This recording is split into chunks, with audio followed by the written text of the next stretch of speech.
Yeah.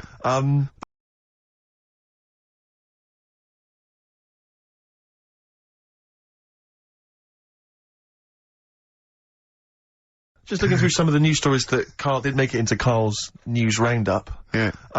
Just this one you might be interested in. Headline, woman says partner ran off to become vampire. Yeah. And it says a young mother says her partner has dumped her to become a vampire. Rebecca Roberts from Somerset says Matthew Barrett fell for a blood-worshipping woman in a US cult.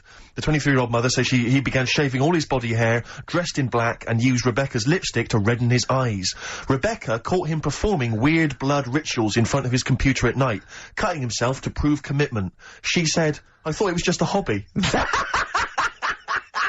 Everyone's got a right to one. I was pleased he'd found an interest. Brilliant. This is apparently from The Sun. Apparently he's left. He's gone to America. He's living in this Ohio-based cult. But it's the last bit where she's been asked whether or not, if he came back, would she take him back? Sure. And this is where I wonder if the journalist, you know how journalists are supposed to just report the news, be objective. Yeah. I wonder if maybe the journalist here has maybe had some interference. Made the quote better for them than go on. Because it says, I never thought this would take over his life. Now, if he came back, I'd say fangs, but no fangs. Oh dear! I can't believe. Imagine you're the woman, Rick. Okay. And I've come round. You're the journalist. I'm the journalist, and I've come in and I've said, I can't read about this. All I have to do is not say that thing. You've come. I understand you're obviously quite upset. Your husband's gone gutted. off. If he came back, would you take him back? Definitely not. Right. Really, What would you say to him then if he came back? Just get lost. Right, but I'm really pissed off with you. Would you perhaps say something a bit more pithy? Not in this situation, no. You're upset? He cuts himself, he drinks blood, he's left me. No, sod off. I'm not interested, mate. Because I tell you what. Go on. I mean, I like what you said there, but I wonder if we could condense that a bit more. If he came back, would you say— Go away. Would you say something— would you ever say something like, thanks, but no thanks? No, because it makes it flippant, because I'm really angry. I know you're annoyed. And I'm upset, so I wouldn't say— I certainly wouldn't say thanks. I might say no thanks. But what if you sort of said it, like, aggressively, like you were giving him the finger? Thanks, but no thanks. Like, you didn't really mean sort it. of sarcastically? Sarcastically. Would you possibly say I might say thanks, but no thanks, and that'll be it. And that's and I'd leave it there. I'd never change that. Sure. I'd never change those words. Can I ask you a question? Go on. Do you like puns?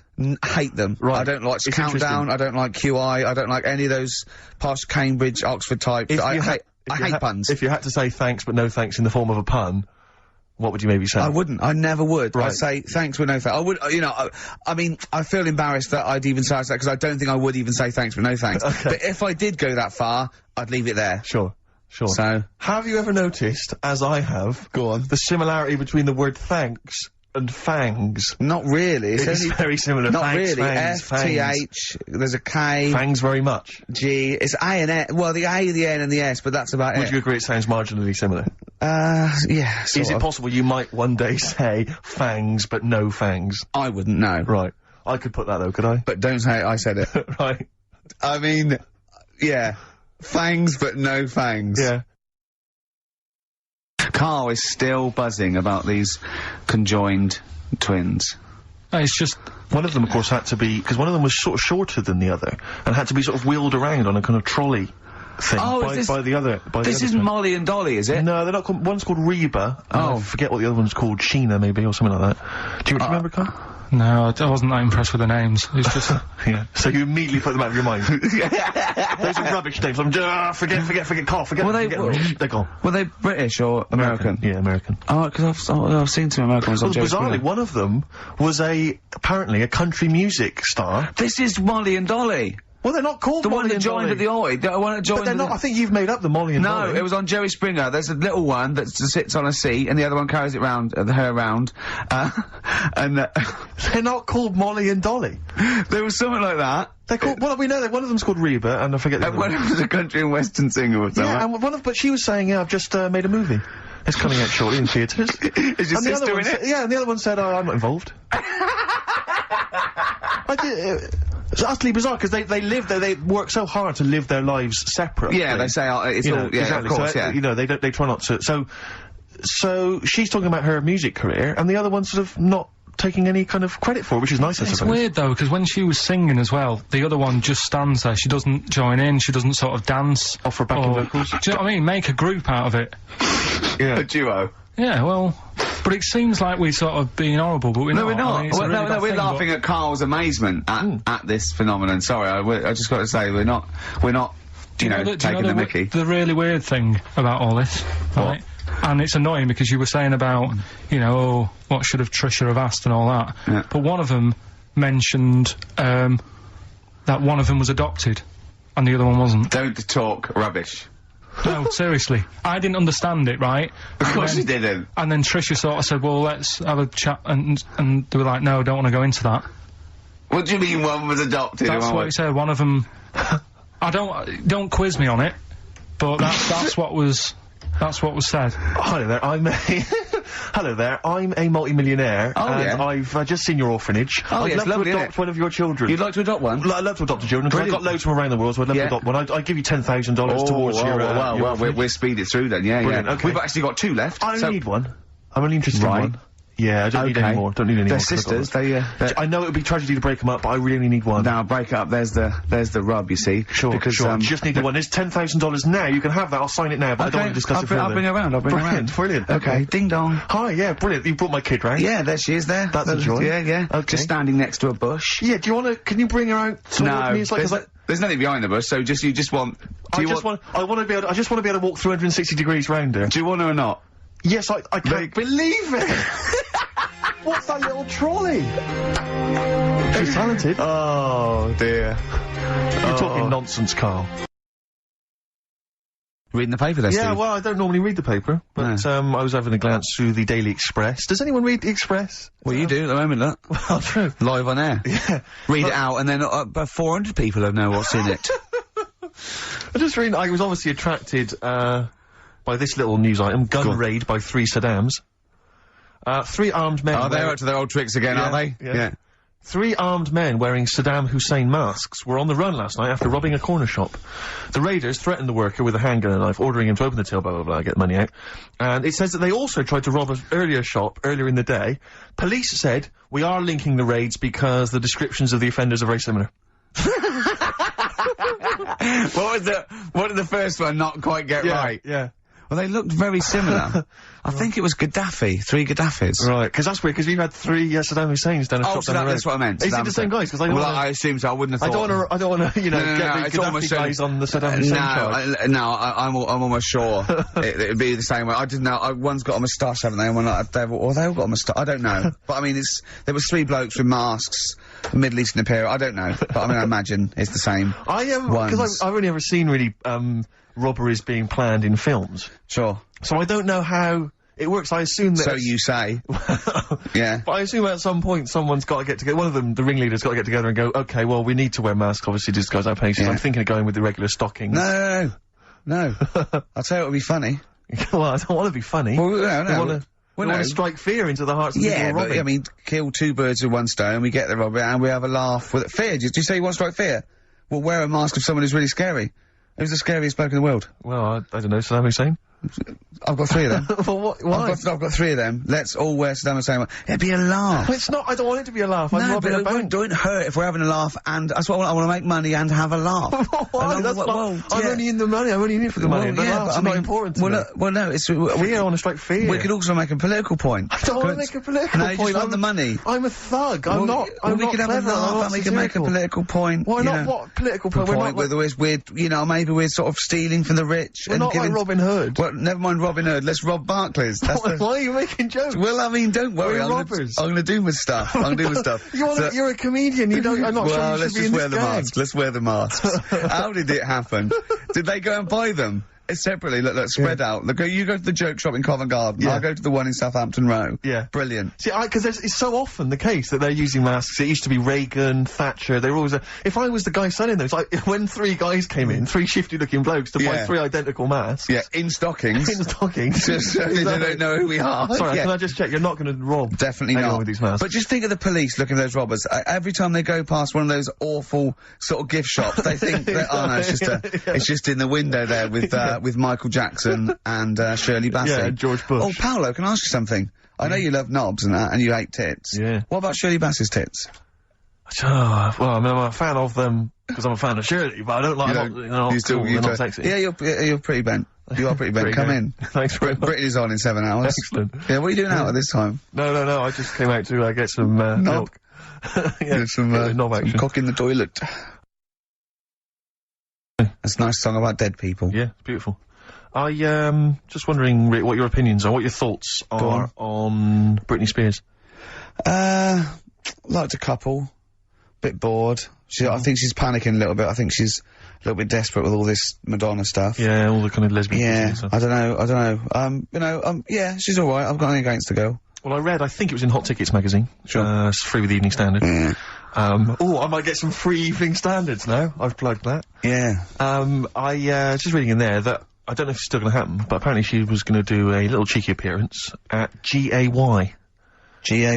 In London. And, obviously I was quite excited because I'm a Spears fan. Do you know what that spells, don't you? GAY? Yeah. Gay. Yeah. Yeah. Well, I think it is a gay club. Oh, sure, This is what I was ascertaining from the article. Oh, because they've said they've called it what it is. Exactly. Yeah. And apparently she was gonna be previewing some of her new album live on stage at GAY. And that's an intimate venue. Normally you'd have to see someone like Spears, probably at Wembley Arena, someone like that. I'm thinking I'm a Spears fan, you know, get a couple of the gang together. Yeah. You know. So the lads. Exactly. Yeah. Cruise down there. Yeah. But then I read on in the article that apparently the doorman at GAY were only gonna let in regulars. And the way they were going to ascertain if you were a regular was by asking a series of questions at the door. What, testing if you're really... No, I don't know if the questions would be about the interior of GAY. Or the interior of someone else. Yeah. Or just general kind of, like, you know. what, do you reckon you'd have passed the, pretend... Well, that's what I was wondering. So you'd have had to pretend to be... GAY to get in to see Spears. Now Can you say gay on the radio? Yeah, I think so. Yeah. Now, there's irony, isn't it? So you're pretending to be gay to get into a club to see a bird that you like. Yeah. I'll give you a little quick test. Right. Shall I? Alright. Sorry, what's your name, mate? Paolo. Alright, Paolo. Yeah. You haven't done a lot with your hair, you just sort of let it grow out. I mean, would you be putting product on a bit later? Because, I mean, you don't look very, you look sort of quite masculine, Yeah, well, sort of like you didn't care, like you have no care about how you look, like you're normally it would be shaved. Of course. Oh, okay. Yes. We would say normally that looks about, 3 months growth there. Why haven't you... I've been ill. Nothing serious? Nothing serious. Okay. No, that's why I let it grow. So it's grown. Okay. So what time would you normally be going out then, Paolo? Normally I'd go out about I'd go out about 8-ish. 8 o'clock in the evening you go? No. Because that sounds a bit early, that's what... No, I'd go out about 3 in the morning normally. Right, so I was like, yeah, okay, right, so that's right, yeah. Where'd you go, down sort of... Down Compton Street for a coffee and then onto GAY with your little shaved head. Yeah. Okay, well, you're doing fine. Gay. Sounding pretty good. Can I just ask you one final question? 20 bender points? 20 bender points, so I'm just gonna let you in. Okay, I'm just gonna tell the guys to let you in, but I've got one more question. Yeah. Do you prefer knobs or tits, Paolo? Knobs. Knobs, you love knobs, do you? Can't get enough knobs, so you hate tits, I assume? Loathe them. You hate tits, do you? Yes. Okay. What, even Liza Minnelli's? I don't know what to say. I love hers. But not in a straight way. In a straight way. In a gay so way. okay. So you love knobs more than tits, right? Okay. I love knobs. In you go. Thanks very much. Brittany's on, do you? Oh, she is so sexy. Oh. See, that's what would give me away. It'd be like the Great Escape. It's just the last. Yeah. You just. Well, I think you're probably a bit bi. Right. Yeah, okay. but I mean, go in anyway. Thanks very much. Okay, the drinks are quite expensive. Oh, I thought so. Pop your shirt off, will you? Long distance on XFM 104.9. On the way in, right, you know those little cars? They look like a little bubble car. They're modern ones. They look like half a car. Is that like a smart car? Is that yeah, they just look like a toy car, and you can park them sideways. Is there only room for 2 people? Yeah. It's just like the front of a Volkswagen just cut in half, right? And I saw one going on Oxford Street, and it's a police car, a real police car, right? Really? Yeah, and. I mean, I thought, what happens if they had to chase someone? They couldn't, but I don't think that's the point. Because it was written on the side, it said something like, cleaner, something, more efficient. So I think they're making the point that we're cruising round in this car like we're on the beat, and it's using less energy and stuff. Yeah. But the first thing I thought of, right, was that those two policemen, they must have been going, oh, Sarge, don't let us have that one.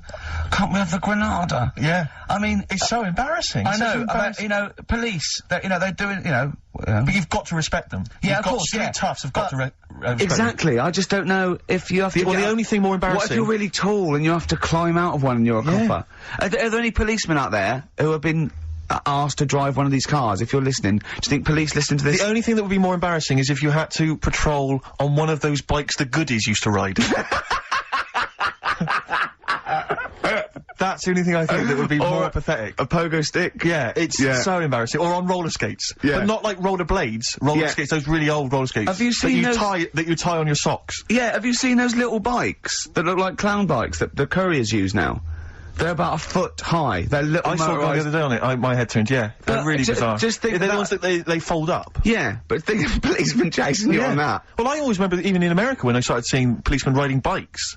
It didn't seem to me, it seemed... Oh, they're quite cool. They're the ones that go through Central Park on the Yeah, mountain bikes. dunno, Yeah, but something about that's it- really cool, isn't it? They, It looks like they should be they delivering whiz along at newspapers, about though. 30 miles an hour and they can just deliver news back. Do you know what I mean? Because, like, on motorbikes, on a Harley Davidson or whatever, I'm not messing with a cop. Chips, now that's cool, Yeah. coppers. Yeah, yeah. But people in a smart car or, it is a bit embarrassing. But I suppose it is that, or it's better than walking. You see, Next we'll see them in those, if you really want to be, kind of worried about the environment, though, you know those little taxis you see that people pedal?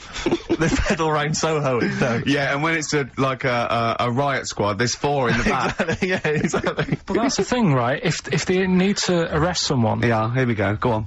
no, what do they do? Because they do only sit two, so do they have to flag a cab down or something for the criminal? We'll give What you the do do? money, get a receipt, take You him back to definitely the- will go there. Yeah. You definitely will, because we've been caught this way before. Exactly. The No, last I promise. bloke, he just ran off. No, I won't run off. Okay. Well, I'll tell you what, Mr. Policeman, I'll take your car.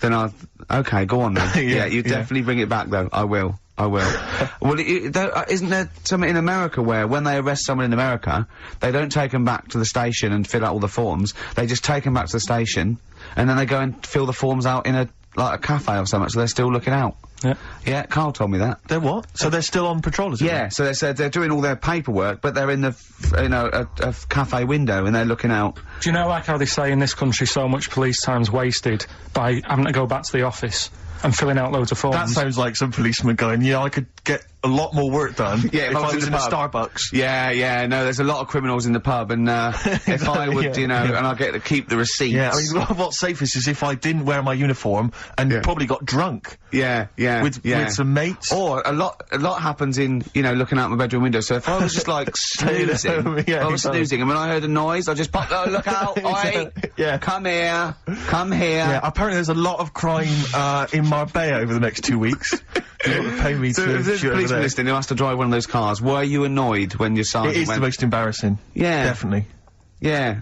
Definitely. But let's not forget why we give gifts. Well, yeah, just to cheer people up and that. Yeah. No, it's because the wise men gave Oh, okay. gifts to the baby Jesus. Yeah. Yeah. So that's why. What would you have got the baby Jesus? I'd have probably got him tokens. And let him decide, because he's very, you know what I mean, you don't want to get anything, and then he doesn't like it, he wants to take it back. Well, I'll tell you, in a recent poll Waterstones did, the favourite gift for children was Flanimals. Still available. That's so outrageous. That's so disgraceful. It's Christmas Eve. What would you have got him then? Probably extras on DVD. I don't make any money from Flanimals. Yeah. I like the fact that one of the wise men turned up with gold, and the other two, frankincense and myrrh, which, as I understand it, is what it's like incense or something, incense or perfume. I don't know. I believe that's what it is. But I just love the idea that one of them turned up. They've all got together. They've gone, okay, now guys, we're not going to spend more than 50 quid each this year. All right, Definitely not. Definitely not. So what have you all got before we go in and see him? What have you all got? I spent a bit more than 50. What are you talking about, man? We just say we weren't spending. No, we were just going to whip round Just got him cheap, like just- a token. No, I got him some gold. Can't believe it. What? Well, I'm trying to make an impression. He's the son of God. I didn't know, but I thought we only got I got frankincense. And what did the other fella get? He got myrrh, and I don't even know what that is, and I'm a wise man. Surely one of them must have been furious. Is myrrh still popular? Gold still very popular. Oh, I hope so, because this is what my grand's getting this year. Really? Yeah, lovely. Well, present. that's why we give gifts. Do you know, like, how you got them gifts? right? Yeah. Little baby Jesus. Yeah. Were they for Christmas or his birthday?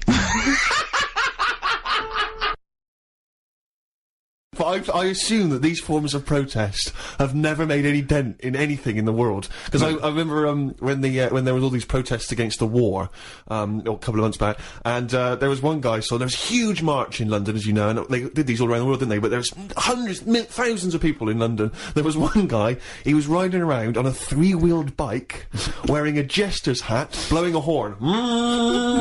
That was his form of protest against the war. Was it like, what sort of horn was it? It was one of those sort of hunting horns. Well, he was showing him. He was saying, "This is what I believe." Yeah. And if that doesn't change people's opinions, I don't know what will. But I like the idea of Bush, just about to invade Iraq, and just the news comes through from his chief of staff. And Bush goes, George. What is it? What is it? What? No, listen, no, seriously, we've got some information coming in from London. Go on. I know you're thinking of invading Iraq. Definitely, but, yeah, why? Well, let's just think about it, because there's a guy riding around on a 3-wheeled bike. Oh. He's not got the regular 2, he's gone for 3 wheels. So... Okay, well listen, what's he wearing? I don't want to tell you what he's wearing, he's just... What's he wearing on his head? He's just wearing, he's wearing a jester's hat. Okay, no, well, calm down, it's not that bad. It's not gonna change my opinion about... He's blowing a horn. Okay, get the troops out. Get the troops out now. But anyway, there's a Serbian man, who has invented a sex machine for women, and he's appealing to Western women to test his device. He's from a town in, as I say, in Serbia. I guess Serbia? I guess that's right.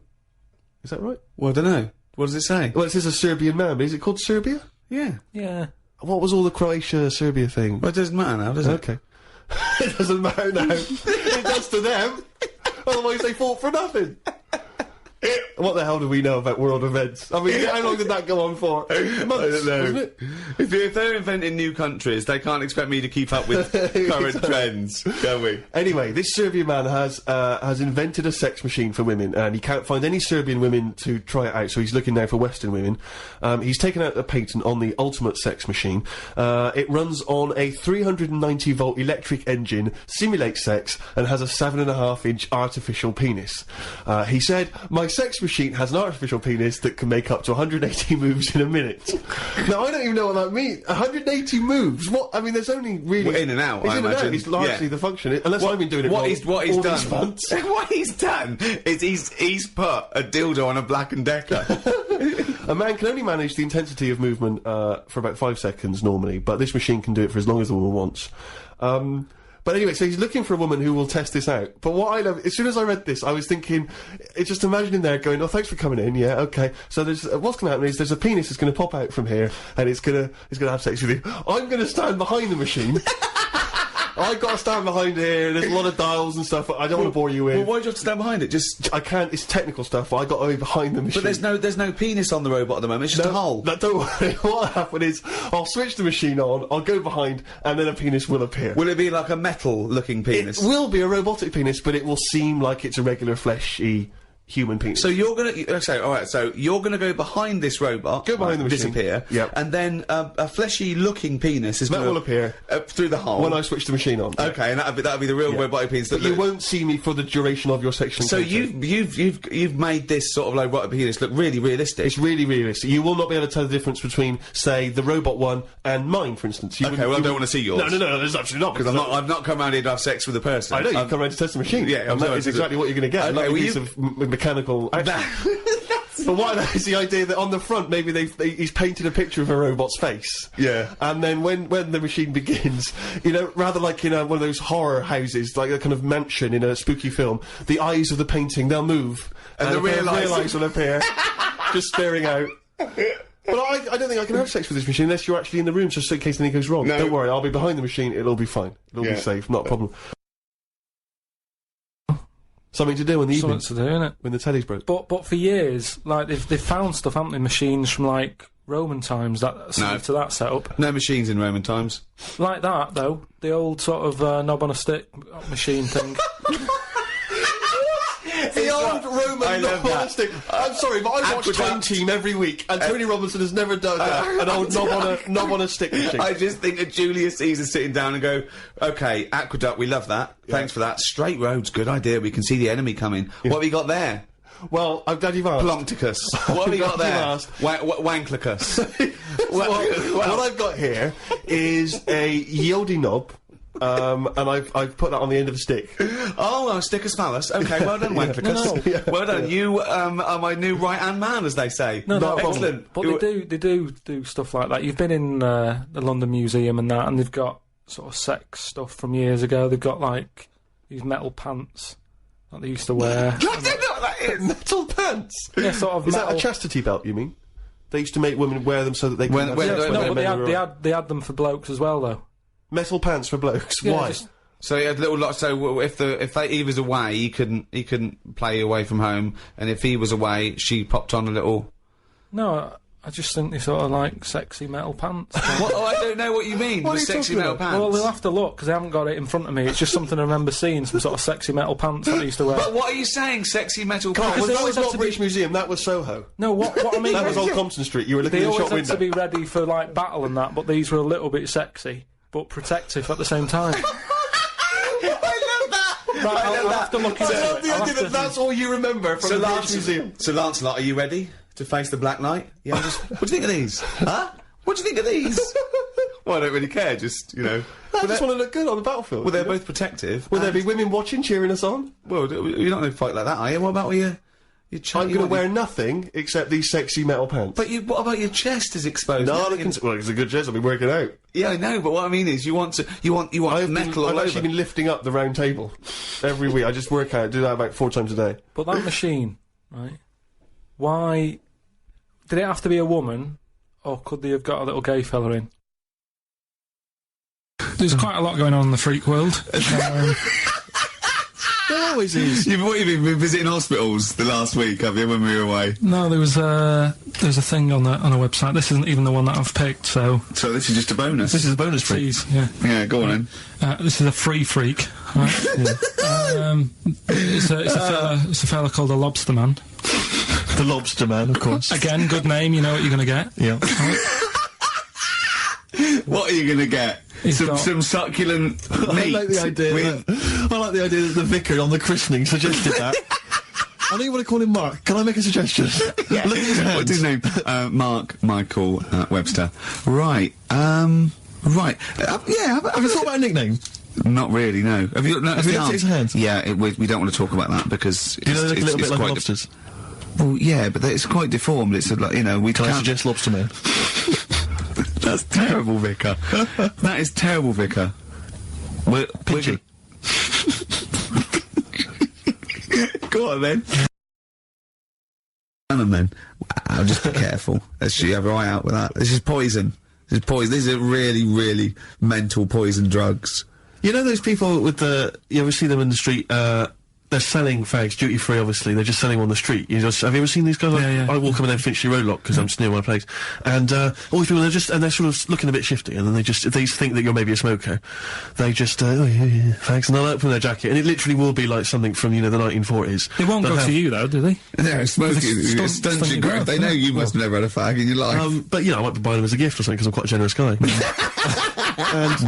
But it struck me, I was chatting with my friend about, there seems to be, there are certain people who are very low, maybe they have trouble getting work, or maybe they, they're immigrants who've not landed on their feet and they've had trouble, and so there's a couple of jobs they can do. It seems when there's the fag selling, there's those people I notice on Oxford Street who bend a piece of wire into the shape of your name. I mean, what kind of a gift is that, really? You know what I mean? I know. It's like they're literally giving them out. Or you can have the bending the name. You can be selling those things that you throw at the wall and they sliver down. At Dover. Yeah. What are you doing? I'm a trained carpenter. Right. Can you write really small on a piece of rice? I could try. Could you write those names on a piece of rice? I could try. It's quite tricky, but what about the rest of your family? Well, that one's only 2, but he could be trained. He's got smaller fingers. Okay. Do you want to sell some knocked-off perfume? How about that? Again, we'd like to apologise for any inadvertent racism.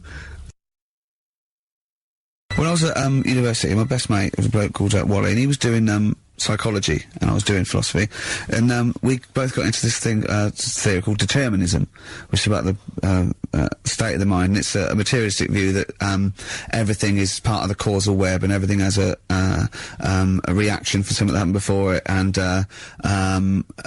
by the way, Karl, do not confuse this with fatalism. Determinism is not predictive. It's just that if a brain state happens again, then there's, anyway. The famous Everyone one is knows. yeah. The famous one is if a butterfly hadn't shaken its wings, Queen Victoria wouldn't have sneezed. Everything's inextricably linked, right?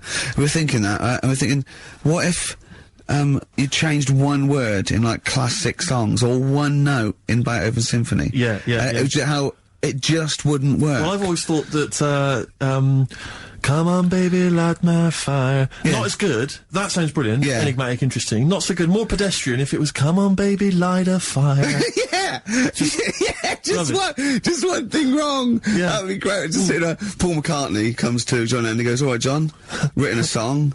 He goes, "Well, she was just 17. Well, you know what I mean. And the way she looked was way beyond compare.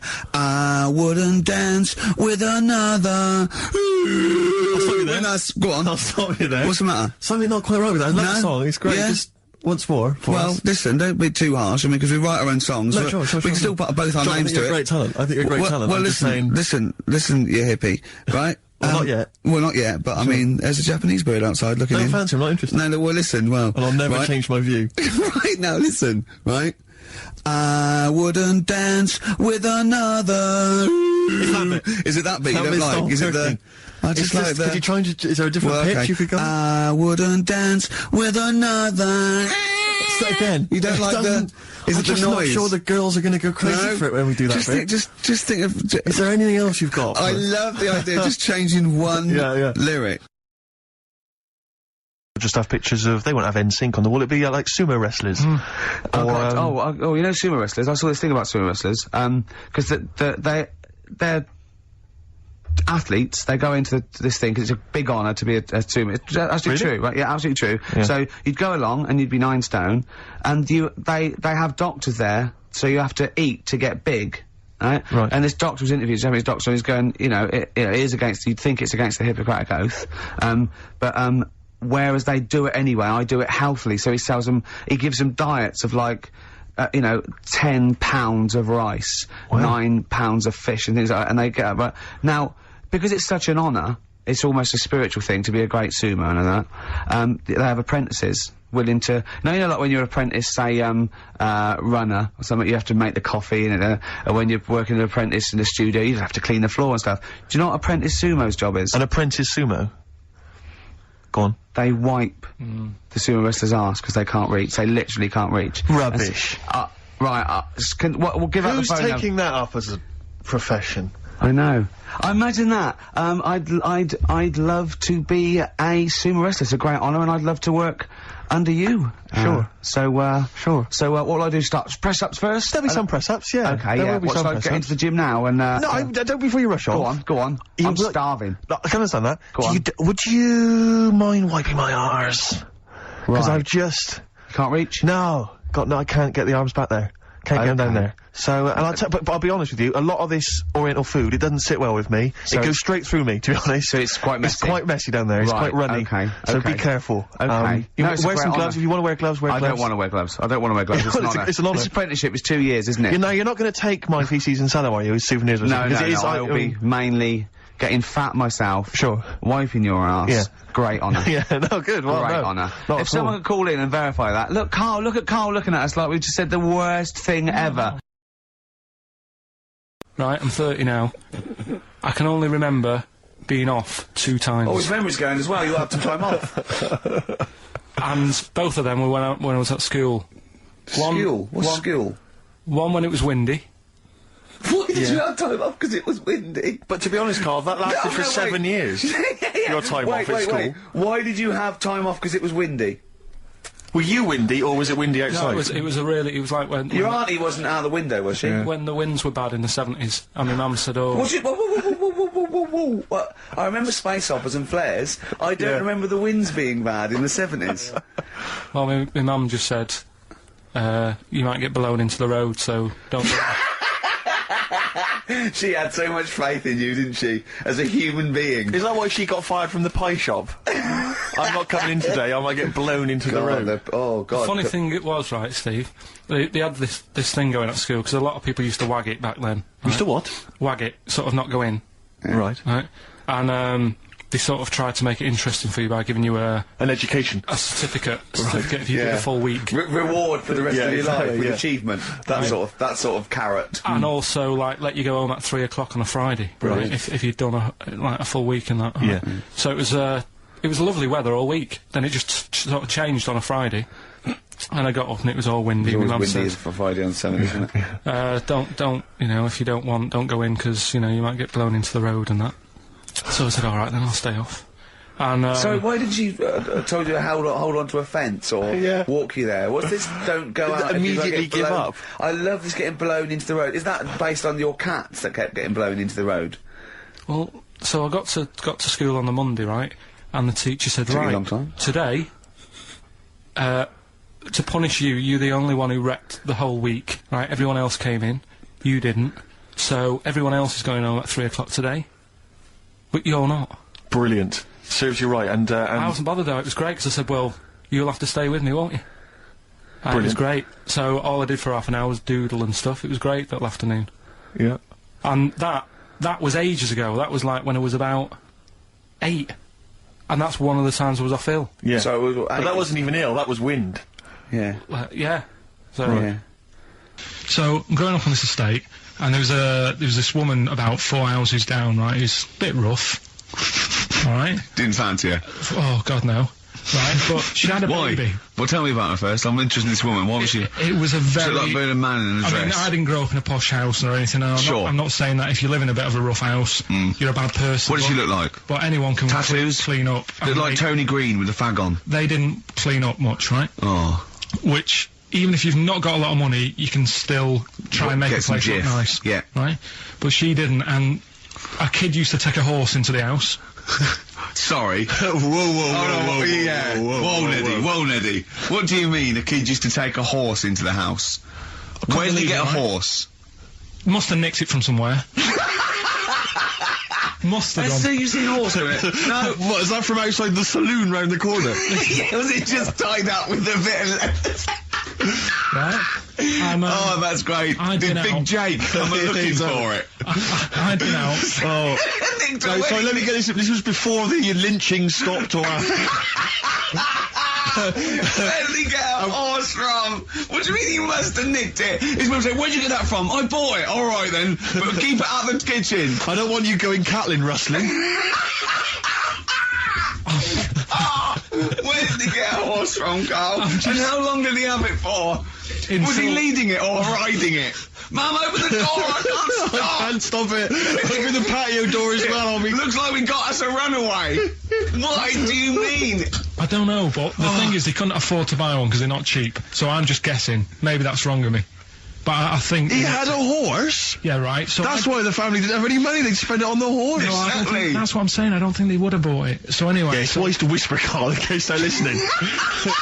Yeah. And they could be in the room next door. It's not buying it, it's keeping it as well. Oh. So I was, like, in the car with my dad, coming into the avenue, and you used to have to drive down it to turn round. And, and, you know, sort of go back to our house. You had the traditional method of transport, yeah. And, the horse was in the lounge.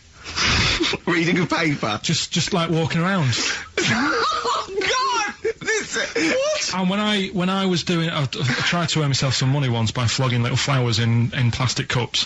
What? This is genius. It just keeps coming. What do you mean you tried to flog little flowers? What do you mean? Wait. Let's play a record. Let's play a record and come back to this, because it's always going to just unravel and unravel. It's going to go for hours. Let's play a track, deeper and deeper. It's like an onion, isn't it? We've created a whole world here where there's a man living with a horse. Just walking around the lounge. I come from the West Country, I've never heard anything like that. I just think of a big sort of like orange carpet and a rediffusion telly and this horse going, I'm fed up in here. Exactly. This is really... I am not taking the rubbish out again. Yeah. Right, play a record. Let's have Velvet Underground. We've got that lined up. Oh, yeah, the classic from the first album, I'm Waiting for the Man. Let's come back to the horse in a second. Little flowers in pots. What do you mean?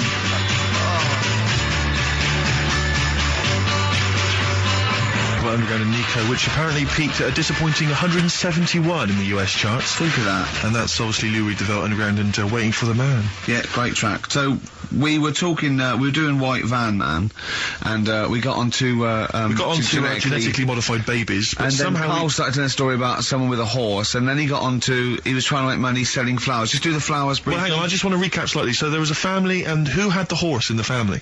It was... Because you lived on an estate in Manchester. The mother was a right pig, apparently. Well, I don't know whether that's relevant. You don't need to go that far. But what I'm trying to do is, like, make a picture for you so you understand. What did she look like? Who did she look like? Bit of a... and no disrespect to her. Bit like Pauline Quirk. Quirky, yeah. Right? Okay, I knew you were going to say that. I knew it was going to be Pauline. Did she have any tats? I've never got that close to her. Okay, alright. So who had the horse? Was this her son or her husband? No, her daughter. Her daughter had stolen a horse. Yeah, from, I don't know where, there was I think there was some stables down the road or something. And they kept the horse in the house with them? They kept it in the house. Did they didn't get have caught? it for long. No. Sorry, and you said you were in the house one day and you saw the horse in there? What happened was, I was, they did this thing at school about raising money for charity, right? For some local charity. And they said you can do anything to raise money, and they came out with all these ideas, and I thought, that's good. What was the charity? Well, I don't know, I thought, forget the charity. Yeah, that's just a good money making overweight. So, you're a charity. So I asked my mum for some, because she used to have a lot of flowers around the house. Sure. I said, can I just take some snippings off them? And I'll go and buy some plastic cups. And got some soil out of the garden, planted the bits of plants in them. Yeah. Got a tray. Yeah. Had about 25 plants on it, selling them for 25 pence each. Excellent. Did you sell any? Yeah, sold loads. Did you just cut, you didn't just cut them and stick them in the soil? Yeah, they wouldn't have survived. But I think people sort of thought, well, good on him for trying. But anyway, so I went round to theirs, because I thought their house could do with a bit of colour and stuff. Yeah. Because it's a bit rough. So as I went... The horse went, thank God for that breakfast. They've been feeding me kitty cat. So I got up to the door, and they opened the door, and it was one of them houses where no carpet. Yeah, a horse in the living room. You know. We've all been there. And the horse was walking around the living room. I looked quite happy and everything, because I always say that about animals. Black Beauty was on. Yeah. Well, think about it, right? If you were a horse, where would you rather be? In a little wooden hut with a load of hay, or in like a house with a central heating, three-piece suite and a telly and that? Telly and that. No, but I was saying this the other day. And an Atari, right? Yeah, I didn't go to school much because my mum and dad had a caravan. Right. No need, is there? No need when you've got that sort of fun at home. I used to just go away for weeks. Really? Yeah. Is that true? Yeah, honestly. Where'd you used to go? Port Maddock. But and so you didn't go to school much? No, I did, but not as much as everyone else. No. How many holidays were your parents having? What was their income that they could... No, my dad used to work nights, and he used to travel back, because to Manchester from Wales it wasn't that far. And Manchester to Wales? He used to do 4 on and 4 off, so me and my mum were, like, loving it. But what Port Meredith? Port Maddock. Port Maddock. Just down the road from Port Merion, where they filmed The Prisoner. Right. Oh, so that's cleared up for me. Yeah, location-wise. So what did you do then? You were in this little 2-berth caravan on the back of a Cortina estate. Right. Well, what was it? What was the car? I want the... what was Granada, Ford Granada. Ford Granada. What are we talking? 1980... Yeah, 82, 83, 84, 85. Okay. And you in the car, down there, park up. Yeah. What was it? What was Port Meredith? Port Maddock. Port Maddock. I remember Ruth. It's just, it's just a holiday camp. Yeah. And had an arcade and a beach. I was loving it. Yeah. But, so of the 52 weeks of the year, let's assume, I don't know how many weeks you take off normally for holidays anyway, let's just say, I don't know, you go to school 45 weeks of the year maybe? Generally, most kids? No. A bit less. Bit less than that? 42. How many weeks would you say you actually spent in school? Well, how many weeks do you have off for summer? Well, we'll work that out, that's what About I mean. 6 off for summer, about 3 for Easter, about 3 for Christmas. Put it this way, I'm surprised I'm not Welsh, to be honest. Right. Because I was there more than I was in Manchester. Did the school authority not come and check you out? No, they didn't. Didn't get Manchester, I suppose, they didn't care, do they? Not really. Yeah. They're lucky you turned up at all. What did you just turn up for the last day when you could take in your best toy? Did you know that when you could take in any game? Just play with everyone else's. Why, I break my stuff. Sure. Yeah. Yeah. That's Cool. a good Well, this point. answers a lot. This does answer a lot. The fact that you spent most of your time on the beach as a kid. Teachers were no good at my school. We were talking about it yesterday. About So you were teaching them a lesson by going off in the summer? Yeah. And did you go to university? No. No. Did you go to sixth form or college? No. When did you leave school? When I was about 15. Right. What, you just went on holiday and didn't come back? I just got a job early, didn't I? Where was it? Port Maddock? Getting there. No, I was a printer. BM Print in Trafford Park. Have you ever seen, like, a bald pet? No. It's weird. What do you mean? Because my mum, we had a cat. We used to get through loads of cats because we lived there. Oh, God, it started early today, innit? What do you mean? It's only 10 past 1. What What are you doing? No, Running a restaurant? We lived on. Oh, God, what do you mean? No, we lived on like a main road. Oh, yeah. Right? So Yeah. we used to get through a lot of them. My dad It was kept their saying, risk. you know, stop wasting money, you know, it's not good. Stop wasting money, not wasting cats. Right, so, anyway, we had this cat that was ill all the time. And, It's just bag of news, probably. Yeah, malingerer. Yeah, I'm terrified. I'm going to which house? Rome. Oh, God, bloody hell. Rome. Don't let me go to the Pilkingtons. and it, for some reason, it kept being sick all the time. Right? Yeah, that is news. That's definitely news. So my mum thought, oh, I've had enough of this, and she shaved it. Whoa. Whoa. Now, I know you're not vets in your family, but what correlation did your mum think there was between you being sick and shaving it? Because it kept being sick, and it was a pain to wash, because it kept getting So caught she up. wanted a dry wipe cat. So, Why didn't you just varnish it? What? it's weird, So now he's cold and sick. No, but not all of it. She left sort of the back half, but sort of from its waist, sort of. I love that shaving because it's sick on itself. And That is it was the genius. weirdest looking thing. I mean, normally I like cats. I'm always like giving yours a stroke on the head and that. Yeah. But as soon as she did that, it was like, oh, Yeah. can't touch it. And then So now it's sick, cold, and hated. Yeah. Carl. It must have, I mean, the other cats must have been taking the mick out of it constantly. It's just making things worse. Did it get, I'm hoping that it got run over and was put out of its misery. no, I think it got all right, that one. Or is that the? Yeah, it did get run over. It did. Oh, God.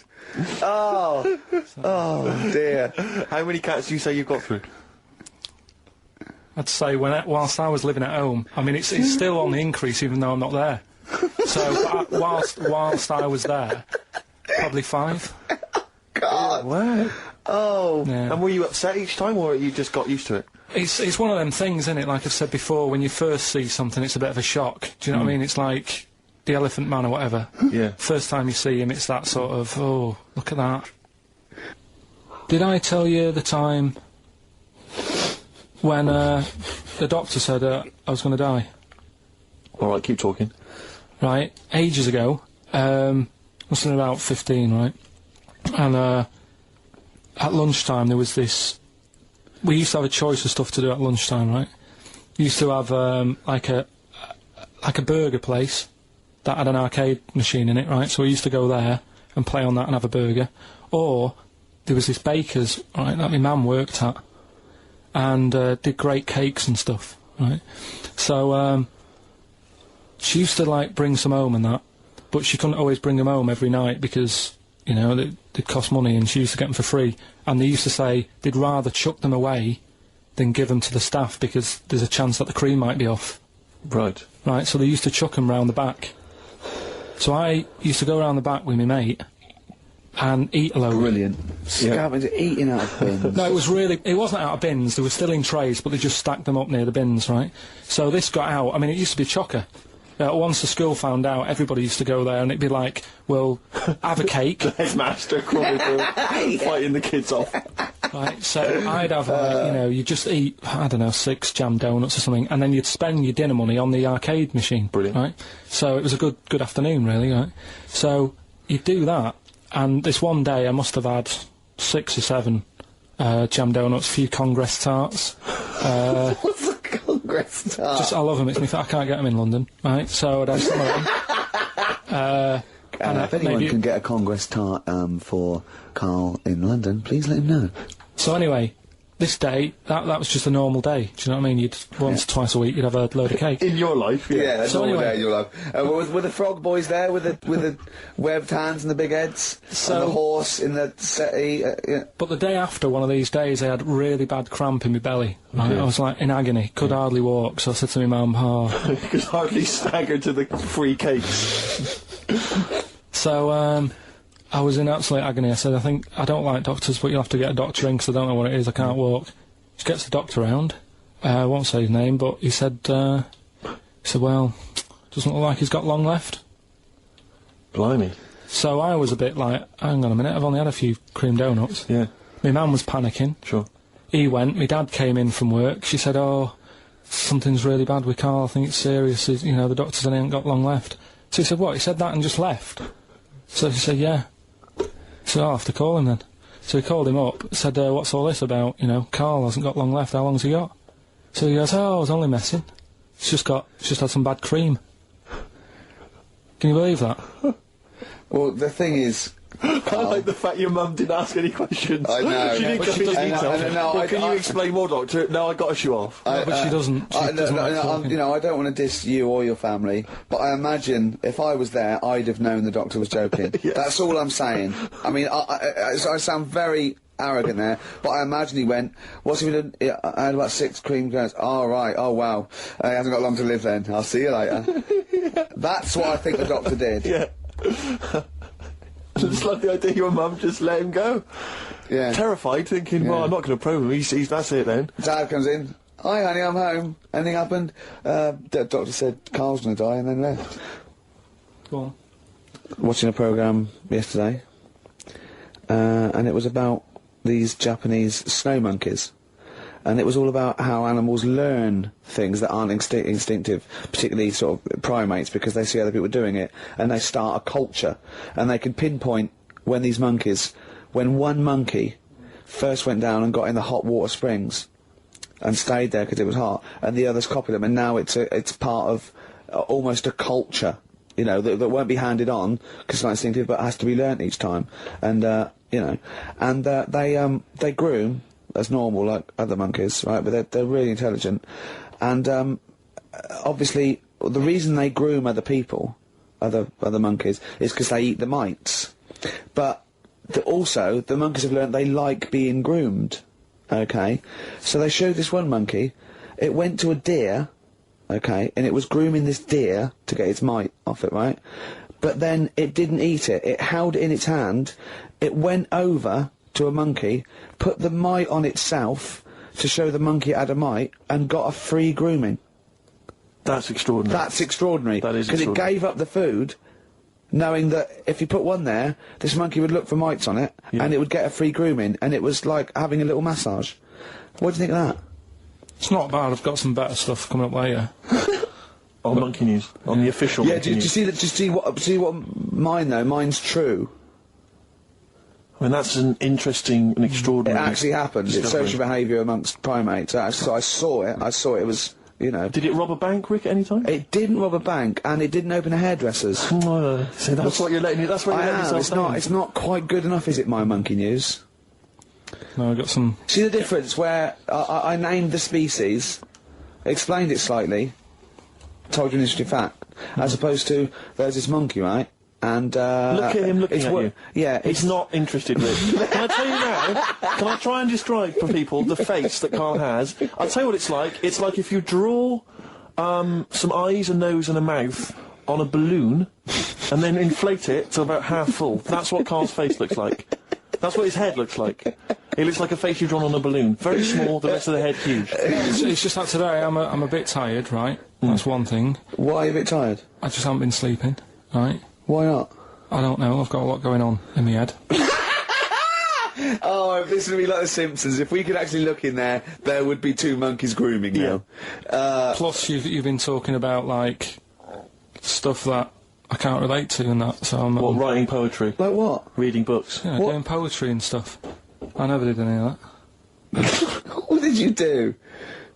Well, at school they didn't bother. They tried to get us to write more, right?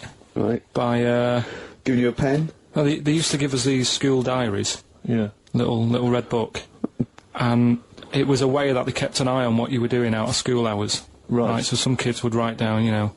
Stole a bike. Yeah, Burn a house down. Yeah. But when I was at school, around that sort of 12 age, I didn't get up to much. You have no money, there's nothing you can do. So every night it was the same thing. I'd get home, and I'd have to go to the shop, right, and get some potatoes and some bread every night, right. And I kept taking this into school. Sorry, what was it? Dublin in the 17th century? Yeah. What do you mean every day you went to the shops and got potatoes and bread? That's kind of what I had to get all the time. That's what we had. Why? What did you have? Chip sandwiches? Yeah. Right, so you went to the... Yeah, you went there. So I kept With your hoop putting and that... stick. Yeah. I kept putting that in the diary, you know, every night, saying, went to U-Phase. That was the name of the shop. Yeah. What is it called? U-Phase. What is it, you or you? Like H-U-G-H. Phase. H-U-G-H, yeah. Oh, that was his name? U-Phase, right? Right. Used to go there, get the potatoes and Bread and that. I love the fact someone who's named a shop after themselves. I'm not going to say what we sell. It's named after me or nothing, or I'm not opening. Mainly potatoes and bread. White sliced loaves, King Edward's. And the teacher used to always say, just write something different in there, make something up. Because, like, you know, Monday, Tuesday, all the way through to Friday, every night, it was just, went to U-Phase. Went to you. So you sort of... You Are you sure it wasn't an advert? Sure he wasn't paying you to say, get my name in the book? Yeah. The only time that it changed, and she said, oh, that's made it a bit more interesting, was when it was my birthday, and I had to buy a cake. Potatoes and a cake. And she said, oh, that's good. Yeah. That was my 13th birthday. My mum said, I got home from school, she said, oh, you're 13 today. Teenager, big turnover. Go and get a cake. That's your experience of writing? No, what? Well, no, kind that's of, your yeah. experience of your 13th birthday. Oh, by the way, you're 13 today, go and get a cake. Yeah. Brilliant. Big surprise? Was it a big surprise? Yeah. yeah, that is brilliant. I love it. That's the only sort of writing. What, Yeah. and they never asked you to write essays or stories? Did you anything? never write a story or a poem or a... The stories I did earlier on were, you know, you made them up, but it was that thing that I'd always end them with, and an alarm went off and it was all a dream. Every single one of them. Yeah. But they didn't, I mean, it was a bit of a... I bought some potatoes and some bread, then I woke up and it was all a dream. No. Then I went to shops and bought some potatoes and Yeah. bread. But did you ever do anything that write about an adventure when you were a spaceman, or you were you were a cowboy, or no? All the teachers, like, had scams going on, so, like, in English, right, you'd go in there, and the teacher would say, right, what we're doing today is, got a load of brochures from Thomson, but they say, like, 1983 on the front, so I've got a load of stickers here that say 1984, let's see how many you can do in half an hour. You are joking. Did you go to school with Oliver Twist? Sorry, you are joking. I'm not, that's what they did. So the teacher must have been getting, like, a freebie or something for helping them out. Is this... Honestly, yeah, that's what it was. That is fantastic. They were all at it. They all They were all... Other than Mr. Fagan, you had... Yeah, and then when they saw Karate Kid, they had every kid washing their car, going wax on, wax off, hurry up. Yeah. I'm teaching you something. Wax on, wax off, paint the fence. So I'm just saying, you know, that's why I'm a bit quiet, because you're talking about stuff I can't Can't relate to. And why didn't you sleep last night? I'm just... I haven't slept well since I was about 12. Do you sleep well, Steve? Oh, wait, you can't let that go. I haven't slept well since I was 12. What do you mean? Do you know, like, a proper... I used to love going to bed as like a kid. Yeah. Whereas now it's like, oh, am I going to sleep tonight? And I sort of wake up about 4 times. Whereas when you're a kid, I remember really loving, like, going to bed. There was one time where I actually laughed myself to sleep because I couldn't believe me luck. Is something wrong with him? What do you mean you laugh Have you ever yourself? had it when you're really tired and you get in bed and the pillows feel Yeah, it's all dead? cold. Yeah. And it's like, I can't believe this. Yeah. And it happened twice. Once when I just went to bed and I was really looking forward to it, and also when I helped my dad out once, like, through the night. He worked at this paper company, right? And I helped him out, and I got in at about 4 in the morning with him. Got in bed, and I just was like, I was laughing my head off. I had to put the pillow over my head because I couldn't believe me luck. Like, I was like, oh, this is great. This. I'm going to sleep. I just have to say, life up north is so extraordinary. No, but you must be the easiest kid in the world to please. No wonder she knew she could just go get a cake. It's sort of like, what was he expecting me to say? He were expecting an extra hour in bed, but we got him cake as well. Go to bed love without that. any supper. Brilliant. Brilliant, yeah. Your own bed. How long was it before you got your own? What did you used to do before? Just some straw in the corner? No, it's just that thing of when you're really tired and... And do you ever do this with Suzanne now? Do you ever laugh yourself to sleep with her? No, that's what I mean. She can't sleep because you're chuckling away. I don't know what's up with me. I've got a lot going on. Carl was in Heat this week, and they mentioned that he does this thing on Sky. What is it? It was this thing with Richard Bacon, some programme about watching telly, and you just talk about what you're watching, and that. And he was annoyed because he said because his parents are out, and so he's not doing it. He's not going to turn up because they mentioned it in Heat. And so his parents might watch? Yeah. Why are you worried about that? I don't like them watching stuff, do I? I've told you. It dates back to when I did Little Donkey at school. I don't want people watching me. What's that? Just renew us on Little Donkey? What happened? It was just, I was there to play the drums and that, in We Three Kings. I was loving it, I got a bit carried away. How old were you? About 13, Yeah. right? Really? Probably. Yeah. About 10 probably. Yeah. Go on. 6. Between 6 and Where old were you? What school were you at? Okay, you were playing Little Donkey. Yeah. So, and, No, No, but it was one of them schools where everyone sort of was in the same one. Do you know what I mean? Oh, a Manchester school. Just What the do one you classroom. mean? Well, it's like you... What, sweeping chimneys in the day and then 1 hour of learning? What are you talking about? What school were you at? Was it infants, junior or They secondary? didn't really do that. It was What one do where... you mean? You do that? They still have to abide by the laws of the land in Manchester. No, but it was a lot more... Like you had infants, but Yeah. you also had, like, the older lot. There's kids there who, when you're in the younger year and that, you'd see kids and you go, is that... Talk English and use terms that people do when they're talking about schooling. I don't even want to talk about this. No, how old were you? What oh. I'm guessing maybe 6 or 7 or 8. So you went from 13 to 6? Yeah, but like I say, it's hard to remember because... Imagine if you were giving evidence in a trial. Yeah. How old were you? I don't know. Yeah. I mean, I don't know. I can't really narrow it down other than 7 years either way. Theoretically, Yeah. he could get called up for jury service. Right, you're on... A lot of mates who I had didn't have enough money to go on holiday, and they just get a present for the summer holiday. I would just like... Of course, they got an education, so... It's Yeah, but Carl, the thing is with Carl is, right, I want to give him gifts. Yeah. I want him to have the loveliest Christmas ever. I want him to go pony trekking. Do you know what I mean? I want to just... Scared of horses. So many things we don't know about Carl. Fell off one out of fate, and the woman didn't know what to do. She couldn't handle the horse. It was running off. I was hanging underneath, getting a kick in the head. No, Really? Now, hang on, what age were you? This could explain a lot. I was about 6. That makes a lot of sense. I think we got to the bottom of it here. Oh no, got kicked in the head by a horse, lived in a caravan, and had to live in Wales half the time. Oh. Then no wonder this is your favourite time of the week. Do you look forward to this all week, these 2 hours? It's alright. My mate, right, he was religious. And I'm not, really. But... No, I mean, you believe in ghosts, though, and shadows pushing people off bikes, but go on. But it's the same time, I think I told you once before that I went to the church with this lad because I swore and he said he was going to tell me dad. Yeah. That was effing and jeffing. So he said, if you're going to... Is that how they get people to church nowadays? I love that one kid that, he hasn't got the idea of the protection game. There's nothing in it for him. Either you turn to religion or I tell your father.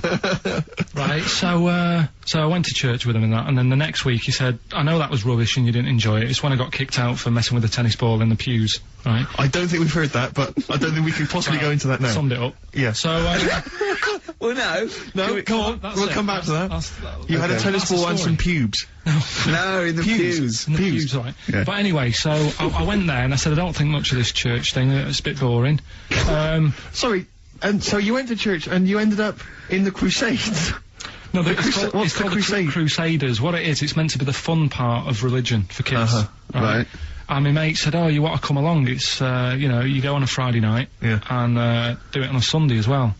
Brilliant. Right, so I went on the Friday night, it was brilliant. They had Sabutio, play table tennis in this dead big old house. And what do they do at the end? Say, I hope you enjoy yourself. Remember, God gave you all this. Well, it's sort of, you know, enjoy the simple things in life. You don't need computer games. You can play table tennis and that, and talk with your friends. Yeah. And blah blah blah.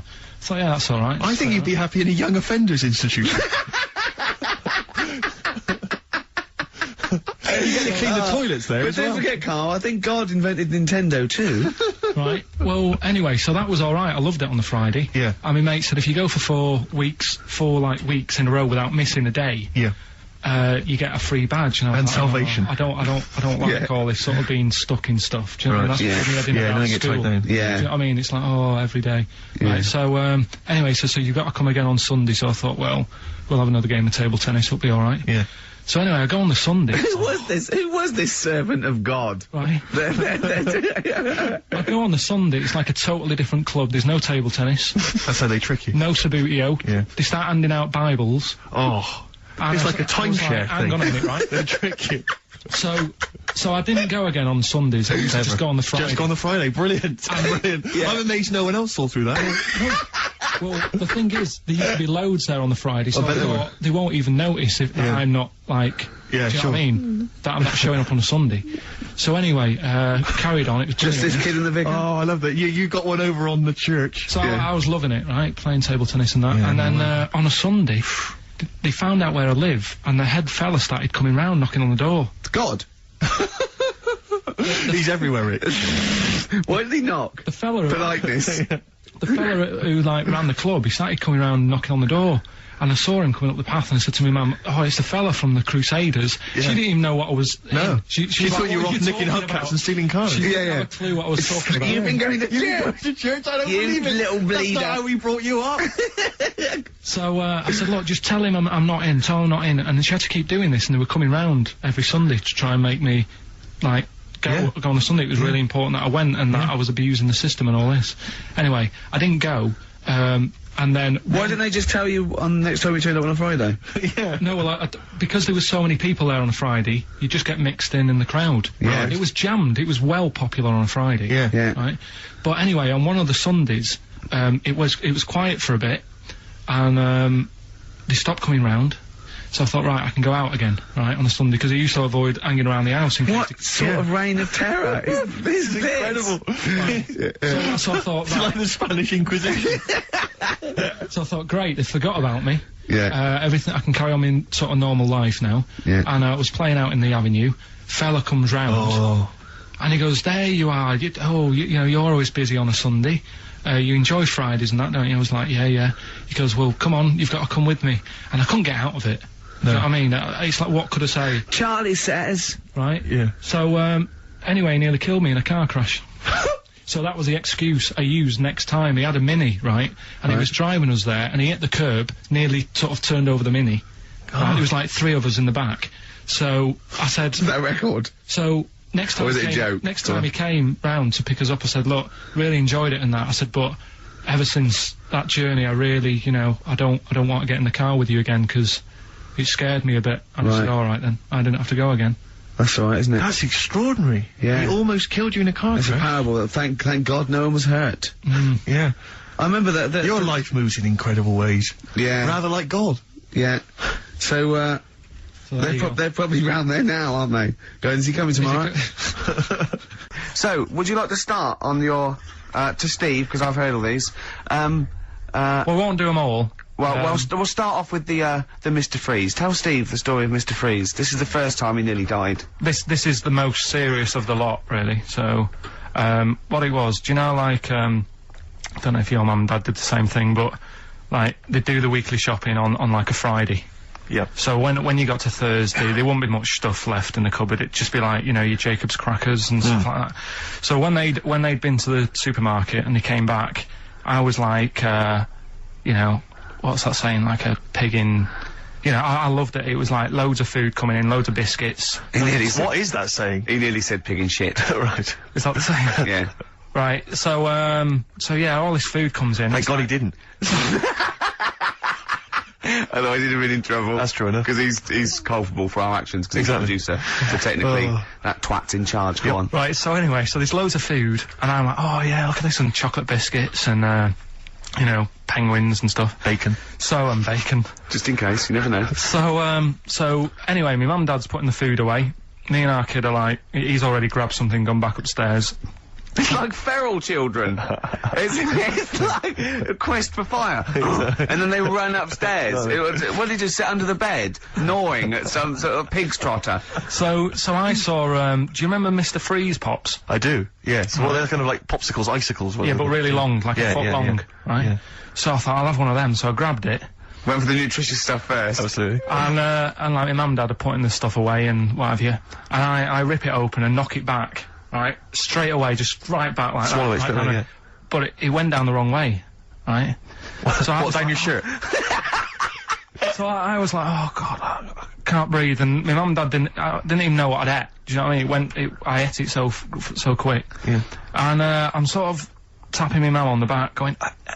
She's going, oh god, you know, he's choking again, because I was always choking. If it was one thing, I don't know if I've got like a small throat, but I mean, even Ricky knows I can't drink that much, can I? Yeah. Do you know, or eat pebbles.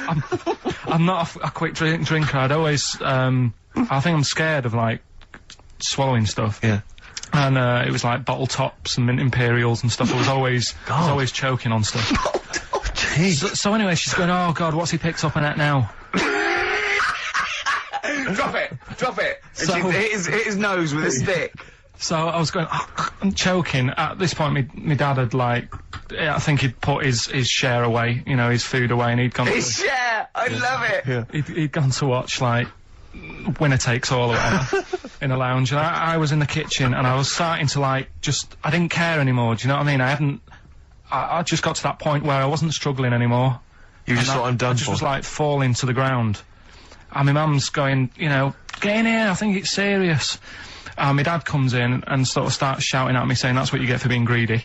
He didn't even know what I'd eaten. Well, it was the moment to teach you a lesson, certainly. So he's there like that, and my mum's going, oh, look at him, and my lips were going purple, and my eyes were rolling into the back of my head. You look like Marilyn Manson. And, so anyway, she grabbed me from behind and did that fireman thing. The Heimlich manoeuvre. Yeah. And, you know, winded me. And it came up, and I was alright. What, the whole popsicle came flying back out? You see, that's what I don't understand. Because there was nothing there. No, just a little bit. No, it swells up, doesn't it? Because it irritated it. So it went down your sort of like your epiglottis. It went down the wrong way, like it went into your air canal instead of your throat, and it sort of spasms, and that's the fear. You just got to calm it down and relax. So in time, I would have been alright. Yeah, anyway. you don't. Well, no, yeah. you might have. So that's so that's hang on. one. So, but No, but the weird thing is, like for like 3 days after that, I felt like a sort of special person. I went to school. I'm saying nothing. I did full days. a special needs person. Yeah. I went to school the next 3 days after that. I didn't like wag it or anything. I did full days. I love that. 3 days, turn over Yeah, exactly. After 3 days, you thought, screw it. Yeah, did a quick history exam. But have you ever had that where you've like felt like I've been given another chance here? Right, next one. weird. That's popsicle. That's popsicle hell. We'll call that. Right, next one. Which one's the next one? Oh, what about your paper round? Right. Can I ask very quickly, did your life flash before your eyes like they say it did? No, I just sort of went really calm and like, I'm ready for this now. Right. I wasn't bothered, do you know what I mean? You had no regrets? No. It was weird. It was really weird. Yeah. But anyway, the paper round one.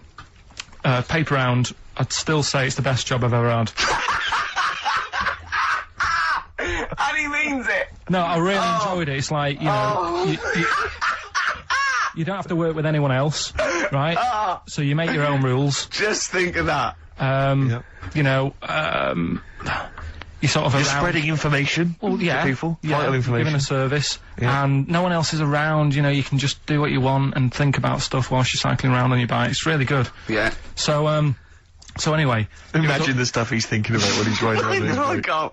Oh, so getting in the head of a salamander. So anyway, I loved it, and even though I only got like 50p a day, right, no matter what the weather was like and stuff, I used to get up at 4:30 and go and do the round, and Why'd you get up at 4:30? because I wanted to watch the Pink Panther at 5:30, so I wanted to get me paper round done. I said, why didn't you watch Pink Panther And then did the paper. he went, oh, I can't sit there thinking I've got my paper round to do. He'll ruin it for him. Yeah. So is it a good job or not? So 4:30 I was up and about, and this morning it was like winter, really bad winter, bad snow, you know, freezing cold, really windy and all that. And my mum said to me before I went to bed, she said, don't be getting up tomorrow, I'll give you the 50p. I said, it's not about the 50p. So, you know, people want the papers and stuff. So, conscientious. So anyway, I went to bed thinking, you know, that's it, I've told her I'm still going, so, you know, whatever. Go to sleep, get up in the morning, and put all my kit on. And I used to have layers of clothing on because it was really cold. I had like a big anorak on with the fur on. I had like waterproof pants, and I got my paper round bag. And I went downstairs to get out, and tried to open the door, and it was locked. I thought, oh, God, so she'd locked it so I couldn't go out, so I'm searching around the house looking for the keys. She must have hid them somewhere. I thought, oh, God, you know, I've got the papers to do. So I thought, how can I get out? So I went upstairs, climbed out of the bathroom window. God. Right, and to try and jump out of the bathroom window onto the porch. But the problem was, I had so much gear on, I was like the Michelin Man. So I could hardly move as it is. Yeah. And I tried to get out the window, and I'm like, try to stretch down like that, get my foot on the porch, and my bag got caught on like the hook of, do you know, like how you have a hook so you can put the window open? Right, yeah, the little arm goes on. My bag had got caught on that. I was holding onto the wall and my foot on the thing, so I couldn't sort of pull it away in case I pulled it away and then fell on my head. Yeah. So I'm stuck there. Dangling. My dad comes back from working nights. Yeah. He thinks I'm a burglar. Gets out his gun. So he's shouting and stuff, going mad and going, Dad, it's me. And he had to give us a hand using a... He's heard that wily trick in Manchester before. He had to help me using a washing prop thing. A big stick. What did he do? Well, he said, just hold on for your dear life, and I'll sort of push the paper bag off the hook. Why didn't he go upstairs and sort it out? It was at that point where I was in the middle, there was nothing you could do, do you know what I mean? It's at that point where you've just got to make a decision. Yeah. And by the time you got upstairs, who knows what might have happened. Sure. Do you know what I mean? You've got to act there and then, don't messing around. Yeah. So... And you could hear downstairs, now here he is, the Pink Panther. Yeah. Dad! Hurry up! Panther, ever so pink. Oh. So that was close to death, because I must have been about 30 foot in the air. Yeah. And I would have, you know, that would have been nasty if I fell to the concrete paving, so... Well, there's more to come. Should we play a record and come back to this? Because he's got more. Oh, yeah, no, there must be one of them where you did fall on your head. This is the one I'm waiting for. There's got to be one. That would explain so much. Yeah. I nearly broke my back. Jeez. Once. My dad said, I bet I can't kick me height. And I said, I bet I can. And, I don't remember this. You didn't tell me this one. I bet you can what? I was in the garden, summer's day, and it was that era when, like, doing kung fu and all that was really popular. Sure. And I was, like, messing about in the garden, punching the tree and stuff. And my dad said... Oh, what a kid he must have been. My dad said, I bet you can't kick your height. Kick your height? What, you mean kick as high as yourself? Yeah, so I must have been, like, 5 foot or something then. And I said, of course I can. So I bet you can't. But instead of doing it on the grass, I did it on, like, the concrete bit. Kicked it, actually did it. I went, there you go. But then, like, get my foot down quick enough and land on my back. You paused to say, there, I've done it. Yeah. As opposed to putting your foot back on the ground. And landed on my back, and I'd still get back trouble now. Do you? Because they say that, don't they? So, to cut a long story short, he gave me about 4 or 5 near-death experiences, and he went, and the whole point of this, he went, so that's why I think I'm going to die of something horrible, like cancer. And I went, why? He went, right, you ready for this? Yeah. He said, well, I don't check my balls. Wait. He said, I don't like the feel. Karl, have you ever logged on to Friends Reunited? It was the site that everyone was talking about last year. No. Are you aware of the concept? I've heard about it, but there's no one from school who'd want to see it again, really. So basically, for those that don't know, you have to log onto his website, and then you can it helps you track down your old schoolmates if they've also logged on and stuff. And we sort of took the liberty, really, of looking on the Friends Reunited site and typing in your school and trying to track down any of your old mates. We didn't get in touch with any of them, don't worry. We didn't do that. We're not going to surprise you with them now. No. But I was just interested to know, like, some of your thoughts on some of the names that I could run past you. I mean, these are people from your year. Just tell me if you recognise the names. Alison Birch? Think I remember her. What's your thoughts on it? Don't be libelous. Don't be like, no. No. Posh, probably did pretty well in history and that. Sarah Morris? God, yeah. Remember her. Go on, you're grinning, what's the thought? Go on. No, just, she was alright. She was a popular one. What does that mean? She was nice. Yeah. Okay. Okay, what about Darren Buckley? He was one of my best mates. Was he really? Yeah. Seriously? Yeah. What do you reckon he's doing now? Do you still keep in touch? When my mum and dad were still in Manchester and they had a butty shop, he used to go in because the bookies was next door. I know the way you paint a picture. If you did this in your history exam, Carl, you will walk it. Go on. So your parents had a butty shop, there was a bookies next door? Yeah, and he liked having a bit of a gamble, so he used to, I think he works for some insurance company. Do you think that his fiancée Beth knows he's got a gambling problem? Or that his 2-year-old son Lewis? No! Yeah, they live in Cheadle Home. Hume. Cheadle Hume. He must be doing well. 'Cause it's He's still supporting the Blue Army and frequents the shrine on a fortnightly basis. funny thing with him is, right, when I used to stay over at his house, and his dad was a copper, and I remember his dad came down and said, right, I want to see you two. I was like, oh God, what's happened? And got us round the table. He said, do you know much about drugs? So we were like, what's all this about? So he goes, you know, they're not good for anyone, you know, the stupid thing to get into. And we're like, yeah, we know. And he went, you know, do you? We said, yeah. He said, what's this then? And he'd found something in his bedroom, and it was a Skittle. What, the sweet? You know, little sweets with the S on it. And Oh, really? Drugs. Yeah. So he said, well, yeah, it's a Skittle. Yeah, I know what it is. Oh, he was bluffing like that as a slang word. Yeah, he thought because he was a copper, he probably had to be down with all the terms and that. So we said, oh, it's a Skittle. And he said, yeah, I know what it is, but what's it doing in your bedroom? Oh. And it was like, no, it's a toffee. So, Darren, Yeah, I know, it's a toffee, it's a squib, it's a, yeah. Carl, more people from your past. Debbie Carr? yeah, she was another nice one. What does that mean? Is that a euphemism? No, she was one of them that you'd sort of go, she's nice, but she'd never be your girlfriend. Do you know what I mean? She was, Not really. even though she was in the same year, she seemed a lot older. Right. And It wasn't a teacher, was it? there was 3 of them who all hung together, and they seemed to hang around like the older kids, the ones who looked like men. Do you know what I mean? They had What like did you look like then? Well, it's just that I had youthful sort of looks, whereas like the older ones had like beards and stuff. It's a gang of boys in the 5th form with beers. Were they smoking pipes? Go, come over here, me filly. Oi, Debbie Carr, come over here, you little beauty. But she was like, I love that. They were hanging around with beers. There's the big boys. Oh, fishing. That's lovely beards. What do you I mean? just see a whole row of George Bernard Shaws. Brilliant. How do you do in history, boy? Think on it. You're an idiot. Oh. they were like, you know, I'd be there sort of plain punching people in the arm. Because he used to play that Oh, that's a skill. great game. Oh, I love that. Punch people in the arm. Is that part of the Olympics now? it's, I think it was exhibition this year. Right. But it's going to go pro next It's going to be the Winter Olympics because you've got to do it in just a cap sleeve shirt in winter. Yeah. So you're playing that? She, but whilst I But was she didn't doing appreciate that. She used to go, ow! that, you know, I always think whilst I was doing that, they were like the Charlie's Angels, and they'd be sorting out a mission somewhere because they were really like there was something about them that you thought, you know, yeah, they're special. They were private detectives. What if it worked for a man they never see? Okay, well, here's a name I'm interested in, because...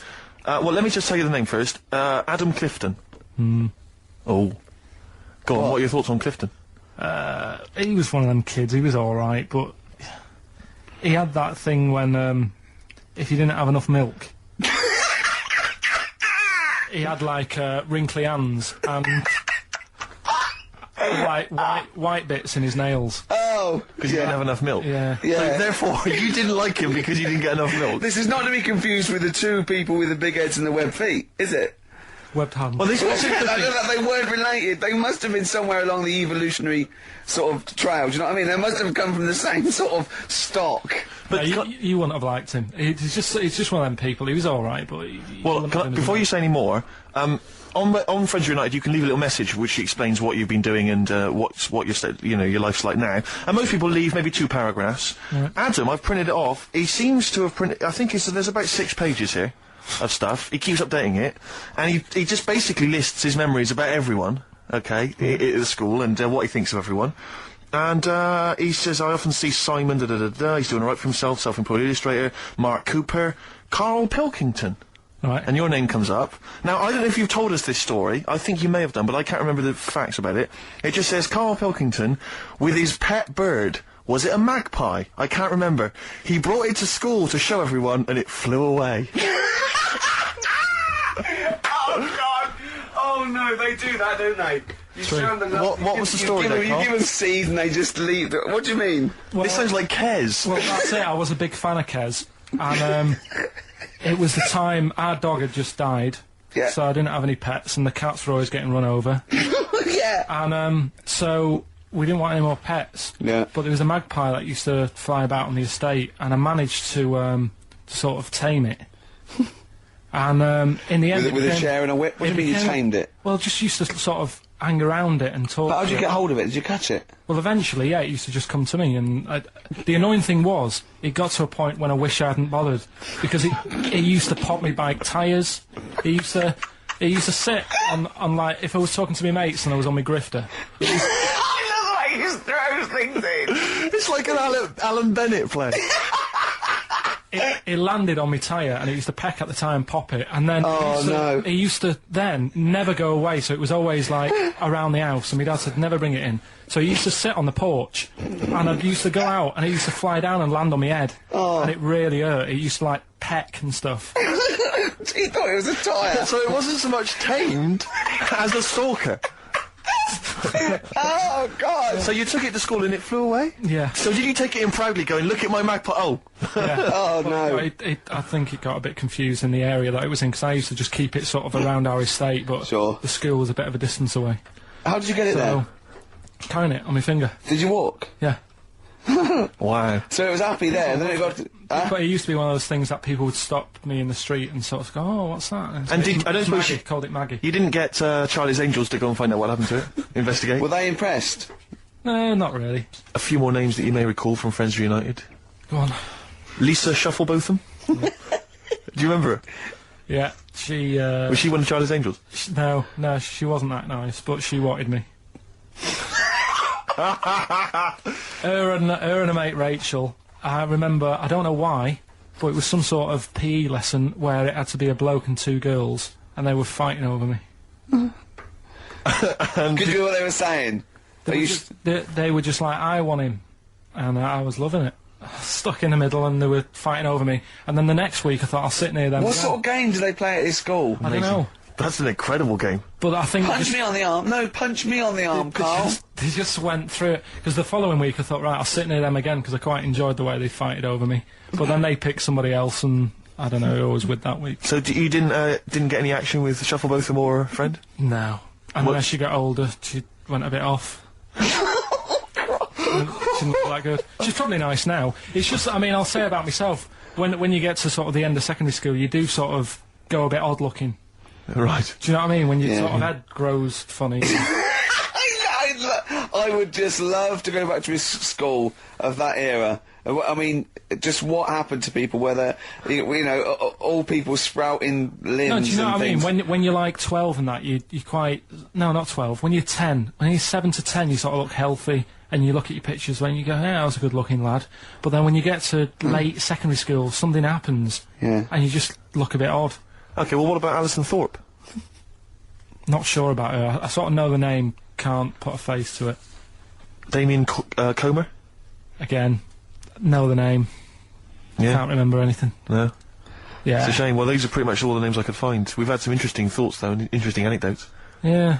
Anyone in particular that you'd like to say hello to that maybe listening now that No, I you... think I would have mentioned Darren Buckley if you hadn't have brought him up. Oh, right. He was like me buddy. Yeah. Did you ever see the magpie game when you took it to the school and confused it? No. You're joking. That was the end of it, was it? Yeah. So where did it go? Probably to some other kid. Because, I mean, actually, it probably got killed. Because if it was being that friendly with other people, some people might have took advantage of it. In what way? Well, there was a programme on the other week about... What, in the way that Shufflebotham was trying to take advantage of you? Yeah. There was a programme on the other week about bear whisperers. Yeah. And some blokes got really friendly with a bear. And then when they were leaving that area where the bear was, they said, oh, we've caused a problem here. Because there's some bear hunters coming in and moving into this area. And it's going to get a bullet if it acts like this. So they had to scare it away. And that's what I should have done with Maggie. I should have terrified it a little bit, so it wouldn't trust humans. Just introduced it to some of your schoolmates, I'm sure would have freaked it right out. Well, the ones with Maybe the that was big why it fled. It didn't see. Oh no! It didn't see those two fellas with big heads and webbed hands coming towards it, did it? That would have terrified anything. It's like a scarecrow, like two walking scarecrows.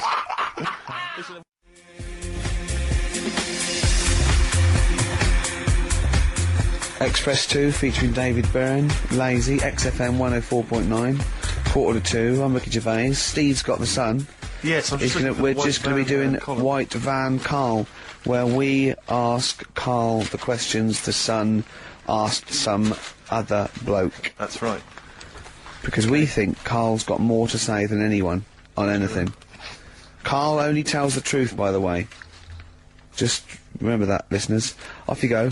Yes, well, today's White Van Man in the Sun is John Slade. He owns his own door maintenance company. His answers are very informative, I have to say. But, Karl, what do you make of the Channel 4 producer, aged 30, who duped a school into believing he was a teenager for a documentary? Are you familiar with this story? No, go on. Well, basically, a 30-year-old guy kind of fooled the school into thinking he was a pupil for a secret documentary. The school's outraged.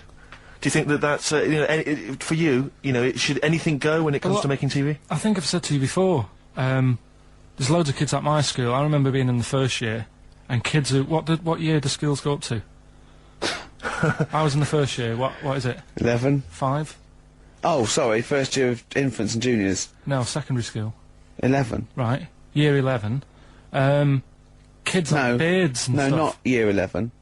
They're 11 when they first go to secondary school. Right, well, I'm 11. The kids at the older end. Well, there's the fifth form, and then there's you can leave when leave when you're 16, I think, can't you now? Right. Well, kids who were 16 looked old. They did have beards. I remember going there and thinking some of them were teachers. I think he's answered that. Next one. What's the next one? Tattoos and everything. I think they're kids in the earlier years even. What do you make of the fact that Mariah Carey's £38 million payoff has cost EMI staff their jobs, and we're talking 1,800 EMI staff who have lost their jobs? What do you think of that? Yeah, I mean, is that silly money, Mariah Carey, on 38 million? She doesn't need that much. She doesn't need that much. She has to dress nice, though. It's not her fault. I'd say, it's bad business. Okay. Because, EMI, did you say? Yes. Right. They've got rid of them staff. Yeah. Mariah Carey's left. Who's going to do the work? do you think Mariah should come back and do some temping? Well, they should have got a loan and paid her. Okay. Do you know what I mean? Vicious circle, that. Right. You've done a business degree, haven't you? Have you? Commerce. You did commerce. Where did you do that? What did you do with that? At school, I'd learnt how to fill out a cheque, pay a bill, and I think I had a trip round Kellogg's. Did you get an O-level or GCSE? We know he didn't. You know. But was there a commerce exam, or was it just a division of Can't maths? remember. What did you do? Fill out a cheque? Subset of It maths. was an option. It was like, if you want to do it, you can. What was it? Fill out a cheque. Pay a bill. Pay a bill. Have a visit round Round Kellogg's. Kellogg's, and I saw my sister's boyfriend there at the time. He sorted me out with some variety packs. Really? What was in them? You know, Rice Krispies and Good stuff. Cocoa Pops? Space Dust or whatever it is. Space Dust! So, sorry, that wasn't Ken Dodd, though. No. That was someone else, that was an aunt. That wasn't Special K. What do you make of fears that dumped Britney Spears? She's been dumped by her boyfriend. There's worries that she may be cracking up, Karl. You concerned? What are the signs? Well, I'm not entirely sure. I'm just reading from this section, but I would assume that she's obviously showed signs of depression, maybe. She'll be alright. I remember, like, you know, Zoe Harris, when she sort of got bored of me when I was a kid. Yeah. Get over it, I don't even think about her now. What, and how long did it take you to get over Zoe? Zoe Harris! How long did it take To be honest, right, it was like one of my first girlfriends, and she was a pain. I remember I went out with her because she wouldn't stop hassling me, right? Yeah. And I remember... I love that. Oh, go on, then. I never talked to her, and then the bit that really got me, I thought I half liked her, and then I remember, right, we were at a school party, sort of infant school. Infant school? Right. Are you sure it wasn't junior school? Well, it's on the cusp. Yeah. Like, when you're about to leave infants and go to the next one. Yeah. And, she was crying because... You were saying, I don't think we should move in together.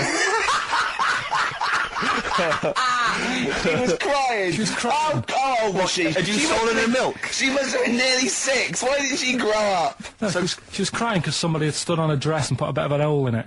And I said, oh, for God's sake.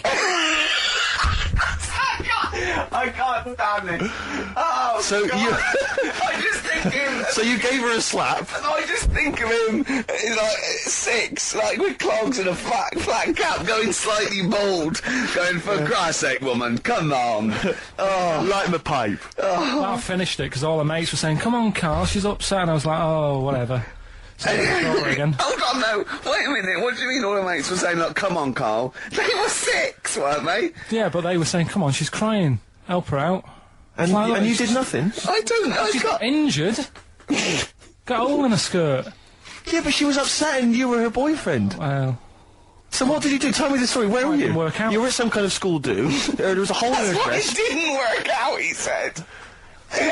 Do you treat your current girlfriend in the same way? This callous disregard for someone's feelings? His current girlfriend does not tread on her dress. Does she? Oh, she didn't. So, do as it, far did as she? you're concerned, what was her name? Sarah? Zoe. Zoe Harris. She just felt like, well, you know, if she's going to make a whinge about, you know, a silly little hole, screw her. Yeah. You're all heart, Carl. What would you have done? I'd have gone over there and given her a lovely kiss. No, you wouldn't.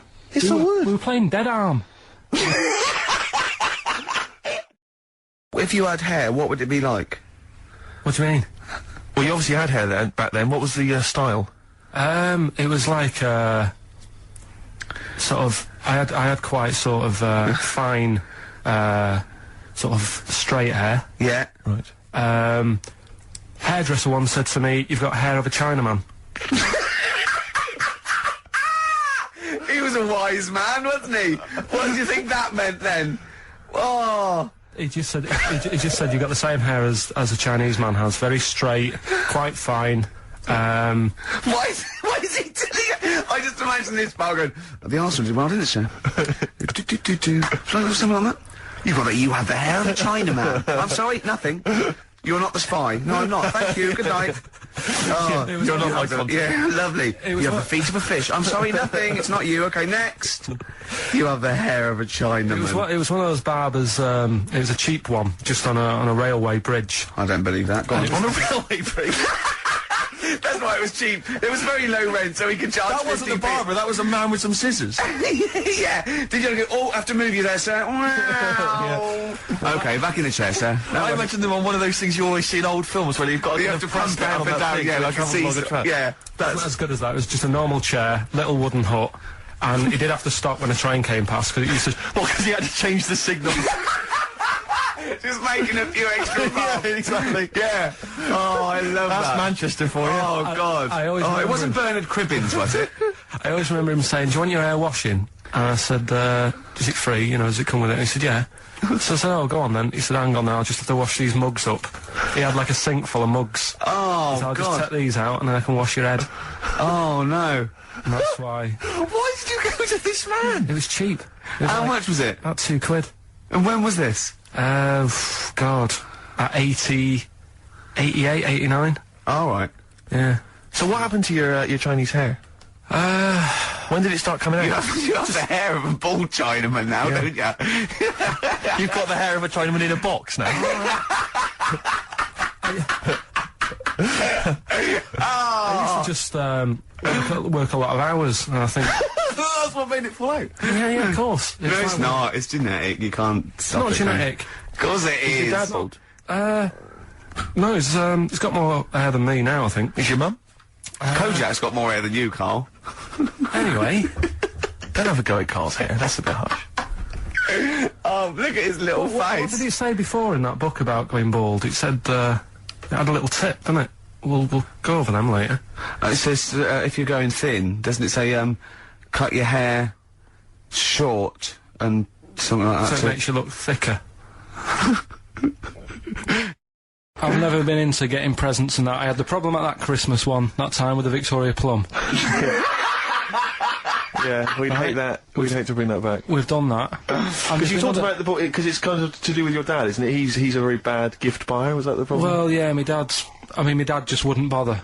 It was my mum who sort of made an effort, and she sort of worked out half of what I wanted, then she left it to me dad to get it off someone, see if he could get one cheap or whatever. I love the fact that usually people talk about, like, drinking heavily or violent abuse, right? Yeah. But here's what he's been left with and scarred with from parents is bad gift buying. Yeah, and that's the not so Victoria bad, Plum is it? incident. In the greater scheme of things in the world, Yeah, but- that's not a bad thing to have, is it? Right, there was this, this is what it's like about getting presents and stuff, right? With my mum and dad. Go on. My mate, Colin, right? He Colin had, Makin? no, Colin Bailey, Oh, right? He had a, little, Sinclair Spectrum, right? Yeah. Computer, Yeah. which was like the thing to have at that yeah, time, yeah, right? yeah. Used to always go round to his house. The deal was... Not the one you had to play through the window because you weren't allowed to. No, that's another lad. Oh, right? yeah. This is a different lad. And the deal was, he came to our house, and my mum gave him a pie. And then I'd go round to his, and I'd stay there for a few hours playing, you know, Hungry Horace and stuff like that on it. Sure. Right? Now, my mum and dad knew that I really wanted one of these computers, right? So I waited about a year. Came round to Christmas Day, I thought, I reckon, might have one. Turned out, they bought me the wrong one. They bought me a ZX81 instead of a Spectrum, right? And, Christmas Day, I'm there trying to load the games up, it's not working, I'm thinking, what's wrong, right? And the thing with me, when I was a kid, I used to get quite sort of agitated This quite is the moment. right? I found out that it needed a RAM pack to make it work, right? Looking in the thing and it's saying, and make sure you put your RAM pack in the back. And I was like, oh, where's the RAM pack? And my dad's going, I don't know, I've got you the main bit. That's it. So, I was that wound up, I just was sick, right? Just sick. I didn't feel sick or anything, I just was like, oh god. Went to the sink, just sick. Because I was that on edge about it. I said, come on, we've got to get one. And my dad's like, Tandy's shut, we're not gonna get anything today. Ruined again, Christmas Day. That was after the year when my train set got blown up by our kid. Following year, no RAM pack. And now you ask me why don't I get good presents? He's scarred. He just I'm threw gonna up. die. Honestly, I'm gonna die. It's just being sick. Yeah. There's no RAM pack. Did you get to the bottom of it? Why wasn't there a RAM pack? You have to buy them separate. Oh, It's one of them okay. cons. What do you mean I can't play Frogger? Oh no. So, wasn't there another incident when you threw up? Spontaneously threw up? Through sheer anxiety? I do get it. It's not so much now because I've relaxed a bit, but as a kid I used to be quite on edge all the time with certain things. Do you think that's what happened to your The cat wind. that kept being sick? That it didn't get the food it wanted, and it just threw up. Do you remember that? Yeah. God, so they shaved it. Yeah, but again, you see, the cat thing... I mean, it's mad, I was thinking about it the other day, right? I used to think I had quite a normal upbringing, You didn't. right? And someone was talking Your about the mother cat. once told you not to go to school because it was windy, Carl. It was Yeah. not a normal upbringing. The cat was being sick, so she shaved it, so it was easier to clean. Right, well, my mum and dad went on holiday, right? And I stayed at the Rosses down the road. Oh, yeah. Only a kid, must have been about 5 or something, right? And, I was always running around in the house. I had a lot of energy as a kid. What the Rosses did, they had this cat that was dead violent, the most violent, sort of angry cat I have ever witnessed. A tiger. It was, honestly, Steve, if it was bigger, it would have been, because it was just always having a go at you. Yeah. If you went to pat it on the head, it went to bite you and stuff. And what they used to do with it, to stop me running around, I'd sort of be running around, and then I'd get a bit tired, and they'd say, have a lie down on the settee. So I'd lie down on the settee and I'd nod off. And what they used to do, I'd wake up, and they'd have put the cat on my belly. Right? So I'd be scared to move, because it's like it's going to get me. But it would keep you there. It kept me there, and it used to sort of slaver on me, and they'd sort of, you know, go out or whatever, and I'd be lying there. That's not normal, is it? Carl, sorry, were you created by the Brothers Grimm for one of their fairy tales? What kind of a life is that? Absolute twaddle. Absolute rubbish. When all that business. Oh, Yeah. don't talk Right. shit, So, Carl. anyway, it's going to be... Oh, Carl, you're talking so much shit again. You must know that's not true. There's no way. You're talking rubbish again. This is shit. This is. What are you talking about? Oh, Christ! Right, calm down. We haven't got much time left. Oh God! What do you mean they said it? Forget it. No, don't forget it. Carl, do not press that. Switch the record off. Switch the... America for on the Enterprise. It was all about space. And there was one question, answer 3 right, and it was who was the first one into space? Yuri Gagarin.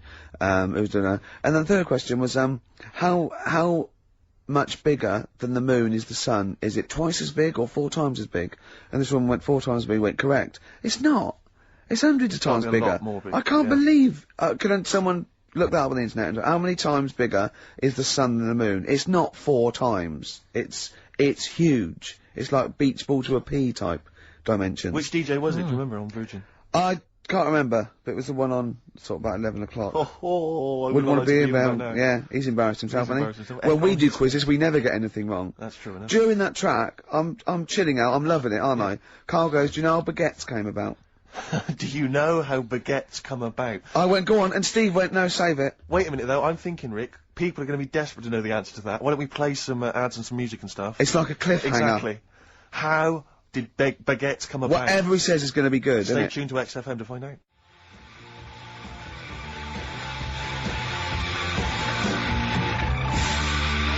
Hives, hate to say I told you so. So I love that sort of stuff.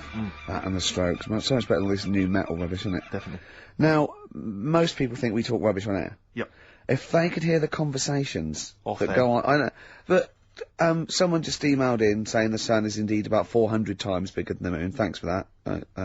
That DJ must have looked it up and said 400 times. That can't be right. It's probably a printing error. 4 times. Yeah. Nothing can be 400 times bigger than the moon. Carl went, yeah, but the sun's only got 1 million years, isn't it? I went, what? He went, on that space program, it said that in 1 million years the sun will be destroyed, and he said, and then we're all shafted. Right? I went, I laughed. Steve went, no, it's okay. By then we'll be on another planet. No, I think that's true. We'll have colonised other planets. Carl went, yeah, but there'll be no sun. Steve went, well, there's other suns, which is true. Carl went, well, I went, well, yeah, every star is a sun. Carl went, well, not really. Not really. Don't believe that, do you? And I went, no, it is. The sun is just a star. It's not even a particularly big star. Carl went, well, why didn't they say that instead of worrying me? Instead of worrying me. In 1 million years' time. Yeah. I love that Carl, he's been preserved, brought back to life, and is now the ruler of the world. Just a head in a fish tank. And he speaks like this. I am Pilkington. The reason you became king of the universe, of course, is because of your fascinating French bread anecdote. Oh, yeah! Yeah, come on the then. story? How did baguettes come about? If this is going to be someone cooked a loaf a bit wrong and said I can still make a sandwich out of it, I'm going to hit you. No. Go on then. Right. Napoleon, when he was at war and that with Russia. 1812, yeah. Yeah, all his soldiers were like, you know, not used to the cold weather and that. So they said, take some clothes in your bag with you because it's going to be nippy out there. So they put all the clothes in the bag. Sure. Did what they were told. Thought, It's Napoleon, for Christ's sake. No room for any food. No, You're joking. So Couldn't they make some sort of like sandwich? no, it wouldn't fit because of all the clothes. You had to take extra gear. Sure. for them. So anyway, he said, I can see where know. this is going. I'll be honest. Is there a baguette-shaped gap left in their holdall? They thought, let's make some bread that you can fit down your trouser leg. What? That's not true! No, it's not, I God! read it in Euston train station. I was waiting to go back to Manchester. Where did you read What, this? scrawled on the wall in graffiti? Yeah. Do you know the Was it also meet me here for cock fun at 12 o'clock? The upper cross sandwich shop, Euston station. It's on the wall. What do you mean it's on the wall? Do you know it says like sail on at Dixon's, whatever? Yeah. Next to that, there was like a bit of information. Once you've read the stuff on Dixon's, Baguette information. there's a big thing about the history of the baguette. I read it and I thought, No, we gotta make a sandwich we can spit down our trouser leg. But how can you march and fight with a huge piece of bread down your train? Although it would be intimidating. You see them coming, you go, sacre bleu, look at the size of them. They're big fellas. Well, Blimey. I can't help but feel that could be a practical joke at your expense. yeah. didn't do that. Well, the Earl of Do you ever Sandwich... question anything you read? If it's printed up, is that, Yeah. like, fact for you then? Well, it's not funny. I mean, if they were trying to be funny, it's like, it's not, is it? So it's information. Have you heard us? Things sometimes want to be funny when they're not. That's exactly what happened with the sandwich. The Earl of Sandwich wanted something he could fit down his pants. And it was those triangle cut sandwiches wrapped in cling film were perfect. You might be right. You might be right.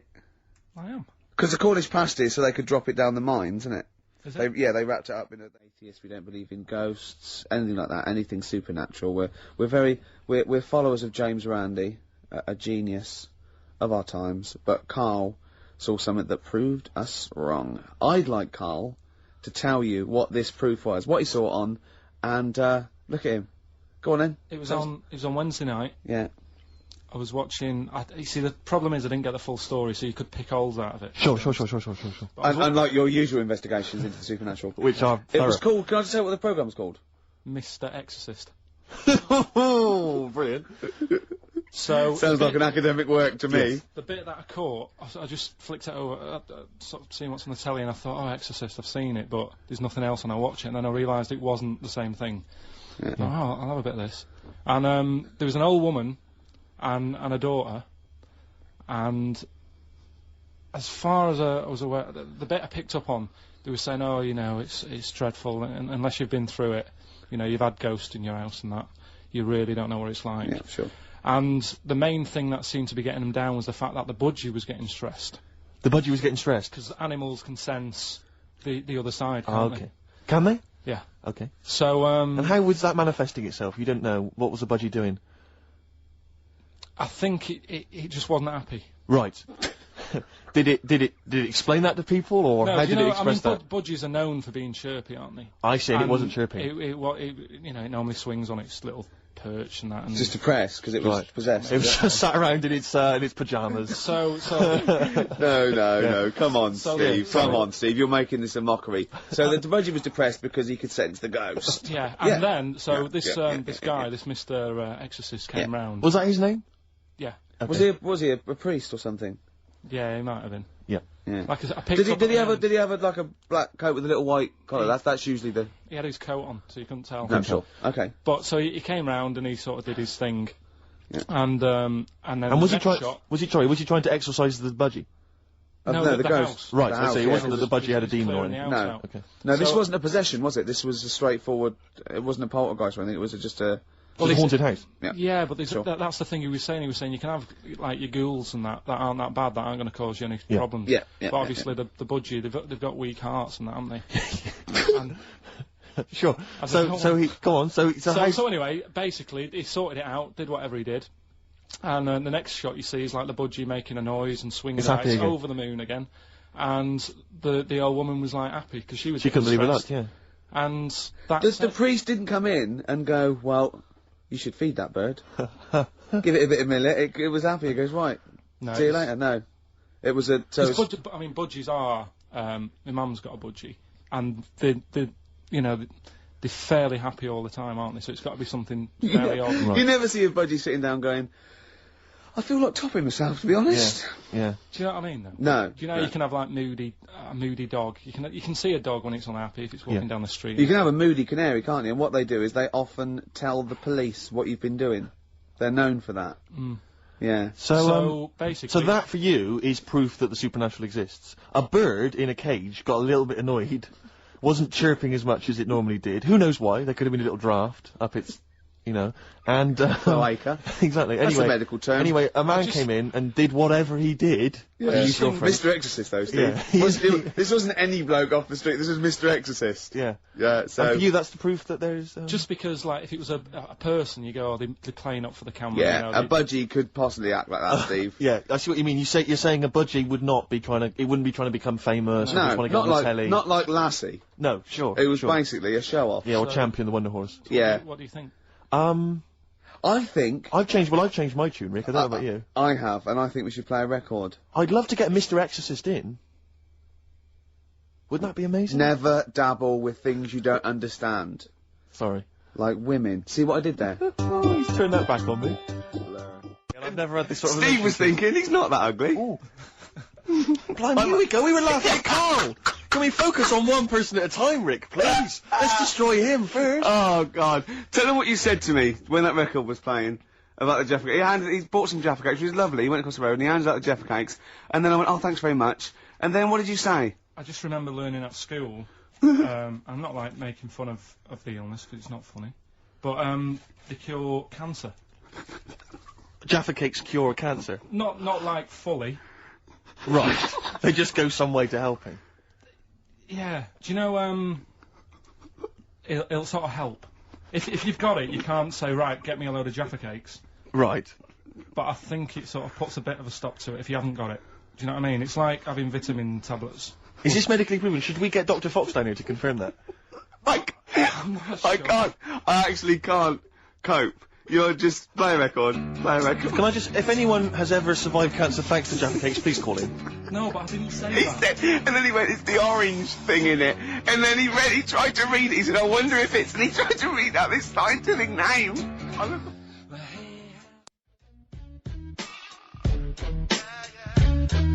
Farrah Munch, got ya. XFM 104.9. Well, as we promised, some feng shui. What do you want to know? Ratio of windows. It's one of those little books that you see at the sort of like the front desk of like Waterstones or Dillon's or one of those. And it's just it's a little guide. It's should I say what it is? I'm allowed, aren't I? Lillian Two's little book of feng shui, and obviously you can't go into it in depth, but it's some little, you know, just some little sort of nuggets, I suppose. Yeah, ratio of windows. The ratio of windows to doors in your rooms should not exceed 3-1. Too many windows calls all your luck to seep away. Obviously. Hello. It is also better not to have windows on the wall opposite the door. Is that the case in your place, Carl? Because you may need to brick that up when you get back later. I always remember, I used to work nights. Yeah. Right? And it was when my brother just sort of got kicked out of the army. Yeah. And my mum and dad went away on holiday, so he was staying with us. He's got to write a book, this bloke. And, You have got to write a book, Carl. Go on. I came back, Yeah. and there was women everywhere. There's women in every bed in the house. I thought, where am I going to sleep? Had he set up a brothel? What? So, no, it's just a bit of a one. That's impressive, though. A girl in every single bed. I mean, he was mad. So, I slept on the sofa downstairs, and I didn't sleep that well. Yeah. But I slept on it before when it was facing a different way. Sure. And I had a good sleep. So for you, that's proved the worth of feng shui. Yeah, I think there's something in it. Do you honestly think there's something in it, though? Yeah, I do, yeah. Okay, we'll just read a few of the others, Rick. Okay, well, it's not. I think most people know this one. Display the three-legged frog for luck. Look for a three-legged frog. You can buy one from any Chinese supermarket, and place it in the vicinity of your front door, facing inwards as if it has just come into the house. Don't place the frog facing the door. Please. Oh, come on, people. What? Think before you place your frog. I mean, this really is. I mean, but. What's the last page? Because that will be the most important one. Do you reckon? Yeah. The last one, I the wealth vase. Make a wealth vase and keep it hidden in your cupboard.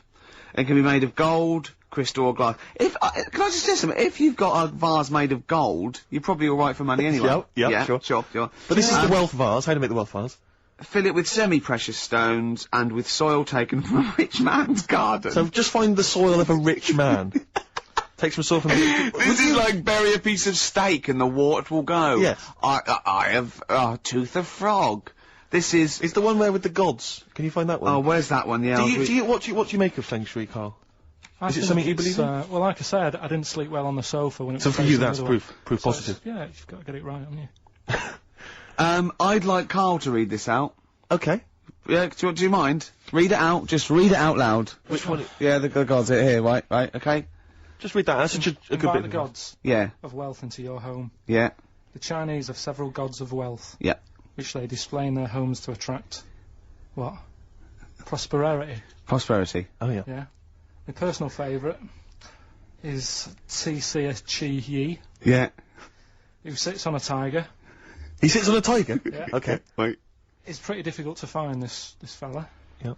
If you could use Kang Kung or the 3-star gods. Oh no. Read him out.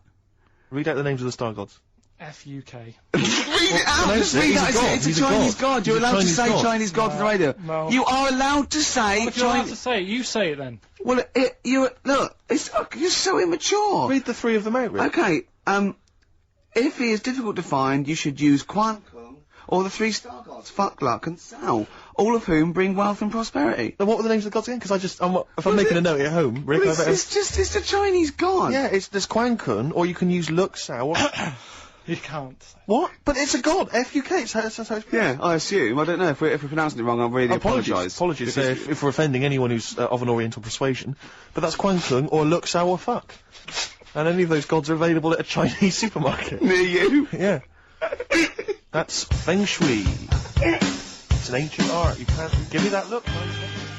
I mean, when you've been saying I've got a round head, I was a bit like, yeah, everyone has. Stop having a go. Yeah. And then I saw this picture last week.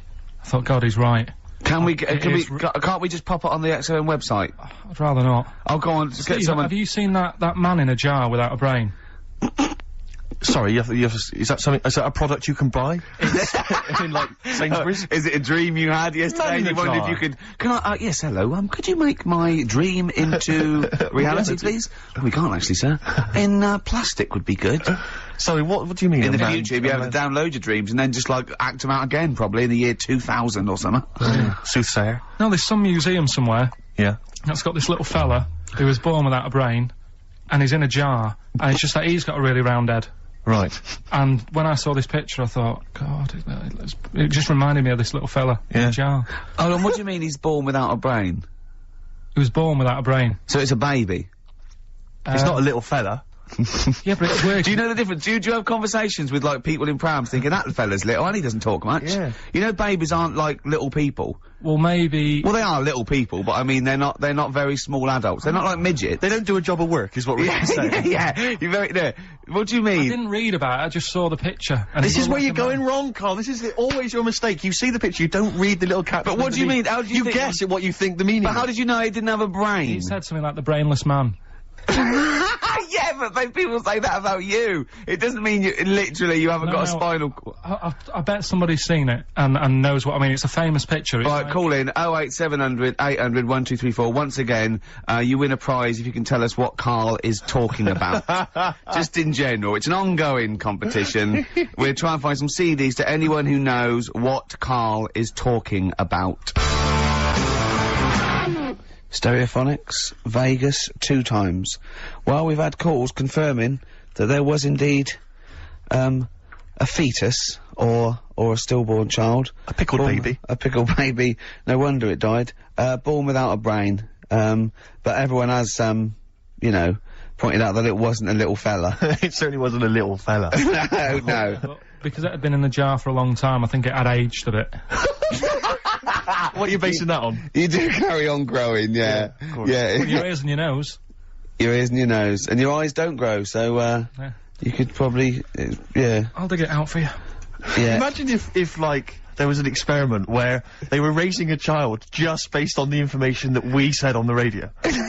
What kind of a person It was like would they download, be? yeah. And it What kind of information would they have? it took everything literally. Exactly. And that was Who Needs Enemies? Good question, lads. Nobody. 6FM 104.9. I'm Ricky Gervais. Oh, they should print a little book of those. They're great. Oh, how you can relate any song or artist to anything else. Easy. Joyful. Easy. Well, yeah, so, me and Karl went out, for a beer, and it was great, wasn't it? Yeah, enjoy We started off, good. and you met my mate, Robin, didn't you? Yeah. And, some of the stories. Do you want to tell Steve some things about Robin that you Robin, don't? do you know him well? Yes. Well, do you know about his worm problem as a kid? Go on. Right. What I can remember is he had worms as a kid. Not sure how you get him. He never answered me. He was getting a bit touchy about it. Right. This is like the second time I met him. I think he was a bit annoyed that Ricky told me about his problem. What Yes. now straight away, you not being there, instinctively, what do you think went on with this story about worms? My suspicion Yeah. is rather like when you told a group of people that Robin had once suckled milk from a cow's udder. Yeah. He told me that. Yeah, did he mention that as well? Yeah. Yeah. My suspicion is that, like the cow story, the worm story is not true. But And why Robin- why would he get so sort of uppity about it? Well, Because it's not true. Imagine if that wasn't the first time he'd done it. Imagine if he did that every single time he was with somebody for the first time and Robin was just met them. He will tell that story to anyone. But they do say there's no smoke without fire. Oh, Robin! I also told him. That's a fable. I also I just told him that the way Robin cured these worms was because the doctor told his mother, right, to hold a piece of ham or cheese near Robin's anus so the worms would come out for the food, and he believed it. I'll tell you why, though. I said to Robin used to sit on spam to try and get the worms out, and he believed it. But Steve, right, do you remember that story about 3 or 4 years ago where there was some bloke in the army, he went away to somewhere, Vietnam or whatever, he was messing about in the woods, Messing about in the woods? Shouldn't he have been fighting? whatever, Yeah. right, and he walked through some lake, and I think he'd cut his toe or something on something, and some worm of some sort crawled in the gash. Yeah. And, it was in his body, and the doctor said, we've got to get this out of your body. So, what they did was, they said, right, the thinnest part or something of your body that things can crawl through is on the top of your head. So, they wrapped Where the skull is. So they wrapped some bacon. No, they didn't! They did. Because that's Oh, that right. thing. So Everyone... he's gone in by the toe. So what we do is, I'll tell you what, that worm's probably heading straight for the head. We'll put a bit of bacon on it. The thinnest part of the body is the skull. Of course it's not the thinnest part of the body. It's where your brain case is, isn't it? It's the skull. There was a reason for it. And it was like they stuck some bacon on his head. And As ever, the vital piece of information, i.e. the reason, Karl seems to have forgotten. because the worm was in his body, and they said everyone likes the smell of bacon. Including even worms. a worm. Again. Even a Vietnamese lake worm. They Oh, they love Remember bacon. Remember last week when I said about the little fella with the bone with no brain, and you were proved wrong? No, Please. no. We were saying it wasn't a little fella. We were saying it was a stillborn child. It wasn't a little You're fella. changing it now. You weren't having any of it last Right, week. hang on a minute. I'm getting confused. There was a Vietnamese snake that went inside of a soldier. worm. A little, like, maggot or some sort that you have to get out of your body because it causes problems. Yes, and so in order to get it out of the He runs body, amok. they strapped bacon to his head. Yeah. That is great. This doctor. And did that work? I think so. They had a picture of him smiling. Oh, God, what, the worm or the bloke? The bloke. Oh, dear. Honestly, I hope someone knows the story. Right. It was about 3 years ago, I reckon. Okay. And, yeah, it did work. GI bacon. So this is why when So what, the worm burrowed out of his head to get the bacon? get to the bacon. Right. That's great. So this is why when Robin was telling his story, I was a little bit disappointed if it wasn't true. Right. Because in a way, You know Robin's never been to Vietnam. No, but what, do you really think that Robin, well, as Robin said at the time, Karl, why would I sit on ham, then tell Ricky Gervais? It's a very good point. because if he was a kid, you do daft things like that as a kid. Right. You know It's what I the mean? telling Ricky Gervais, though. Yeah. I mean, you might call up, Yeah. but no, I keep myself to myself. Yeah. Then you don't get bogged down in the office politics and stuff. Yeah. Is there a lot of office politics here? I don't know. I don't get involved in it. Oh, yeah. Proved your point. So when we're away and we're like out of action, who other than Suzanne, who will you talk to of the day? How will you get a sort of, feedback from the world? How will you get sort of like input and... I always, if ever I've got like a question on anything, the internet's sat there and I can just go online and find out. The what internet is good, it's brilliant. but it's not all verified. What do you mean? It's not all verified. It's not all necessarily factually accurate. Anyone can put things onto the internet. It's it's freaks and things that put on Well, here's things one, right? like Here's one that I read in the week, right? Go on. About this woman. yeah. She was a bit of a punk, and to get her hair done like she wanted it, Super glue. right? No, she got lard. Apparently, it's a popular thing. You might know. Put lard on your head, Yeah. and you put it in the oven. Now, apparently, the heat that you get from the oven is different from the sort of heat you get from an hairdryer, right? And she had to do that to get the style that she wanted. But anyway, she comes into money or whatever, treats herself to a microwave, right? It's not true. Opens the Carl. door, jams the things, you know, like the little catch, so the microwave works. She jams it with a screwdriver or a knife or something. Yeah. Puts the microwave on, sticks her head in, boils her brain. Don't be ridiculous. Right? Well, why is that ridiculous? Boils her brain. She boiled her brain. She boiled her brain. And this is what's good about the internet. I went straight from that, and there was a subject about brains. And do you know that Russell Crowe, when he dies, is giving his brain to charity or something, some sort of some people who can do stuff with it. She gave hers to Pot Noodle. Vesta. Yeah. Oh, That's boiling the sort a of stuff. skull. Yeah. That's not true. It's not true, Carl. It's the same as the woman who put her poodle in the microwave, isn't it? And all that. Just urban myths. They're urban myths. But again, where does it start? Someone made it up. Yeah. For a laugh. They're just too convenient urban myths. Everyone's you can tell an urban myth's not true because it's always this happened to a mate of mine, and when you say what happened then, they go, don't know, that was it. Was it? Was that it? Was it? Someone boiled a brain and that was it. There was no more story. Well, Were there any dates, locations, times? I think it was in Belgium. There's that one that a bloke, right, was going to get a phone call at 4 o'clock to find out if his business was, you know, okay, right?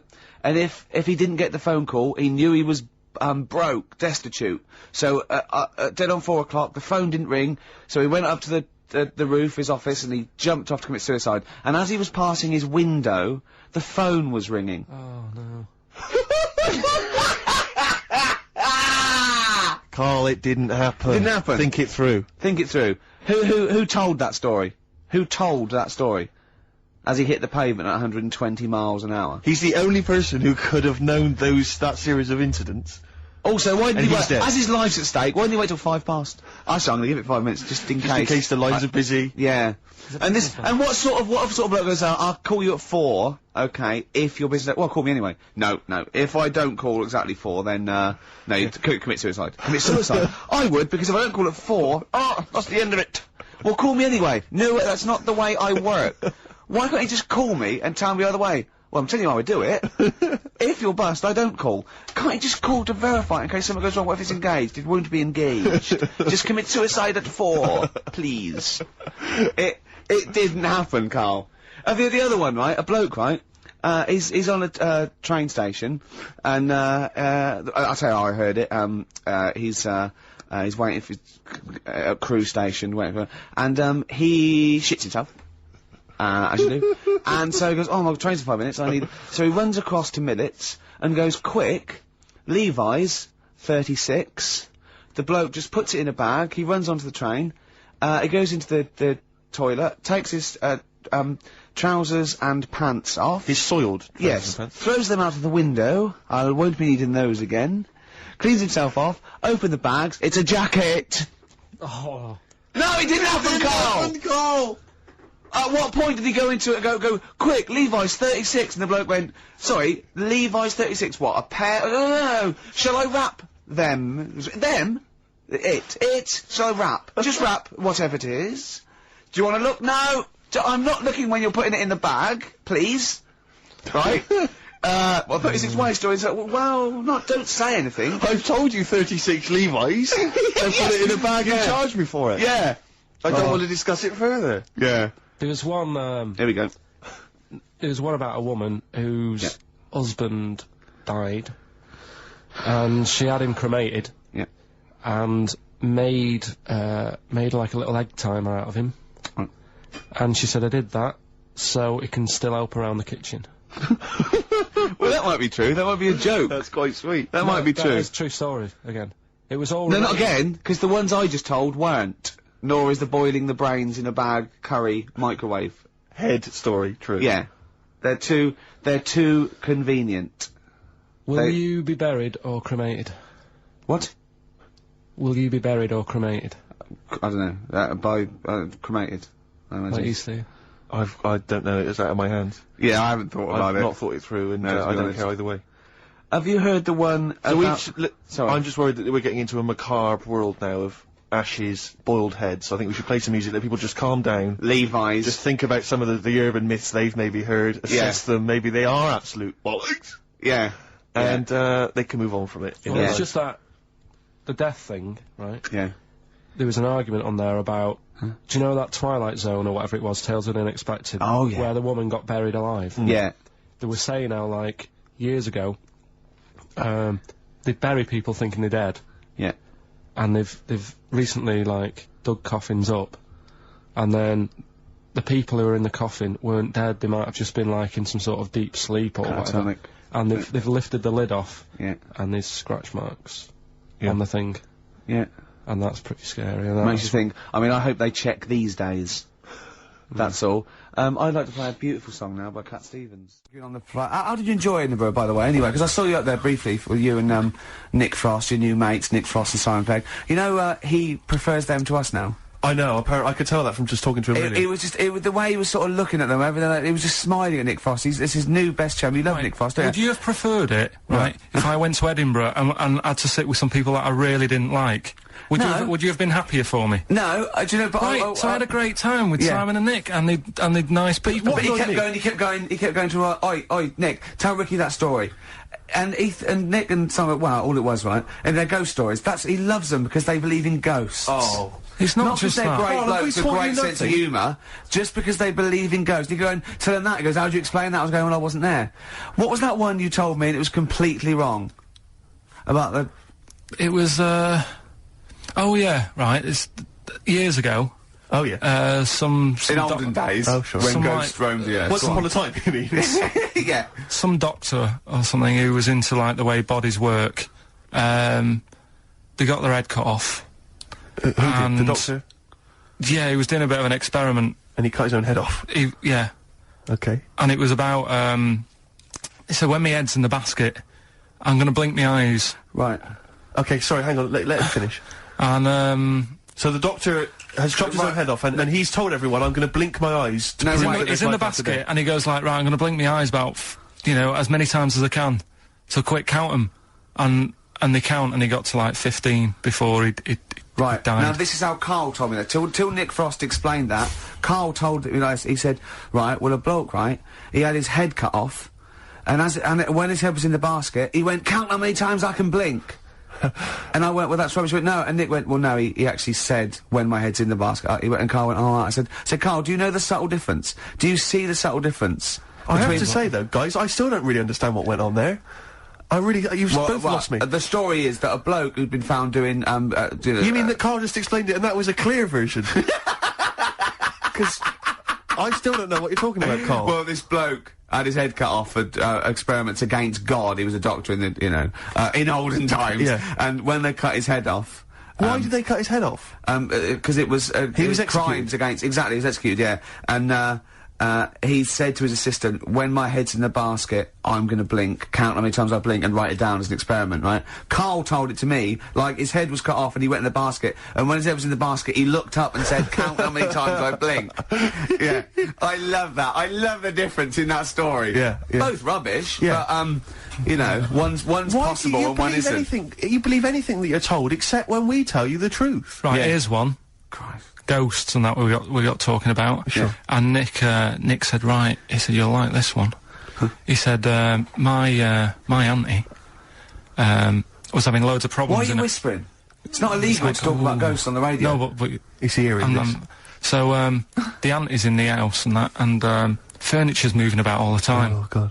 And they were like, no, Steve, he told me this one. This is such rubbish, mate. No, come on, let's listen. I'm gonna leave it to you. I'm gonna sit back and enjoy it. I'm just gonna watch your face, Steve. Right. Sorry, so I missed the beginning there, Karl. There's an auntie in the house. Basically, Nick's auntie. Right. In the house, things moving around all the time. And it was just annoying every time she tidied up. It was like... it's just annoying. Making a mess. It was one part annoying to two parts scary. Yeah. So... stuff was moving around all the time, and they said, right, we need an housekeeper. Rather than having the house a mess, until we sort this out. Stop it! I've got the vicar coming round. Stop moving stuff around. Oh, yeah, go on. They said that shouldn't be in the pants drawer. Let's put all the furniture in one room, right? So just have one room that's a mess, and have all the others empty. Because I love the poltergeist can't really... it can move wardrobes around, but it can't open the door to put it in another room. Yeah. Poltergeist going, oh, I'm just making this room messy. I wish someone would open the door so I could... Go on. Yeah, but... So all this stuff's in this room. So they moved all their furniture into one room? They put, like, the drawers in there and everything, and it was really uncomfortable, because they were all, like, on top of each other. They sat in the room with all the stuff? Yeah, they had to, because that's where the three-piece suite was. Okay. Oh, God. Right? All right. Oh, God. So they sat there, like, all crumpled up and that, but nothing can move because it's so tight. Things, Yeah. I think things were trying to move, Yeah, but yeah, everything yeah. was so tight, it's They just like... foxed that poltergeist. So anyway, one night they sat there, like, sort of a bit awkward watching the telly and that, and, they hear some banging Yeah. in the next room. So, she goes, oh, God, what's that? Oh, he hadn't moved in, had he, the ghost? So, To some of the empty rooms. so there's this He's bang... moved some friends and family in. There's this banging about going on, No, so listen to this, listen to this, she Steve. gets up, right, Yeah. and what it is, they had the baby in the next room because there wasn't much room for the cot. Right, so they left the baby with the ghost. So they go into the room where the baby is, and the banging Yeah. is like, do you know those plastic balls you get that you can chuck round the room and, like, they go mental? Right. The ones that you chuck once and Yeah. they keep bouncing Yeah, for yeah, ages. yeah. That was bouncing around the room. Wow, what, the hitting baby had thrown it? hitting all the walls, and the baby was there, stood in the cot, sort of laughing Right. and looking at the ball, and wherever it looked, the ball went. Yeah. And then she said, stop doing that. Yeah. And the ball just stopped. Did it? And it rolled a bit and stopped. Right. So the baby had thrown the ball and it was watching it as it bounced around the room. It wasn't throwing it, it was in control of it. No, the point is, Steve, the baby had been doing it. Would have been the baby all along. The baby had been messing with the furniture. It was So the it's baby a that had the super power. Yeah, it's the baby that had the power. Special baby. It's a baby that had the power. It's What a power? baby that had the power. What- the what's power the power? of telekinesis. Right. They were then trying to convince me that telekinesis was not like all the other stuff that I didn't believe in, but that was a science. Right. Telekinesis was possible. Yes. Yeah, it's not like ghosts and demons and all that sort of. Telekinesis is different. Yeah, That's yeah. a science. But Nick's auntie saw it, and I love the fact that you're telling me that someone else's auntie saw it. So I should be satisfied with that. Yeah. I should be satisfied with that. I mean, So does she still live in one room with all her possessions? no, I think the baby grew out of it, apparently. it grew The up. baby grew out of it. So it doesn't use its telekinesis powers No. anymore? Well, no, it's No. like in Carrie, innit? She was upset for a bit, and then she got over it. Okay, I'm just gonna say one thing, Carl. That was a film. Do you want to play a record or?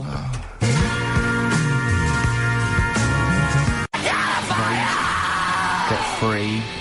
Alright, on XFM absolutely. 104.9. Can I just tell you a story that Carl told me a couple of weeks ago? Is this another ghost story, another Yeah, spooky it is, story? yeah. I called him out, I was, what are you doing? He said, I said, I've just been reading ghost stories again.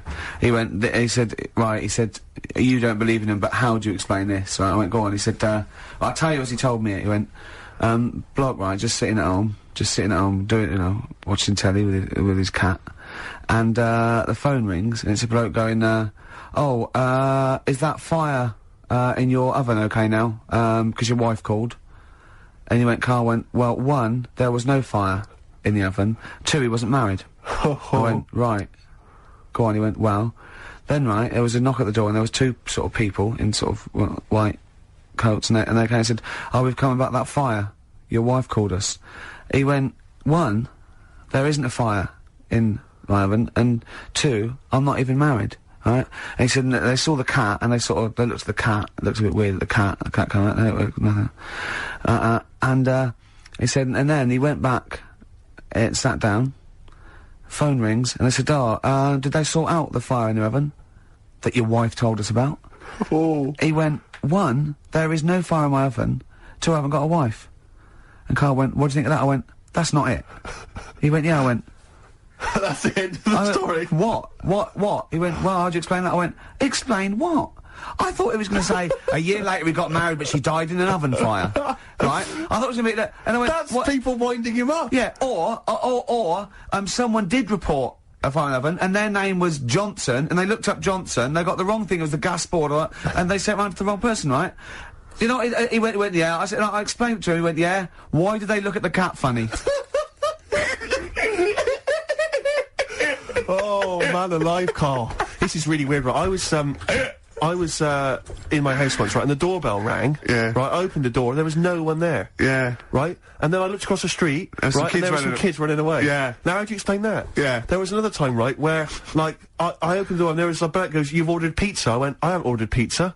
And I heard my mate upstairs giggling and putting the phone down. Yeah. How do you explain that? Carl, seriously, why did you tell me that story? What did you think it was weird about that?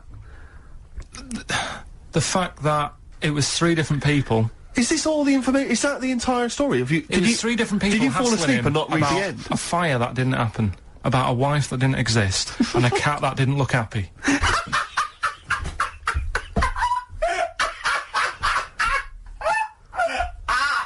Oh, I'm gonna have a heart attack, Carl. What? I mean, why did they look at the cat funny? Because cats don't like, spirits, do they? What? The other blokes were ghosts? Yeah. Yeah, that's it. So these are kind of beetle about type ghosts. These are ghosts who walk the earth as the undead, just winding people up slightly. That's lovely. That is lovely. Seriously, and a cat that did not look happy. But seriously, why would ghosts wander around just like winding people up? Oh. Maybe something did happen there years ago. Some fire, some woman might have died in the house of a fire or something. Yeah. And, it sort of all happened again. Yeah, it's certainly a mystery. I mean, if you don't It is a mystery. I mean, I can't. What's this book you were reading? You were reading a book, which is interesting enough. It was the Fortean Times. Oh, Carl. Yeah. Well, I Man don't know. alive. I don't know what to say. Well, I'll tell you this, Carl. Here's a track that will spook you right out. This is Warren Zevon from what was it, like about 1979, early 80s? Oh, great track. Werewolves of London. Play this, Carl, but don't be scared. From 1978, Carl, Werewolves of London by Warren Zevon. Are you a fan of that? It's alright, that. Great track, isn't it? Fans of Warren Zevon, maybe if you to know he's got a new album out as we speak. Although, if you're a fan, you probably know that already. Yeah. If you aren't a People fan, who hate him would Yeah, be interested would be- in knowing yeah. that he's got a new album out. Yeah. Do you believe in, I think Werewolves. lycanthropy? Is it not called? What's that, sorry? Lycanthropy. What's lycanthropy? Isn't that werewolfism? Really? Isn't it? Do you believe in that, Carl? They've found stuff, haven't they? They've found kids walking about who are all hairy. Because they've sort of grew up with, wolves and that. Yeah. So, No. You see, 2 things there. Right, you cannot take on acquired characteristics genetically. So, if you grew up with wolves, it wouldn't suddenly make you hairy. there's been pictures, there's been stories on it, and I reckon most people a lot of people have seen the stories. It's a popular thing. You mean the kids that are born hairy? No, there's kids who've been born hairy, right? Yeah, that's it. No, but listen, and they walk around on all 4s, and they drink milk from a saucer. Steve, this is remember that time with the maggot in the head? Yeah. Getting out with bacon, and you were like laughing, and then people called up and said, "Yeah, I've seen that. I've read about that." Yeah, this is the same thing. Have you seen an XFM listener up close? Have you ever looked? They drink milk from a saucer. Yeah, they've got to be kept on leads. People who listen to this show. There's no point me telling you about stuff. There is. It's comedy gold. When you were at school, did you keep arguing with the teacher saying you're talking rubbish there? Teachers didn't teach us about werewolf boys and ghosts. They taught us maths. God, right. Tell the story about the manhole cover. Right, in the same magazine as the one with the cat and the fire and that. Don't tell me that story again, it gives me the shivers. Yeah, a cat that's got a weird expression on his face is against God. Anyway, this isn't a scary story. This was just like physics. Physics. Yeah. It was going on about the nuclear bomb and how powerful it is. And they put a manhole cover on top of one. Okay. Blew it up. Yeah. Never saw the manhole cover again.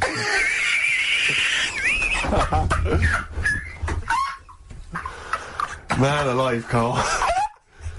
Unexplained. What's going on there? Something weird is happening there. Oh. If anyone has ever seen that manhole cover, please get in touch. We'd love to know where it is. Oh, that's fantastic. What sort of experiment is that? I imagine all these scientists on multi-billion-pound research budgets, they're going, we test everything. What would you do to a manhole cover? Don't know. That's like letting a couple of students yeah, exactly, have control of a nuclear Do you site. reckon it can Let's send a put this traffic cone into orbit? Go on then, put it on there. I love that. I imagine that. What value is that? I might tell you what we could do. We could put the manhole cover on it and aim it and then blow the bomb up, and the manhole cover would have someone's eye out. Fire it. See if you can fire manhole covers off the nuclear bomb. Whatever. Try bangers to a bomb. See if it's louder. Oh God. Okay, listen, Carl, play another track, and then afterwards, can we probe your views on the week's news? If you want. We'll do a bit of a white van Carl session.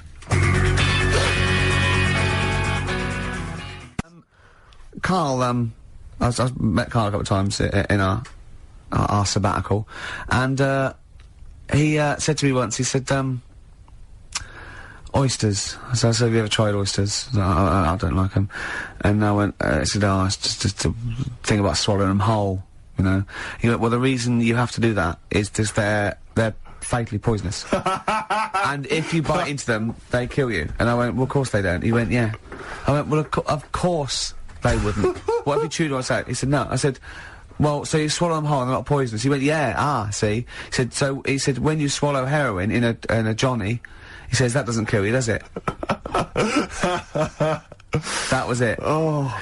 And then, about a week later, he went, I was wrong about them. Yeah, I went, well, he said, yeah. And what did you say? It's if you eat them and then you have some whiskey. They turn deadly when whiskey comes into contact with them. Yeah, when they've had a drink. When they have a drink, they get a bit rowdy in your stomach. They start fighting, they can cause rupture. So what are you saying now? Are you saying you don't believe that? Am I saying what? Are you saying you don't believe Look, that? he thinks he's got us here. He thinks he's got us here. Yeah, I don't believe that if you eat an oyster, then drink some whiskey, you die. You might not die straight away, but you won't feel... Eventually, 50 years' time. If you've got to keep on drinking whiskey. Yeah, a bottle a day. 50 or 60 years later, he was dead. Yeah. Oyster and a bottle of whiskey a day. Oh, then out of nowhere, 40 years later. Where does this information come from, Karl? If some doctor called up now, yeah, and put you right, would you believe him? If it wasn't Dr. Fox, yeah. What about the airy lads growing up with the werewolves and that? They didn't grow up with werewolves. Grow up with werewolves. You're confused about three just different a genetic mutation where they were born with very, very hirsute. There were a couple of kids, yes, they didn't grow up with wolves, and you can't kill them with a silver bullet. I mean, you're confusing two things. There were some kids who were very, very hairy, yes. Yeah. They're in folklore. There were some kids who grew up with wolves, yes. I don't think the two are connected. Yeah. There's no such thing as werewolves, Karl. You believe me, I saw a documentary on it on the History Channel. You'd have loved it. You grew up with a magpie. You know, you don't flap around, do you, and steal people's jewellery? What was the thing you told me about snails? Have you ever had any post that looks like it's been opened? Occasionally, yeah. Alright, well what it is, it's not your postman having a sneaky look. A sneaky look. Problem is... Right. Slugs. The problem's slugs? Slugs, at night, they like nipping about and that, and it gets a bit cold. And in London, like in the country, they go into the grass, don't they? Right. But in London, it's like, oh, what can we do? And, they go in letterboxes. Slugs go in letterboxes? Get in letterboxes, it's nice and warm in there, dry and what have you. And, these are homeless slugs, aren't they? The ones that have lost their shell. When they're in there, they only found out that they love glue. They've been eating the glue off the stamps. Right. And, people have been getting charged for post because it hasn't had stamps on it. It's like, well, they put a stamp on it. Yeah. It's like slugs have been eating it. Sure. And they also eat the glue that's on the actual envelope shutter. And it's a real popular problem, this, that, letters are being lost and opened and all that stuff. Yeah. Slugs. Slugs like stealing postal orders and things and cashing them in and stuff. Yeah, again, you know, if there's a doctor, if there's a postman. Yeah. Well, with us two expert witnesses, a doctor and a postman. So postage is a real problem. When we see a slug's trail or a snail's trail, it's glue. That's the glue they've stolen, is it? That's a little. I'm not going to say yes to that because I'm not sure. But we could follow that trail and find them, and they'd have a big sort of big pile of letters. Our stamps and there they are, like birthday cards from our aunts and stuff. But £2 notes. Yeah. Oh, that's fantastic. Wow. Slugs. Wow. So, oysters and whiskey kill you, and slugs. Be very careful if you're going to go out this evening, you're thinking of having a whiskey, maybe some oysters, be very, very careful. Yeah, and if you are going to post a letter, please do not use tasty glue. I met Karl in the week again, I told you shouldn't do this, know. You know, you should but then when he starts saying things like, oh, is this loud with the I go, no, save it, and we just sit there, and I'm scared to talk in case he comes up. But, you did tell me a couple of little things, didn't you? True stories that, you know, that I mean, I enjoy. Could you tell, Steve one about the doctor? Right. Oh, God. Is this something that happened to a friend of yours, or is this, No, I read about it. You read about it, okay. There's this little lad, right, Okay. First of all, it's years ago, right? When Right, they didn't have decent doctors in like every town and that. Yeah. And this little kid is dead ill, right? Yeah. And the local doctor. Well, there's a phone call involved, so I don't Yeah, really well, let get the me get impression to it. that it's like Medieval times. Yeah. Yeah. But I didn't say that. I just said it's years ago. Go on So then. this kid's ill, right? Yeah. And he's lying in the bed, and he's all going funny colour and that. Yeah. And his mum says, I'm going to get the local doctor round. The local doctor comes round, and she says, oh, so I don't know what's up with him. He said, leave it with me. Leave it with me. He said, the doctor said that. I'll have he said I'll phone up a top doctor Okay. who was in America or somewhere like that. Yeah. And so he goes to the phone in his office and he calls America, and because it's years ago, the phone line isn't that good, it's all crackly and that, right? Yeah. So he's talking to the doctor and he's saying, I've got this kid, he's a funny colour, and you know, he's really weak and that. I don't know what's He's up not with him. giving him much to go on.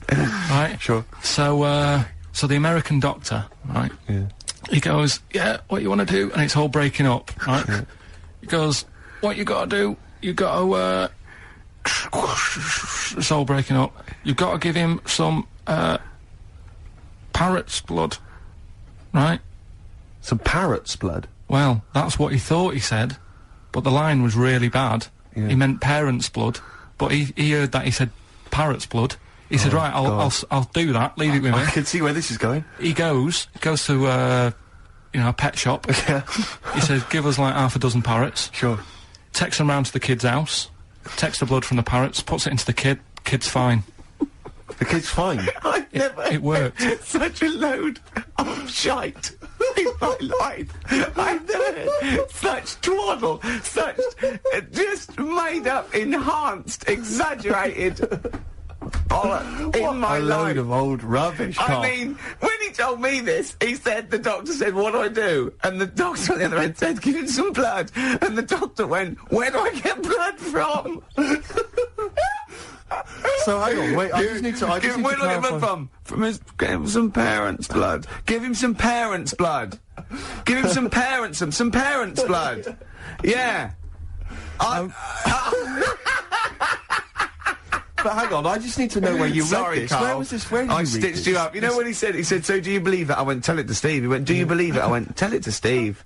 Carl. But where did you read it? That was on the internet. What? About Where is illnesses. it on the internet? I'm always looking at stuff. I was looking at stuff this morning because of Yoragella last night. eating all that funny food and that, and also they all got a bit scared last night, didn't they, with a snake? I didn't see that. So is this I'm a Celebrity, Get Me Out of Yeah, Here? yeah. He got all worried about a snake getting on the sort of wandering about in between the sleeping bags and stuff. Yeah. And they were all scared, and it is so Leave easy. it with me. Sorry, the doctor says, leave it with me. Yeah.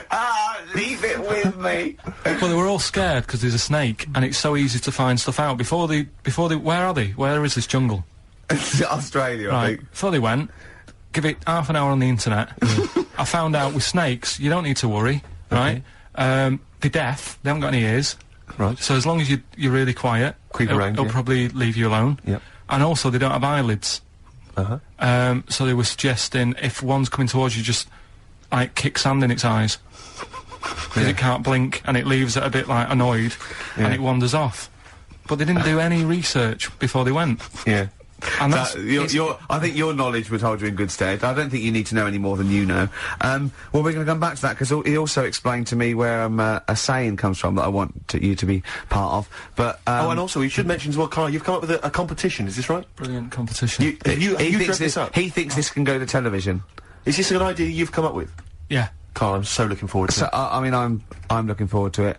Continuing our exposure of myths and legends of Rockfall Tale, we exposed that myth that some maybe older rockers have had it, and they've got they were never any good. And the Yeah. kids today, Oh, I don't wanna we hear want that. people like Rod Stewart. Rod Stewart's a great artist. Let's He's a slightly laughable man, but a great artist. let's go back to when he was rocking. When he cut the mustard. Yeah.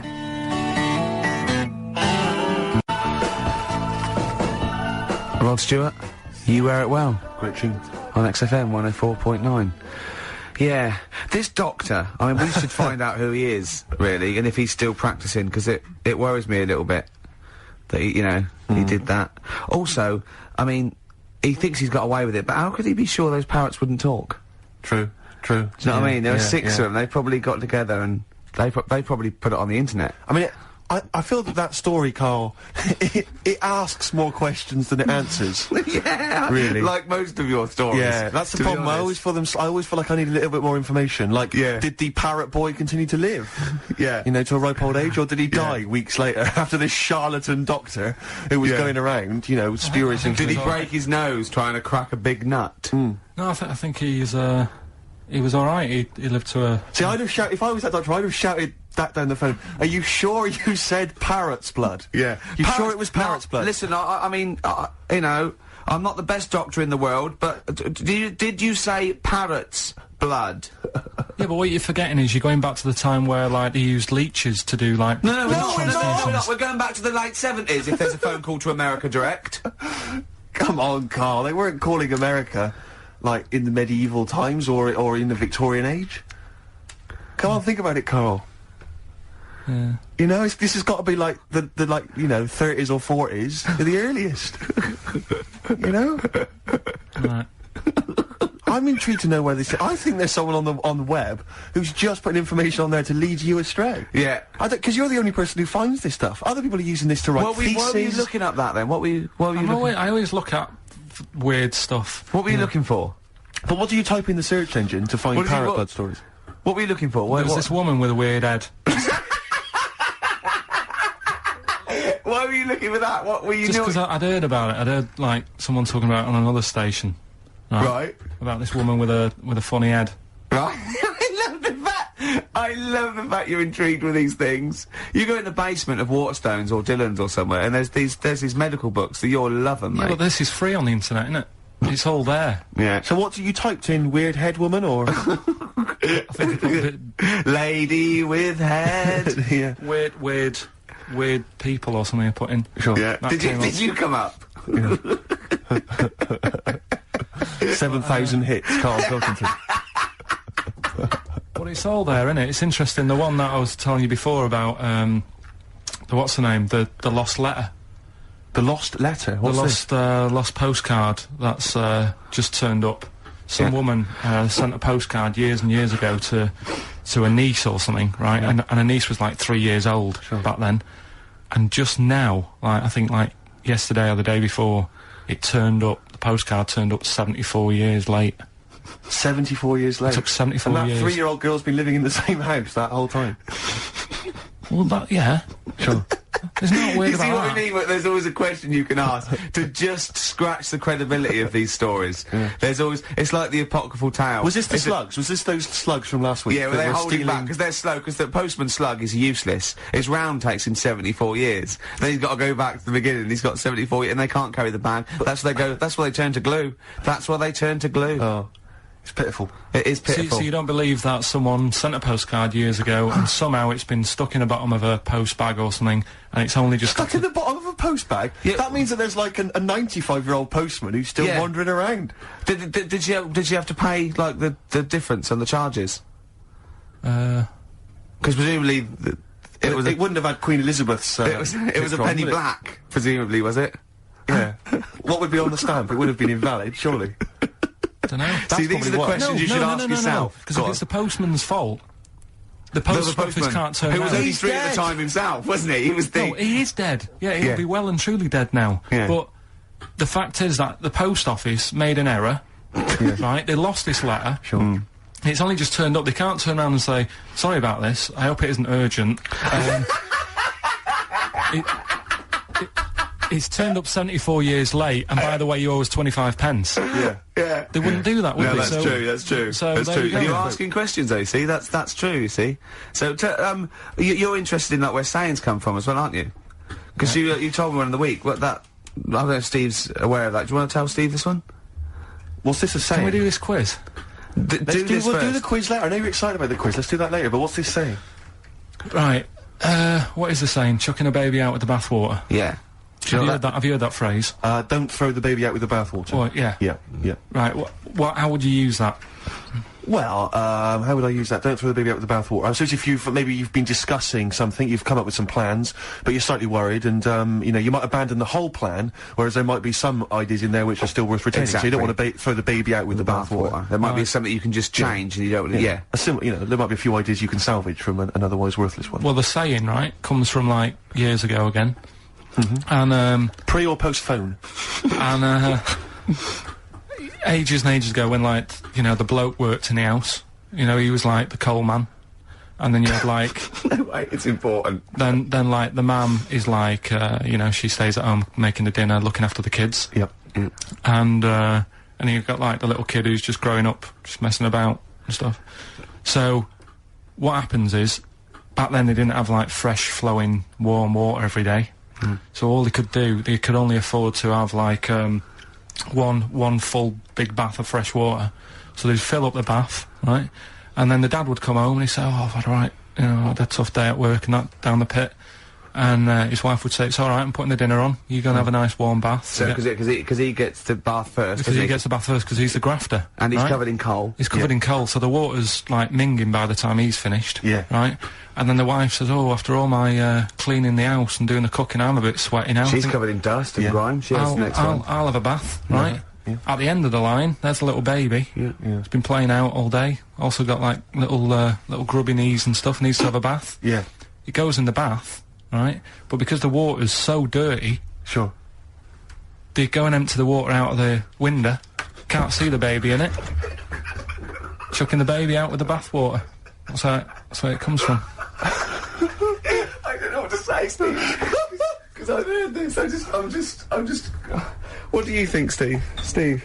So firstly, that sort of, I mean, that doesn't explain where do you start? You're struggling, aren't you? You're struggling where to start. Well, firstly, I can't see how we've now applied this to, I've been thinking of this for days, Steve, waiting for you to hear this one. These coal mining parents deeply negligent. Yeah, I love They've left their baby in the bath, unattended. That's the way round to do it. The one covered in coal. Yeah. You go first. Sure. You go first. Don't wash the baby and then get in that. Yeah.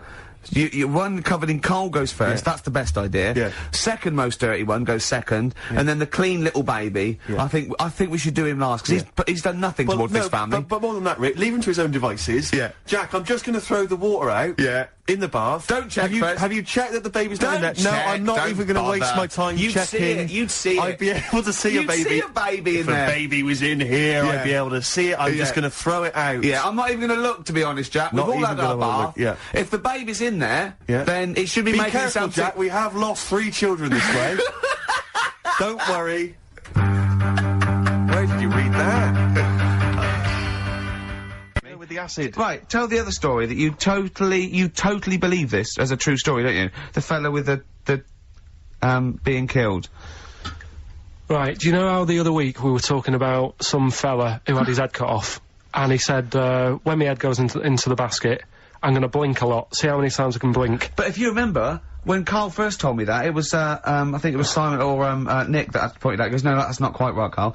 Karl told me that he had his head cut off, and when his head was in the basket, it looked up and said, "Count how many times I blinked." But he believed that as well. So he was happy, he was happy with that. Sure. Do you know what I mean? So yeah, a couple of weeks ago, there was a guy, he had his head cut off, and before he had it off, he'd said, "I'm gonna blink to show that there's life after death," and he did 32 blinks, right? Sure. So, you two were sort of putting that down the other week. We were sceptical of that. So, I looked again on the internet? At some other website. Yeah. And there's a guy... Sorry, it's the website, just to clarify, the website is the place where you bought that property on the moon, didn't you? Because it was a bargain. Right. So, this guy... Been gazumped. Look, we'll see who's been gazumped when this world ends. I've got somewhere to go, right? And I know you'll be calling me up, saying, "Oh, can I come with you?" Haven't you got like 2 square foot? No, I've got acres. You're gonna have to stand deadly still on the moon in your 2 square foot. I've got about 20 There's no acres. place for Suzanne, it'll just be you. I'm off, love. It's all those people with big heads and web feet that've been buying it all these years. Well, listen, right. Go on. Anyway. Play a record, tell us a story after it. We've been chatting for sorry, Karl. No, there's no record. Play a tune, we'll come back with this. What's this, another ghost story? Let's play one of my favourite songs of all time, because I'm going on holiday and getting into a lovely serene mood. Sorrento's probably from that. It's Neil Young, After the Gold Rush. Beautiful. Still to come, that competition as well. Look forward to that. Karl's quiz. Yeah.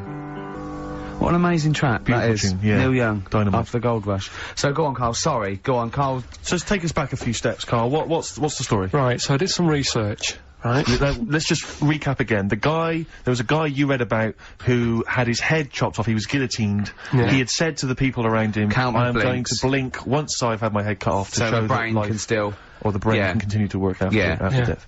Okay, so yeah, we queried that. So you weren't having any of it? Well, no, possibly for a few seconds, till the oxygen stops being fed to the cells because the blood has drained away. But, you know, nothing spectacular. So Right, go on. well, along the similar sort of lines, right? This is quite a few years ago. This fella sort of upset the royal family doing something, right? So they said that this isn't good. Wasn't Ben Oughton at that Jubilee thing, was it? I can't remember what it was, and they said, right, That was terrible. we're gonna cut your head off. You know, you gotta show people that you can't be doing what you've been doing. What was this, the 1970s? When you said a couple of years ago, you mean maybe sort of... Was it the olden days when the Ages. phones weren't very good? Ages ago. Yeah. Ages ago, sure. So yeah, fair enough. Yeah. So, Very philosophical. Yeah, imagine that when you wasn't here Couldn't cut your head off. This Yeah, was fair enough. literally ages ago. Yeah, exactly. Yeah, go Simon on. Sharma's History of Britain. Yeah, yeah. Oh, So- and even before that, which is yonks before, when it was all mental and different. Sorry, Carl, go on. So he's having his head cut off, and he's resigned to it. it's the day before. He's kind of got it into his head now that I'm not going to have my head much longer. Sure. So he said, let's make use of this. Yeah. He said, I wonder how long, like, the body can stay alive without my head on it, right? So they were like, oh, I don't know. So, Hoover. so The jailers? whoever he was asking. These jailers with one eye. Yeah. Get that pants. So he said, look, No, wait a minute, I've got an interesting scientific experiment, jailer. Well, Yeah. fair enough. What is it? so, he said, what I want to do, right, he said, you know, surely it's my last right, you know, I'm gonna be dead tomorrow. Sure. So, let's He do a didn't draw test. it out this long, did he? Yeah, he said, let's test this out, you know, he said, do us a favour. He said, you know, it's my last day, what I want you to do is, you're gonna cut my head off, let's put a white line on the floor, Right. and see if, you know, because there's no point asking how far he can sort of walk without an head if there isn't a line, because you don't know what to count. Do you know what I mean? If he loses his head and he's running around all over the place, you can't really count That's that. not impressive enough, yeah. So they said, let's make a white line. Sure. Who said And- this? He did or they did? I think they started to join in with him and saying, well, let's make this a... you know. You guess it, go on. So, They got Norris McWhirter down. The Guinness people. Oh, yeah. so they said, let's get this white line. Yeah. And, Dedication's all he needs. we'll do this tomorrow. And he said, alright, then, I'll see you in the morning. So we got- I'll see you in the morning. Night, night, sleep tight. Bye-bye. I love the fact that Carl knows exactly what was said. Yeah. Oh, that's beautiful. Yeah, he doesn't know the story Yeah. or what order it is in Yeah, or when but it he was. knows exactly what or was who said. said what, but he knows the intricacies. Alright then, see you in the morning. Bye, little kissy, kissy, kissy. Oh, I'm not like that. Oh, you joker. Don't let the bed bugs bite. Yeah, anyway. so he gets up. Do you want a paper tomorrow? No, I'm alright. Go on. He gets up and they say, right, you know, today's the day and that. And he said, well, you know, I've got used to the idea. So here's a white line for you. Got used to the idea. Go on. So they go, right, you ready then? And he said, I go on. And they cut his head off. And the body walked 32 steps without a head. Wow. 32 steps. Incredible. And that's the lesson, really. Did it get as far as it walked along the white line, did it? Yeah, it stayed along the white line, did 32 steps, and then started to stumble a bit, and it just fell over. yeah. But, It you know, will it was do. a test that your body can still keep alive for a little bit Yeah. when you've lost your head. Absolute twaddle. Absolute twaddle. What do you reckon you can do then without an head? How many steps? Nothing. There'd be muscular spasm, right? Yeah. It would twitch a bit. It would, yeah. You could not distinctly take 32 steps. The body well, don't... Yeah. Is the doctor still on the line? Yeah. The fellow that bought 6 parrots. Yeah. And, you know, you could Incredible. have got 32 steps. Right, so A you don't beheaded believe man that. doing a bit of line dancing. Right, you don't believe that, but something that you do believe that a cockroach can live a week without an head. It can.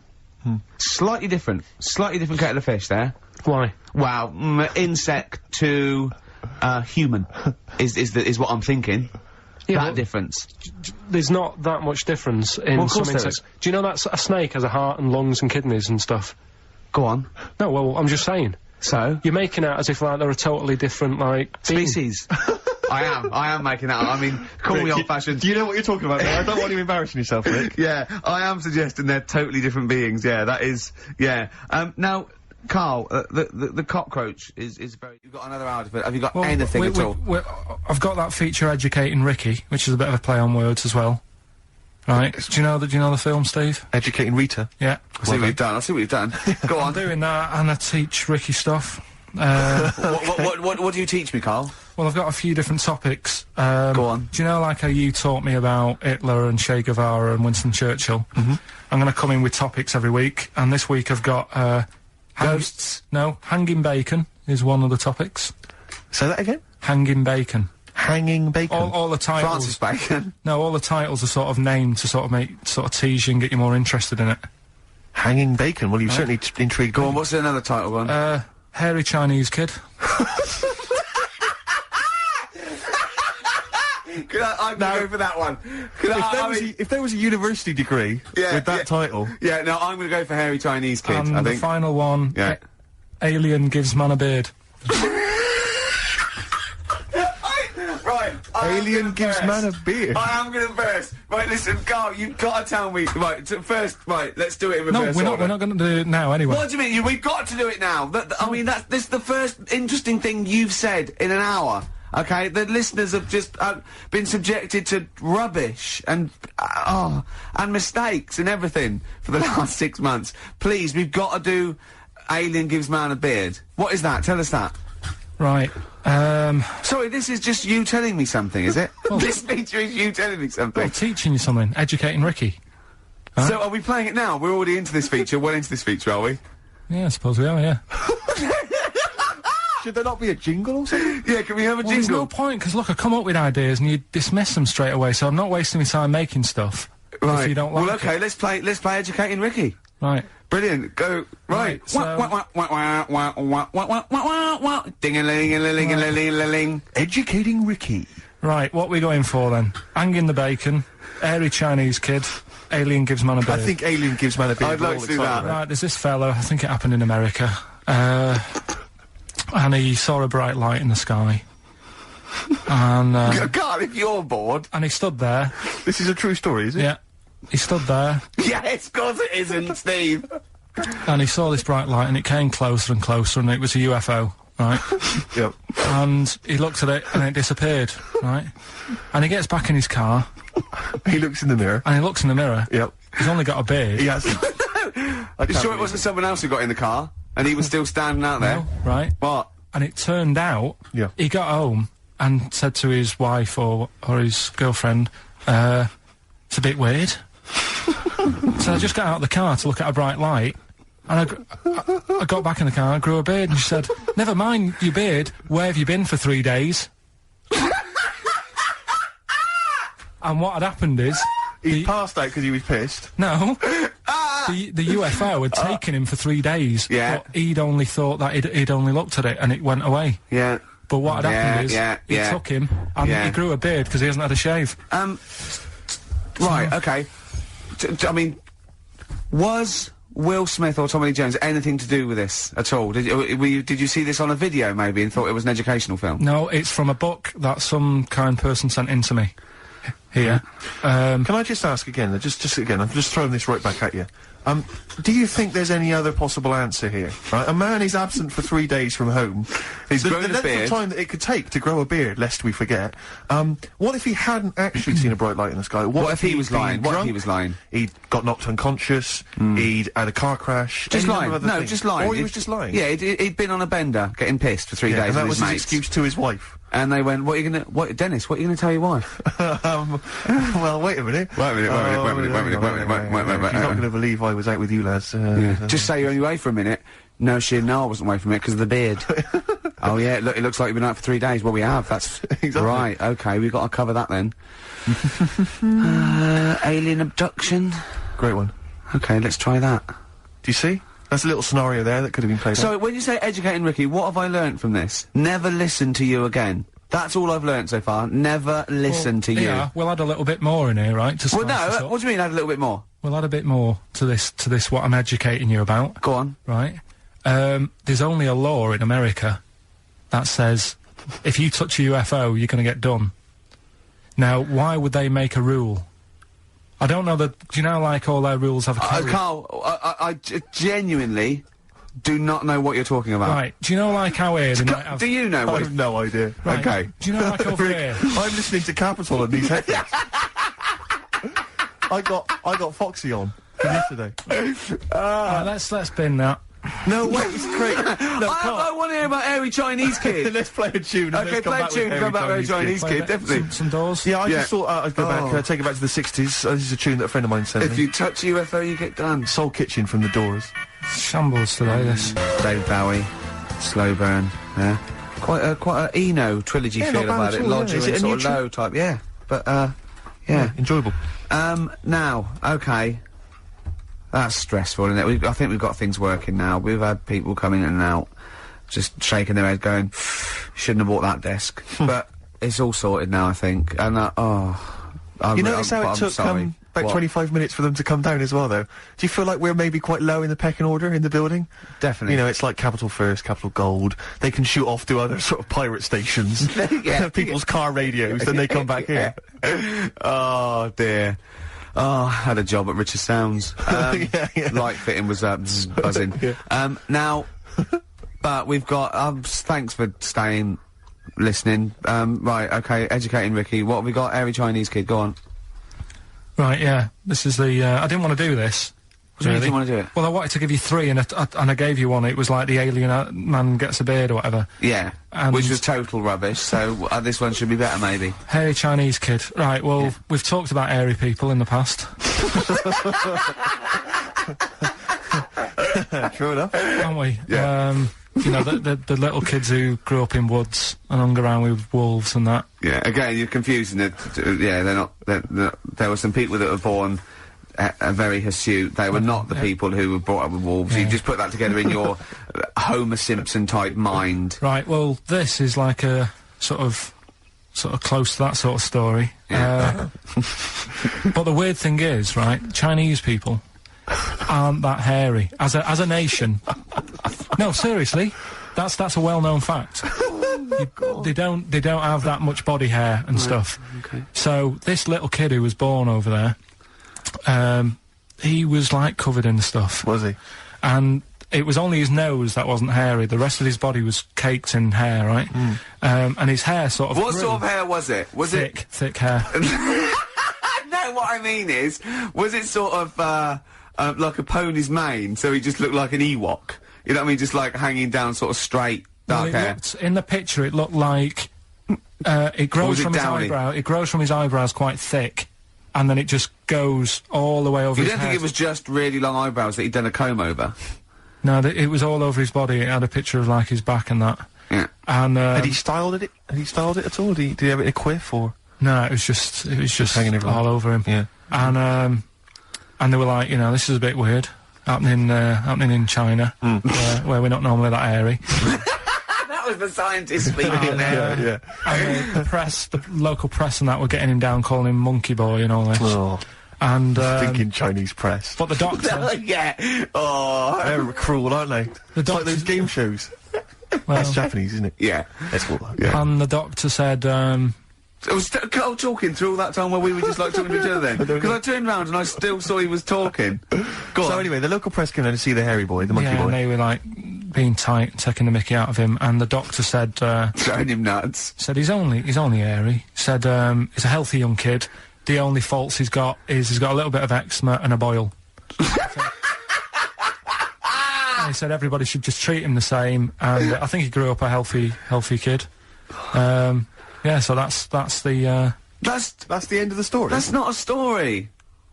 why? Well, but I've got nothing. I don't know what to say to that. So someone in China was born slightly hairier than the rest, and he was normal apart from eczema and a boil. That to me isn't a story.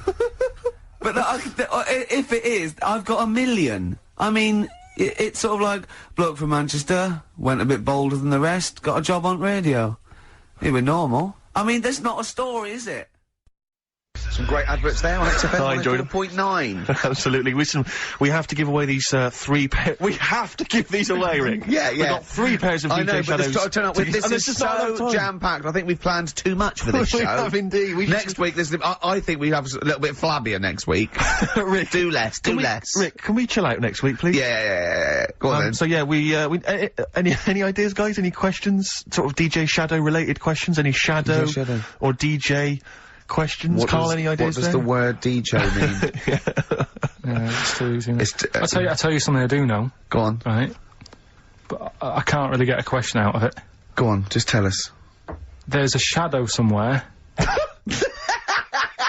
It's already good, isn't it? I'm loving it already. No, right. There's a shadow. I think it was in America. Yeah. And it's on a quiet road. I'm guessing somewhere like Boston. That's what you mentioned.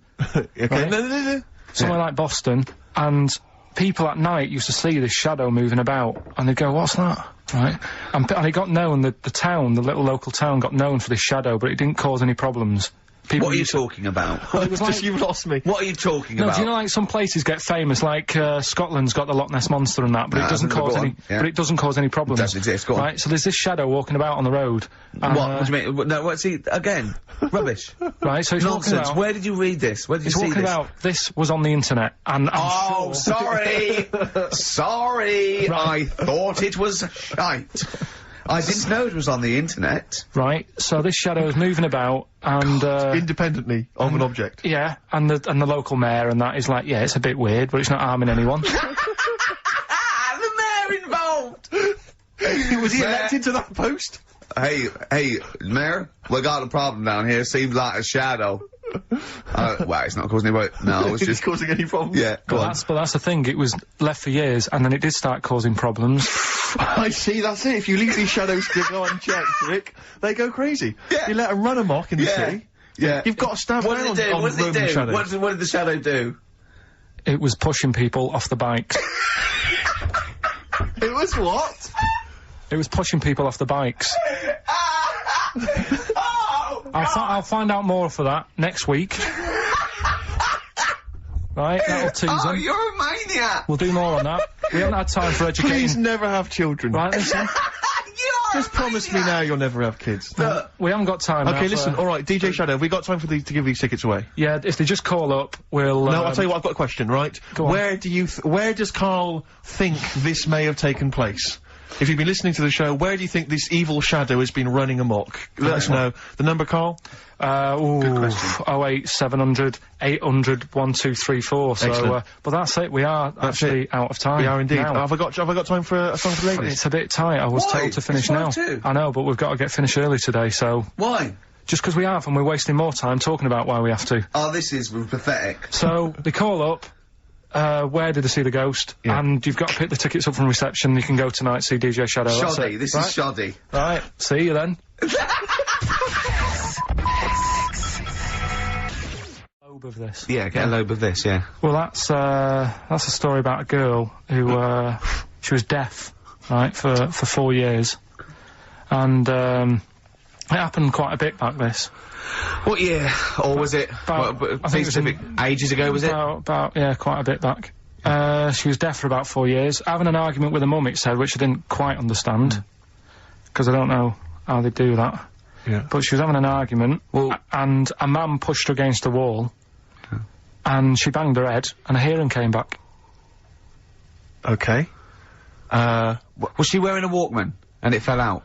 And she'd realised, well, oh, that's There's why. no explanation. There's no explanation. Well, why is that teaching me something then? Right, so I knew you'd say this, right? So I thought, right, I'll stick something on it. Do you know that bees are deaf?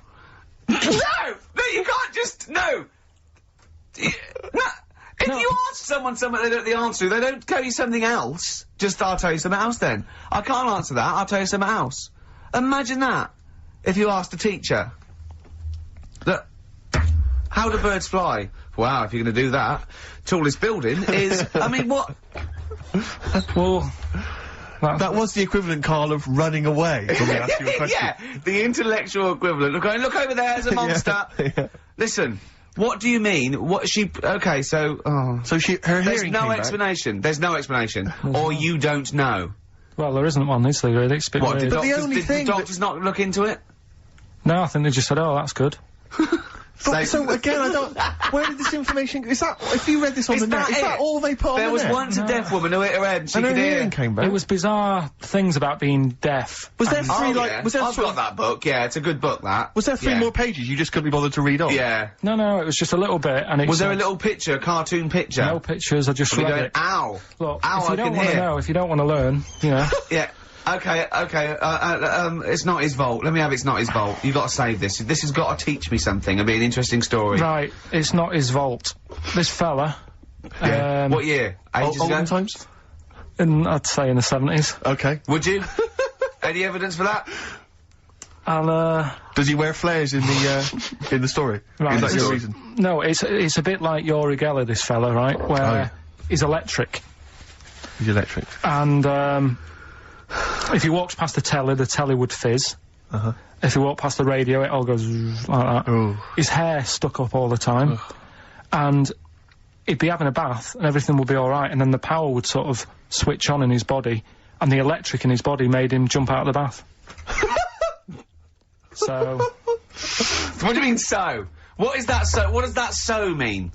You've given us nothing.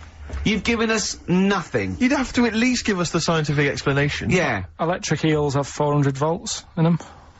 Oh, is this the running away again? What was that one called? Yeah, but but It's not his vault. but there's a reason that not his fault. It's not his fault. I thought it was going to be something about keeping it in a safe. I think we should do these the other way round. I It's think you not should his tell us fault. the story and then we'll hear the pun. It's not his fault. It's not his fault. Right, let's leave it. Play a tune. Forget it. Educating Ricky. Bin it. We're not doing it. No, we are. Oh.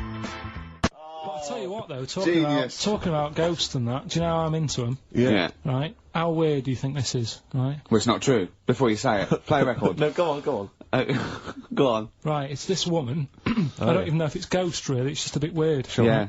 Sure. There's this woman, Yeah. and she's not a woman, she's a kid. Sure. Okay. Sure. She's walking down like a street in her area, it's a nice day and everything's normal. She's walking down, and a woman comes up, cycling past, right?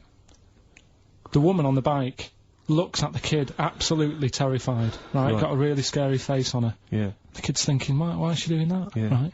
So anyway, she thinks nothing of it, goes, you know, I think she was playing in the park or whatever, goes and has a nice day. About 15 years later, Oh, right, yeah. she's, I don't know, I think she was going to work, right, on a bike, She was riding her own bike. riding her own bike, cycling down the road, Oh, yeah. looks at the kid. That's the thing that happened, like, 15, 20 years ago. Right. It's her on the bike looking at her as a kid. Right. What do you think? Not another child. No. So Right. it's her, she's seen herself. What, Carl? I mean, I don't know where to start. Firstly, where does this information come from? But I mean, why do you ever? I mean, I don't know what part of that you think can be true. I mean, honest. I'm speechless. I don't know what to say. What are you talking about? Bit weird though, isn't it? But it's not It didn't happen. Nothing happened like that. She said it did. Well, Who? she's Who? wrong. She said she saw herself. She saw herself as a kid, didn't she? Did she carry on riding And as an past? adult when she was a kid. Did she stop and talk to herself, or did she ride on by and think that's a bit weird? There's me as an 8-year-old. I won't stop. I'll be late for work. yeah. If I'm late again, the boss said he'd be in trouble. Yeah. Oh. Well, if, And where is this information? Did it happen to someone you know? No, You overheard it on the bus. no, it was in the 14 Times. Ah, right. Well, Ah, okay. that's the answer. Good, We've okay. got to the bottom of that. Right. Good. Brilliant. Now, what do you make of David Blunkett accusing... That was the main bit of the story, wasn't it? Yeah. But this one, right, we have sort of talked about it, and you weren't having any of it at the time. What? This next bit of science I'm telling you about. Go on Right? Remember when I told you about a lad who was living at home with his mum and dad, right? Everything's, you know, normal life, go to school, that sort of thing. Yeah. Then, I think his mum and dad had an argument, and it kicked off a bit, and he thought, I'm sick of this. It's happening all the time now. They kept having arguments, so the kid ran off into the woods, Mm-hmm. Oh. Yep. right? God. Now, he left, he went and ran in the woods, and he ended up living with some monkeys, Right. right? and he thought, this isn't a bad life, you know, there's no arguments going on. Sure. He was getting on with them. And the weird He loved thing bananas. is, this is where the science bit comes in. Oh, sure. He grew a load of hair on his body. That's not true. It's not true. It is true. It's an acquired characteristic. I bet someone will back me up on this. But no, you can't. You can't grow hair like that. You might get a little bit more down here. They might the erectile tissue might, you know, they won't fall out as much. That would, you know, but you don't actually grow a big mane if you're cold and you're a human. Well, he did. He did. This lad did. I know it sounds a bit strange in that, but he was living with the monkeys, and because it was cold, his body reacted to it. Listen. He was no hairier than he would have been if he was walking around naked on a cold day, with or without living with monkeys. The fact that he was living with monkeys makes no difference. No, I know, but I'm trying to get, you know, picture it in your head what it's like. Although Mickey Dolenz was always pretty hairy. Right? So, he was living with them, and, he went into town or something one day. Oh, yeah. To get some food, and the people there were like, hang on a minute, that isn't a monkey. Well, he went in naked. No, he was there covered in hair. Yeah, but naked, but covered in hair, so it was decent. It was. Yeah. But that was a weird thing. They thought it was a monkey in the shop. And then So presumably he had a big long beard as well, because he couldn't shave, could he? No, he's just covered. He looked like a monkey. And they were happy to serve the monkey, were they? There's a monkey buying a newspaper and some milk. How did he walk, Carl? Did he walk upright or whistling along? The picture that I saw on the internet, he was on all fours, but I don't know if that's when he was running away after they'd sort of, you know, realised he was a kid. But this was a picture. So he was a kid as well? He wasn't even like an adult with the beard? No, he was a kid. Brilliant. And the beard kicked in a little bit So earlier. listen, so the people caught him. You're an idiot. The people caught him, shaved him, right? Got it all off, didn't grow back again. Right. You're an idiot. Well, like I say, people will have heard this story or read about it. You're an idiot. And they'll email in. They don't let me down. And they'll agree that you're an idiot. No, they'll have seen the story. You're an idiot. So that's a little bit of science. You're an idiot. The weird thing is, right, looking around in the week at weird stuff on the internet, there's this woman who's got a big head. Oh, yeah. And, she was fed up with it because when she was walking down the street, it was so big, she couldn't hold it up. Right. Right? She couldn't hold it up. Oh, God. Okay, shut up. So, when she was walking, her eyes were hurting because she had to sort of look up all the time because her head was that heavy, her chin was sort of balanced on her chest. Right. And she'd have to peek up, yeah. So, she goes to the doctors, and this was after years and years, and, said, you know, I thought I could put up with it, but I can't. How big was her head? It's big, Rick. I don't know if it was, like, big, because there wasn't a picture. I don't know if it was just big or a lot of bone. So it was heavy. Very heavy. Right, like the Elephant Man, just outcrops. Yeah, right. So the doctor said, we can sort that out. But we'll have to take your head off. Right. Okay, listen keep to going. this. Okay, Listen, keep going. Because what you don't seem to understand is I have the same reaction to you when I see it. Yeah. What? Right? You're quizzical yourself. So I looked at it, they took her head off, chipped away a bit of the bone, made her head lighter, put it back on.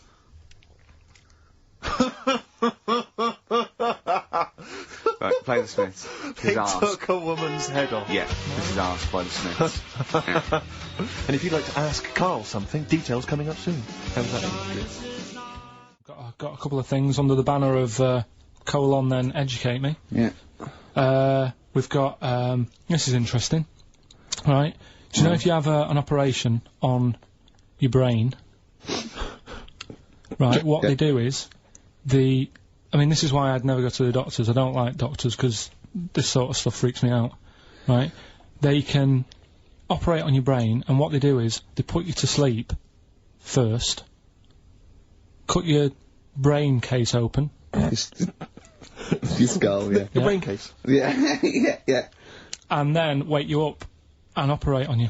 So you sat there with your head open, messing with your brain, and you don't feel anything. Well, there's no nerve endings, is there, in the brain? But still, it's not right, is it?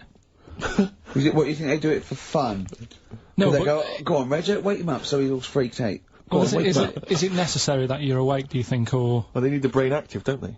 Yeah, but it is when you're asleep, you're having mad dreams. I had a mad dream the other day. Go on. No, I might tell you about it later, but there's no sense to it. But, so your brain's still... Where's this conversation? Yeah, I mean, it'll turn out, I'll go, no, Carl, I was there, that wasn't a dream. Yeah. No, but... So, I mean, if I had an operation... On your brain, heaven forbid. Well, operation anywhere, I'd like to sort of think, well, I'll have an injection, I'll go asleep, but when I wake up, it'll all be sorted. Yeah. Yeah. The fact that... Your brain case is open.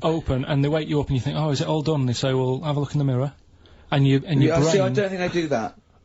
I don't think they try and frighten you when you're doing an operation. Yeah, I don't think that you go about your business and they sort of follow you around, dabbling. Yeah. No, but it's almost like they are having a bit of a laugh with you. Right, well, I'd just like to say now that they don't. Anyone who's going in for an operation on their head, do not ever listen to anything Carl says. Why have you got to be awake? Because you'll be bored anyway, you'll be sat there.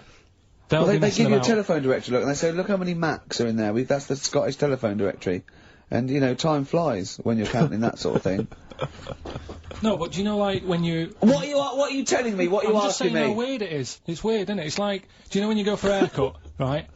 It's a bit embarrassing. Well, I don't anymore, but when you go for a haircut, it used to be When you go for a haircut? It used to be a bit embarrassing when, like, they'd wet your hair and they'd make you have that sort of Hitler cut because your hair's wet, and I used to hate it, and I think, do you have to do that? Do you know what I mean? You know what I mean? Similar. It's very similar to open skull surgery. What I'm saying is, it's almost like barbers like to do that to make you look daft and feel daft for a bit, and there's women coming in and out, and you're sat there with a daft haircut. Yeah. And this is what that reminds me of. Do you think they do it in a shop window? This brain operation? I'm just saying, it's a bit Do you weird. think, why are we doing it in John Lewis's?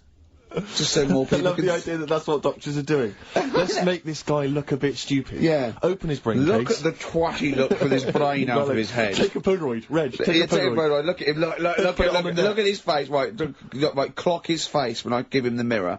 Get this on camera. Put his fake nose and glasses Sorry, did you teach me something then? Was that educational? I taught you that your brain case can be open with you're awake. And you just sat there sort of letting them get on with it. Brilliant, I've learned that. I'll never forget that. Right, go on, anything else? You'll love... Let's play a song, because the next one is amazing. What, even more amazing than that? Yeah. Play a song? Yeah, bit of Bowie? No email still, by the way. No, I don't think it's working. It's not working today, Lady so Stardust. we'll have to do a phone-in for Rockbusters. Off the Ziggy Stardust album. Alright. Old woman, about 70 years old. Yeah. She's normally fit and healthy and stuff, nothing wrong with her, she's having a good life. And one day, she goes for a check to the doctors, just to check herself out, 'cause she's getting on a bit. Yeah. Says, take your clothes off and that. So she does, and checks her out, says, yeah, you're looking good, you're looking good. Turn round, he said, oh God. He says, you got a tumour on your buttock. Right? So she goes, oh, what, can you do anything to sort it out? So they go, yeah, we'll book you in for an operation, it's best if we remove this. Books are in for an operation. Operation day comes, strip her down and that, they're all stood round, the doctors, start to operate. It only turns out it's a pork chop that she sat on 5 years earlier, and it had stuck to her buttock. Right, Carl. I can forward you... I'm not... Right, no, listen, serious. Right, okay, Carl, I'm telling you now, I'm leaving. I'm never doing this show again. No, I'm serious, honestly. You're talking... I've never had such... You are... Play a record. Play a record. I couldn't believe it. What do you mean you can't believe it? Stop the record. Stop the record. Stop the record. Right, okay. Right, what do you mean you couldn't believe it? No, when I read it, I said, I've got to tell Ricky This woman had a pork chop stuck to her arse for 5 years, you mental case. Of course she didn't.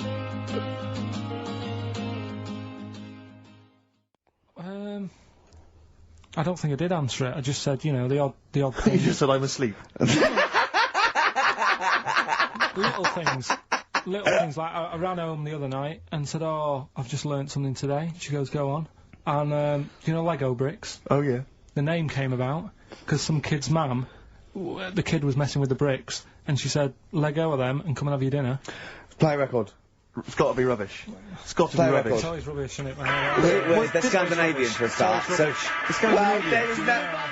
Let go.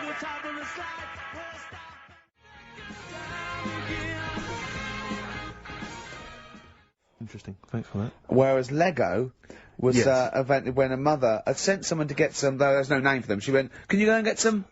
There was a gap, he went, oh yeah, I'll go and get some because they weren't called anything, brought them back, started playing with her. And then she went, look, give me those. He went, no. She went, let go, you idiot. Yeah, the actual explanation, various people have emailed us in or phoned in now. The company was set up in 1934. It's a Danish company, obviously. Yeah. Lego comes from the Danish words leg got, which means play well, and it was later discovered that it was also a Latin phrase that meant I study or I put together. Yeah. Didn't they? I mean, whatever. Do you know what I mean? Why? What's the matter with you? What's the matter with you today? I'm just saying. What, you're fed up with people, taking issue with some of the stupid things you say? Lego was invented by a mother going, let go of that. What are we going to do with all the buildings? The earth might collapse. What do you expect people to say? Well, even our listeners know you're talking rubbish. And some of those aren't allowed to wear socks. I mean... Listen, right, last week... An idea, I can see it in your eyes. He's got a brilliant idea. Wait for it, go on. No. It's something, when I was looking on the web, found something out. Go on. It's a story about a woman who had a baby, who had a baby. What are you talking about? What? A woman who had a baby who was having a baby. It was no clearer when you repeated it. No! Carl! I don't know what to do. I don't know what to do for the common good, right? Pursue this line of inquiry, right? Because I don't know where it's going, or play a record. I'm actually torn. I don't know what to do. No, I remember seeing it and thinking, I've got to tell Ricky about that. It's brilliant. What should we do? Should we go with it? I mean, it's like, it's entering into the abyss. It's opening Pandora's box. It's peeking, it's going down to the cellar. I've got a couple of questions, though. Go on, then. Well, come down there with me. Okay, come down in the cellar with me. Okay, right. Carl. What, first of all, it was on the web. What do you mean? The baby was what? Had another, was it, she didn't give birth, the doctor didn't find one of those set of Chinese dolls up her? Russian dolls, whatever they're called. That's what I pictured it like, those dolls where you take the head off and there's another one in there that all look the same, but no, the story was, there's a woman who's... No, don't just say it again, that's a headline. That's not a story. There was a woman who had a baby, That's not a story. Imagine handing that in as a thesis to loads of the BMA. There you go, and read that. That's a children's rhyme. Yeah, there was a woman who had a baby What do you mean? So she had a baby, right? Yeah. And, that bit's fine. We're okay with that. That's normal. That's normal. A woman had a child. Yeah, totally normal. She gave birth. Fine. Yeah. Next. Well, I don't know that much more, apart from the fact that the baby's, like, roaming about, and then, 12 months later, she's like, oh... Interesting, so the gestation period of that baby was actually 3 months more than an adult. Yeah. Excellent. It's weird, though, isn't it? So, was the headline, my baby's 12 months pregnant? What are you talking about? 12 months later, it had a... What are you talking about? Forget it. No, you haven't even finished the story. That what you said, and 12 months later, you didn't even finish the sentence. So what do you mean?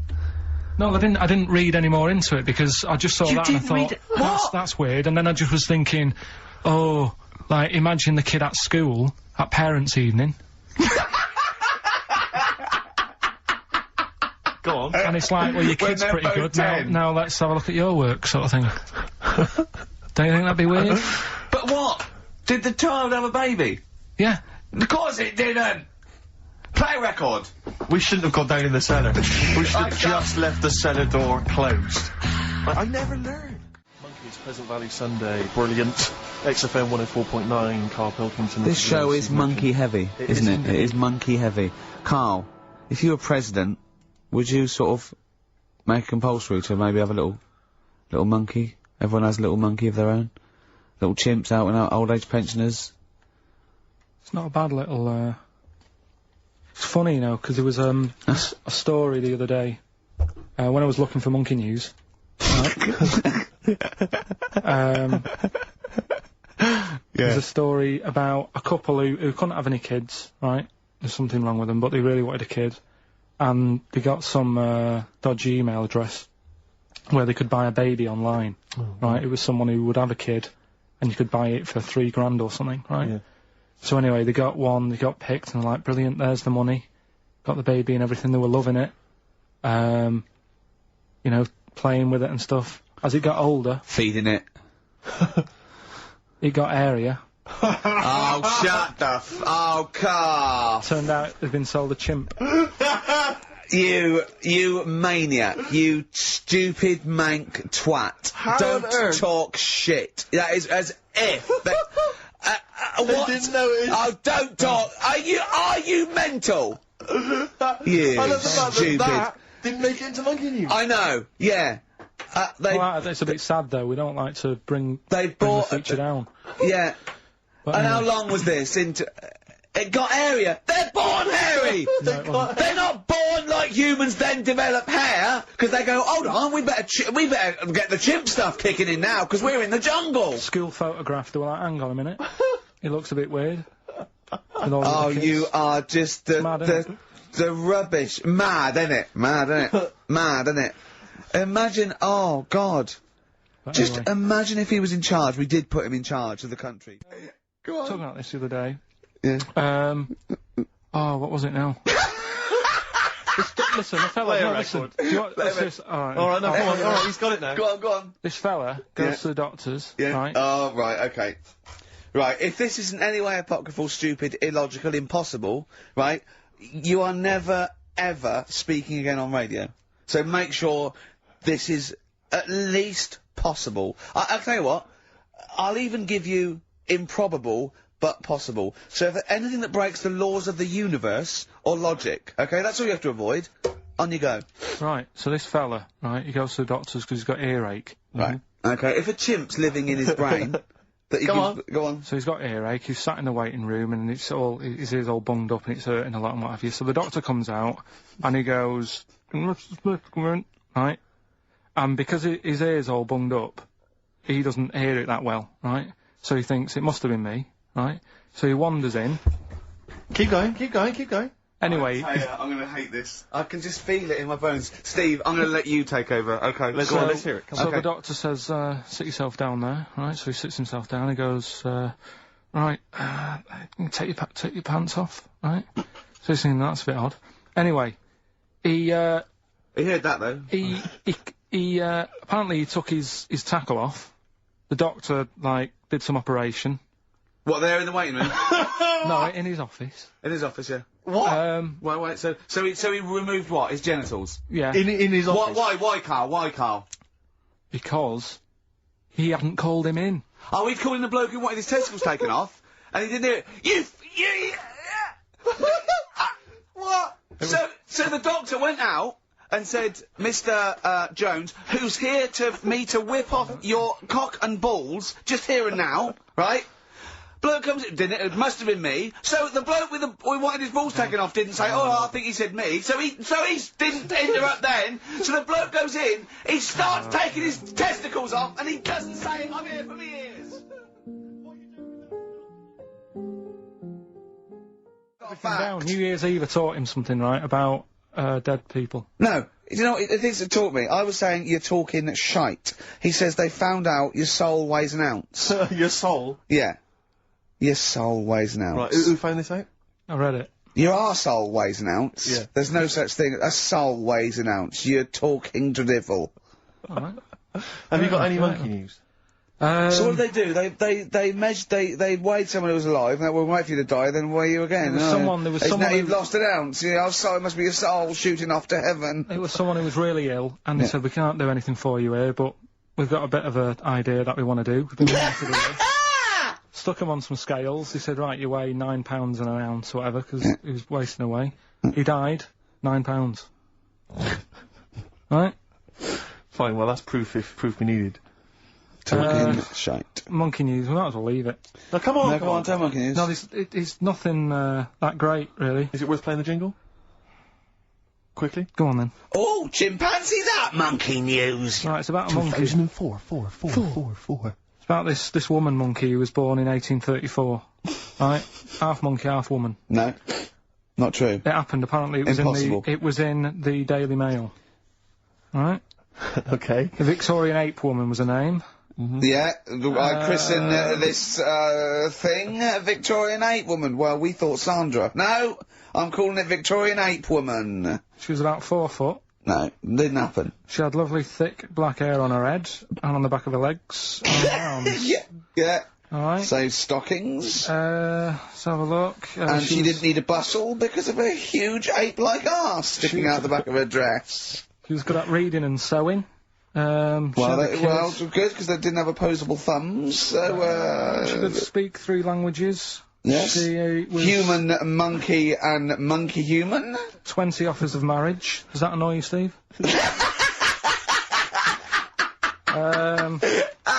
Absolute twaddle. Alright, well, That more rubbish than your soul weighing an ounce. Let's leave A it there. Victorian monkey Let's leave woman. it there, then. See you next week with some more twaddle. I was worried we wouldn't have the old magic in 2004, but we're still talking shit. Merry New Year.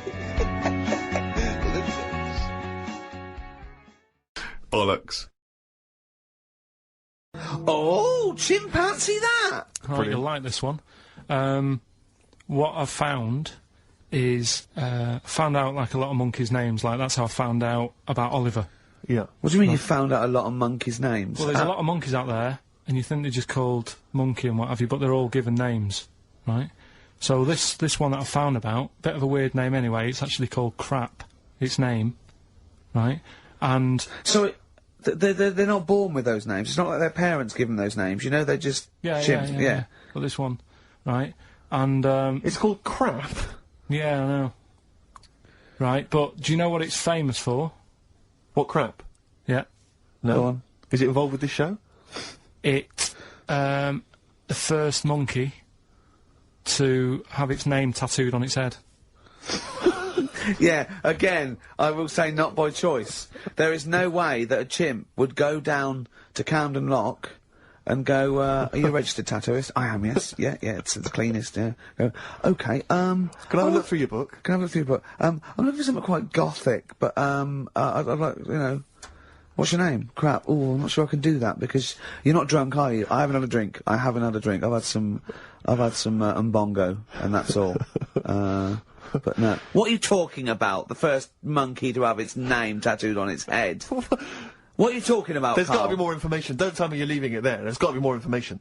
That was it, and then I read it thinking, well, that's weird, because that means there's loads of monkeys with tattoos on their head, if that's the first one. No, it could be still the only one. First and only. Yeah, but would they report that? But you don't What do you mean, would they report it? This isn't the Washington Post you're reading.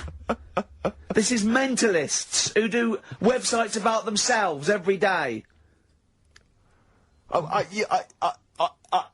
What? There's got to be a third Why is act that to that news? story. Why is that news? How did you come across that? Well, you First nut monkey with tattoo head, I mean, what are you talking about? But why did it have its name tattooed on its head? No, it didn't say that. I mean, yeah, I know, it's mad. But he didn't say why. Was that enough for you, though? Did you feel satisfied having read that? Did you not have other questions? There's no way that is in the Guinness Book of Records. There's no way that is cited in the Guinness Book of I Records. just read it as like, what a weird name for a monkey. And then, ooh, you won't have that on your head. What would be a good name for a monkey? I don't know, anything but that, really. Yeah. Dave. Ted. But, what do you think of that, then? Well, I don't know what to think about it, because I don't know what you're telling me. I don't know that that's news, I don't know that it's true.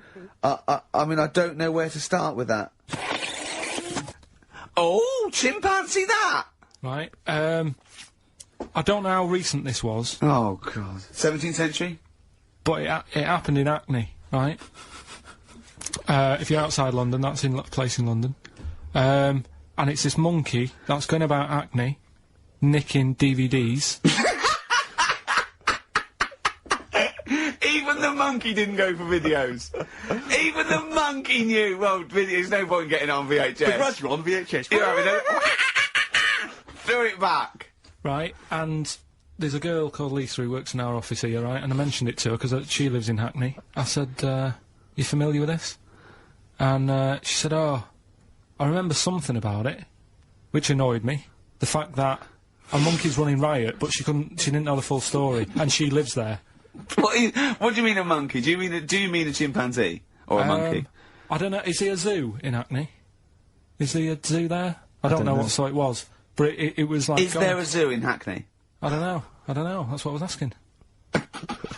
So, Well, get on with the story. So anyway, so yeah, it's been robbing stuff, and the other bit that really puzzled me, right, is the fact that And you're not easily puzzled by monkey news. they took fingerprints. What do you think about that? Well, they took fingerprints, presumably because they didn't know it was a monkey to start with. No, they did. They saw it, nicking stuff, and they said, get fingerprints. So that means there's more than just one doing it. I'm gonna have a heart He had to fax them to Interpol. Yeah. We know that is, yeah. It's Brian the monkey. Yeah. Yeah. So Sorry, I that's- don't. He was stealing DVDs, specifically DVDs. DVDs, I think it said watches and stuff. What? Breaking into homes? Yeah, in Hackney. Maybe. Are you sure it wasn't a kid with a mask on? No, seriously. How was he breaking into homes? They're good, Up aren't the they? drain pipe. They're good, aren't they? They're good, aren't they? But how would they do So that? is that the news? Well, that's how much do you want Is that monkey news? for this week? Well, I don't know that it's true. Again, I've got nothing to... There was other stuff. There was another story that I found about a monkey, but I would like to know from someone if in Hackney if do you know what I mean? And I missed that one on Crime Watch, which would have been good, right? But there was another story about one that kept getting on buses, not paying its fare, and just sat in a corner reading the paper.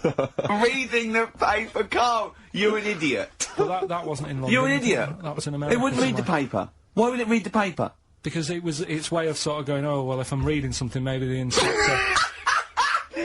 The inspector will notice my hairy hands. Oh, Carl, you're such a fool!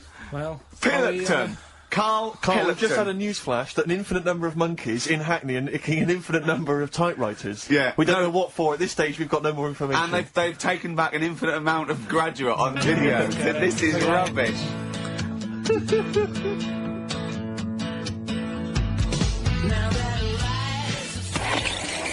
Oh, chimpanzee that monkey news night.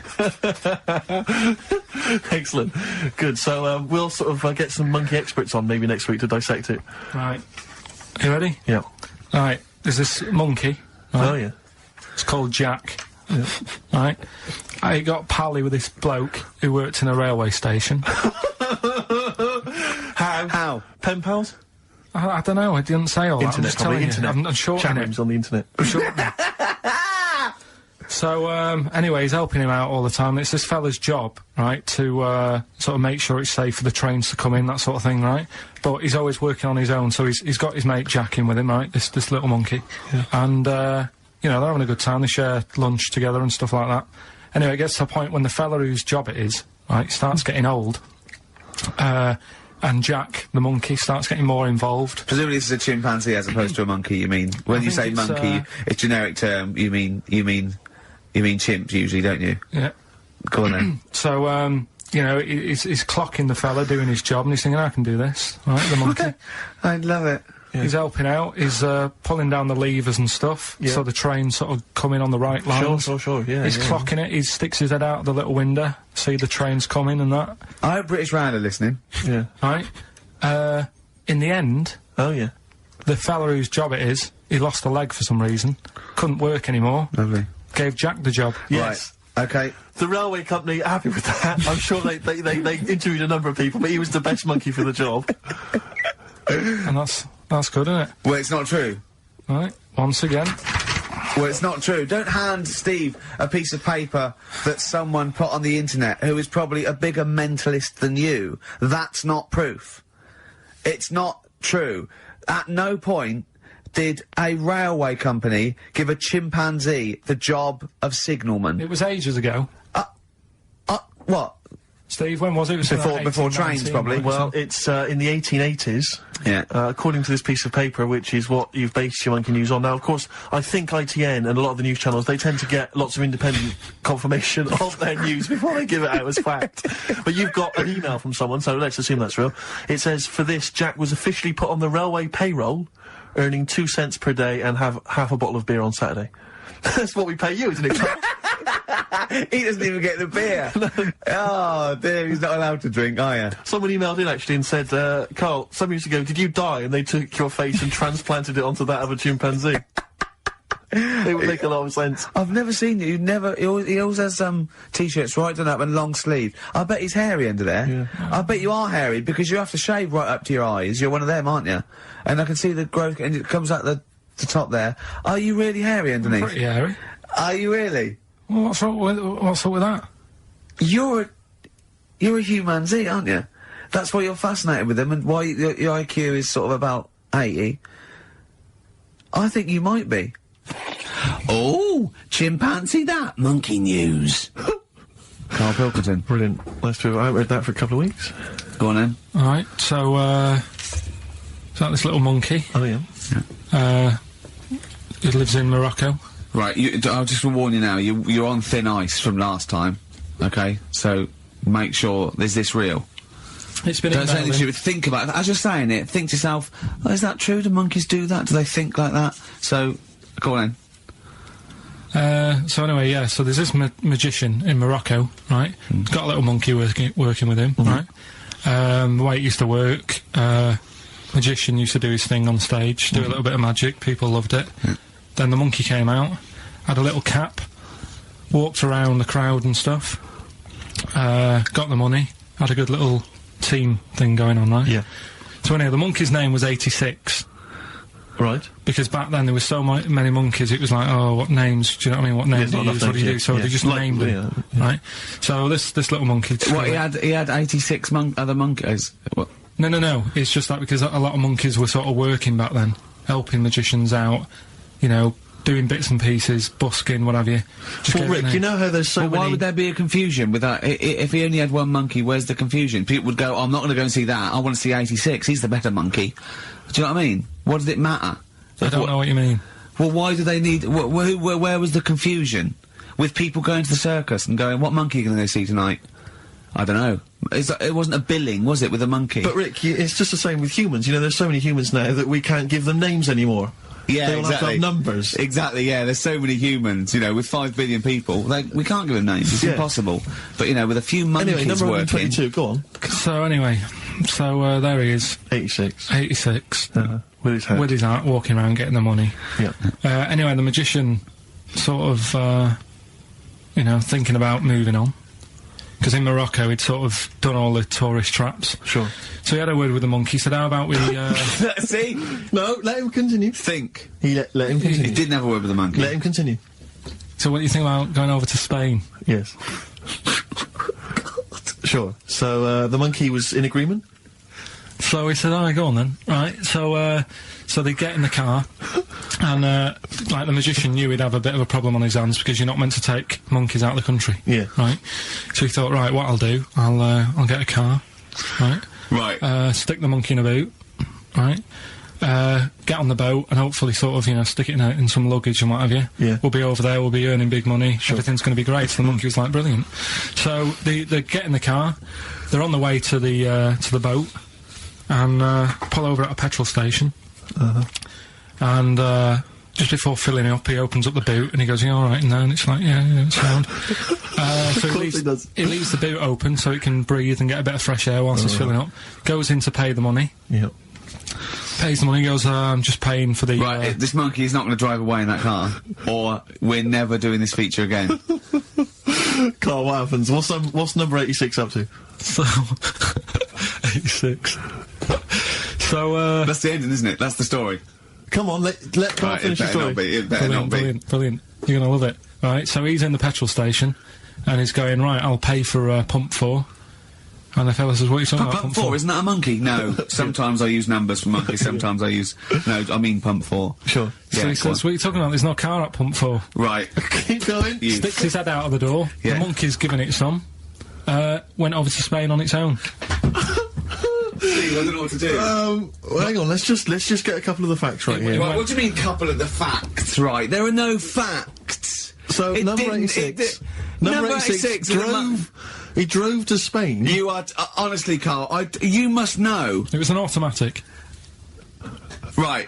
Carl, you must know that is shit. There is no way a monkey... That's the thing with this feature, though. He gets stopped at customs. It's mental. How would he get through customs, Carl? Has he got a passport? No, he was sneaking about because he didn't have a passport. So he parked and then snuck through. Do you want the facts? Let me see it. Well, I'll examine this, Rick, and we'll play a record. Play a record, I'll have a because look I at the can't. facts That's nearly as bad as the armed robbery. Right, go on. Play a record. Because we've covered so much in the monkey world, right? The fact that we've done a monkey that was a sort of half man, we've done a monkey that got a decent job in a train station. Can you think of any of the other? Well, that's just some of the great monkey news from the past. That's what I mean. So that's what you got to compete with. So even though this is quite amazing, just tell us. Another monkey's got married. Oh, not another monkey getting married. What do you mean? It's got another one. You know, it was knocking about with some woman monkey for a bit. A woman monkey. They decided to, you know, get married. Yeah. They did. What do you mean they decided to get married? Was it pressure from her parents? They had a good do, and Good do. I love the spread. I love that peanut vol-au-vents. Yeah. Celebrated in a pub, and then they both went off to the cage at night. That's what I mean. Even though that is quite impressive, because It's not true. Or it's a joke. It's nothing. It's not. on an Over website, official sort of news website. 2 monkeys have married in Romania. After a whirlwind romance. Well, that's... After a whirlwind romance. God, yeah. Yeah, a quick one hanging onto the rope. Yeah. Yeah. She was in the tyre. Yeah. He saw it. Yeah. He went, I'll have a go at that. They go, we got to marry her now. Yeah. Her parents came and said, did you just shag my He was in daughter a zoo tonight?" knocking one off. She went, I can do that for you. Yeah. Yeah. Guests say the monkey bridegroom was scared by the number of people attending the wedding and refused to get out of his cage. But his bride... Not bloody Hello Magazine again. No, it was no. I think it was like last minute nerves. Right, like right, you know, legit, I'm yeah, single second now. thoughts. It's like you know, it's the big step. Yeah. But his bride enjoyed every minute of it. She was loving it. Yeah, she sure, looked lovely, by sure. the way. She looked lovely. Yeah. Did she look good? Reports she only appeared to have problems with her veil and dress. Do you see? You know, this is. The guests I hope they didn't ruin it like Anthea Turner and maybe get sort of sponsorship PG tips or something. Totally, with strong plum brandy, so they got them drunk as well. So they carried on the celebrations at the pub, and the bride was taken to her new husband's cage at night. I apologise. Play a record. Come on now. Oh, chimpanzee that! Monkey news, earlier than usual. I'll have to save this link now. Monkey news.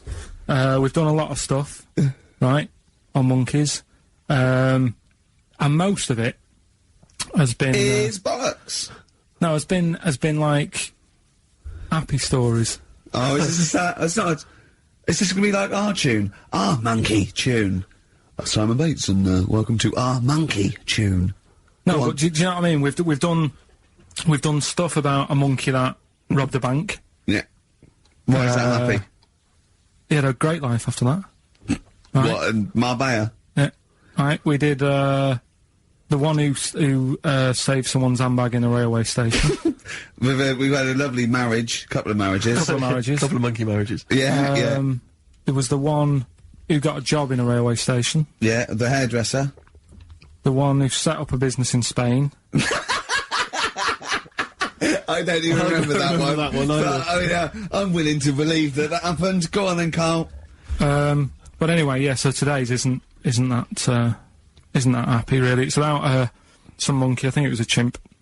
Who's an ape? Go on. It tried to. I mean, the story sets off at a sort of a weird thing. Yeah. It's something about he went to Russia to do some business. What are you talking about, Carl? I don't. It jumped past that bit though. It didn't start there. What? Do you know what I mean? It didn't tell you what he was doing. It just said, "There's this monkey went to Russia, To do some business. do some stuff, I don't bit know. of monkey business." And anyway, didn't work out. So, they were furious. We wanted a surgeon. You send us a monkey. Anyway, ended up being homeless. Oh. No, So it's taking a turn for the worst. What? Couldn't even get into like a tree hostel or anything like that. That's the problem. And Oh God. ended up homeless. Got in with some tramps. I don't know where to start. Come on. Yeah, so he's knocking about with some tramps and stuff. You know, sharing drink and what have you around a little fire. They broke into some home, not sort of squatted. Right, so in I'm some not flat. homeless anymore. Problem was, he had a roof over his little area he had. Yeah. And he goes, oh, this is good, this is, we're having a good time, this is sorting me out. Yeah. He had his He said mates. that in Russian, though, didn't he? What was he eating? I don't know. Don't know, it didn't say. But they're in this house. Well, he could only be eating sort of like, fruit, nuts, vegetables. I mean, they classically sort of don't eat, pork pies and. But they've got drink McDonald's coffee. in Moscow now, so. Sure. You probably chow down on that. Yeah. Yeah. Anyway, there was a bust. What? I knew this was There was a bust in the flat that they were squatting in. All the other tramps sort of knew what was going on, legged it, left little chimps out there, got arrested. And they thought it was a real fella at first. They were like, get him, he's obviously just a scruffy bloke who hasn't had a shave and stuff. Yeah. Yeah. Hasn't shaved his back for a Yeah. while. Or his face. Yeah. His head. Got him down the station, and the boss was like, what's going on here? We've got a monkey here. He was like, what? So you arrested the monkey? Well, so the arresting officers hadn't noticed all the way to the station that he kept slipping out of the handcuffs and was going for the entire journey. They didn't notice till they got there. What, did they put a hood over his head maybe and just like, I don't know. I'll give you the story if you want. There's the headline. What is it? What's the headline, Steve? I don't want to see it, but... The headline, this is once again from supposedly reputable news organisation Ananova, homeless monkey arrested in Russia. Did you read on, or did you see the headline and make up that whole story? Most of it is there. What isn't there? What bit isn't there then? No, I think Steve can have a look over it, check it out and stuff. Point out the embellishment for me, Steve, will you? Well, what it doesn't say is that the police didn't realise it was a monkey. That's what I was guessing. Really? That they got it back and said, what you doing? We've got a monkey here. And they go, yeah? Yeah. Oh, God. There's some more monkey problems in the week. Have you seen the Alfords advert with monkeys in? No. There's a new advert out for Alfords, selling bikes and stuff. Yeah. Got some monkeys in it. It's caused an uproar. Why? People are saying it's, dressing them up in tracksuits and that is, Taking the mickey out of Manchester. it's not nice for the animals and that. So there's been loads of Will complaints they get a about free it. bike or something, do they, I imagine? I think they kept the tracksuits. Yeah. Where's the monkey news? It's been a bit quiet, hasn't it? I've been... What, in the keeping an last eye 3 months? out. There was something that I found last week about one that was in an old people's home. It escaped from some zoo, it was wandering about, it was enjoying itself, and then when it got to the night time, it was like, oh, what am I going to do? And the first place it came across was like this old people's home. Went in there, I think it was there for about a week and a half, without anyone realising. No. No. No, it did. No, so the helpers and the nurses and the social workers and the matrons and all that, they thought, well, Mr. Sanders looks a bit hairy. But I mean, that happens, it comes out your ear and your nose when you get to about 70. And he stooped over, yeah, of course he has, he got bow legs, yeah. And he eats more fruit, of course he does. Well, that's when they realised. Why? Because someone in the kitchen said, hang on a minute, getting through more bananas than we normally do. Oh, chimpanzee, that monkey news. Right then, so, there's this monkey, right, in Canada. It's in a zoo in, Toronto, I think it is. His name's Pascal, right, and, what happened was, all the people in the zoo, sort of said, what can we do, sort of spice the day up a bit, right? Yeah. So they left... Embellishing. No way this is a news Let him story. do the news, let him do the news. Okay. So they Any left... dates? Just let him read the news, alright? Well, You wouldn't interrupt Moira It Stewart. was about 2 weeks ago. No, because she always says today, so you know it's news. She doesn't say, right, there was a monkey, right? Right, Well, in Canada, Come on, right? mate, just finish the Okay. It'll be all night. A couple of weeks ago, in this zoo in Canada. Right, They got a camcorder, right. and they said, let's leave it for the monkey to have a play with, right? So, anyway, they passed it around. Won a BAFTA. And a couple of chimps and that were rubbish at it. They were, like, filming the floor and all that, and the fingers were always in shot and stuff like that, right? But anyway, there was this one chimp called Pascal, right? Who, Annoys me that he calls them monkeys, though. They're not monkeys, they're apes. He was a dab hand at it, right? He was, like, filming stuff, really good shots, you know, sort of nice mood and that. He used the lighting properly and all the rest of it. No, he didn't! This is the news. What are you talking about? This is the news. So Steve, anyway. it's so annoying. You know it annoys me so much. Things like that. He was a dab hand. He was doing really good shots. It really annoys me. Let's hear the news. Anyway, right, so he started, at night, like, when the zookeepers went home, he started filming, like, other monkeys on the go, like, whilst they were at it, right? And he was filming them and what have you. The Ron Jeremy of the zoo. You know it's going to end up on the web. So anyway, the zookeepers came in the next day, and it's like, let's see what shots he's got. Anyway, he's got all this, like, you know, all these monkeys at it and what have you. So, Oh, yeah, this is, honestly, you don't know what this is doing to me, Steve. Can I stop him now? So they thought, like, actually there's a few monkeys who aren't at it enough. Do you know what I mean? They have problems and what have you, so let's give them the videos. That is so untrue. This is so untrue. It's so untrue that it was filmed by a monkey. So it's what so happened then, untrue. right? Rick, I don't know who to believe. Oh, Carl, you're talking so much shit again. You must know that's not true. There's no way. There's a load of tapes out. Look at me. Look at me. Don't keep talking. Look at me. Yeah. You must know that's not true. Can we just hear the end of this It's all news? here. You had a go at me last week because I didn't have the full story. I've got the full story. You're still not happy. There is no way that by chance, what should we do? Let's give him a camcorder. That could happen. Right. He then films him at it. That might happen. It might happen, but I don't think he'd keep the camera still. Two, they go, hold on, no, this is good still. This is good shit. This porn's good shit. Anyway, look at so that. He's got us a lovely shot. Yeah. So this is ridiculous. Let me just recap, because I lost my way there. So the monkey has filmed the monkey porn, Yeah. and now they're showing it to the other monkeys. Is he to try and directing? get Can you hear him It's just- saying stuff? it's Can like you hear him go? It's just like, you know, Chimp Pimp 1, 2 and 3 and all the rest of it, right? But anyway, so they've got all these other tapes, because what happened was, they said he's quite good at this. Oh, And the animals are happy having him around because he's not a human, he's just one of the gang, do you know what I mean? So they started putting him in with other things like, you know, ostriches. Right. And Talking shit. there was and do you know they have a problem with pandas in Japan? Yeah. So they've sent him out there, filming a bit of. Where are you going? Honestly, you really annoy me. There's Come on, no please, way because this is happening. Can we It's just hear the end? absolute. Why can't he just find a real story about a monkey? Let's hear I mean, the end. the end is He's in really China. that he's going to China. He's filming the pandas and what. No, he's not. They wouldn't send a monkey director. Well, forget They would it then. not It's send a pointless. monkey It's director. pointless. So monkey news, if you've only just started listening to the show. Oh, you poor fool.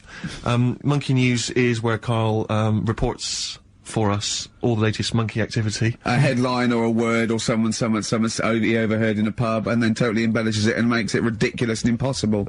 He believes it though. He believes every word he's saying. Let me say that before when you hear this, whatever it is, I haven't heard it, twaddle, remember, Karl totally believes it. Go on. Right. So anyway, right. I think it's in LA. This happened. Right. I think. Why does he think? So these people are in a restaurant having a lovely meal. Is one of them short and hairy, but it goes, totally covers from top to bottom in a spacesuit, so he didn't know it was a monkey? It's not one of the customers, one of the waiters? So they're having a lovely dinner, probably one of the best sort of dinners they've had, right? Yeah.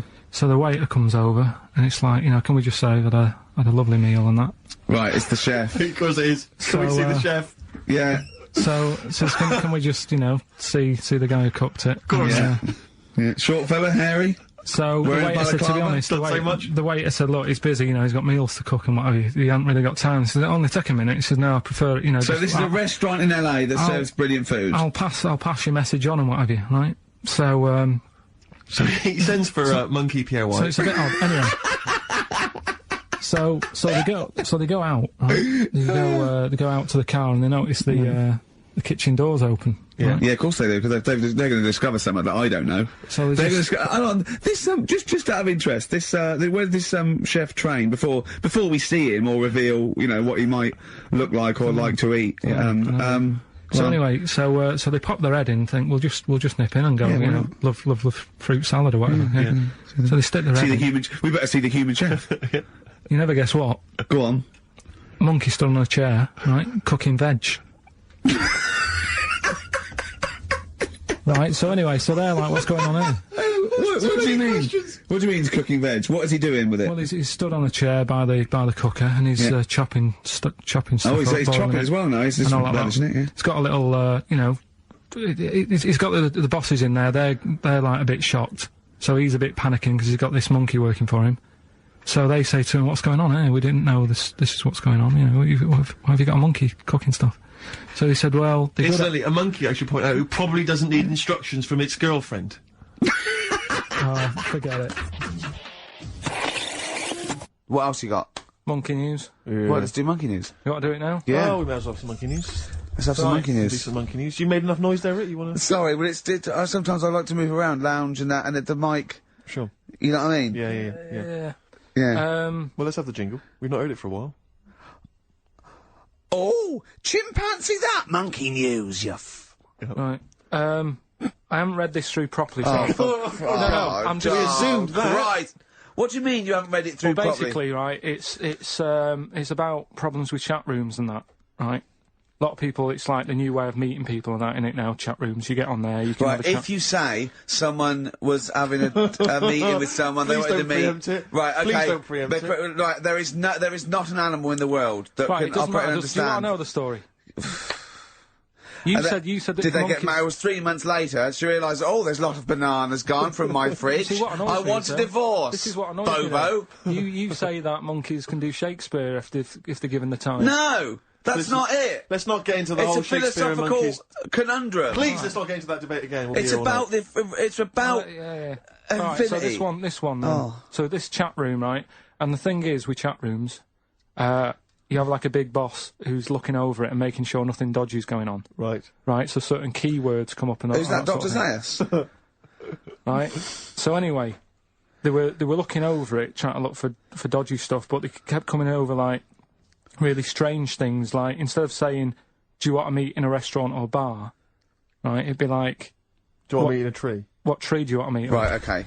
Are you shooting off? That's the end. Yeah. I'll see you later, Seriously, mate. 'cause that's gone I'm just going to listen to the end of it anyway. You're an idiot. You're an idiot if you believe that shit. Honestly. No, I'm just telling you what's online. Let's hear the rest of it. How you're nearly you're ill. You're nearly okay. Well, I don't know the PC term for this, so I really apologise. You're nearly retarded in some aspects. Instead of sort of saying wear something sexy, they'd say make sure you bring plenty of bananas.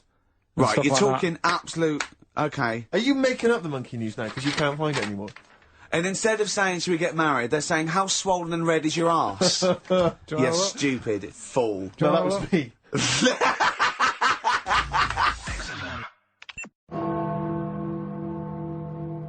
Right, it's that time again, isn't it? Monkey news. Yeah, monkey news. Oh, monkey news. Right, if you're a new listener, this is where we do a bit of monkey news. Oh, imagine him giving his chance on a news programme, like News Night Review or News at 10, over to Karl Pilkington. Yeah, alright. Monkey's gone mad again. Go on. Right, we've done quite a lot of good stuff. The one that sort of picked up most of the fuss was probably Ollie the monkey. I love the fact that they're all monkeys. He's a chimpanzee. Well, right. It's an ape. Well, today, right, we're looking at one that's it's called Coco. Oh yeah, the sign language one. Well, what I've read about him is he speaks, right? Oh God. Highly educated. Yeah. Photographer. Carl! Right. I love the fact that when he gets a gifted ape, he has to look up to him. He realises that he is superior. I love that. Right. Oh. And it also likes going on computer chat rooms. I can't take this anymore, Steve. I'm gonna be sick. Oh, God. Which, right, that's pretty amazing. You know, if an infinite number of monkeys are in an infinite number of chat rooms, they'll eventually type, which is your favourite episode of Buffy the Vampire Slayer? Exactly, yeah. Karl Pilkington, you're an idiot. But the thing is, right, you're saying about the infinite thing again, about monkeys, if you put them in a room with a typewriter, they'll come up with Shakespeare. Yeah. I'd sort of agree with that, right, with monkeys who can't do other stuff, but this one I reckon's going to be busy taking pictures and stuff. Yeah, yeah. I think monkeys that are boring... Is there a boring monkey? Would you ever have a chimp and you'd go... Suzanne would go, I've got your birthday present. And it's a chimp fella. He's about, about a sort of like a middle-aged chimp. No, I'd love it. I'm talking Would on you ever behalf go, of the... I'll tell you what, Suzanne, that one's boring. No, but I bet the monkey would get bored, I mean. Do you know what I mean? The monkey would be bored. I'd be loving it. I'd love to have a little monkey. Right? But what I'm saying is... You really would, wouldn't you? Yeah. If you buy him a camera, he'd be happy again, wouldn't he? Well... Yeah, but that's just it. You wouldn't get him It's like... If you can do other stuff, you don't want to do the boring stuff. Forget the typing, forget the monkey's typing. Talk about this monkey that's a photographer. No, what but we are in a way. I'm just saying that would be happier... Monkeys that have got nothing else to do, if they can't take pictures and that, and they can't go on chat rooms... They're happy to sit in a room typing away for infinity, yeah. Do you know what I mean? But he's got maybe a little exhibition to put on. Do you think... Do you know that most chimps and apes and monkeys still actually just live in trees? These are in laboratories and zoos and things. You know that's not the norm. These monkeys walking around sort of chatting and riding bikes. Yeah. You know, that's not natural. Exactly. No, I know, but it's... If you left a bike in the jungle and then came back a few years later, there wouldn't be monkeys riding around on it. And a book. If you left a bike with a book in the basket, right, and you went away for 10 years and you came back, there wouldn't be a whole new transport system and schools. No. They'd eat it. They'd throw it round and eat it. Alright then, so what you're saying is you can't... See, what I think is, right, and don't take this the wrong way in that, right, Stephen Hawking, Yes. right, now he had a bad illness. Now, I wonder if he'd be... I wonder if he'd be as bright as he is if he didn't have that. Right. Because he's had time to sit down, he's like, well, what can I do? Yeah. They've gone give him a book. And he read it. I like that. Give us another one. Yes. He's got a lot of time on his hands. Yes. Now, what I'm saying is, monkeys... Yeah, Right. This one here, Coco, which I think was a gorilla, Right. right? That wouldn't have been happy on a little keyboard, just doing that all Typing day, away. because it'd be going, well, I could be out taking pictures. Sure. Play a record! Yeah. Do you know what I mean? Play a record! Yeah. Done. You're an idiot! There it was. There's the catchphrase. Once more. He is! He's an idiot! Bit of monkey news that's been sent in. Right. Gareth in Catford. Right. Good work, Gary. Basically, it's about this monkey Oh, yeah. Oh, yeah. in the jungle. Yeah. It's got a gig at an hairdresser's. What are you talking about? What are you talking about? What are you talking about? It's got itself a nice little job going in an hairdresser's. As what? It gets people sitting down, and what it does before the people have their hair cut, that it sort of sits there, and it goes through people's hair, makes sure it's clean, and people are loving it. Right, People- backtrack So slightly. it's a pet monkey. It's nothing to do with it getting a gig in an hairdresser's. It's a pet monkey. He's not working at Monkey and Guy. Yeah. No, seriously, it's in there. I think it might have started off as a job, and then So it what does it put say? on- It says junior £15, stylist £35, monkey £63. So Cut I and didn't blow quite dry. follow. It's in the jungle. It was wandering about.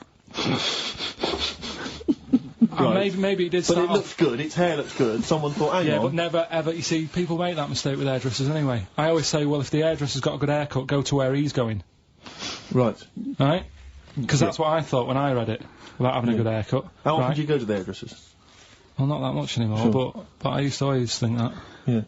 You used to go to a bloke who told me had his shack on a railway bridge that used to shake when a train went over. Yeah. Because it was £2. Yeah, but before that, I've never had that much luck with hairdressers. Before that was another place, and it was run by sort of, you know, these sort of wannabe gangster type people. Oh, yeah. But they'd, you know, you're going What for do you mean by haircut. wannabe gangsters? Well, sort of just petty crime stuff. You'd go in for a haircut and then you'd walk out with a video recorder. Do you know what I mean? You You'd don't say- have to take it. No, but they'd sort of spend ages flogging you that whilst cutting your hair. It was their thing. It's like, right, sit down, you alright? Yeah. Oh, you Something know. for the weekend? What are you thinking of? Maybe a Sony. Yeah. So that's when I stopped going there, because it was like, just what a haircut, I don't want to be hassled by Which stuff. one said that you had the hair of a Chinaman? It's the fella who works in a railway station haircut. Well, he should saloon. know. I mean, he's been around a bit, clearly, if he runs a shack next to a railway station. So, Can we just go back to Monkey News for a second? so anyway, that's all, yeah. I didn't quite follow why he's still his salon is in the jungle, or where is it? No, he was doing what he does in the jungle, right? Right. He's walking about, he wanders into the hairdressers. Yeah. Maybe they didn't have him on, like, as a job straight away, he was just there. He was People said, training, this is yeah. nice. He's sat there picking the knits and Carl, I don't know where to start. Then- it's just that it's the embellishment. You don't walk in. He walked from a jungle to an hairdresser's. I mean, you're an idiot. You really are. An idiot. I'd love to see you try and get a job in an hairdresser if there was another monkey up for it. You'd never get a job. So he was good at that. People said this is relaxing. Apparently he had really nice hands, soothing, Yes. right, on people's heads. They said, let's put him on the payroll. So Let's put him on the payroll. What do you mean? yeah, I'll give you that. Okay, this is the news item, is it? Customers are queuing up to have their hair done at a salon in the There you jungle go. by a monkey.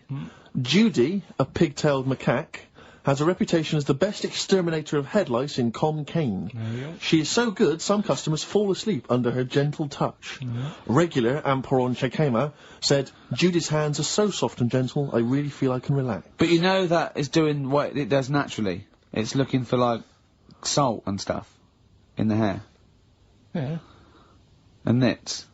It's not on the payroll. It doesn't complain about when it gets deducted at national insurance. It's not part of the union. Yeah. Do you know what I mean?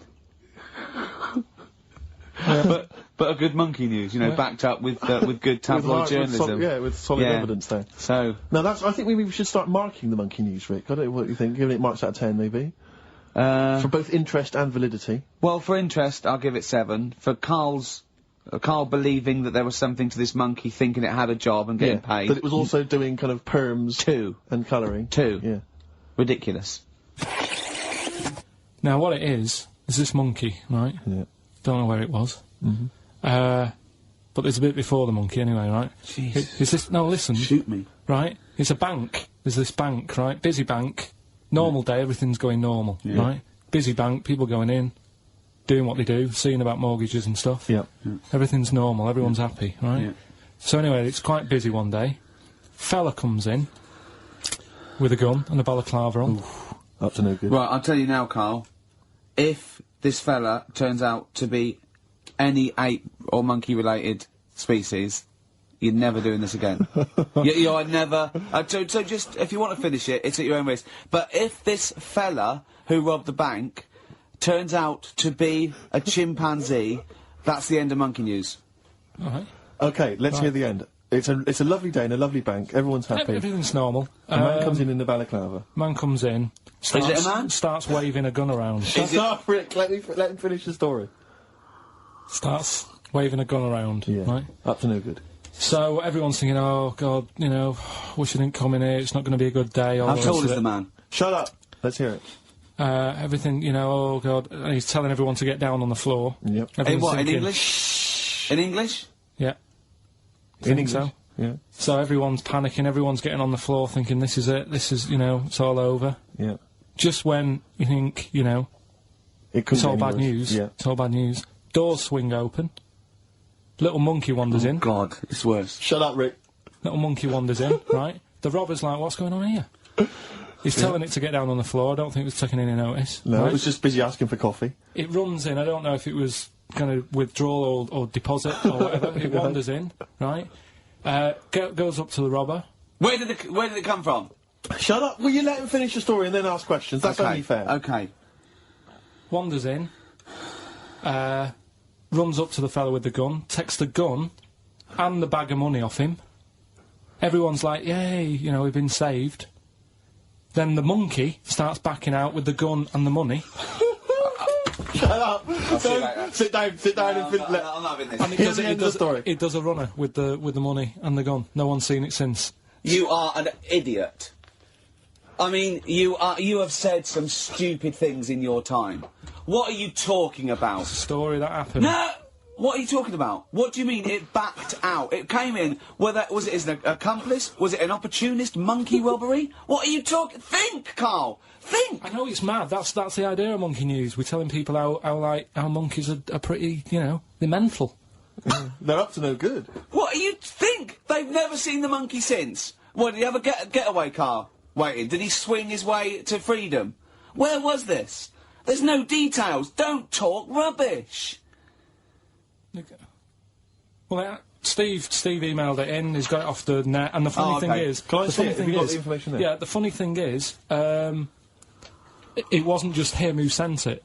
I had that a couple of times, so a few people obviously read the story and said, you know, that'll be good for Monkey News. It doesn't say anymore. It doesn't say if he went off to Spain. It doesn't say, you know, if he's on Crime Watch. Yeah. It doesn't say any of that. It's just saying that's what he did. That's the story. And that's what Monkey News is about. I've heard that they're making a movie version with Phil Collins. So I look forward to that and Julie Waters. So that's this week's Monkey News. If you got any, you know, Well, if anything's no, happening don't bother. in your town. That's the end. No, that is the end. That's the end of Monkey News. No more Monkey News. Sorry, what was the Monkey News? Quickly. No, we got to save Monkey News. We'll have to do that when we, Is it quick? Is it quick? Going into the record. What, the Monkey News, is it quick? Yeah. I can tell it to you quick. Quick then. Right. Jingle. Oh, chimpanzee that. Go. Shambles. Hurry up! There's a monkey in India, right? On a, railway station. Waiting for the train. Well, don't mess about, because I've got to get through it quick. There's monkeys sat there. And, this robber nicks somebody's handbag or something. Goes running off down the platform. The police are chasing him. Monkey steps in. Trips the fella up. Pins him down. Police come and arrest the fella. He tripped over the monkey. Okay, play a record. He didn't. He tripped over the monkey. The monkey was waiting for a train. He tripped over. Oh, chimpanzee that Monkey News, ya. Right, well, this Monkey News story, right, it's about, this fella. A couple of fellas in Texas. Yeah. Sort of running a farm. Yeah. Right? They're definitely fellas. Well, how tall are they? No, Can we just Okay, they aren't human beings. These two are human beings. Time's against us. they're running this farm and that. And, anyway, so they're outside getting the cattle. And he turns round, right? It's just that cow's... Couple of monkeys walking about, so he knows what's going on, right? So anyway, so it's in Texas. They don't know what to do with the monkeys. There isn't a zoo. It's fairly barren there, isn't it? You know what I mean? Not much going about. So the other fella who runs the farm with him says, "Look, we need a bit of an hand." Right? So, said, "Let's teach them some stuff." And the monkeys were happy with that, because they were lost anyway, right? So they had nothing to do.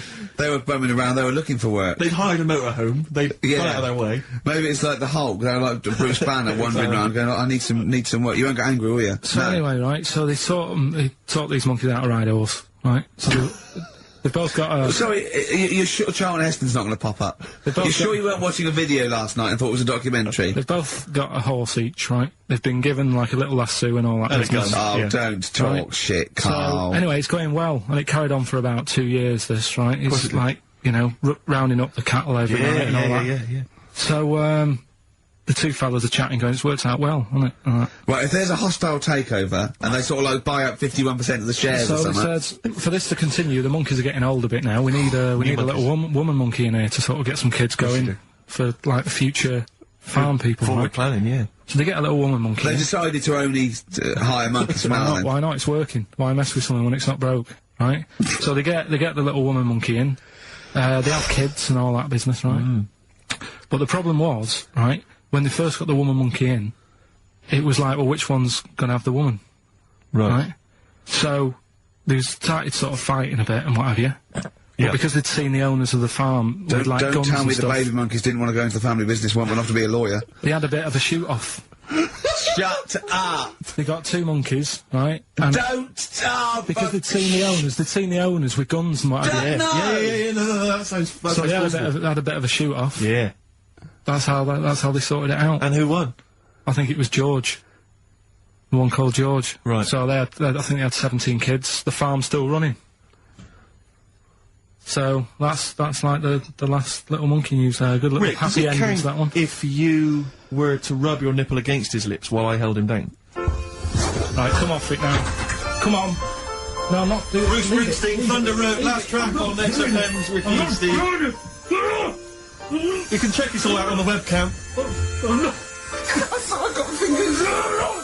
Get his arm out of the way, get the arm out of the way. This happened on Scum. Mary's dress away. It's the big one. It's what people tune in for. They probably tune in about 10 to these days. For Monkey News. With, Karl Pilkington. Can we hear the jingle? Only 4 to go. Oh, chimpanzee, that Monkey News. Right, this one's about a, it's been emailed into me. Right. I haven't really had time to check it out this week. No, you're joking. Been busy. Ooh, I hope it's not stupid. Goes back to 1908, and the person's saying it's, you know, it's a good story and that, and they're surprised I haven't picked up on it yet. Right? The Olympics, right? In 1908 in London. Apparently it was meant to happen in Italy, but it was cancelled. Don't know why. Right? And it happened in London. Anyway, 400 metres. Right, it was meant to... there was a fella who was going to do the run, right, and the favourite to win it was this Bulgarian guy, right? It was like a newcomer. Okay, there's a few things it cannot be. One, he injures himself, so a monkey steps in and wins.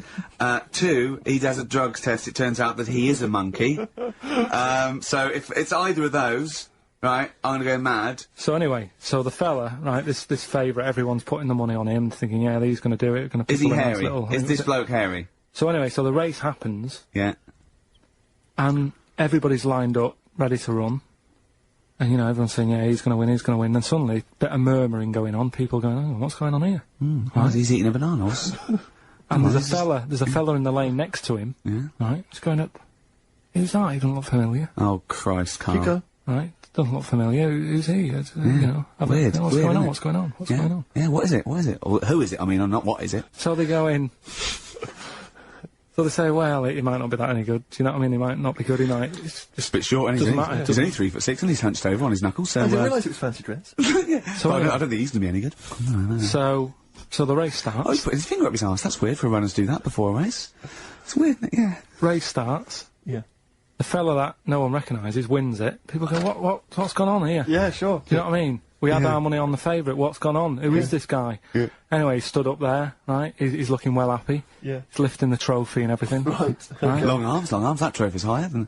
So anyway, He's only 3 foot, but the trophy's 9 foot in the air with those long arms. I'm suspicious. Go on. they had the picture in the paper the next day, Sure. and everyone's going, yeah, he was fast and everything, but quite hairy for a run. Oh, I'll tell you Come what, on, Carl. come on. Quite It's airy for a runner, because ridiculous. normally they shave themselves, don't they, to make them faster. And No. you're going, how did he manage it? It's really airy and that. So anyway, he wins the stuff, he walks away with a cup. The people who are in charge of the running, or like the Olympic Committee, look further into it. Turns out it was a chimp. Right, keep talking. No, don't keep talking. Why Shut up, encourage him? shut up. This is monkey news. If you can't handle the news... It's news from 1909, and I haven't heard about a chimp winning the Olympics. Be quiet. What happened there, then? 400 metres, right? Now the Don't thing is, talk shit. the annoying Please, thing was, Ricky. it took so long for the Olympic Committee, right, to find out that it was a monkey. It was going going manic. It went into loads of races. It was picking up loads of like. Oh, shut up! It Right? became a celebrity. It was doing endorsements on TV. Don't talk shit. It said he managed to win the Right. same race 4 years later in Athens because How did it get to Well, Athens? it's a joke. They're winding you up, Carl. weird. It's not weird. It's isn't right. I do not believe it. Oh, chimpanzee, that monkey news. Right, are you familiar with 100th monkey? Keep talking. 100th monkey? 100th. Yeah, like as in like one more than 99. 100th. Yeah. The 100th monkey. Yeah, are you familiar with that? No. No. Anyway, thanks. That was one We'll news. leave that Next then. week, Adam and Jet. What do you mean you're going to leave that? Well, I thought it was a popular phrase or something. What, 100th monkey? Yeah. What do you mean a popular phrase? What, why? What? Because you're going to do songs of phrase with it next week. We've said it once before, 100th monkey. No, it's just, it says the expression 100th monkey. Well, do It it tells anyway, where it what's the comes from. story? Well, it's from the 1950s, right? And the way they got it because, they were following some monkeys about, right? And they started... Who was? Journalists. Oh, yeah, why? Oh, yeah. Just to see what they're up to. Okay, so they're following some monkeys around, yeah. What was it? What, a documentary? Anyway, one of them... Come on! Come on! One of them washed some potatoes. Right, okay. Right, let's leave that, right? Let's leave that one. Come on! A monkey washing potatoes? Can we leave that one? No, you cannot. It's the You've last got to do monkey it now. movie. They're following a... What is it? Sort of like a family? Is it a family of monkeys or a... It was just one chimp and it was washing a potato and they thought, that's a bit odd, right? Yeah. And Oh, then yeah. it turns out that ended up teaching another monkey Yeah. how to wash a potato. No, they do it. They go down and wash them in the sea because they like the taste of salt. And The weird thing is, though, when it got to the 100th monkey, right, even though it hadn't been taught how to wash a potato, Yeah. it automatically knew. It knew what to do. What do you know what mean? you're talking What do you about. mean? It was in them. It was in them that they knew that when they get a potato, they had to wash it. That isn't the monkey news. I'm just saying that's where the expression comes from. But you haven't even heard of that. So Well, there's a couple of things there that it could be another upshot, and you know, an instinct is part of your genetics as anything else. Washing a potato. But you can't pass on acquired characteristics, so that's nonsense. If you mean that someone was taught they had a child and it knew it, there's no chemical memory as such. In That's what's some- weird that wasn't about even it, that's monkey what's news? weird. No, the monkey news. You know, we've covered a lot of stuff. There was sad stuff, wasn't there? yeah. There's some funny stuff in there. You know. Yeah. Do Playing monkey news. robbers and that. Football team. A monkey football team? Yeah, in Costa Rica. Oh, yeah. Got all the team members here, right? Right. All the different things. Little goalkeeper. Apparently he's on transfers from some other club. But the bit that got me attention is, apparently he's a holder of PhD of physics. Do you want to have a look at that, What, Steve? the goalkeeper? Yeah, just the goalkeeper. The others haven't done that much. The others haven't done that much.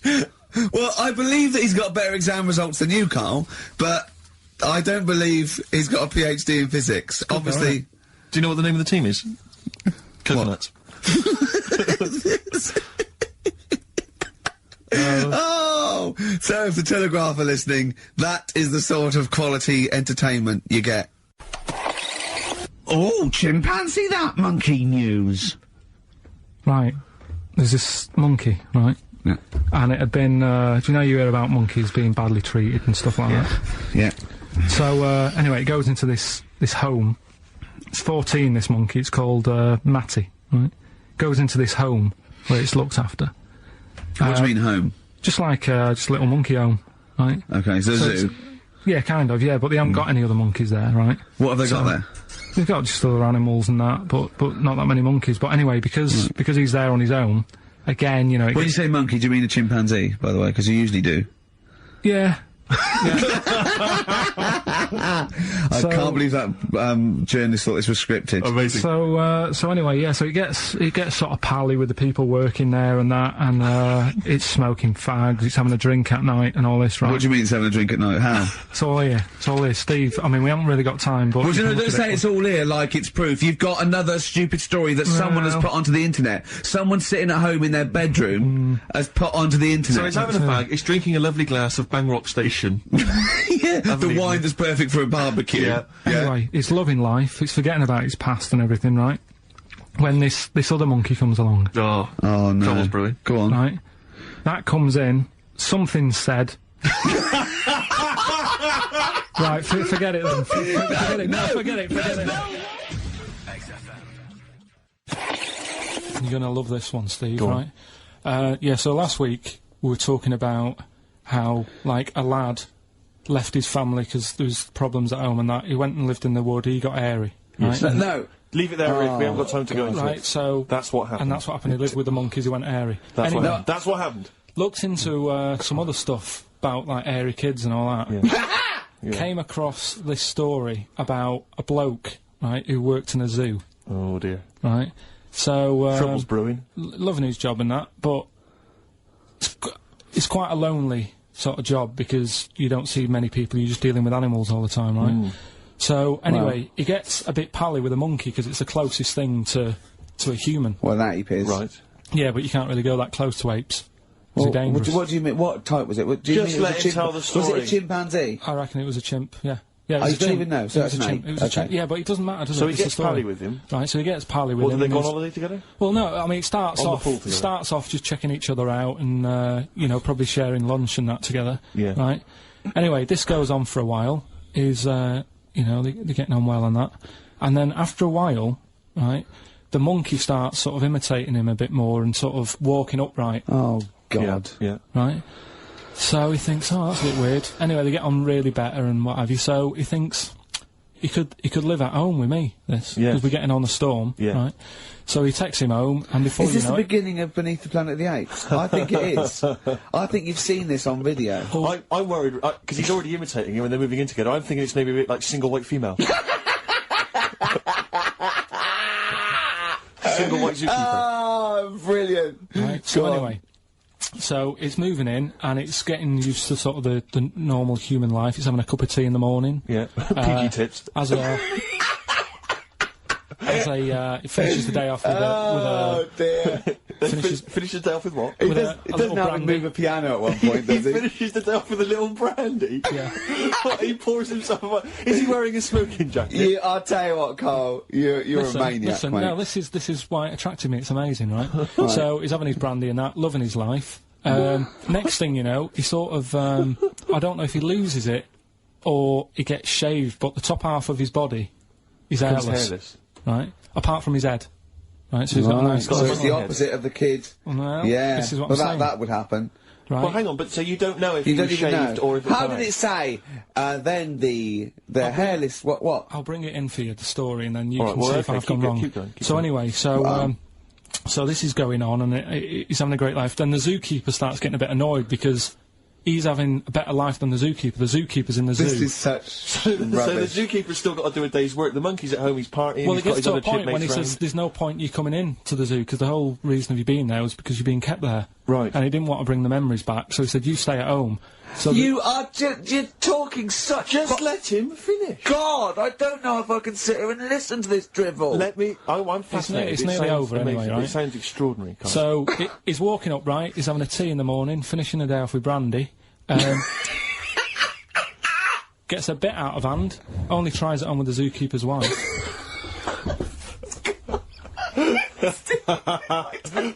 Make him go away, Steve. How does he do that?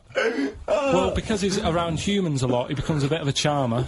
And But what is it that he could do to seduce her? Pick fleas out of her? he didn't say. He's but built. He was built. Yeah, it's well done. what about What do you mean? What about it, Carl? It's obviously not true. It's obviously not true. that? This wasn't on the internet. This was in a book. So it's not a quick joke and just put it on a website. This is in a book. I don't understand how the I monkey... love that he becomes a charmer. He's got better taste in brandy. Exactly. And he, that What is- was it that he was doing that seduced her? I don't know. Maybe because he was at home more than the zookeeper was. But what would he be doing, I Carl? love the fact that- He's not going to be talking with her. They're not going to be playing like, Trivia Pursuit. Maybe she liked the silent type. It didn't go into that. It just said that's when the trouble started. Carl, play a record. Alright. Is that what Suzanne did when she brought you in?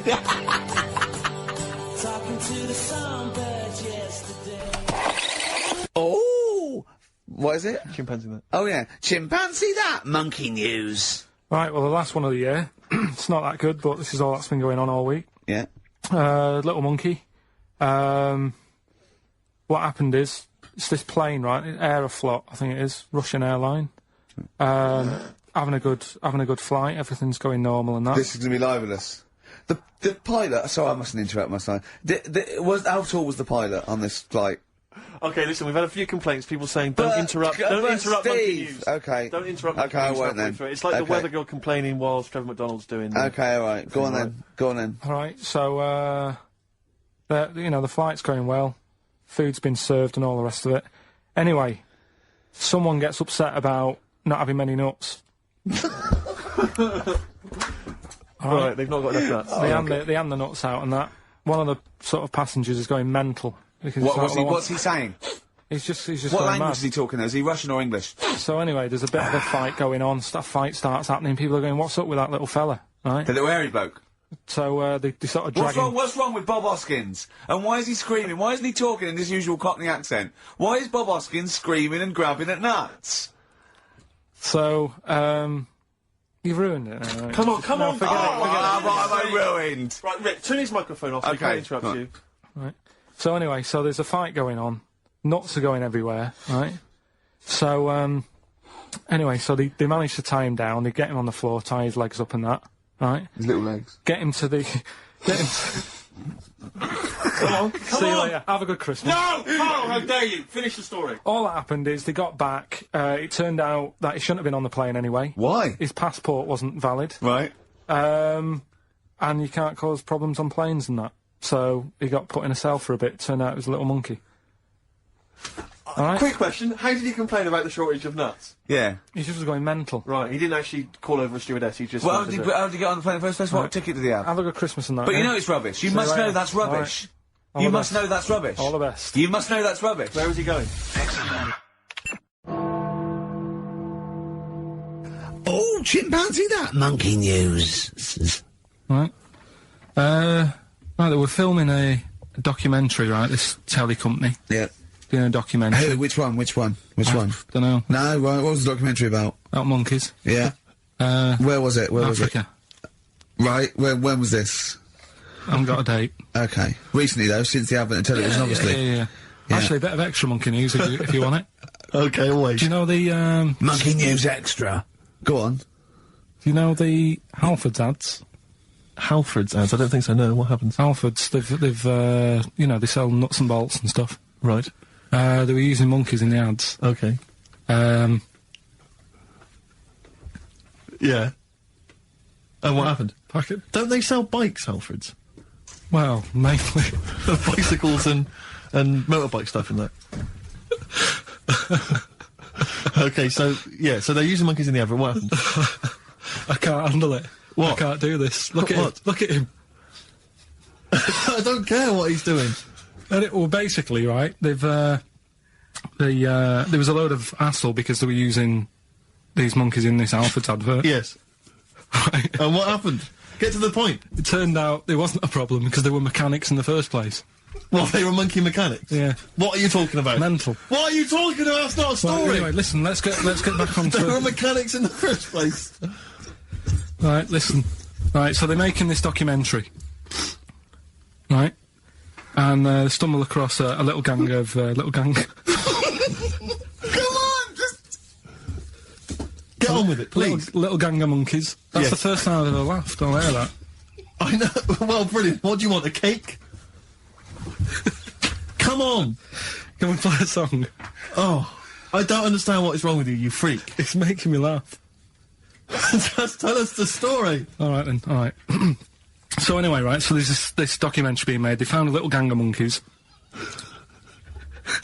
Right, play a song. I don't know what's going on here. I apologise. It's just if you were looking forward to monkeys.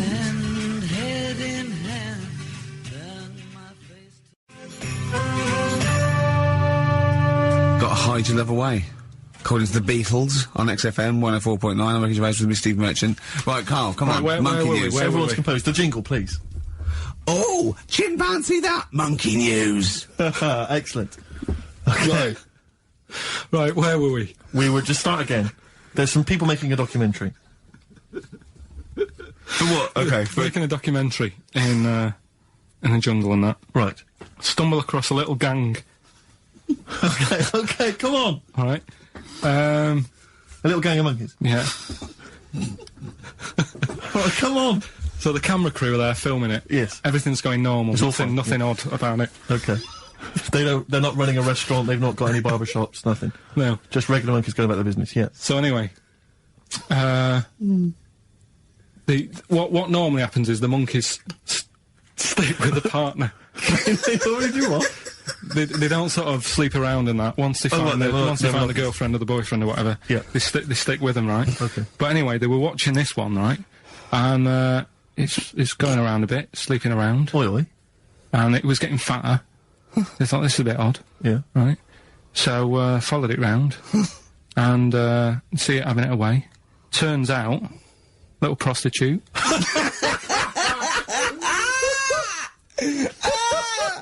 Oh, God! It's a little monkey prostitute. It was getting fatter because it was charging them bananas.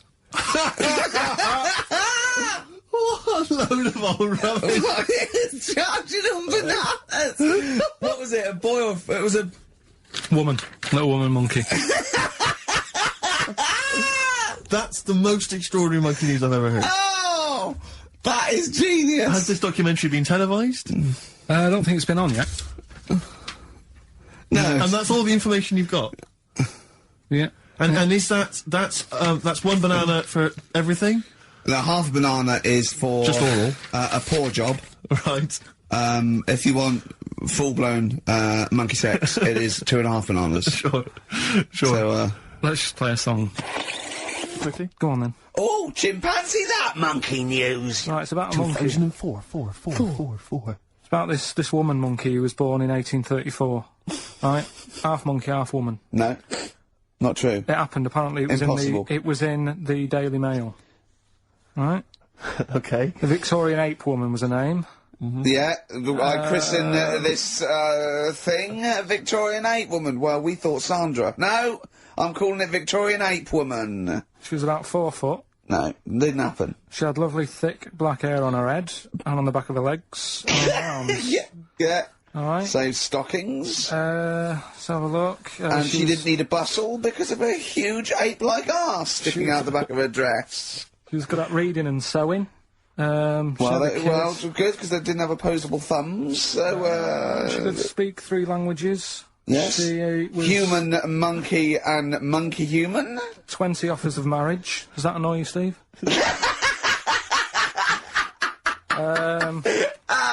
Absolute twaddle. Alright, well, Like more rubbish than your soul weighing an ounce. Let's A leave it there. Victorian monkey Let's leave woman. it there, then. See you next week with some more twaddle. I was worried we wouldn't have the old magic in 2004, I but we're still know. talking shit.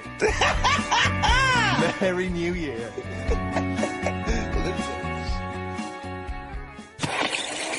Oh, chimpanzee that monkey news, yeah.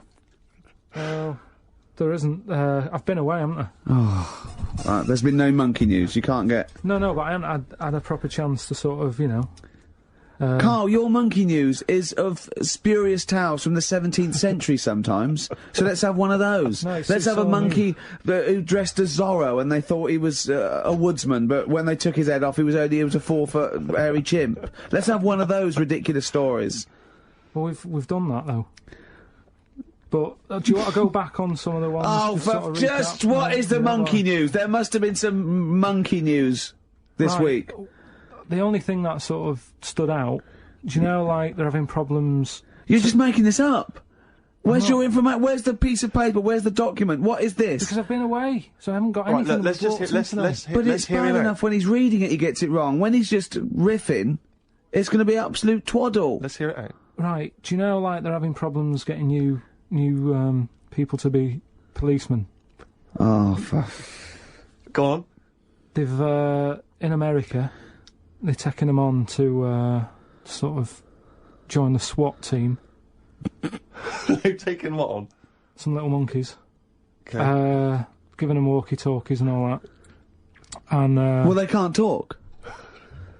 They're just walkies. they don't have to... Yeah, giving them some walkies. What do you mean? they've What just was... been given commands and that. And, they go What, back- so it's one way, they tell them, they've got the little thing strapped to them. They're good at, like, getting into small, sort of, you know, small places and that, and sort of, you know, cracking stuff and all that. Like I say, it's just half a story I just picked up on. That's not a story! Well, what do you want? Monkey news! Okay, so monkey news, please. All right, then. Let's hear the jingle. Oh, chimpanzee that monkey news. Right. Now, before And again. Go on. Oh, chimpanzee that monkey news. Brilliant. Alright? Right, before I went away, I told you about Alfred. He was the monkey where there was a robbery going on in a bank. And then he nicked the robber's loot and backed out with a gun. Yeah, He sort of stole, he robbed the robber, didn't he? Yeah. Did he take his gun as well? He took the weapons, he took all the weapons. There was like a couple of robbers. He managed, because they were so amazed that a monkey was coming in, it was like... Don't talk shite twice. Right? Anyway. So anyway, got a follow-up to that. Okay, now what was that monkey's name? Alfred. That was Alfred. So anyway, because a lot of people wanted to know, well, you know, what did he do? Did he go off and have a holiday? Did he... No. So the follow-up is, what happened is, the monkey had the guns, had the cash, which was $250,000. Sure. Right? It went back to the zoo. Right? Right, Carl, you're talking shit. Ricky, I get angry with you when you won't let him finish his monkey news. Right. Can't we just get out the official Imagine thing? if people were interrupting Trevor McDonald. It wouldn't happen. I want to make sure I don't get anything wrong. No, of course not. So check the internet. So, the monkey goes back to the zoo, right, where all the zookeepers come out and go, get him. He's got the guns. Yeah. He hands out a couple of guns to his mates. What? His monkey mates? His monkey mates, so they've all got a couple of guns each. Oh, Carl, Steve, I can't, mate. I cannot Just stand it. Honestly, I want to scream. Please, I really get annoyed with you. They tried to do him a deal. They said, how about if... I'm going. Tell him that. I'm not going. No, I can't. Step out for a moment. Okay, we'll just do it. Look, don't listen, step out and I'll paraphrase what I hear for you when you come back in. Step out. Now, please, I need to hear the end of this. This is monkey news. This is important stuff. Right. Right, Ricky now has left the room. He cannot bear to hear, which is surprising to me. Right, so anyway, so yeah, they've got the money, and they say to the zookeepers, how about, we give you some cash? Yes. And they go... Sorry, hang on, sorry, the zookeeper said that to the monkeys? Yeah. Right. No, the monkeys who have got the £250,000... Right. ...say to the zookeepers, we'll sort you some money out if you let us go. Sorry, right? the monkeys say to the zookeepers, we'll give you some money. Yeah. You don't see any problem with that? Right, listen. Okay. It's nearly finished. Right, I'm listening out there. This is ridiculous. Go. What do you mean the monkeys say? What do you mean the monkeys say to the zookeeper? They were probably holding the money out, like, kind of going, look, you know, we'll do your deal. Right, okay, come on. And what happened is, I think they were happy with that. I think they left, and that was that. They wanted to get out of the zoo because they didn't like it in there. There's the thing. Right, I don't... Just have a look. Right, Carl, think. Right, how did they get out in the first place, this one? Just let Steve have a... So why did he go... So he went and robbed... He thought... what, he knew there was going to be a robbery that day, did he?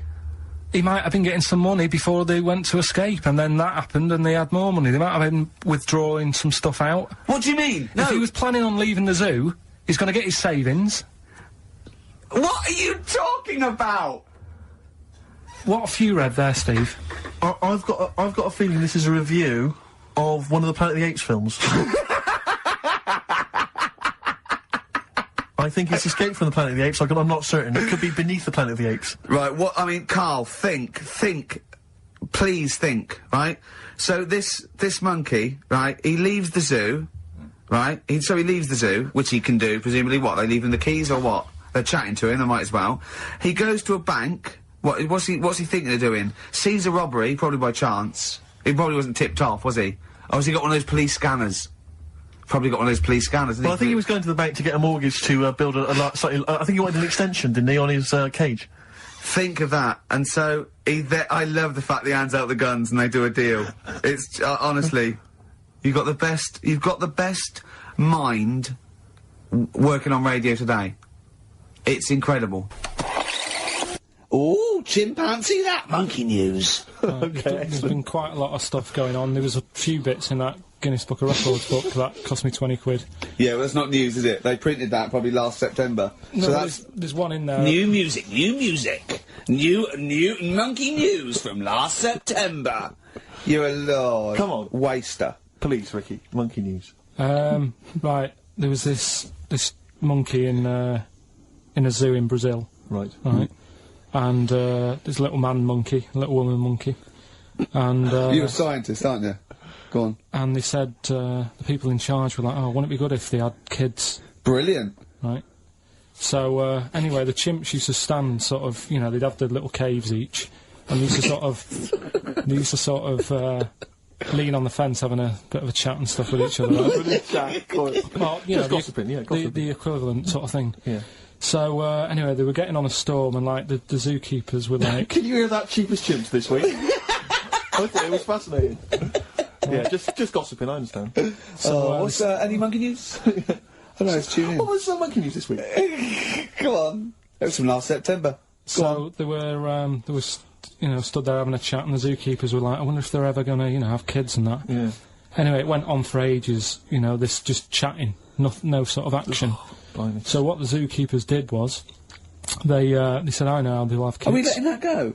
They were just chatting, are we just letting that go? We're letting it You know go. what I mean? I mean, just doing whatever monkeys do. Okay. Right? So, so the zookeepers were like, yeah, I wonder when they're gonna, you know, have some kids. Yeah. Anyway, what they decided to do, to sort of do to egg them on, Yeah. bought one of them a suit, one a wedding dress. Right. Keep going! No, I'm not having it. Shut up, Gervais. Fade him down if he's going to interrupt. I want to hear the rest of this. They got married.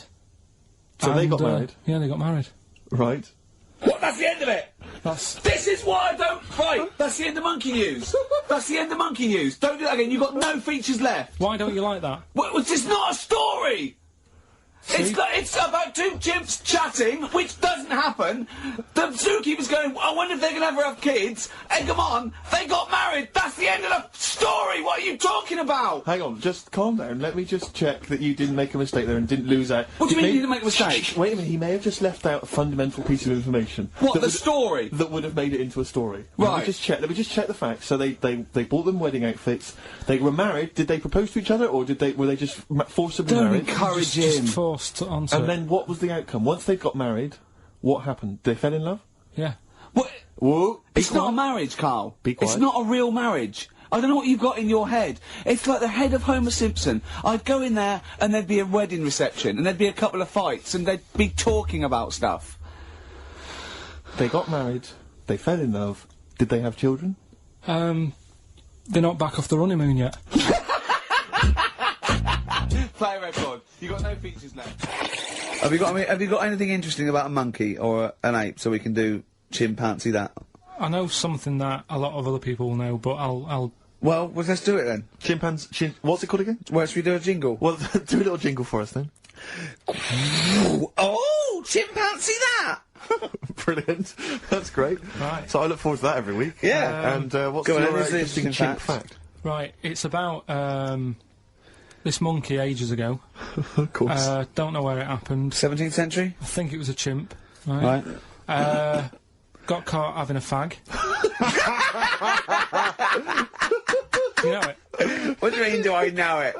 Oh, narrow it down. Loads of chimps are caught with woodbines. Right. He it was got having- caught having a fag. So it was sent to court, and Was it underage? it was. And it got someone to go into the newsagent for him. Did he get a bigger gorilla Yeah, to he go got a into the bigger news gorilla. to get 20 Rothmans? It ended up doing time because it was. Go smoking back a minute. something. Wait a minute. What I mean- Whoa. No, I don't know. That's as much as I know. So there's no point questioning. That is as much as you know, isn't it? Quite literally. Sorry, but why did he go to prison? It's against the law to have a monkey having a fag. Wherever it was. In a built-up area. What are you talking about? It's against the law for a monkey to have a fag. What if it got it himself? Even if it just... What about if it earned it himself, just like moving tyres round or don't- mucking out the honestly. zebras? I don't know the full story. That's You don't know the full story, do you? But do you think? You never do, I do you? presume it was a monkey from a zoo, right? Yeah. Do you think it'd be fed up, though? Because in a way, it's home from home, isn't it? When I read it, I didn't think it was that bad because I just Carl, thought, well, they don't put monkeys in prison. They didn't put the monkey in a prison. They're overcrowded. They haven't got the space. Well, I'll find it and give you the where I got it from, and you Chopper Harris was furious because the monkey got the top bunk. Yeah. can I just? And Read he did. Okay, then. Oh, chimpanzee that. Another one next week. I don't think so. Oh, chimpanzee that. Monkey news. Right, there's this card game going on, right? in the a big hotel in Vegas, Right. The Luxor Hotel in Vegas. Yeah. There's a major card game. All the big players and that Sure. were involved. Right, they're all invited. Anyway, so they all meet up in this dark room at the back of the... Oh, there we go, dark room. But hairy fella. So, it was brilliant at poker. Like I say, it's a big game, and that everyone's been waiting for it, so it's played in the back room, not in the main entrance bit, right? So anyway, like I say, it's dark in there and what have you, and the players went in, there was already someone sat in there, right? Right. But they couldn't quite see Was he him. a short, hairy bloke with slightly longer arms than legs? Couldn't see him. Where his arms slightly longer than his legs, couldn't see strangely him with it enough? being dark. Was he and what have you. holding his hand of cards with his feet? Anyway. So the cards were dealt, right? Cards were dealt, game's going on. His cards with his feet! Game went on for hours, right? No one's listening. The terrible thing is that not even we're listening to Karl now. I know. Literally no one is listening to Karl. Insulting. There was a lot of smoking going on. It's going on. A lot of eating and nuts going on. That was a bit weird because they don't normally get through as many, but for this night. So, come on, let's just play Bruce. Goodbye, everybody. See you maybe at Christmas time. Goodbye. Yeah, right.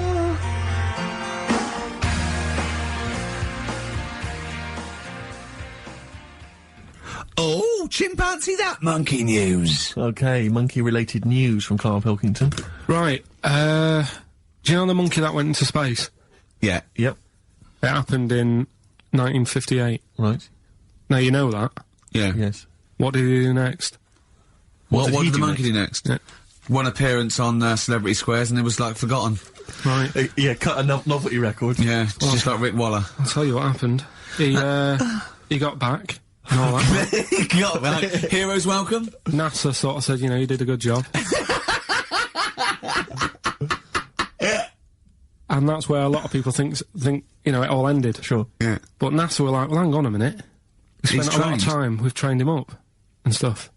So he's like, you know, he's saying, sure, you know, I've learnt a lot, I've still got it all, I've kept it all, I know what to do. So they said, right, we'll use you. So he turned into, like, a bit of a trainer at NASA. We wanted to send you out on the top of an organ. yeah. Put on this little bellhop outfit. Could you smoke fags? Yeah. I'll have a go. So they were getting in new monkeys. You know, the main man at NASA was saying, can you teach us the same? He's going, of course I can. Do you know what I mean? I remember it all, I know what's going on, I'll tell them what button to press, what to do in emergencies, that sort of thing. It was technically sort of employed by the army. Right, Because that's can I just fit in here? I don't know the story, Karl, and I might embarrass myself here. You've got an army of people out there that will probably send me an equally deranged email from a different website, but I'm pretty sure when they sent the monkey into space, it was to monitor his physiology. He didn't press any buttons or learn to dock or take off. It was just the effects of weightlessness and space on basically a primate. I'm pretty sure he was tied in with electrodes to his head. So, Yeah. well, yeah, I'm pretty sure. I could be proved, But go on. even if that were the case, and he had learned to press one or two very basic buttons... Definitely not. Definitely But not. even if it were the case, I'm pretty certain they wouldn't have brought him back to train up Neil Armstrong.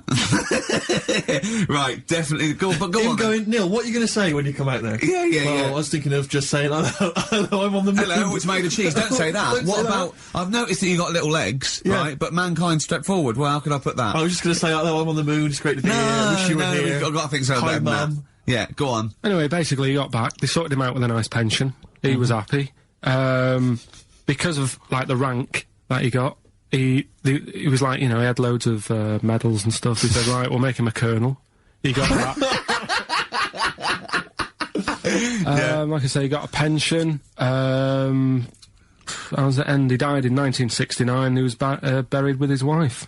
He passed away. His wife. I'm sure it just goes on to a different website Yeah. about something completely different. And Yeah, it's you're just talking about Buzz Aldrin. yeah. His page is missing. Oh dear. So, Well, Karl, if someone could call in, did they train Leica the dog to sort of like, you know, dock and He never re-entry? made it back, did he, like? we'll They find didn't out. bother. We'll find They out next didn't week. even bother. Didn't bother to bring him They back. just sent him up there, and they didn't have technology to bring him back. And they just went, yeah, that's it. That's brilliant. Well, I can do that. Yeah. Amazing. Really? Yeah. What do you think of that, Karl? Rubbish, isn't it? Sort of brought it down a bit. But But the little monkey made a colonel. Hero.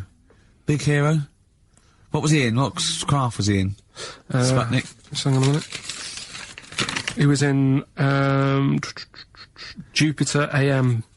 Yeah. Let me see that piece of paper. Yeah, I can guarantee there's nothing there about his training other than let's hope he's not sick on the control panel when we shoot him up at 400 Gs. Oh dear.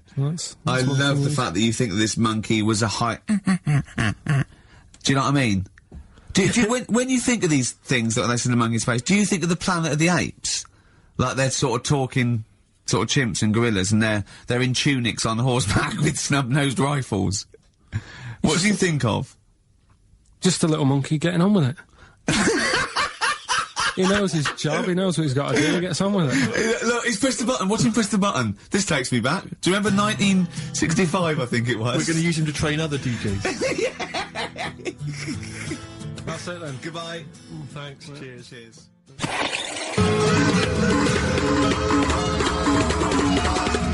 Oh, chimpanzee that monkey news! Excellent. So, Monkey News time on XFM. Karl Pilkington, the man in the hot seat. Karl, what have you got for us? Okay, Monkey News this week. We've covered a lot of stuff. We have indeed. Now, do you know, like, there's places where you can go for, like, weekend rests and stuff, Sure. and you relax, you sit in a little spa, you might have a swim and stuff. Well, they've got a place done for monkeys. Of course they have. Right, they can go there, they relax, forget about all the stuff they've got going on in their head. They can have a manicure, Right. got nice meals, It's not called a manicure, though, it's called a chimpacure. beauty them. treatments. Yeah. Right, they look good and stuff. Yeah, well, look good, feel good, yeah. Now, you might think, well, that's pretty normal. Well, The bit I haven't told you about is it's actually run by a couple of chimps.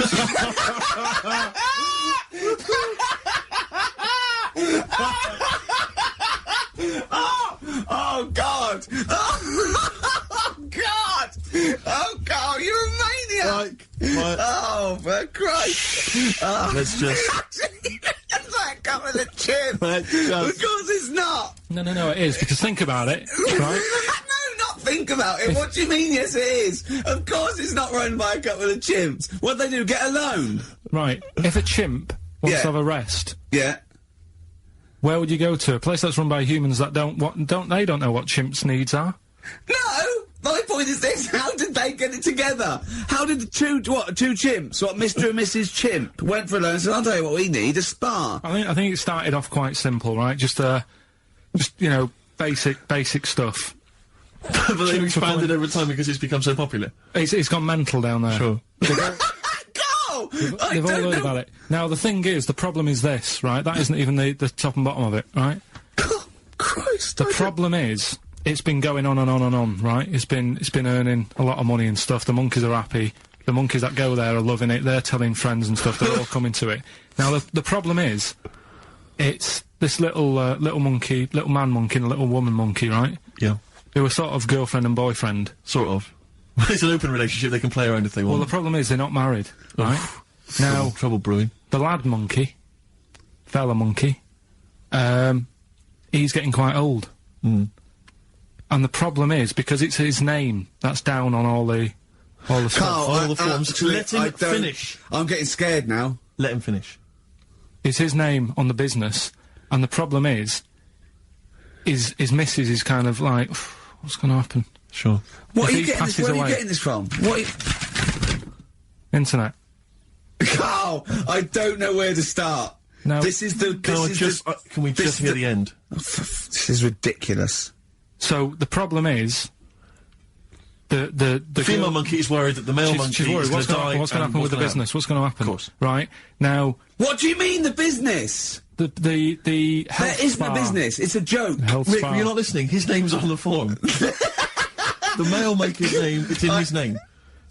Now the problem is, Oh, the woman monkey has got some kids, but because they're not blood relatives, it's not going to be handed down to them. And the What, courts, they're kids from a previous monkey marriage? yeah, Right. so they're not going to get it. Let me just check this out. Yeah, otherwise you don't want to check the facts, otherwise Yeah. you could look like a twat spouting shit on the radio. Please check the facts for scientific And security. they're just a bit worried because they're saying that the people in Ohio, which is where they've got the little health thing going on. So that makes it more believable that it's Ohio. I thought you meant it was Berkshire, in which case it would be rubbish. It looks like the local people are trying to get in there. They've seen the success of it. Sure. And they're They want a trying piece to of go in and action. take it over and stuff. Yeah. So, Give me the piece of paper. Throw it away. Play a record. That's the worst one I've ever heard.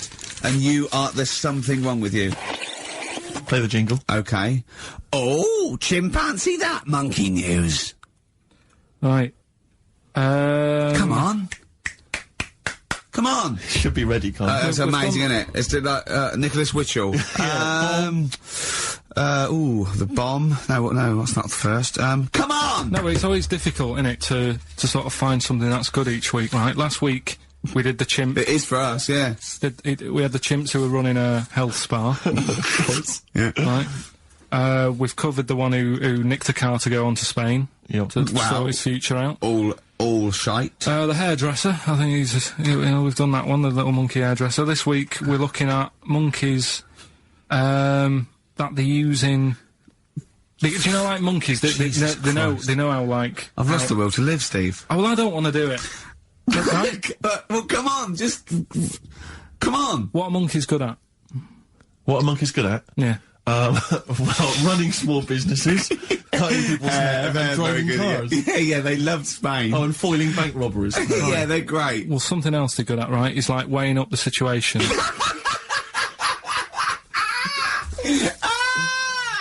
Oh, God! If you stick them in like a field with loads of like obstacles on it, right? They're good at sort of, I can get over that, and I climb over that, I'll swing from there to there, that sort of thing, right? Okay.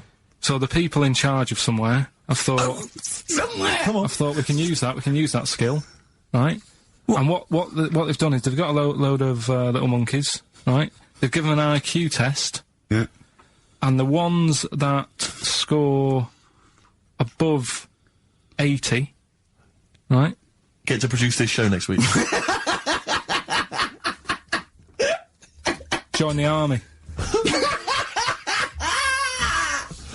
Right. How do they join the army, and what do they do? They just, what they do is they set little obstacle courses up for them. They do that. They do a cross-country run. They do, the IQ cross-country test. run? Yeah. Okay. And then once they've done all that, they make them a little uniform, made to measure little uniform. Slightly longer arms, shorter legs than usual, yeah. Yeah.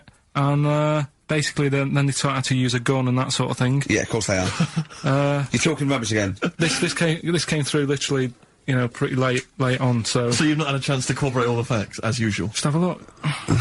Right. It's the bit I'm looking for is, well, A, why they're doing it. Why are they doing it? Yeah. Why do we need monkeys in the army? And secondly, why are we giving them guns? I'll Yeah. just check to see if any of that I love the information fact we is only let gays in recently. yeah. Yep. Talk amongst yourselves.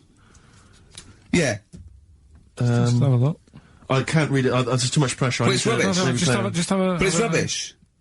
They don't get. It's the way that there are things. There are animal cores, right? There are horses. There are dolphins, sea lions. There are lots and lots of animals in the army, but they don't have to pass an obstacle test as such, and they're not taught to fire guns. We'll You've see. straight away assumed that there's going to be loads of squads of men and then just one little monkey in the middle. Like, he came second on the test. He's in, boys. What do you think, Steve? You've read it? Well, as ever, Carl, this is an arbitrary email sent by one of our listeners. You know what Ricky and I think of them. and so we're not really basing this on hard evidence. We're basing it on the ramblings of one of our listeners. Rubbish. Once again, lazy, rubbish, uncorroborated, nonsense. The stupid test that you got wrong. Rick, that sounds like monkey news to me.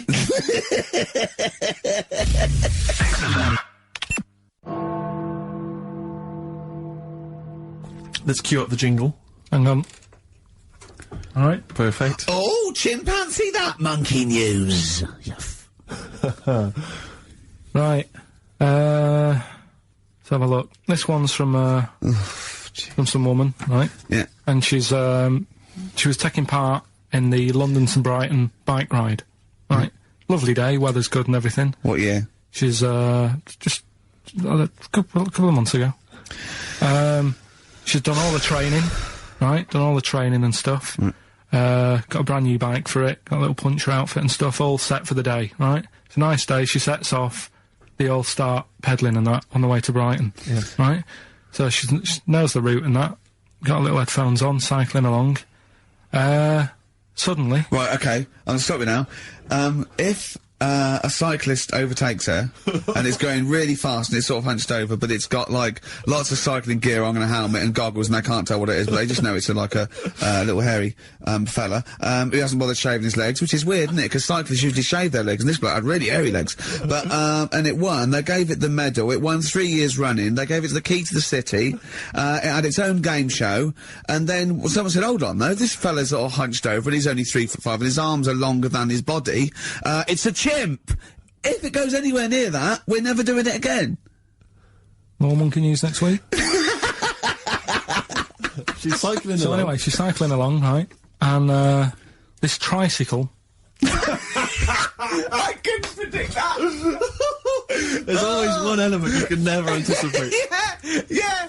Got a kiddie's tricycle with a little kid on it. Little hairy kid with a helmet. Okay, just go on then. The tricycle comes Whizzing past, yeah. him. Strong legs, don't they, chimps? So she's thinking that's... But didn't get a chance to see the thing. Oh, yeah, couldn't quite see the cyclist. Oh, God! You bald mank git. Go on. Yeah, research scientist Karl Pilkington. So anyway, she gets to the end line, right? And they got talking, that said it was a nice day, nice race and all that. He said, did you see a little thing on a tricycle? Thing? Well, a person, surely, just a human. Did you see that? No. Did you see that bloke on the tricycle? So anyway, turns out... Tricycle. Yeah! Well, what did you say thing? Well, no, there's no suspicious. I mean, what did you say? Did you see that fellow on a tricycle? Anyway, so it turns out... Go on. It was a chimp. You're joking! Right. Well, Christ almighty, there you go. Unbelievable, and it was a chimp all along. So anyway, right, so the woman's like, We're never doing this again. checking out the news, right? There's nothing on it. She checks out XFM Monkey News. Right, okay, I'll I stop don't you there mention again. Right? If it turns out she doesn't lose, right, and the circus goes, we're looking for our chimp, it used to ride this tricycle, and it escaped with police chasing it. No. So she listened to XFM, see if I'd picked up on the story. Yeah, sure. I didn't have it and stuff. So she got in touch with the organisers of the London to Brighton bike ride, said, look, saw a little hairy fella. Why did she care? Because she wanted to know, she thought it was a bit odd. Well, Turns why- out it was a chimp. They weren't happy about it. Of course not. Because now the owner of the chimp wants to enter it into the Tour de France. No! Oh, God! I'm gonna die! Oh, God! In 2005.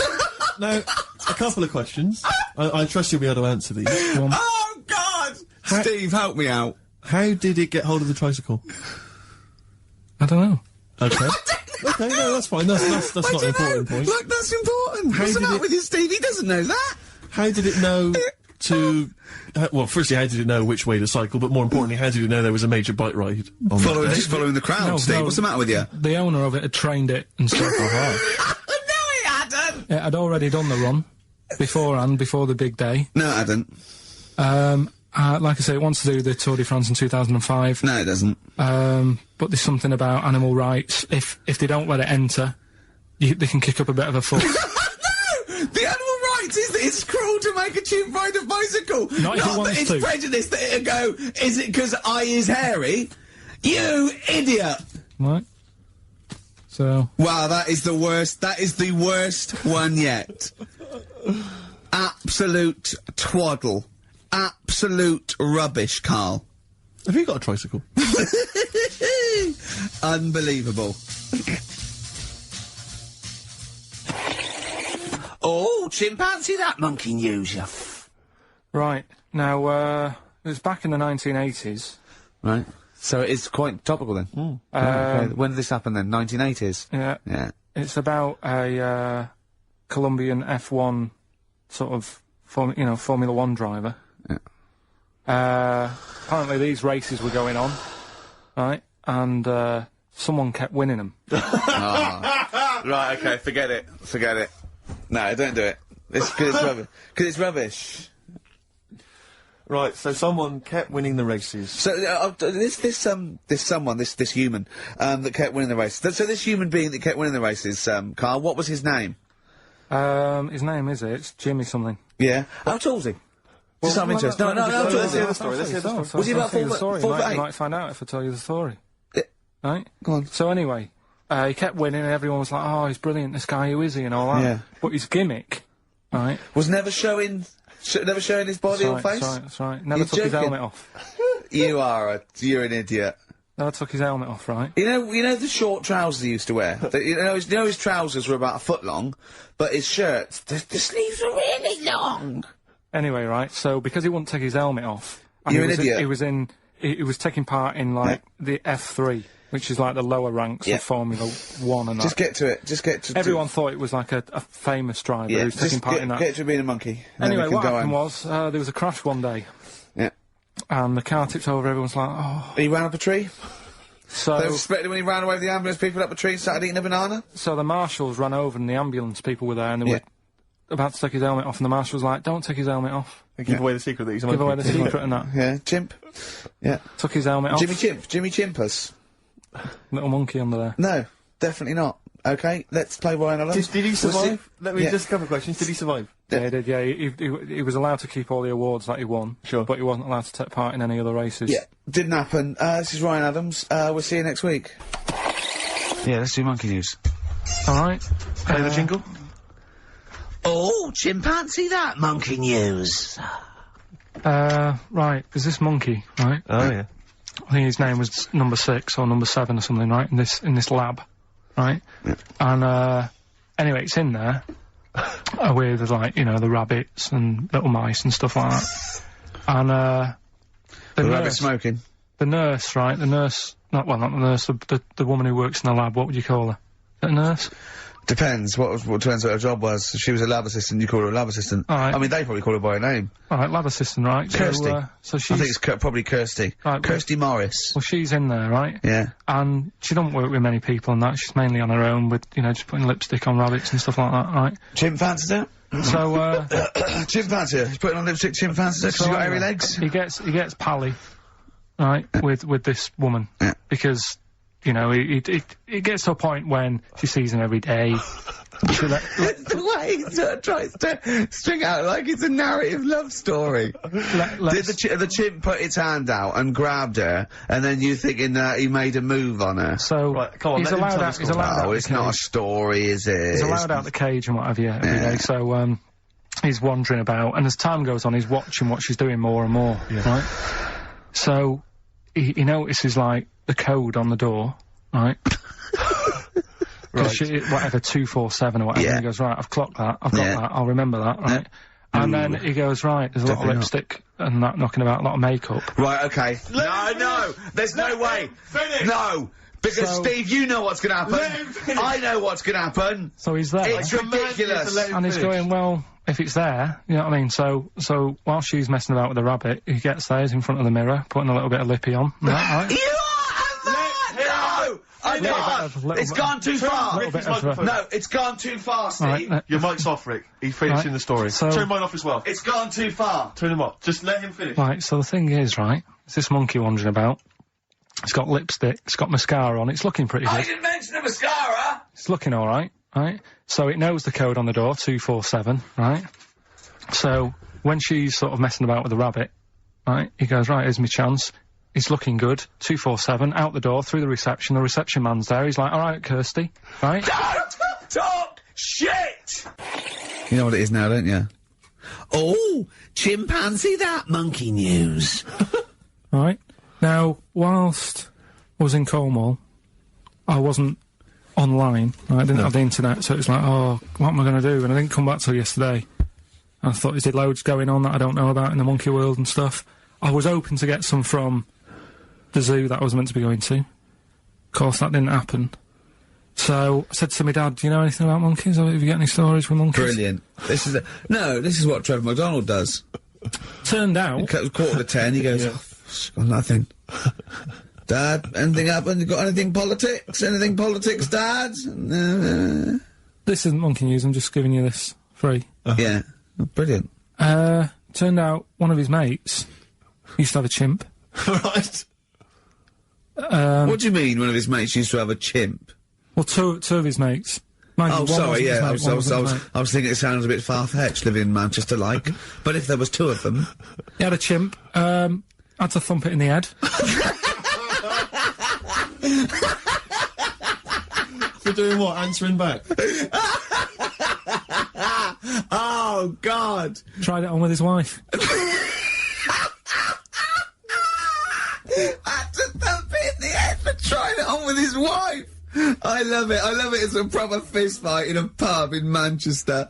Oh. I'd call him up, but he's one of them who, like, swears all the time. Right. Oh. I mean, it'd be good to get him on and just... Let's interview him. Can we not interview him pre-record? We can bleep out the swear, and I'd love to hear his do story. a lot of work, that. Yeah, well, we're not scared of work, No, are I we, mean, Steve? I'll do it myself if you can't be bothered. Yeah, Oh, you know, I'll so... have a word, I'll sort it out. Yeah, try and sort that out Yeah, next you week. sort that out, yeah. Well, don't yeah. tell us the rest of the story then. Let's let him say in his own No, words. but there was another one as well. Some When you fella- say you can get him on, but he swears a lot, you mean the monkey? I'm assuming he's more coherent than your dad's mate. But there's him, and there's some other fella he knows who had a funny name. I'll have to find out, because you'll love his name. But he was a drag artist, Yeah. and I think he said my dad went round one day, I don't know why, right?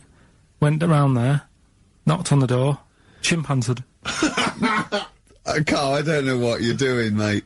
I don't know where this place you live, next door there's an horse in the front room. There's chimps Mad, running round. Mad. Anyway, Chimpanzee! Is that it? Is that the end of the story? There's a chimp answering the door, and that's the end. You sure it wasn't the drag artist before he'd shaved? no, Sure, it wasn't your gran. Because I like the really airy ones that decide they can be female impersonators. Yeah, your gran. Anyway. Go on then. This is the monkey news. So you got that for free. What's this going to be like, Well, let's Steve? have more jingles. Okay. Oh, chimpanzee that! Monkey News Extra. Okay. Right, another phrase, we've been talking about phrases today. Yeah, we have, Don't teach yeah. your granny when she's shaving. Yeah. Don't teach your granny to suck eggs. Yeah. Don't look a horse in the mouth. Yeah.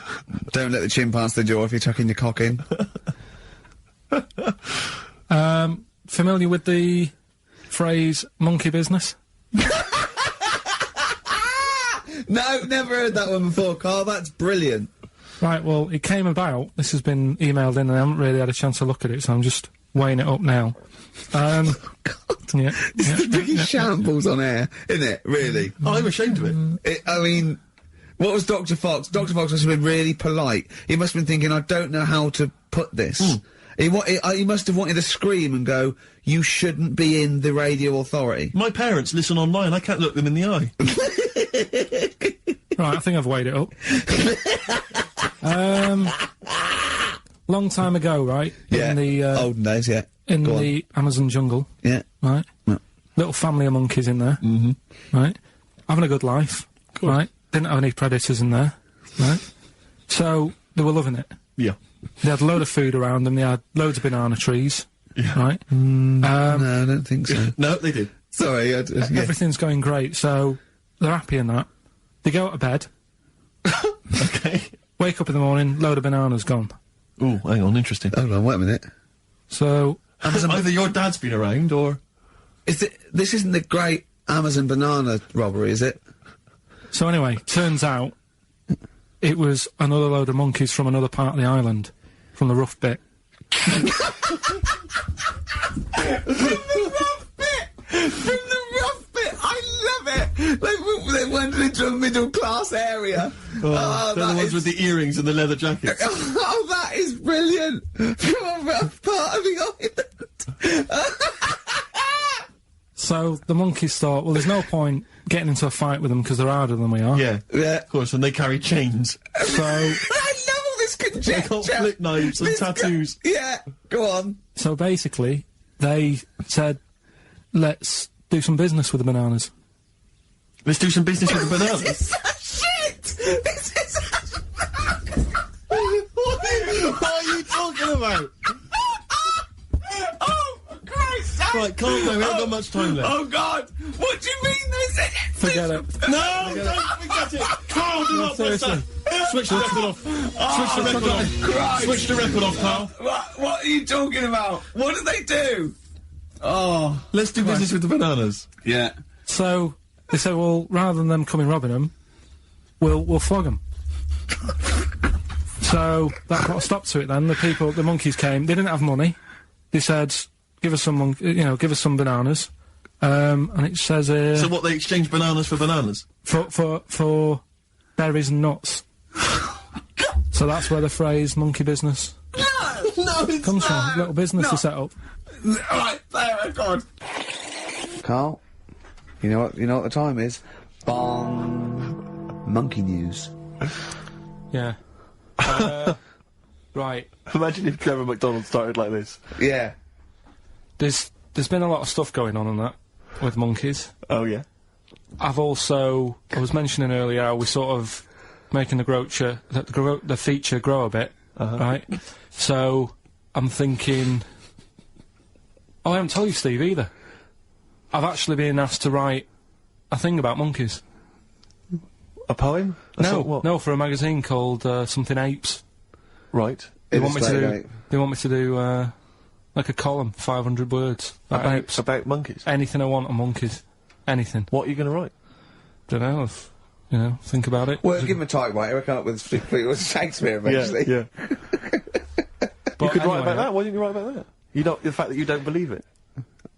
You don't believe that an infinite number of monkeys could type because Shakespeare. Because you reckon most of them hadn't read Shakespeare, so they wouldn't know some of the spellings. Exactly. It wouldn't happen. You idiot. Get on with it. All right. There's been a few things, but one that springs to mind is they found a load of monkeys somewhere. Right? This is brilliant. Yeah. I mean, imagine this if this was news. Yeah. Go on. Where? I Somewhere. think it was in 17th century? it doesn't matter that bit. Right? Okay. Found a load of monkeys that are having a good chat. Go on. They're having a good chat, alright. What do you Found mean? monkeys that can talk. Yeah. They've worked out, they've got about 534 different words that they're using to, like, have a chat about stuff. More than you. Yeah, what do they chat about then? Just, things that monkeys are worrying about. Just, where do you get that from? Who does your hair? You going out with her again, are you? Yeah. Oh, yeah. Have you seen that, Sorry, you can't just leave that. No, I'm just intrigued. I'm just intrigued to know what else. Is there any... No, were I mean, that were they discussing the humanity? Did you see that programme on Channel 5? Yeah. He can walk upright. Yeah. That was good, But wasn't what Did you see how well do you mean hung he they was? taught them, they taught themselves this language? Yeah. Where is this? In the wild is this, is it? Not sign language, It's but... in some jungle somewhere. They found these monkeys. He had some explorer was over there, cutting through the woods and that. And he heard his name, and he thought, that's what he went, what do you want, Ronnie? It wasn't me, I didn't say. Yeah. I didn't say, oh, Snodgrass, where'd you get that gun? Yeah, exactly. Well, there's only me and you here. Yeah. It's weird, isn't it? Oh, chimpanzee that monkey news. Right, we've got to be quick. Go on, then. This is something that was sent in to me ages ago, and I don't know why I haven't done it yet, because it's brilliant. We were talking about monkeys typing, the Shakespeare theory and all that. Well, this is about a little monkey called Marty, right? Basically, it's in some science lab, right? It's in there. It was wandering about out of its cage, right? The lab fella was busy on the phone or something, right? And Typical. it's wandering about. It goes up to a PC that's in the corner, a little computer, types down, "My name is Marty," right? So the fella got off the phone, saw this on the screen with the monkey sat there, says to his mate, "Have you done this?" Right, hold on, Carl. Let him finish. Before you question, always let him finish. I don't know what to do. Time's against us, come on. He said, "Have you done this?" He says, "Done what?" He said, "This on the screen here saying, 'My name's Marty,' right?" He goes, "What are you talking about?" As he's having an argument with his mate saying, "You're lying, you did it," monkey's sat there, typing, "This isn't a practical joke, my name is Marty." Right, and that's the end of the story? I'm not coming in next week. I I think we need a week off. I actually think we need a week off. It's doing a web chat or something. You can go online and have a chat with it. The monkey's doing a web chat? I don't know. Has he got his own website yet? His favourite Buffy the Vampire Slayer Have a look at that, have a look at that. Right. Do you believe that, Carl? It's all there. No, but do you believe it? Do you believe that monkey could type that and then say this is not a practical joke when he's all arguing? Weird, isn't it? Oh. What do you reckon, Steve? Yeah, well, it's obviously a wind-up. It's a joke. It's not even... You haven't even got some of the facts wrong. It's just a wind-up. Have you noticed the date? Is it April the 1st? It is April the 1st. You are joking. That it was sent. You're an idiot, Carl. It was sent on April the 1st, Carl.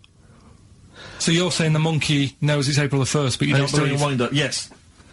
Yeah, I think the monkey has thought, I'll do it on April the 1st so that people think that it's a wind-up, but in actual fact, I am a monkey that can type and read. Right, haven't got long. We better give the winner. We got monkey news coming up. We haven't really got any monkey news. What do you mean? What do you mean? There's nothing going on, seriously. What do you mean? The last few weeks I've keep telling you. Right, this really annoys me when you say there's something going on, because you call it monkey news, but it's not monkey news. You have stories, dubious stories, shut up a minute, about it's always chimps, which annoys me you call it monkey, because they're apes, right? And it's often from the 18th century, so it's not news anyway, so don't tell me there's no monkey news what I'm this saying week. Is, if there's monkey news worth doing, I'll know about it. And there isn't anything, so let's leave it. Right, okay, you are going to give me some monkey news, right, I'm telling you, you are going to give me some monkey news, or we're not leaving. Right, well, my mum sent me some. Right. I got a little letter from her doing the usual sort of stuff, telling me what she's been up to and that. It was a little thing about, somewhere in Lincolnshire or something. Right, good. Do a bit of monkey throwing. What do you mean? Because some fella got attacked by one once. And sort of to remember him, on this certain day, they go, oh, it was today, wasn't it? And that fella got attacked by a little monkey and that. And the, something about chucking monkeys about. That's horrible. I don't know if they're real, I think it's just like to remember. Alright. But that's the only sort of stuff that's knocking about out there. But it's not, that's not I've got my mum news. and dad on it, looking all the time. There must be more monkey news than that. There isn't nothing I mean, there's bits and pieces. There was a bit about Donna Eyre, how when she has a kid, she's going to let a gorilla look after it for a week or something. But apart from that, it's dead out there. Well, I don't know what that means. She's, well, that's it. Apparently, well, it's not true. She's not going to let a gorilla look after a child. No, it is. Apparently, a fella works with him or something. And, this is rubbish! It's not rubbish. How can she let a gorilla look after a baby for a week? Well, forget it. Sorry, have you ever heard her speak? Oh, chimpanzee, that monkey news. Right, this happened in, Pittsburgh, right? There was a rock band, and, they've got this studio in Pittsburgh and what have you, and they're laying down tracks and stuff like that. And in the studio that they use, right, there's this monkey works there. Right, I love the way he throws that in. Like he throws that in, this monkey works there. No, it's just got a little gig there. He sort of, it carries the equipment in, guitars, stuff like that. It doesn't. He does. No, it doesn't. He just sort of cleans up after the band. No, he doesn't. Emptying the ashtrays. Doesn't that happen. Sort of stuff. It Doesn't does. happen. That's the gig it's got. Anyway, right? Gets women out of the crowd that they want to, go visit with one arm. drag them back. So anyway, right, so the band's in the studio, right, and one of the band members brings some A&R fella to the studio to have a listen to the latest track, right? Yeah.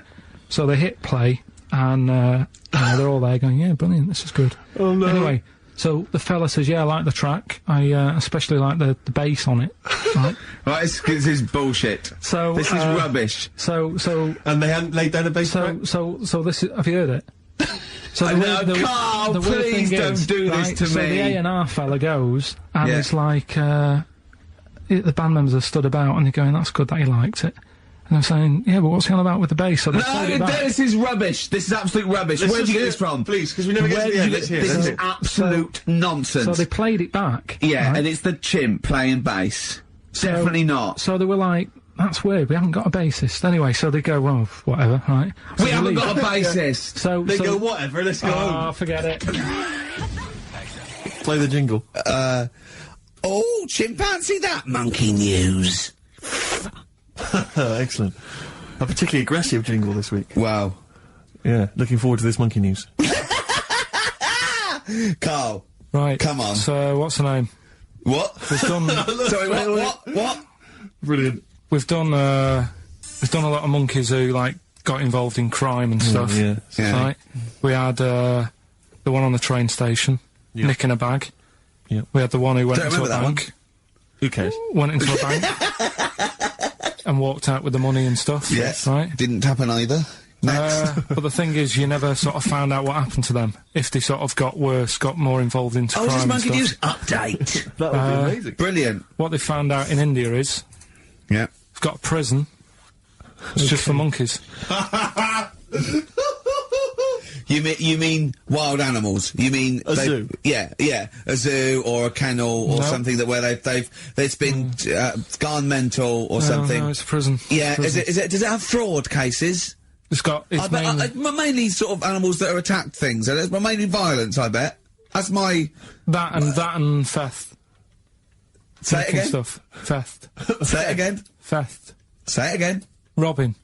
No, let's go back to that word. We're going to keep doing it. We've got 6 Robbing. minutes. You're going to say the word right before you go to Hastings. Well, do you say it? No, Well, you no, say 'cause it then you know how to first. say it. Well, all right. Robbing then. It's been caught robbing. Say it again, though. Who's anyway. robbing? Who's robbing? So they've got this prison, This right? is extraordinary. Say it again. No, you're not going to say it?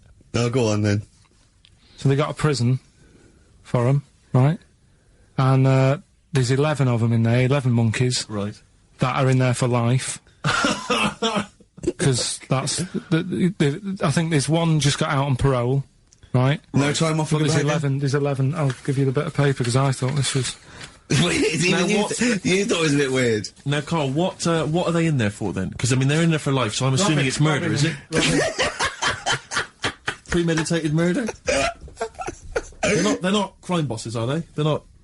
Are they into the- kind are they of the- prostitution and Are gambling? you sure they're not racketeering? just the pawns and the head sort of like orangutans up a tree going, remember, you don't know me. You're on your own. If I go down, you're all coming with me. You take some of your gorillas down there and sort him out. Oh, the great banana robbery. It's I wonder if they get them. Right, go on then. Okay, let me see. Now, I don't know what source this is, as ever. Is it just the back of a fag packet found in a toilet? Well, no, I mean, someone's clearly... If this is nonsense, then someone's clearly gone to a lot of effort, because it does open with the headline, "Parole unlikely for inmates of monkey prison." Yeah. Officials say 11 inmates at India's only monkey jail. Officials? Now, what kind of people work at a monkey jail? Where do you work? It says officials say 11 inmates at India's only monkey jail are unlikely to ever be released. The prison in Patilia houses monkeys apprehended by game wardens in Punjab state for thieving and attacking people. The Daily Telegraph reports how the monkeys at the prison in Montebello snarl and glare at visitors from their heavily barred cages. 2 monkeys were released a year ago after exhibiting good behaviour for 18 months in the jail. They have remained out of trouble. Prison can work, that's good. So all 11 basically, monkeys- they were aggressive wild animals that were taken away from the public for their own good. And robbing and that. Wildlife officials believe part of the problem has been caused by thieves training monkeys to help them. Lorry drivers training monkeys as guards for vehicles, and itinerant entertainers That using is so ill-treated annoying. monkeys as and part it's of their act. it's the monkey that takes the rap. It's a shame, that, isn't That is awful. They didn't know what they were doing, did they? So there you go. What do you think of that, though, Carl? What would if you could visit them, like Lord Longford or something? What would you say to them? You go there and you get a visit a week or something, you know. So can you get us a video? Alright. Have we got monkey news? Have we left monkey news behind? Monkey news, come on! What happened? You can't offend I'll monkeys. tell you what is annoying. What? Steve's told me about a film that is about a monkey going off with a woman. The Charlotte Rampling thing where she... It's a film called Max Mon Amour. Yeah, she has an affair with a monkey. Go on. Yeah. Oh, what happened? You wouldn't like it. We can't go into You it. wouldn't like it. You wouldn't like it. It's not like, it's weird and you wouldn't, Carl, it's not like a nature programme where he wears a bowler hat and can talk. Okay? The nature programmes that you seem to see. Yes, I'm trying to think, I haven't seen that one. No! Yeah. Come on, do monkey news. Well, monkey news this week. Play the jingle. Oh, chimpanzee that monkey news, you Right, it's about this monkey that was knocking about in the 1950s. Right. It was known in the sort of LA area, right? And apparently, again, I haven't really checked all this out, I've just picked up bits that look interesting. Yeah. Wore a golden mask, and like a cape and a leopard skin belt and stuff, right? So people didn't know that he was a monkey. Of course they didn't know, yeah. They thought it was this bloke who's going around and he was helping out crime situations and stuff. Right, you're an idiot. So, this disguise, that you see a 3'6" bloke with arms the length of his body. No, but that's the funny thing, right? They sort of thought, it's a bit odd, you know, he's stocky, yet extremely flexible. Yeah, and hairy, because he only wore a white mask and a belt. And a distinctive jawline and stuff. And then, right. apparently, like, he used to sort of get to his... Nothing we say gets through, does it? You've decided you can picture this monkey going around solving crimes, and it's... telling you. Let him finish the story. Time's running out. So it sort of get to its crime by, like, swinging from the trees and stuff. Of course it would, right? yeah. Well, people just thought it's a normal fella. Of course. Then what happened was... This is the bit that's going to annoy me, isn't it? He helped some fellas out, like, you know, and for a reward... They were like, do you want some money? You know, you've helped save our lives during a crime and stuff. Do you want some money in that? And he just went straight for the shopping bags, got a couple of bananas and apples, right? And as he was bent down, looking into the bag, getting the bananas and apples, they pulled his mask off. Little monkey.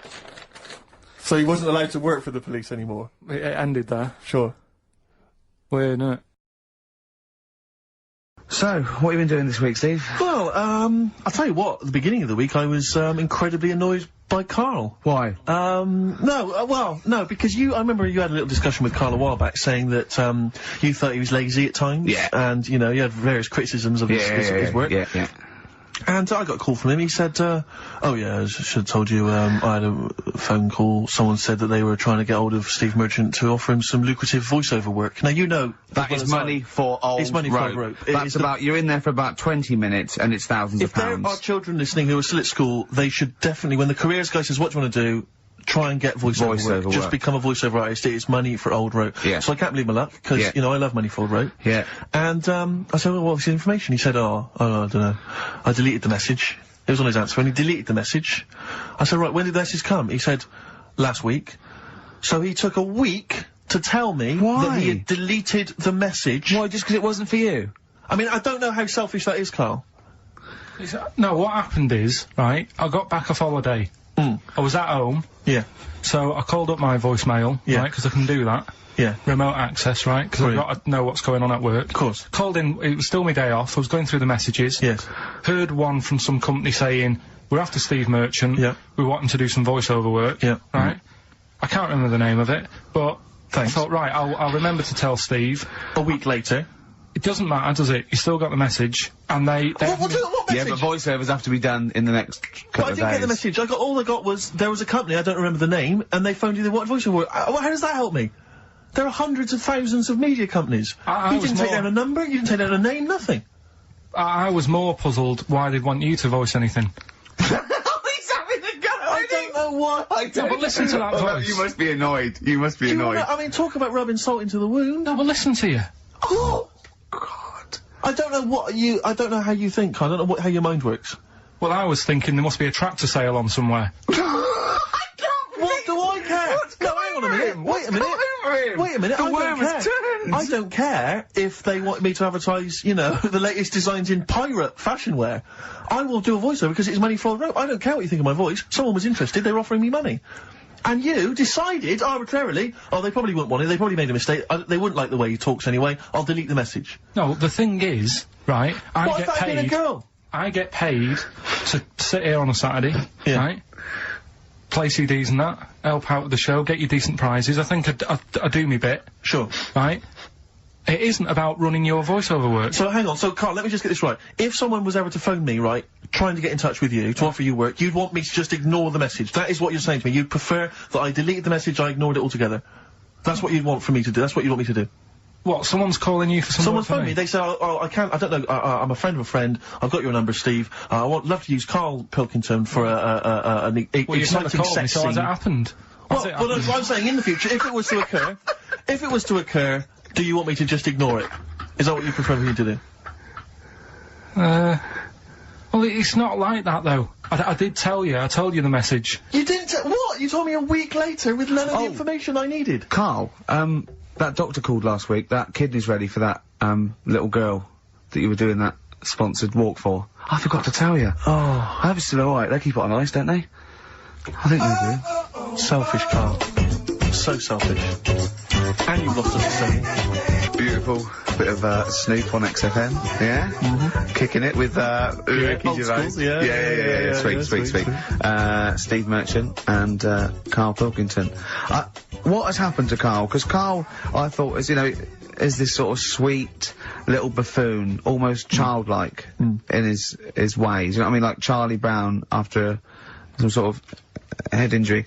And now he's coming back like that, having a go at, not caring about voiceover work. It's like, because Heat have written about him a couple of weeks, it's like he thinks he's better than you in some way. I do care, though. You're out of order saying that, right? Karl, I sorted you out with tickets for stuff. He doesn't turn up to. Karl, I received a phone call. You deleted the message offering me voiceover work. You're as bad as my agent. I'm appalled by it. And I thought we were friends. At least his agent, when he does it, is losing himself money as well. Yeah, exactly. You've got no comeback. You're still sweet. And to have a go at you've got a mank whine. Right? Voice. Like a cartoon Gallagher brother on Coronation Street. I mean, and yes, Steve does sound like a Wurzel, but that doesn't, do you know what I mean? What about Jethro? Jethro does well. Jethro gets on Des O'Connor anytime he wants. Just has to phone Des up. And he's on there. Straight on and there. he's whining like a Wurzel as well. So, to say that is a rubbish... Alright, apart from that then, what else have I done that's wound you up? Well, that's a good starting point, because you haven't even apologised. No, it's a shock, because that's the first time I've let you down. And I didn't really let you down, because I passed on the message. You didn't, well, we've been through it. You didn't pass on the message. Saying I deleted a message for you is not passing on the message. I mean, I just think what's happened is that you've got a little bit of celebrity now from the show. I mean, I've seen you being recognised in pubs and stuff, or people have come up and they said, are you Karl? Because they've seen Ricky. Now, it just seems to me that you are not keeping yourself grounded. You are just, you cannot deal with fame. You've not got the intelligence to cope with the celebrity, and you're just becoming this kind of ego-driven monster. Now it's getting. That scares me, Karl. You're not the man I remember. Look, I put a lot of work into this on Saturday. This isn't even my proper job, right? Where were you in the week? Oh, he's got you there. What? Where were you in the week? I said, let's meet up, let's, come up with some new features and that. Where were you? Karl, you phoned me about an hour before you wanted to meet. That is not what I would call... I mean, that is arrogance right there. That's the way I work. That's arrogance right there. That's ego right there. He couldn't go, when I came in, he said, where's Steve? I said, Steve can't make it. I had to tell him why. Steve was staying in to tidy up, because his landlady was coming. This he couldn't get over. He could not get over that you couldn't make it because you had to stay in for your landlady. He talked about it for about the hour when we were working. What are you talking? Last week I had a bad throat. You wouldn't tolerate that. You wouldn't accept that. When you had a bad throat, where were you? Why couldn't we do any work then? Because you're at home with your mum and your dad. You were on holiday, weren't you? Why didn't you get your mum and your dad to clean the flat? Oh, he's done it again! He's done you again, mate. Play a record. How has he done me? What? They live in Bristol. Yeah, the joke's on you. He couldn't get him to clean the flat. I don't know who's laughing at who now. Right, listen. Can we just go back to laughing at Karl? Okay. Because I know where we stand there. Okay, alright. Do you want to, That's the natural order of things. I know, yeah. The world's gone topsy-turvy. He's stepped out of the pecking order. Right, well, someone who I don't let down, right, are the listeners of this show. Do you want to, read out the prizes for Rockbusters? We'll get that one in. Are we not doing Rockbusters again, are we? Yeah. Well, it was a shambles last week. We cancelled it 2 weeks ago. What? It just, I mean, there you are right there, Rick. I mean, both you and I, and let's be honest, we're the guys with our names on the poster. I know, It's yeah. supposed to be your show, and And yet- our faces. Exactly, and yet... we have to be on tube stations with people laughing at us. Yeah, well, they're not laughing at me, right? They're saying Wow, it's a good I don't idea. know. They're just- What do you think people think of the poster, Carl? Seriously. No, I don't want to know his opinion. It's just going to be insulting. My point is Just 'cause this, he was Rick. looking at you. My point is this, Rick. We used to be able to decide what the content of this show was. I know. Now, it's him. It's just him. He wants to do Rockbusters, he gets to do it. I know. And it's awful, but Tourette's Trent D'Arby. Not only is that offensive, it doesn't work as a clue. Saying that, have you come up with anything for this week? What's the prizes? I'll read out the prizes. We've got... Who's the winner? The winner, very lucky, Sandra Cassidy of Leon C. She gets all those great prizes. You know, we've actually had people emailing in saying, this is the worst Rockbusters ever, because it was too easy, it was boring. Oh. This is just, don't shoot the messenger. Oh, Other dear. people saying, it really has run its course. Some people genuinely agreeing with Ricky. Oh, Carl, this must hurt, mate. Stinging attacks on you. Some people just slagging you off generally, saying that you whinge all the time. Looks and like stuff Steve that. was right when he sort of like poo-poos your ideas. So when he wheezed on your bonfire. someone else, I swear to God, someone else emailed in and said, don't bother sending me the prizes, take them to a charity shop, or pawn them, give me the money, I'd rather have it. So I don't know what to say, Carl, I just wonder if it really has run its course now. Alright, well, we'll see what you come up with next week then. Let's see what you do, let's see what you come in with. Sure. Oh, yeah. About 5 to 1. I'm guessing you'll be popping in with another hip-hop track. Full of effing and jeffing. Well, again, no, maybe. I won't bring it into you, I'll do it myself at home, because obviously that makes it Oh, easier. Obviously dear. you can't cope. Oh, dear. Are you actually going to be here next week, or are you still going to be in Cornwall? No, you see there again, I'll be back in time. And in the week, when I go to, Cornwall, see the Monkey World. Yeah, you're 2 that days still past the work. Monkey World. That still work. Yeah. Still work, what? What, you're going to interview some of the monkeys? I Get some love stories? that. I love that. You were going, could a monkey live without bones? And so I'm going, Carl, shut the please, just look at the monkeys and eat your ice cream. And that's work, is it? Right. Oh, so just go back to insults briefly. Go on, You know, Goofy. saying... Oh, no, see, that's... Goofy, that's no, not fair. no, because that's what he said, it's in my head. What do you mean he said? No, When did he say that? No, I mean... When did you call me Goofy? No, he didn't. He said about what's in Baldy? my head. Hey, no, when it's... come Mate, on. come off it. Don't What, who's start calling on me us. Goofy? No. I'm not even Goofy. Goggle-eyed's fair enough. Yeah, but you can sort your Lanky. look out, I can't. What do you mean I can... How can I sort my look out? I'm not even Goofy. That's not fair. You've got the proper features. What? Just needs sorting out a bit. I can't help it if my hair's not good. Who do you think's cooler to look at, Steve or the Chemical Brothers? Steve. Definitely, yes. You're absolutely right, Carl, and that's the first sensible thing you've said for a If long I was time. to work with Steve on some music, Yeah. if I had the choice, I think Steve would look better on a album cover. Really? Yeah. What would you do? Would you change him at all? What would you do with his image? I'd put him in the distance, so I I can't believe this is... No, just so you don't look as tall, that's doing you a favour. You know, I was on the... This is true. I was on the tube, right, coming in to meet Gervais the other day, and I was wearing a suit, and my mobile phone slipped out of my pocket, and it landed on the seat. And I didn't realise this. And as I was about to get off, some bloke who was sat there like an old guy, he picked up the phone, he went, "Oi, Lanky, you dropped your mobile phone." And I was like, well, I thank you for pointing out I dropped my phone, but did you have to do the Lanky? But you knew who he meant. I bet you turned round straight away. It worked. knew he meant, Yes, Steve. but- He's done you again. But I was the only person stood up. It was a fairly empty train. Was there any other lanky people there? No. Well then. And I was on my mobile phone, and I was chatting away to someone, and, what can only be described as a prostitute, Go on. stood on the street Was corner. she a woman that gives you sex for money? Yes. That is a prostitute. Yes, that's what I thought. Go on. And as I was walking by, she said, "Do you want to buy sex?" Now, You sure it wasn't a market trader giving 6 plums or No, it was something? definitely... 6 for a quid? No, it was definitely Go a on. prostitute. Yeah. And what annoyed me about it, what I wanted to pick her up on something, was the fact that I was on my mobile phone. It's like, can you imagine? rude. Who would what, am I gonna hang up? Sorry, Mum, can I call you back? I've You just know, had an you know offer. you say you want me to meet more women. And you know you sent me that 30 quid Exactly. for my birthday? Yeah. Sorry, Mr. Johnson, I'm really excited about the job. Can I call you back? I'm just gonna negotiate with a whore. And it was just sort of, you could tell that she was clearly probably desperate for crack or a latest fix of smack. So she was literally, the normal etiquette of prostitution, you know, that they hang around, they show some thigh. I've seen this in films. Will ya? Yeah, exactly. Yeah. Take you out for a meal, that sort of thing. That had sort of gone out of the window, and she was just there, desperate, running around the streets. Did she go out of a window? Because that's another thing they sometimes do, specialist ones. But I was shocked, because I've never been, propositioned before, like that. Really? In London. That's weird, isn't it? Karl, thoughts? I think you'd be sort of approached a lot, because they tend to sort of go for people who look like they haven't got much chance. Sure. And I'm not being mean. No. What do you mean? Sorry, I'll let you go at it. In what way aren't you being mean? By saying that Steve knows is a little bit odd looking. I don't think. Well, no, he does. Do you know? Yeah, no, but it's not what he thinks of his looks. It's what he thinks of you talking about his looks on. No, but it's like how you were talking before about, you know, your eyes are bad. It's nature's little way of saying, look, nothing to see here, right? I don't get that! I don't know what you mean. Well, when you look in the mirror and that, they've gone, look, he hasn't got the looks, let's make his eyes bad, right? Yeah. Nothing to see here.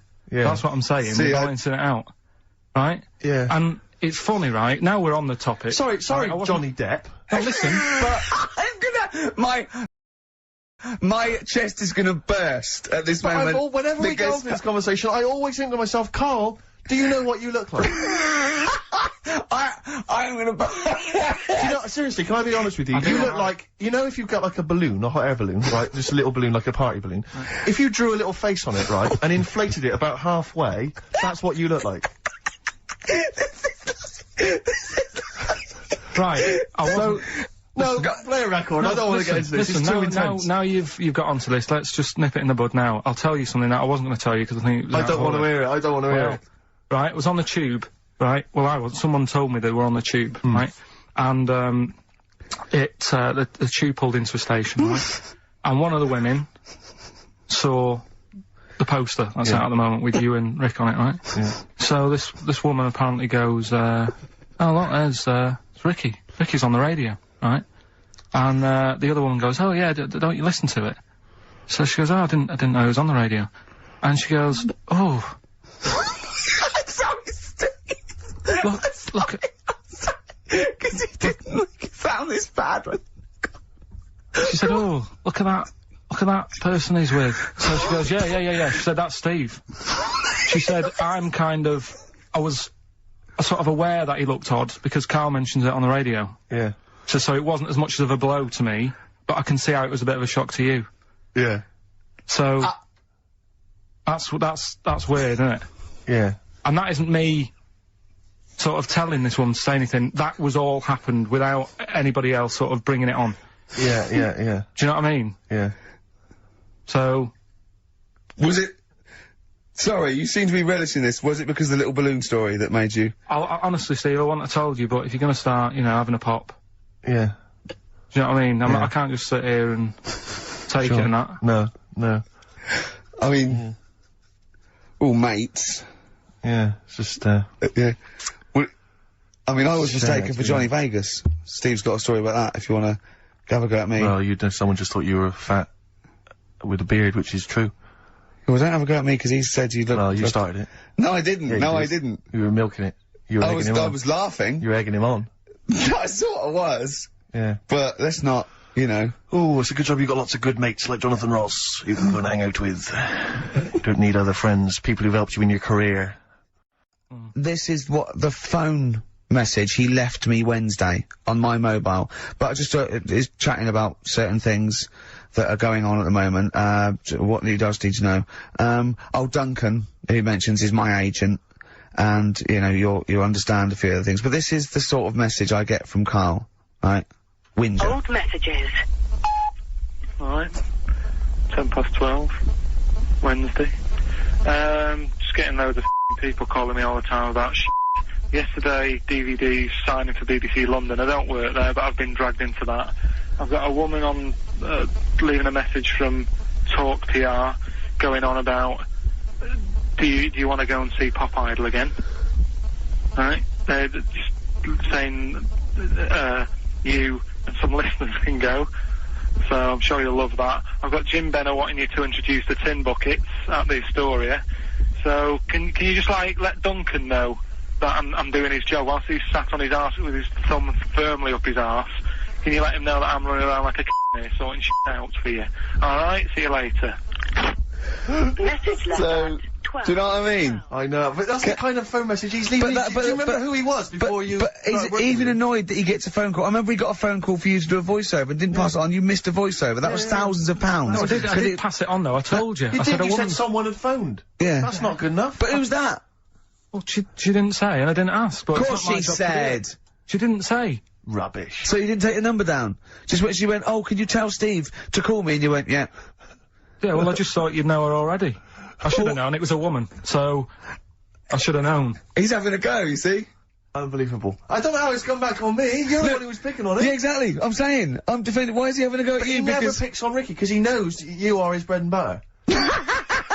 Seriously, do you know what I mean? The only reason he's got Mondays off is because you're still doing this show. yeah. That's why he's scared of you. That's why he's like, he has a go at you on the phone, but he always picks on me because he knows, you know, I'm a pushover, I'm a nice guy. He's scared of you. I can't believe, I don't know how it works. Is that true? Steve, I'm always sorting you out. I look after you. I'm not Sorted you saying out with don't, but tickets, I I'm not sorted saying you you out don't, but I lager got out. you today. Why are you picking on me? What do you mean you're talking about tickets and lager? What's this? Right, whenever you want tickets. Yeah, sorry, I don't want to use this as, like, moaning time and that, because I don't like to moan, I'm busy and that, right? But I've sorted you out tickets for gigs, Yeah. right? Well, somebody doesn't even turn up to. Yeah, we won't even go on about that, Yeah. right? Lager, He was sorting out the Cure, he complained it was boring. yeah.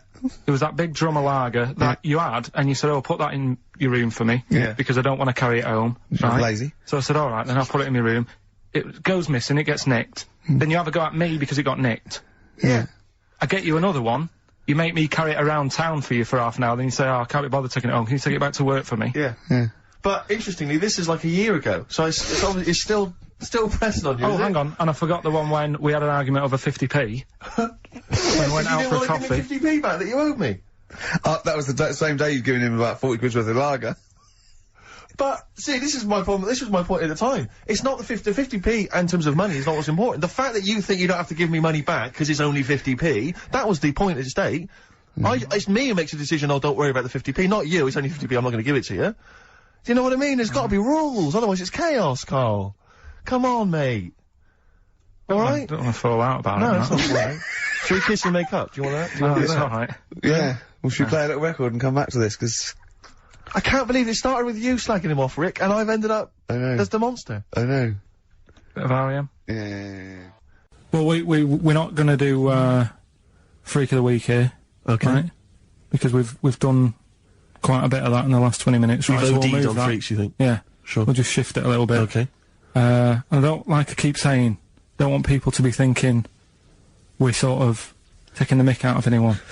No. Right? Because we're not about that. I feel that, like, I can do a little bit of it because I work with you, Steve. Yeah. Right? Sure. It gives me that right. It's like a care worker. Yeah, I understand. Well, it's like that thing of, you can't be homophobic because I've got a couple of gay mates and stuff. Sure. I think it sort of gives me that edge, Yeah. right? So you're not freakophobic because you work with Steve. yeah, that's right. Yeah. So yeah. Okay. Well, well, I think- by that token, I should be able to sort of slag off, you know, the mentally ill. What do you Or mean? at least mentally handicapped. What star sign are you? Mine changes. I'm on the edge. Right. Okay. He even makes that complicated. course. He I even am. makes twaddle complicated. No, I'm just. It changes depending what paper you read. Yeah. All right. In theory, what would 23rd you... of September. So I think Yeah. most of the time I'm a Virgo. I think. Oh. Well, I'll tell you. Write that down, listeners. 23rd of September, and come round and give him the bumps. What I mean. Well, according to this, I mean, I mean, you've been criticising this, Rick. Sure. You've been saying that there's maybe not anything in the zodiac Yeah, thing. go Well, on. hang on, let me just read Go some on, of the elements of- is this going to change my mind? Well, Am I going to eat my words? the typical Virgoan. Words. Okay. The physical appearance of the typical Virgoan. Yeah. High forehead. That's not true. Cranium may seem too big in comparison with the face. Look at Carl, look at Carl. But how specific is Has an extremely large forehead. Has a high hairline. That's not true, though, is it? May be quite tall. What are the blokes like? Often has one foot turned in more than the other. What? They just described Rain Man. What is that? How can I be specific? Well, that's why it sounds like Carl. 1 foot turned in. Yeah. Oh. Well, have they even bothered doing one for you? Because there isn't many people who... Hang on a minute. Let him finish, Steve. No, I'm just saying... Go on. What are you saying? I sort of think I'm fairly average looking, but I'm saying, have they wasted a page in that book for whatever you are? It started off me being dissing him and stuff, and you've been nice. Hang on a minute. I don't think you can be a Virgoan, because it says, that they are normally quick, alert and intelligent. But no, actually, I have to say, it says here, behaviour and personality traits of the Virgoan, as a child, is an excellent mimic, can learn many things in a short time. Not really true of you, is it? Rarely questions authority, but frequently questions facts. You never question facts. Yeah, you never question authority, he's scared of authority. Yeah. You're usually very upset if teased. That's true. Yeah, oh yeah. Hang on a minute, though. Yeah. Can't take a bit of stick, too much depends, pressure. If you can't stand the heat, get out the kitchen. Yeah. Oh. What to teach a young Virgoan? Myths, fairy stories, make-believe, daydreams, and how to use imagination should all be taught to young Virgoans, so they have plenty of magical moments to remember in their adult years when they are often alone. I'm changing my mind. I know. This is good stuff. This is really good stuff. Alright, well, let's see, what are you? I don't think we should talk about that. Yeah, let's have a look. It says the Virgoan is, I love some of the specifics of this. Virgoan as an employer is excellent as the boss of a small company. yeah. Don't get him on a Tuesday. He's probably stamp collecting then. Yeah. He loves a bit of haddock. Okay, let me look at mine. Oh, that is good though, Carl, isn't it? That is you all over. I've changed my mind. It's brilliant. It's a real science. They've really put their work in with this one. Let me see, Sagittarius, Sagittarian is a happy, playful little clown. Little. Greets everyone. Oh, dear. Yeah. Let me see, Sagittarius at home. He's only going to read the good bits though, isn't he? Yeah, exactly. If that's it, what can it say? Have they done yours in sort of small print, because you've got special eyes? I don't know what that insult is, Carl. What kind of an insult is that? Well... He's happy with that. Look at his face. He's done me. Oh dear. And come back to me. I'm Ricky Gervais. With me, Steve Merchant and Karl Pilkington. Still arguing, this time about having help from your mum and dad. What do you think, Karl? No, I'm not. I don't want this to turn into some sort of wacky type thing where we're pretending we're arguing. Yeah. Well, we're not pretending. We're not pretending. You are Yeah, arguing. I know what people will think we're messing about. Oh, right? I wouldn't have thought so. We just need to. We can talk about it later. Sort it out. Yeah. It's just that Karl's a little bit stressed. I'm not stressed, but And he doesn't really understand that, you know. So, you know, me and Steve have got lots of different jobs in the week. He's just got one job. Yeah, and we sort of rely on people getting messages to us, you know, as soon as they get them, you know, and not sort of deleting them from their phone selfishly. Yeah. Just things like that, you know, people being on the ball. Not just thinking about themselves all the time, not just thinking about number one. What do you think, Karl? whatever. Do you know what I mean? Whatever. Don't get all maudlin again. Just having a little discussion. Yeah, this'll annoy you. Guess what? Think of this, you little slaphead twat. Apparently, that's so in his arse, that's so in his arse. Right, apparently, women can get bald treatment on the National Health Service, but men can't. What do you think of that? Do you think that's fair? Is that a fact? It's a fact. We should point out that Karl is, would you say balding? Yeah. Would that be fair? Well, either that or a wide parting.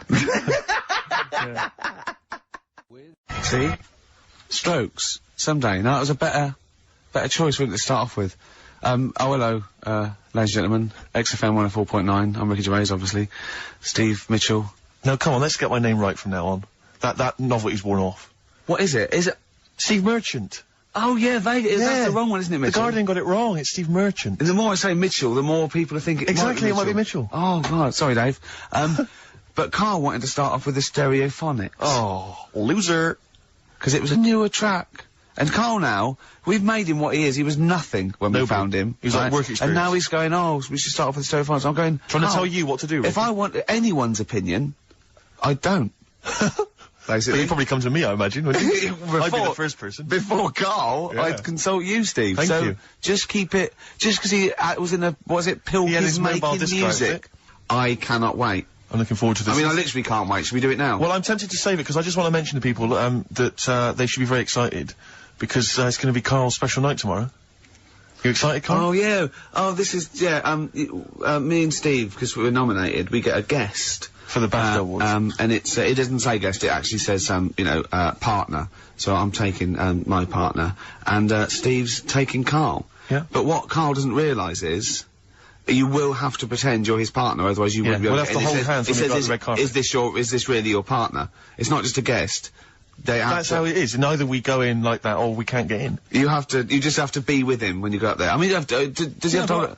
We should hold hands, but I think what we should do is just to make sure that there's nothing at all that like is going to go wrong. We should just do a little kiss. Just like, Just when we get in front or of the be seen cameras. sort of like cheek to cheek, just to show them that, Yeah. you're not, he's Like not just Elton getting, John and he's David not just Tennant. getting his mates in for a free meal, you are actually partners.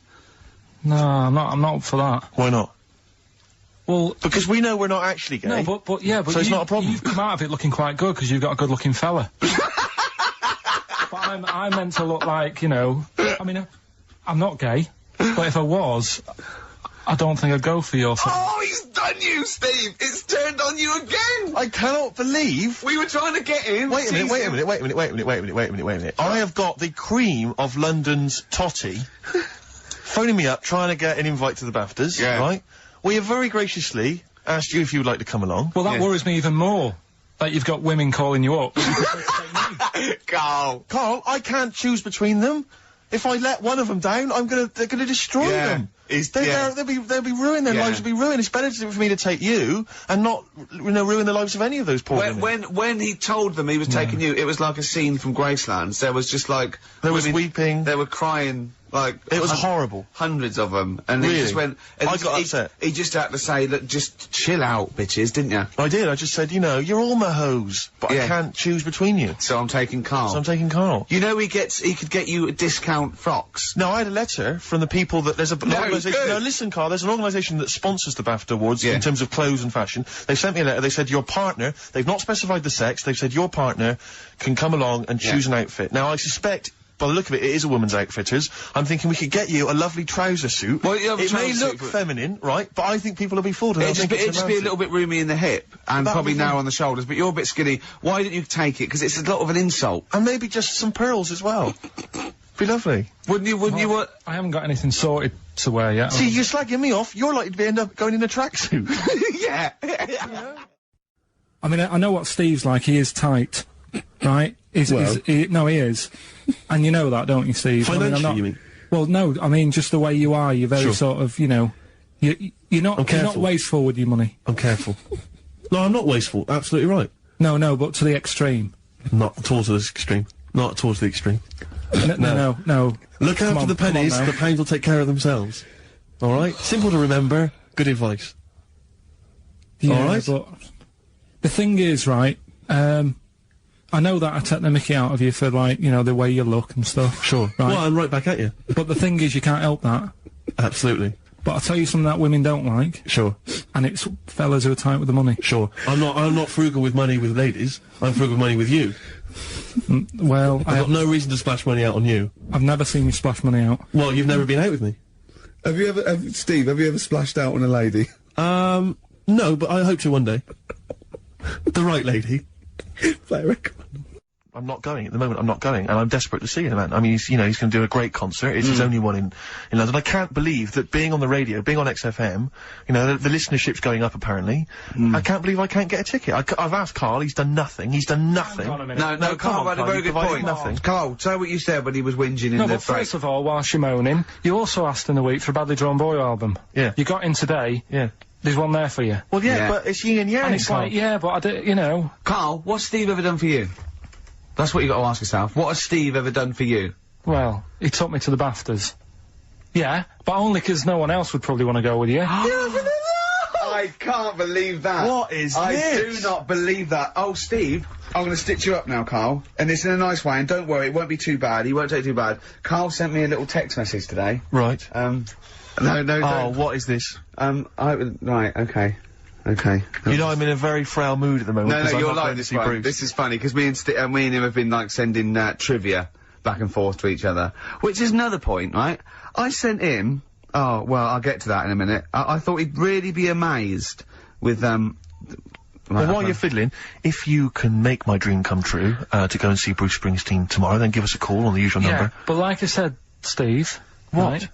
It wouldn't be... Right, you just said when the song was on, can't believe it, right? We work at XFM, and I can't get tickets for Springsteen, right? Yeah. We work in radio, we should get tickets. Right, now think Which of the I'm willing amount to pay for. Yeah, but think of the... Yeah, but if it's sold out, it's sold out. Yeah. Yeah, Right? but that's just something they say. Right, that's just what they say, is it? Right, so everybody on local radio stations say, do you know, I like that Bruce Springsteen, I want a free ticket, right? So another say... I tried 400 to phone, I phoned for an hour and a half, I couldn't get through. Not long enough. I put the hours in. Not long enough. Not long enough. What are you talking about? I put the hours in. No. Right, so another 400 people turn up at the gig. They cram them all in. There's people being crushed.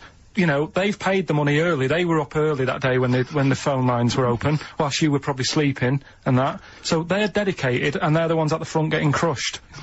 What? Would your Why mum are and they dad getting be crushed? happy if you were there getting crushed? I don't mind. I'll sit at the side of the stage and watch him. Yeah, but I don't mind. But everyone will say that then, and then before you know it, Yeah. no one can see anything No, because you're all on Carl's the right stage. on this one. Leave Right, it. yeah, Leave just it. read, right, I'm gonna give you this here. I'm now handing over my mobile phone to Steve to read the... You can see it's from Carl at the top, but just read it out as you scroll down. Just read it out loud. Is this a text message from... Yeah, this is a text message to me from Carl. Read it out. To see at night as well as an owl, you would need eyes the size of grapefruits. If only Stephen could turn his head right round as well. Carl, I can't believe it. What upsets me most, Carl, right, is not the fact that you've been slagging me off behind my back. It's the fact that you've got the cheek to come on here and moralise because you've failed to get me tickets and make a dream come true. You've come on here trying to pass the buck and say that it's a health and safety problem, when in actual fact it's a Karl Pilkington problem. Look at that, see that, I've got it in a bin. I'm devastated, you know, and then I didn't thought, let's play a record. I'm I should upset. have eaten this banana off air. What's the number? It's 08700 800 1234. But if it's sold out, Steve, it's sold out. A bit of a classic here. R.E.M. I bet if Ricky wanted to go, it would be fine. I'm sure someone could sort it out then. Who? Oh, if Ricky Gervais wants to go, then I'm you can going. come. Are you? No. You want some tickets then? You went in. There was George Best, one of your footballing heroes, was there. A load of other big names. You sat there in prime position. You came backstage with a load of other big names. Hey, you had a lovely bit of You were grub. filming this thing for the DVD we're making. That's you, a cameraman on our DVD. And yet you think, oh, and now you look grumpy because you had a couple of pints and oh, I can't believe So it. tell us why you didn't enjoy it, because the ceremony, what didn't you enjoy about that? It was interminable, wasn't it? Far too long. Wasn't it awful? 3 boring. hours. I thought you were going to say something. Really? Sorry. 3 hours. Yeah. I mean, I suppose for you two, at least, you know, you were gonna get something. Sure. Yeah. But with me, it's like, I mean, I've never graduated or anything, so Have you not? I'm trying to think of a situation. Basically, I sat there 3 hours knowing that I'm not gonna get anything out of the night. Yeah. Right? Now... No one Did you, told sorry, me. when we invited you and you said yes, did you think you were up for an award? No, I thought we were going to be sat round tables, having a nice bit of food, Yeah. whilst people are going up there winning awards. Yeah. But 3 hours of the same thing over and over again. I mean, if a film's 3 hours in the cinema, Yeah. you go, well, it's long, but, you know, I wonder how it's going to end. Yeah. But this was just like the same thing over and over again. Some guy going up, thanks a lot, cheers for the bit of brass. And then going down, sitting down, the same thing over and over again. I wouldn't, honestly, right, I'd say it was one of the worst things I've ever had to do. No, I enjoyed the night afterwards when we did have a bit of lamb and a nice bit of veg and that. That was alright, and I went home and I was happy, and I got the little freebie bag that you're talking about that we're giving away. Yeah. Which wasn't much good stuff in it. Oh, alright. Christ. No, What would you have done on that Saturday night? Suzanne What said would you have done or the Sunday night rather, what would you have done had you been at home? I would have stayed in with Suzanne, right, watching telly, having a nice bit of pate on toast or something, cup of tea, watching 24, but instead, I had to buy an expensive suit so I didn't show you up, right? Jesus, what we did. Yeah. And what did you spend on your suit? Well, in total, right, because, you know, the shoes and the suit and the shirt and the tie, it was about 600 quid. That's the most expensive evening ever. And that's what I'm saying to you. And the daft thing is, it's dark in there. I don't know why you've got to wear a nice suit. You can't wear a tracksuit, for goodness sake. It's dark in there. Not just a shirt and that. It doesn't make you a better person wearing a suit. No, doesn't make you a better person, no. We're not claiming it made you a better person. No, but that annoyed me. Yeah. I mean, it was an experience, innit? That's why I went, because you think, if I didn't go, if I would have said to you when you invited me, no, Steve, I don't want to go, then I would have never known, right? Yeah. And that's my sort of thing in life, right? Yeah. If something comes up, you should take it, even if you're not going to like it. It's a bit of an experience. Right. Do you know what he said to me? I phoned him up because we had to meet up, and obviously he had to pose as my gay lover. Yeah. To get in, right? Yeah. He phoned me, what? You said something to me like, I bought a suit, I'm looking good. He said, I'm looking good. People will think, how on earth did he end up with that good-looking guy? So he got into the role. That was what he said to me. He started getting into it. Such an insult. Play a record. Do you not care about the job? I mean, I've got to ask, because, you know what I mean, if I was in charge, I'd worry about your motivation, or... Because yesterday we were trying to work out what you enjoyed doing, and we got to, Manchester United and moaning. And that is the two we came up with. I don't know where you get the moaning thing from. You're always whinging. About what? Everything. When did I last have a moan? Just before we came on air. Right, and why was that? I don't know, I can't remember. Because we were in good mood, me and Rick. I'll tell you why. Go on. Because you brought a song in at 10 to 1. Yeah. With a load of effing and jeffing in it. Yeah. And saying, can you edit this? Yeah. Yeah. But that's your job. You could have brought it in yesterday. No, I couldn't. Why not? I hadn't thought of it. But why are you whinging? That's your job. And I didn't come in 10 minutes before, it was a good 20 minutes before. It just took you ages because you were whinging and moaning to even get started. Been very quiet week. Been checking, I was looking in books last night and stuff. Is there any monkey news? I've got some, but just because it's not that good, something else I found out that I thought I'd share with you. Go on. I was looking in the Guinness Book of Records, right, because I thought they'll have something in there about monkeys or something, right? Mm-hmm. And there's a little monkey, I think it lives in Asia, right? There's loads of them live in Asia. Might just be travelling, but yeah. And, something I found out, I don't know if they've got it right, and that's why I want to bring it up. Apparently, it's the mammal, right, that's got sort of the pointiest eyes that pop out of their head. Steve.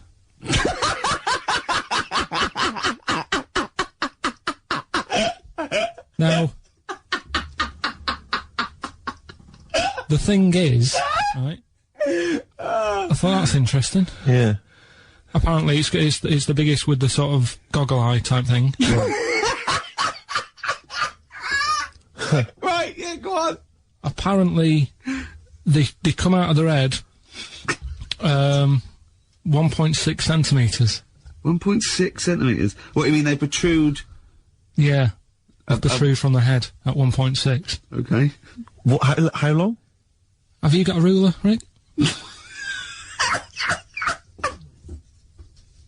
1.6. He's having a go. I'll tell you, I'd be a little bit annoyed if the monkeys beat me.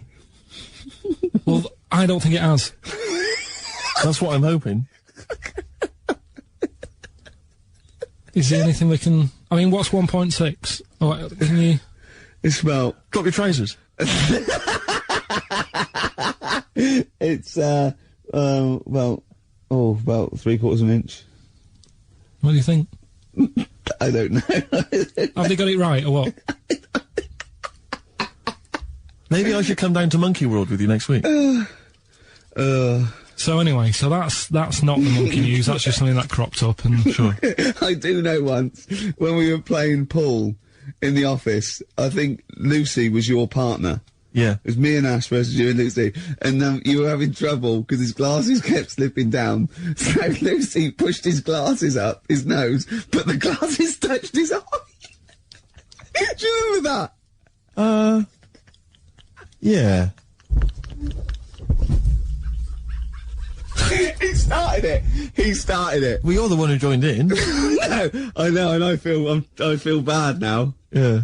He makes me nervous when he goes, yeah. It's like, play a record. No, I'm just trying to think about which part of your fat, middle-aged physique I can pick on. The tits would be a good Yeah, start. yeah. Oh, the belly. Sure. Oh, what do you think of that? Oh, that's... What is that? Do you know when I left the pub in a bit of a mood because I just fed up with not getting anything done? Yeah. Walking down the road, I was thinking, how can I get out of this? How can I stop having to work with them? I'm thinking, I wonder if I leave, I wonder if they'll be funny and they'll go, and then my boss will be giving me stick. I'm thinking, how much notice have I got to give out? And all this is going through my mind. I'm walking home and I got in, said to Suzanne, I'm sick of it. She's going, you need to do it when I get a new kitchen. And I was like, yeah, but how big does the kitchen need to be? I was saying, do we need a big kitchen? Can we get a small one? Have we got enough for a small kitchen? Do we need so many cupboards? Can we just have wood instead of steel? All this, try to get out of doing this. Yeah. It's always just, I always feel like, you know, because I like to think that I'm not perhaps as bad as him. Yeah, no. You annoy me in different ways. Like what? How does he annoy you? Well, stuff that, you know, I come up with ideas, say Cheap as Chimps. Yeah. Rockbusters springs to mind. Yeah. 15 like Taiwan. 15 Taiwan. Let's just remind people what 15 Taiwan was. It was a little feature that I wanted to give a run, you know, give it a little run, see if people like it. The premise being? No, there's no premise, it's just a title. No, we were going to get 15 sort of ornaments, you'd explain them, and then people would call up and say, that one's from Taiwan. See? Carl, you just explained why I didn't think that was a good idea. Yeah, by explaining the good bit. No, you know the funny thing is, Steve, right, I was walking down Regent Street on Monday, walked past one of these big stores, right, and they've got all famous quotes on the windows, right, and one of them was something like, an absurd idea is often a great idea. Yeah. Do you know who said that? Go on. Einstein. Yes. Which made me wonder, if you were his mate, would he ever have done E = MC squared? Or would you have said, don't bother with that, it's not going to work? Because that's all you seem to do, everything I come up with, you put down. Yeah. Well, that's one thing, he's negative, right, I don't know why he is. What else? He messes me about, I get him concert tickets for stuff, and you say, oh, I didn't bother going. Yeah. That is annoying. You come in, you know, 5 minutes to go with tracks that need editing. Yeah. The little bag, that bag that was free. Yeah, you got a free bag today, an XFM little rucksack thing. Yeah. You were like, oh, what's this rubbish? Ricky said, I'll have it, they're great. You said, no, I want it. Yeah. Well, it was free, I needed it. I'll give that as a gift or something. So, I mean, I think on reflection, Steve is probably a little bit more annoying than me. I won't go that far. You are annoying. If I had to go away for a week somewhere, if it was a quiet place... Well, you are again, aren't you? That's 2 holidays you had this year, I mean. If it was a busy place, I'd probably go with you, because people, do you know what I mean, staring at me all the time and that if I'm walking around with Steve. No, I'm just... Can I draw up a list of reasons I don't like you, Carl? Just being honest. What? I'll tell you, because the list of reasons I don't like you is incredibly long. And getting longer. Just saying. Do you want another slap?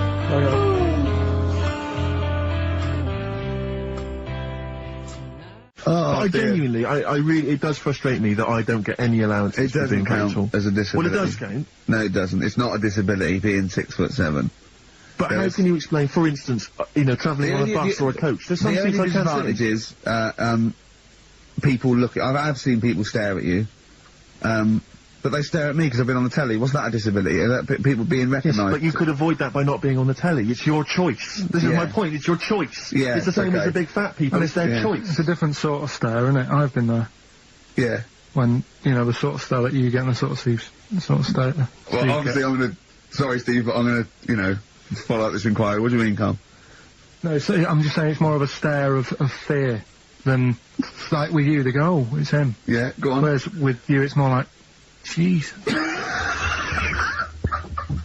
Where's the monkey news? Yeah. Before we carry on with anything, I should just tell you, we're on the subject of emails.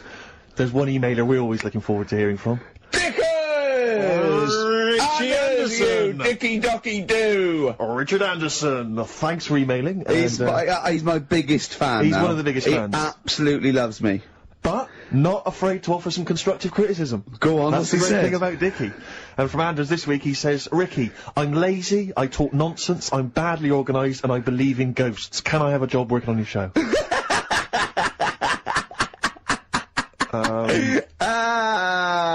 Possibly, Anders. Maybe send in a CV. Or email a CV. He's put a little bit of all of us in that, hasn't he? Oh, I'll ask you if he's a goggle-eyed freak, Steve. Alright, calm down. Well, no, I didn't mean... there's no need to get insulted. No, I didn't necessarily mean you, did I? No need to get nasty. Well... Also, I was thinking about that, actually, Steve. Oh, God. Just talking of of the old, What? What? Talking of the what? No. Do you know, like... This better be good. No, you don't have that many girlfriends and that. What do you mean? Carl, why are we on this? I was defending you in the whole monkey discussion. Come on, what's your point? no, What's your point? What's your point? No, what's the point? What's the point? I just was thinking... If there was an infinite number of Steves? You're an odd-looking fella. Come on, Carl, get to the... No, you know I know that. I've told you that loads of times. What do you mean, you know I know that? Well, there's no point pretending anymore. Steve, I'm flabbergasted. But also, you don't like spending money, right? He's mean and weird looking. Valentine's Day. Are you sort of, you know... You've got to love him now, haven't you? What are you happier with? The fact that no girls like you enough, right? This is really mental. Or are you happy because you don't have to spend any money on a card for someone? A little from column A, a little from column B. Right, let's have more monkey news. What have we got? No, we've got so much to get into this show. Insults, We don't need the stupidity. insults. I think we've got enough. We don't need the Yeah, insults. there's no more insults. No more What insults. angers me with Carl is you know he's been planning that. No, I haven't. I was thinking about it on the way in because Valentine's Day is coming up and I'm not a big fan of it. Condoms? You bought your girlfriend a box of condoms for Christmas. I don't think you can have a go at me. To be fair. No, but I don't just treat her on Valentine's. I'm always... Do you know what I mean? You don't even treat her on Valentine's. You don't even treat her at Christmas or on her birthday. When do you treat her? Hang on a minute. Wait a cotton picking minute there. Oh, why I order. Wait a minute. What was that? Tiffany Dog. I treat your girlfriend better than you, and I've only met her twice. Mr. Wilkerson. Hello, it's Dr. Hanrahan. Barry Sheen has just passed away, and you go, oh dear. Yeah, bad news and good news. Do you want his face, or...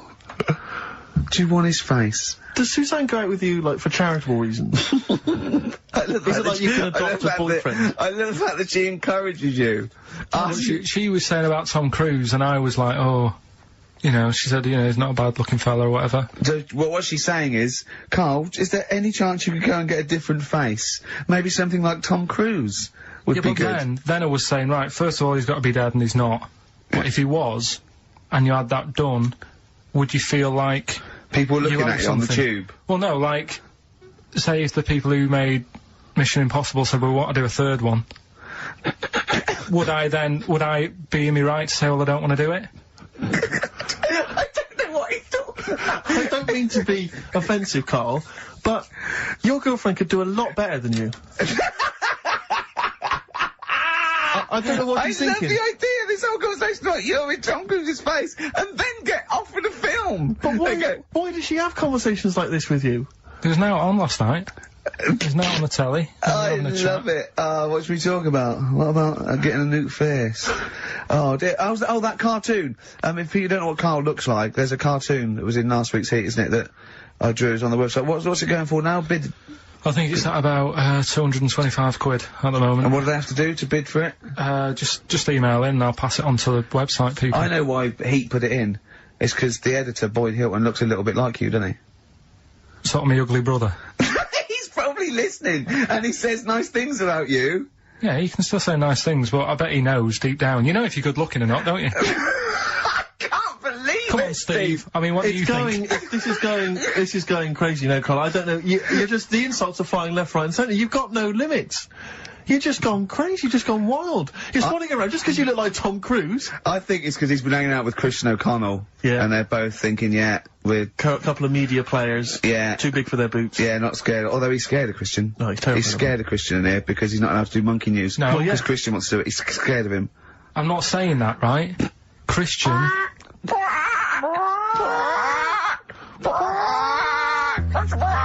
to do monkey news, but Christian wants to do some monkey news. I'm not allowed.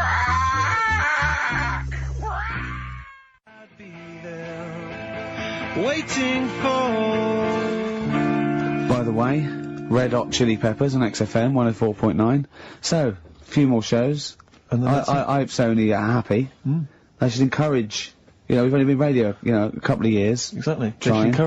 You encourage young talent like you. Yeah. Instead of giving it to Radio 1 and Radio 2 and... The old war horses. We just had a quick email. I wonder if you can answer this. It's James from NW1. He says, Ricky, is Karl going to be on this week's show? Please let me know, as I may listen if he's not. Sadly, he is here. I mean, people are already turning against you, Karl, because they've seen what's happened. Yeah. I think they've probably realised that we've I think we gave him too much. I think we've got a spoiled sort of kid in our hands. It's sort of like, you know, we knew how bad he was, but we were trying to sort of bring him out of his shell a little bit. Yeah. You got to encourage sort of, children like Karl. Well, yeah, exactly. To sort of fend for themselves. But I like the fact that Dickie Anderson had that wonderful rant. I mean, it was an articulate email. It was quite long, and he must have typed it immediately. I'm thinking, because he's a fan of the show and he thinks I'm a genius, we need a PA. Sure. Don't we? Yeah, yeah. Do you reckon he'd come and work for us? Well, he can't be any worse than what we've already got. I don't know. You know. So, there you go then, we're giving up radio. We're going to concentrate on television. Karl's going to probably go back to what, your little... just doing your sound? The thing I won a silver for at the Sony's. Funny that, isn't it? Oh, you won a silver, did you? I got a silver, yeah. Oh, yeah, what was that for? Doing the proper job that I do here in the week. Well, no, it's 2 of you for a start. Yeah. Well, there's 3 of us. Can't even get a bronze. Now, who's the weak link? Right? Well... Bit weird, isn't it? Let's not argue. We haven't got many shows to do. To be fair, though, this show is I think it's more to do with the fact that you talk on this show that has brought us down. Right, I haven't said anything hardly today. No, well, this is an award-winning show, potentially. We'll add this one in for next year. If we could just keep stum, we might have a chance. Alright. Well, coming up, right? Let's put it behind us. Okay. Let's draw a line under it. Here we are then. We're back. XFM 104.9. Karl had to leave early last week, but, can you stay to the end this week, mate? Or... Yeah. Yeah? You don't need another holiday. Oh, he started already. I mean, Steve's made you look like a bit of a twat already, and it's only 1:05. But the only reason you don't go on holiday is because you have to spend money. Oh, and he's gone straight back! Well, He's gone straight back! I can't come back to that. Oh, It's just dynamite. It's just absolute. That was searing. Last holiday Steve had, he sort of found a third world country so he could live like a king for a week. It was Cuba, wasn't it? Going to Cuba, amazing. You can almost rule the place. If it weren't for Castro, I'd have been in charge. Kind of cash I was flashing around. They do anything for $1 over there. It's extraordinary, literally. I mean, it's amazing. Yeah. Oh. Definitely, and I went to Kenya before that. So he thought, to the prostitute said no. You were going... Yeah, well, it was $2. I mean, I'm not made of money. Well, I went out with a drink with Karl in the week, and, we went to a restaurant, didn't we, Karl? Good night. And we sat there, and next to me, when Karl came, next to me was, what's his name? Ross Kemp. And, he was sitting there, and I saw Karl, and I tapped him on the shoulder, Ross Kemp, and I pointed to Karl and I said, it's nice to see you two back together again. Nice.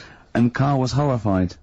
But Karl didn't know that I'd already spoken to him before Karl arrived. I thought it was okay, I thought I could break the ice because I'd met him before. Sure. So he just thought I was insulting him. And in the week we were talking about his little head, weren't we, Karl?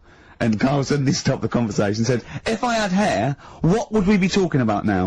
I think he had enough of everyone talking about it. And he looked good though, it's a special little do, he had it sort of, cropped a little bit more. I like it when he's just freshly had it done. Do you like... Yeah. Has that ever happened to you, Steve? If you're somewhere, say if you sat somewhere, does someone sort of, is he anyone else who you look like, or would you say you're a bit of a one-off? I love these two. But to be fair... to be fair, he seems to be having a go at me an awful lot more than I do at him now. I mean, he just starts it, starts it out of nowhere. I think his is sort of a get back for the way you treat him as a producer, not, But he's not a producer! If he produced the show, I wouldn't have a reason to criticise. I think this is it. But seriously, I mean, it really winds me up though, because, it started as a joke, but now it's abuse. Yeah. He got annoyed at Heat because it said Karl producer, well, not so much a producer as just a bald mank, and he went, can they say that? Yeah. Can they say that? See, that's a magazine, an independent publication has identified what exactly it is you do. Yeah. Oh, here we go then, go on, bring it on, because here we go, he's looking at me, I know he's thinking, I can hear the cogs. I'm not thinking anything. It's true. No, that is true, never a true word, play a record. Me and Steve were having a little meeting yesterday over lunch about, planning stuff for the show. And, Gary Kemp came up to me, started having a little chat about old times, and I went, oh yeah. As he went away, Steve said, right, think of this. He said, Rick, don't take this the wrong way. Remember that sentence, don't take this the wrong way. So there's a right way and a wrong way I could have taken this comment. He went, nodded to sort of Gary Kemp and went, he's aged better than you. I went, well, how could I take that the wrong way? Yeah, it's not offensive. No. Well, the point is this. He because he didn't know me 20 years ago, so he's actually saying, Rick, don't take this the wrong way. He looks better than you do. Yeah, well, he does. But why say that, Carl? What? Did you really say that? Yeah, although, can I just backtracking for a second? I love the fact you said you bumped into Gary Kemp and you reminisced about old times. What old times did you share with Gary Kemp? Well, no, he came up and said, did we drop the pops together? I went, no, I did Razzmatazz. He said, oh, we did Razzmatazz. I think he was thinking, had he ever met me before? But he hadn't, because we hadn't. That's what I meant. Yeah. Yeah. And, but if you had to make an objective analysis... I wouldn't. I think that's out of order. Sure, sure. I mean, you're always slagging me off, but apparently you can't make a value judgment on something else. No. I wouldn't do that. Well, because you're morally all over the place. You don't know, you don't know where you're coming and going. Yeah. Believe it. Sure. You should do what I say about you behind your back. So, would you say you're better looking now than you were? Or... Than I'm what? Would you say you're better looking now than you were? Than I was when? Well, like, have you aged well? Yes. You've aged well? Yeah, I've kept my looks. Bit of Dando? Bit Evan Dando, this would be lovely, yeah. Look for sunshine. Now, it's intriguing to me because here's a film called Freaks, featuring real-life freaks, and you're sort of a bit nonplussed by it. Just because it's built up. If you call a video Freaks, you've got to make sure that there's some good stuff on there. Yeah. What were you disappointed about? Was it that? Because there was a few things on it, right? There was a woman who said she was half man, half woman, and it's like, well, you're not, are you? It was just like she had some makeup on. I thought, well, that's rubbish. And then there was a woman who could eat using her feet. That isn't that freaky. Do you know what I mean? If she's not hungry, she looks normal. Yeah. And that's when I was thinking. I mean, I'm not being right, Steve. You know, I'm not being funny. Oh, here we go. No. But I'm just saying. If that woman wasn't eating and you were sat next to her in that film, yeah, I'd probably be sort of drawn to you more than her. I'm not... I know you hate me saying it, but there's no point sort of pretending.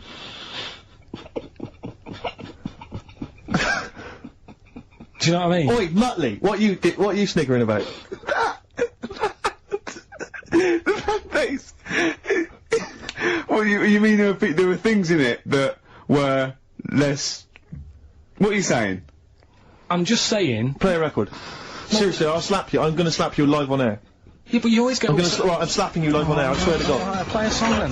Well, there's the best band in Britain, in my opinion. Big words. The Darkness, Growing on Me, on XFM 104.9. I'm Ricky Gervais with me, Steve Merchant, and Karl Pilkington. Have you got the album? And already, they've had an argument. Yes. Well, I mean, I don't know whether we need to cheapen the show by discussing it, but I asked for a particular track. Karl is the producer, and he failed to get it for me. He's failed to get it for me. He's failed to bring it up from the record library. Completely failed in his mission. He needed to get 2 records, and he failed to get one of them. A 50% error rate there. Yeah, but like I said, I looked in the system, it told me what album it's on, I brought that album up. I'm busy. But, okay, so fine. Fine, you're absolutely fine then, that's no problem. You know, once again, that's a great excuse, Karl. Brilliant.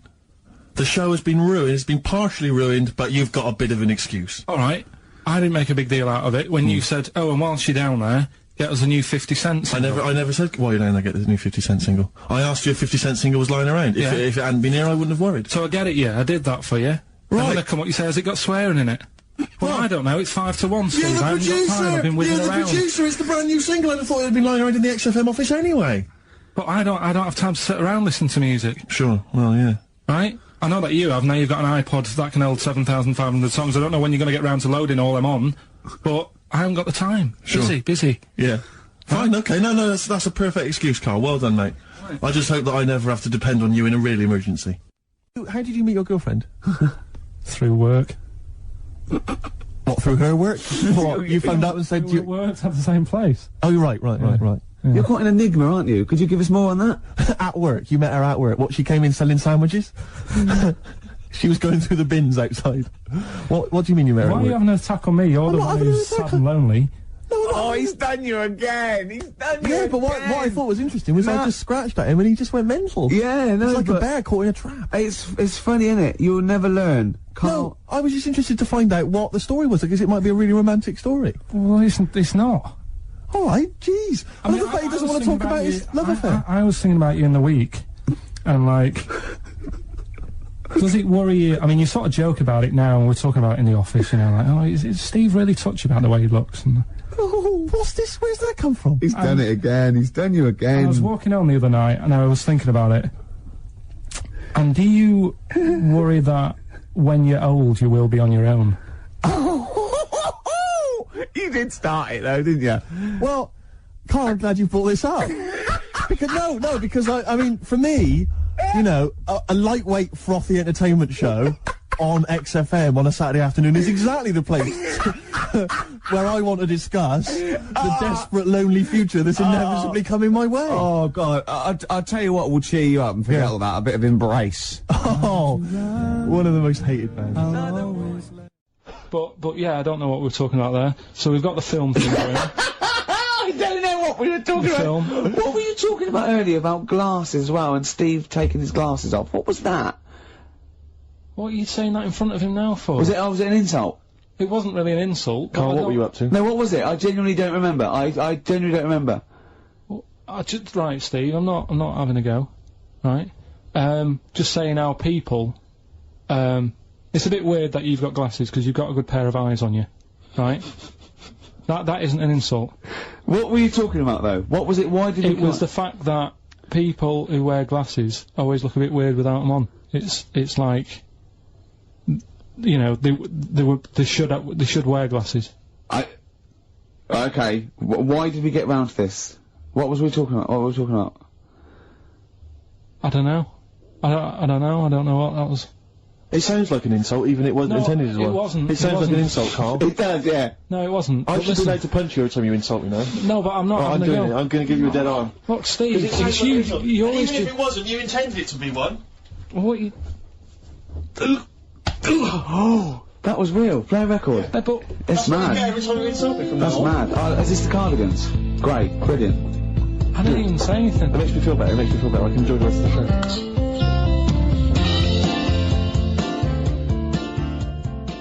Because actors are often quite handsome people, but yet they're always quite obnoxious. We are. No, I mean, they're normally quite obnoxious, Rick. Again, you know, you're a good example of that. And yet, I think it must be the small man complex. That's what makes them so obnoxious and so kind of desperate for attention. Didn't realise it before. Steady on. Because of course I tower above everyone. You do, don't you? I'm, for people who don't know, who are listening, I'm 6'7" tall. That's high. Yeah. That's big. And for people who've never seen him, he doesn't hold it well. It's not like he's a sort of handsome athlete, is it, Carl? He's a bit of a, what would you call him? Carl, don't answer. No. Don't get drawn into that. You know the game he's playing. No. Do you know yesterday when you were in the office? Yeah. You did a little move, and it reminded me of Blakey. Oh, I hate you, Gervais. Oh, I hate you, Pilkington. That's his stance. Yeah, but even he held it a little bit better, didn't he? Because he was a man, you know, he had a big coat and everything, and a peak cap.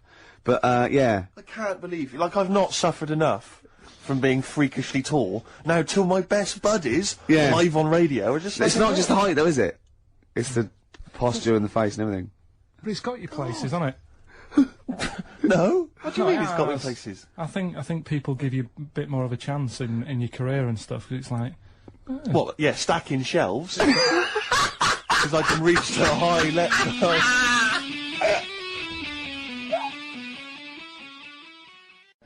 Oh, you know, rubbish. That's rubbish, Carl, those prizes. I'm ashamed to give them away. Carl, you know our mate Johnny? He's a Doctor Who fan. Yeah. Do you remember, he bought, the Doctor Who magazine, and, he went, to the toilet, and Steve got post-it notes and put geek on every page. And Johnny opened it on the tube, right, and it had Geek and everything. And Johnny bought in the new Doctor Who magazine, I think this week's or this month's, right? And they've done the perfect Doctor Who fan, right? What the Geek is, right? And it looks exactly like Steve. All right, don't have a go, Rick. It does. And I'm going to try and put it on the website. It's amazing. It's got your hair, glasses. It stands like you. It's sort of dressed like you, and it's only. And it's hilarious. And he was. I mean, I'm insulting you now. It sounds like an insult, but if you'd see it, you'd laugh. Player. Well, Rockbusters, right? Yeah. Right. Here we go. Just a little bit annoyed. Just 3 clues. We've lost all the energy in this show, haven't we? Well, I can't get over that insult. I'm just a little... No, we did, though. It just came sort out, no, I of can be honest with you. It came out left field. I wasn't expecting an insult. No, And, but I I think think there was a sense of camaraderie on this. No, I'll side. bring Just it in, email and in you'll see what I mean. ricky.gervais@xfm.co.uk. Right, play a record. I'm just annoyed. I can't What are we listen to doing? Roberts' I'm just reading out the clues. Should we put this? Let's put this one in for the Sony Award. Let's put this show in for the Sony Award. Play a song, Carl. To a certain I'm extent. just thinking, if I was to meet Steve in a restaurant, Yeah. right, I'd Nothing untoward going on, we're just hanging out. We're no, just having a chat, just having a normal night out. Yeah. Yeah. Who's paying? Because, I mean, is it expensive? Go this Dutch, restaurant? go Dutch. I mean, Right, so I say to you, I'll see you at 8, right, in this restaurant. I turn up at the door. It's a bit of a posh place, right? So he's Steve Merchant in, Yeah. and the waiter sort of goes, I don't know. What does he look like, right? And Where's he from? just a little French fella. Oh, yeah. And what does he look like? So the thing I pick up on first, tall lad. Tall, yeah. And then he goes, oh, well, you know, we got lots of tall people in, right? And I go, big eyes? Big eyes. Yeah. And then he'd go, yeah, he's over there. I'll be honest with you. I mean, you can have dinner and you can buy me dinner. I'm not sure you're going to get anywhere with me.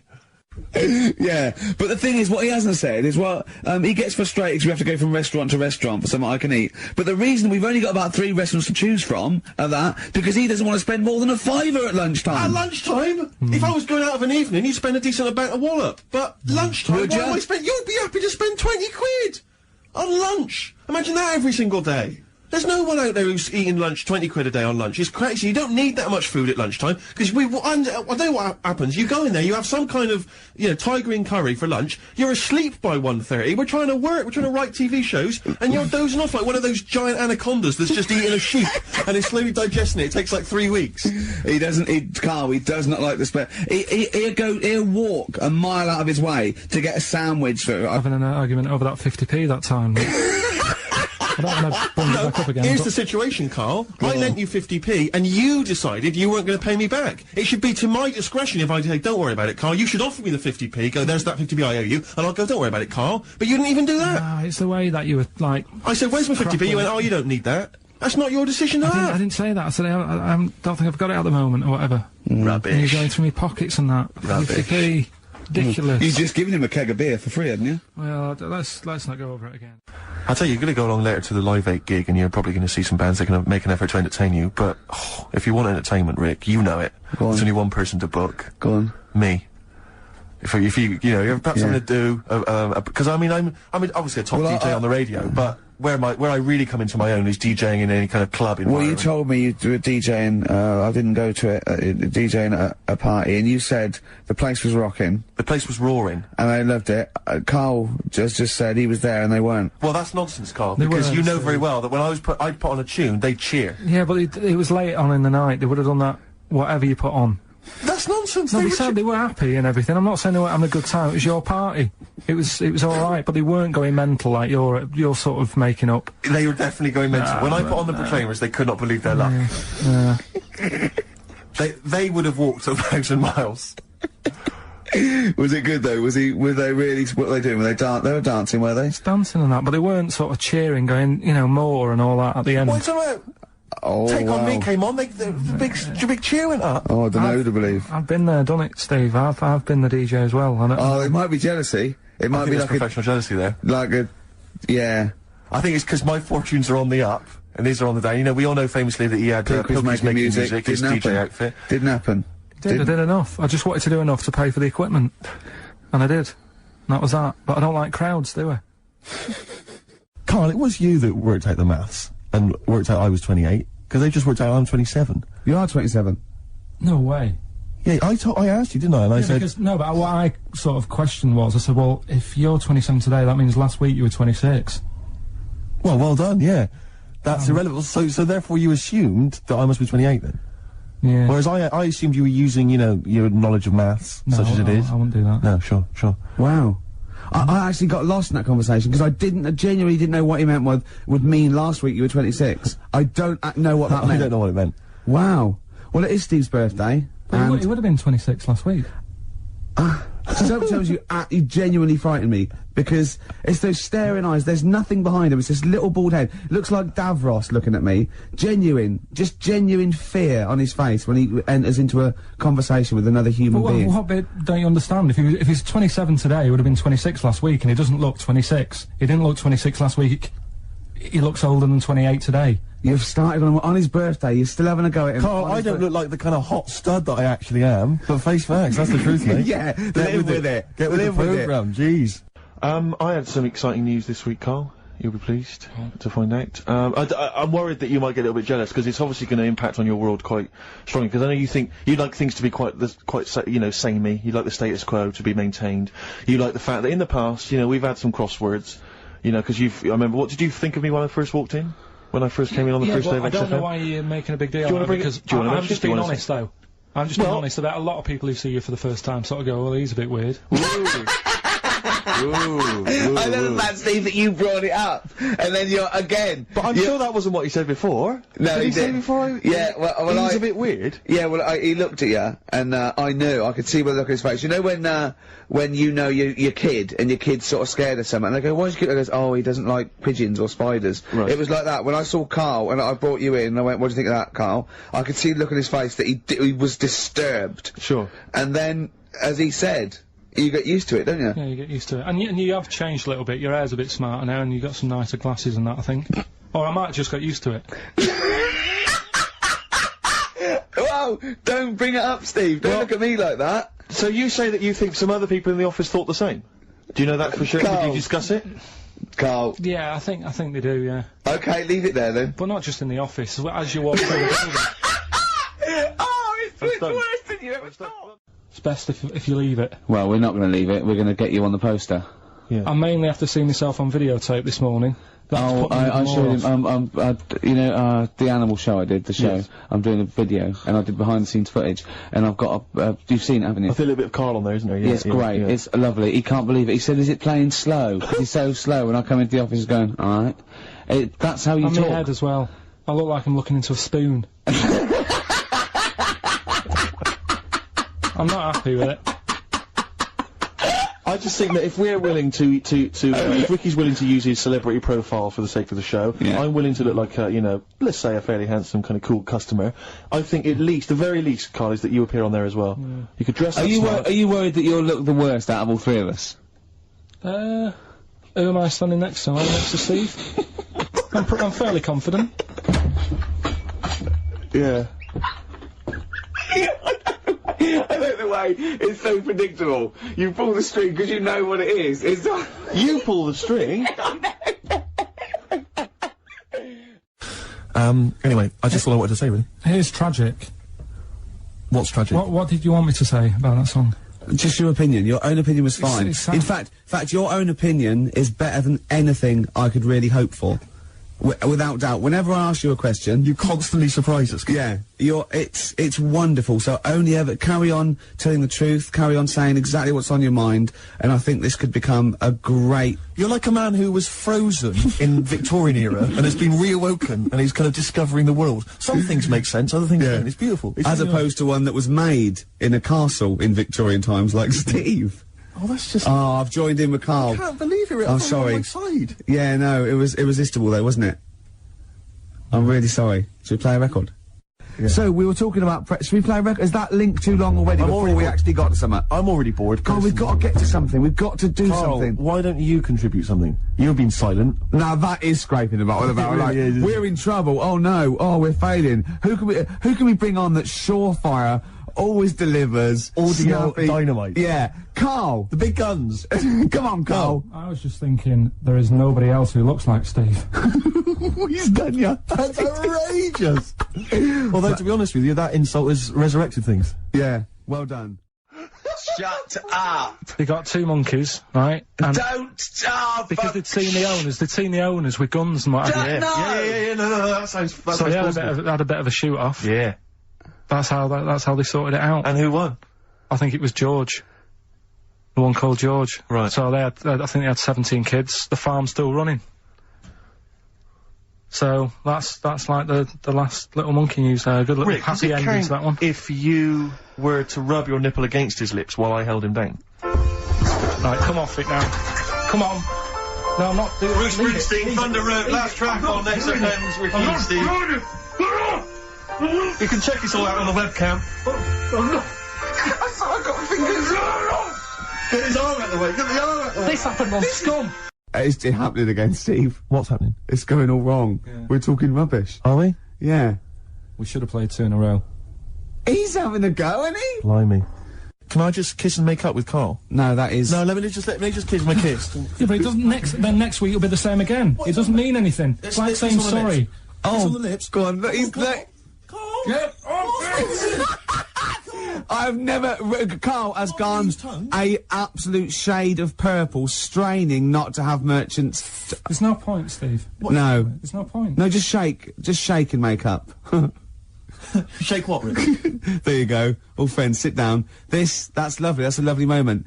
So there's Steve Merchant with funny glasses on in this place, horror, and he's walking round. Do you think he scared people, Carl? I've set this question out, haven't I? I've loaded the question. I know the answer you're fishing for. Carl, do you just want to have a dig at me? Because it's coming up to 2 o'clock, and you've not really put a lot of effort in today, slagging me I off. don't do it on purpose. No, he doesn't do it on No, purpose. go for it. He's just an honest northerner, and he can't lie. He's like George Washington, but without the wooden teeth. Yeah. I don't think your heart's in it anymore either, Carl. I was alright today, but Steve's really dragged me down. Well, let's... Wait a minute, I just need to know why. No, do you know, like, Yeah. people are being miserable around you? Yep. I was full Yep. of beans when I came in. Yep. Yeah, but you got to remember last week, you were really miserable, and that really wound me up. Yeah, because he was done So to it's do moving stuff. around, Because, you know, he'd been let down and they were worried about the last next week you were in show. a terrible mood. Yeah. Don't look at me like you were. songs. I wasn't like going off and lying on the settee, looking ill, talking in that voice. Oh, he's done you again. I said just now, being quite friendly. Yeah, Carl, Steve. Carl, have you ever tried to get into the Monarch for free? Because I'll be honest, mate, it's not going to happen for you. Come out with me, mate, you got a quid off. Alright? Oh. When you can get in places in Camden for free. Yeah, I'm alright, yeah. Oh, yeah, he's done you. He's so ungrateful, really. Yeah. Because I can't remember a time my dad bought me anything. It's always my mum who bought it, and my dad would give her the money. Yeah. You got Ricky who's lost his go-kart. You've had a video bought for you and you're still not happy. I just think you're selfish. 150 quid? Yeah. What, in gift vouchers? Yeah. To spend at the same places? I'd have to say, though, I mean, it's not a very inventive gift, is it? It's a Whoever lovely came up thought, with it, though. it's a lovely thought. It's wonderful to have £25 that I can only spend in 2 places I never go in. But, no, I'm not looking a gift horse in the mouth. Any I'm not ungrateful, anyway. looking a gift horse in the mouth. It is a treat. He My only spoke to Jonathan Ross like he was a normal person. From someone whose dad buys him a spade for Christmas, I thought you'd be grateful. It's one of them things, isn't it? Like I've said before, when you first see something, it's a bit of a shock. Do you know what I mean? It's like the Elephant Man or whatever. Yeah. First time you see him, it's that sort of, oh, look at that. Do you remember the first time you saw Steve?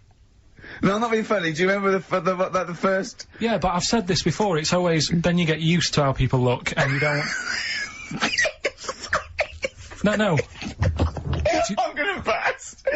You have to play a record. No, but... Do you know what I mean? It's brilliant. I'd like to rent you out to people. See me, I'm different. I would happily leave him now in the bottom of the cupboard. Until With quiz the night. Sky Electrics. Until the old pub quiz night, when there's no one else who will have you on the team. Sure. And suddenly you want to be your best mate. Done him again. Right? Yeah, where's his mum and dad then, Carl? Yeah? In Bristol. Yeah. Do you know what Steve said when he saw that, Carl? Go on. He said, it has captured Carl. What do you mean? Well, you just look utterly gormless.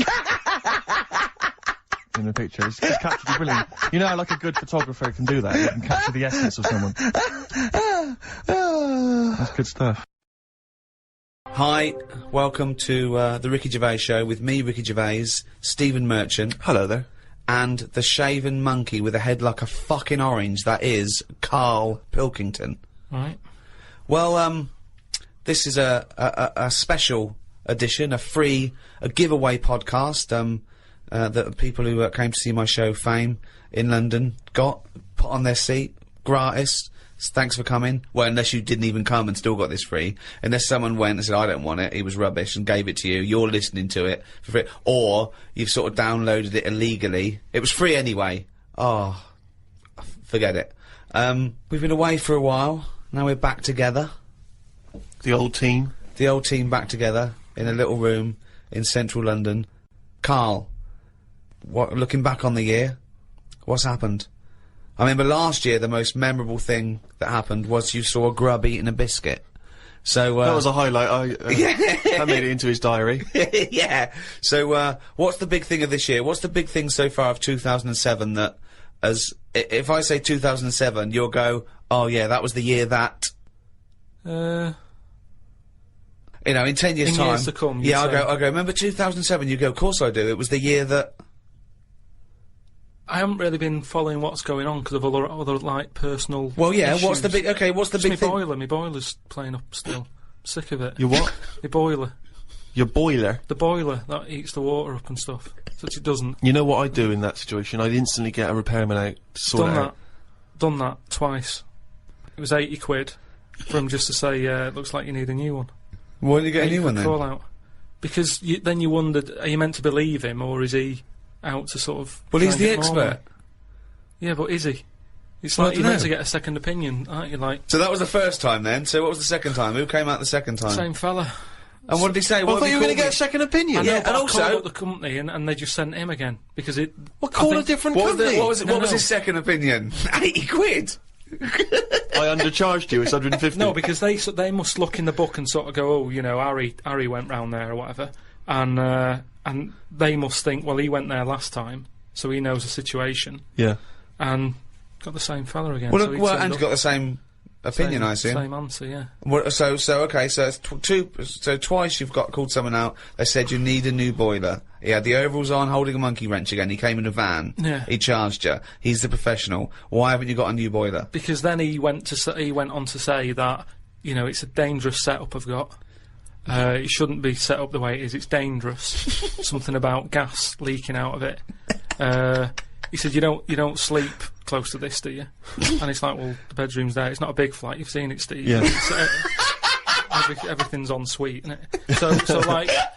So he went on to say... Everything's en suite! So anyway, he's just sort of said, look, you know, he doesn't want to touch it. He said, you need to get someone in who can sort this out for you, but... What, and it took him 2 visits, 160 quid to figure that out? Yeah, this is what they do, isn't it? Yeah. So what's his advice? He just said, you know, there are people out there who will touch it if you pay the right money. Well, okay, so you're going to get an expert in who does this thing and sorts it out, so... Well, no, I called up my dad. Oh, yeah. He always knows someone who can sort stuff out. And he said, one of your cousins is a boiler man. And, yeah, they're coming round, but I've never met them. And it turns out that person, because like the whole family, you know, I'm not into sort of keeping in touch with people. Sure. I haven't spoke to my brother for, like, I don't know, 12 years, and sister about 15 years and that. So, the idea of this cousin, who I mean, he might as well not have said he's my cousin, because I'm not going to know him anyway. I mean, that last fella, Harry, might as well have been related. So they're going to turn up, and now it turns out that because they haven't seen the rest of the family, they're going to, like, use this as a reunion. Oh. What, so they're all going to come round whilst... They're all coming round. Whilst he fixes the boiler? Yeah. And I hate it. I hate family things anyway. So they're going to come round and just look at you? Well, yeah, apart from the one who's fixing it, he'll be fixing it, and the others will just be sat around, sort of going, so, how have you been? It's like, well, where do you start? I haven't seen... seriously, I mean, they are strangers. When they buzz, I could be letting anyone in.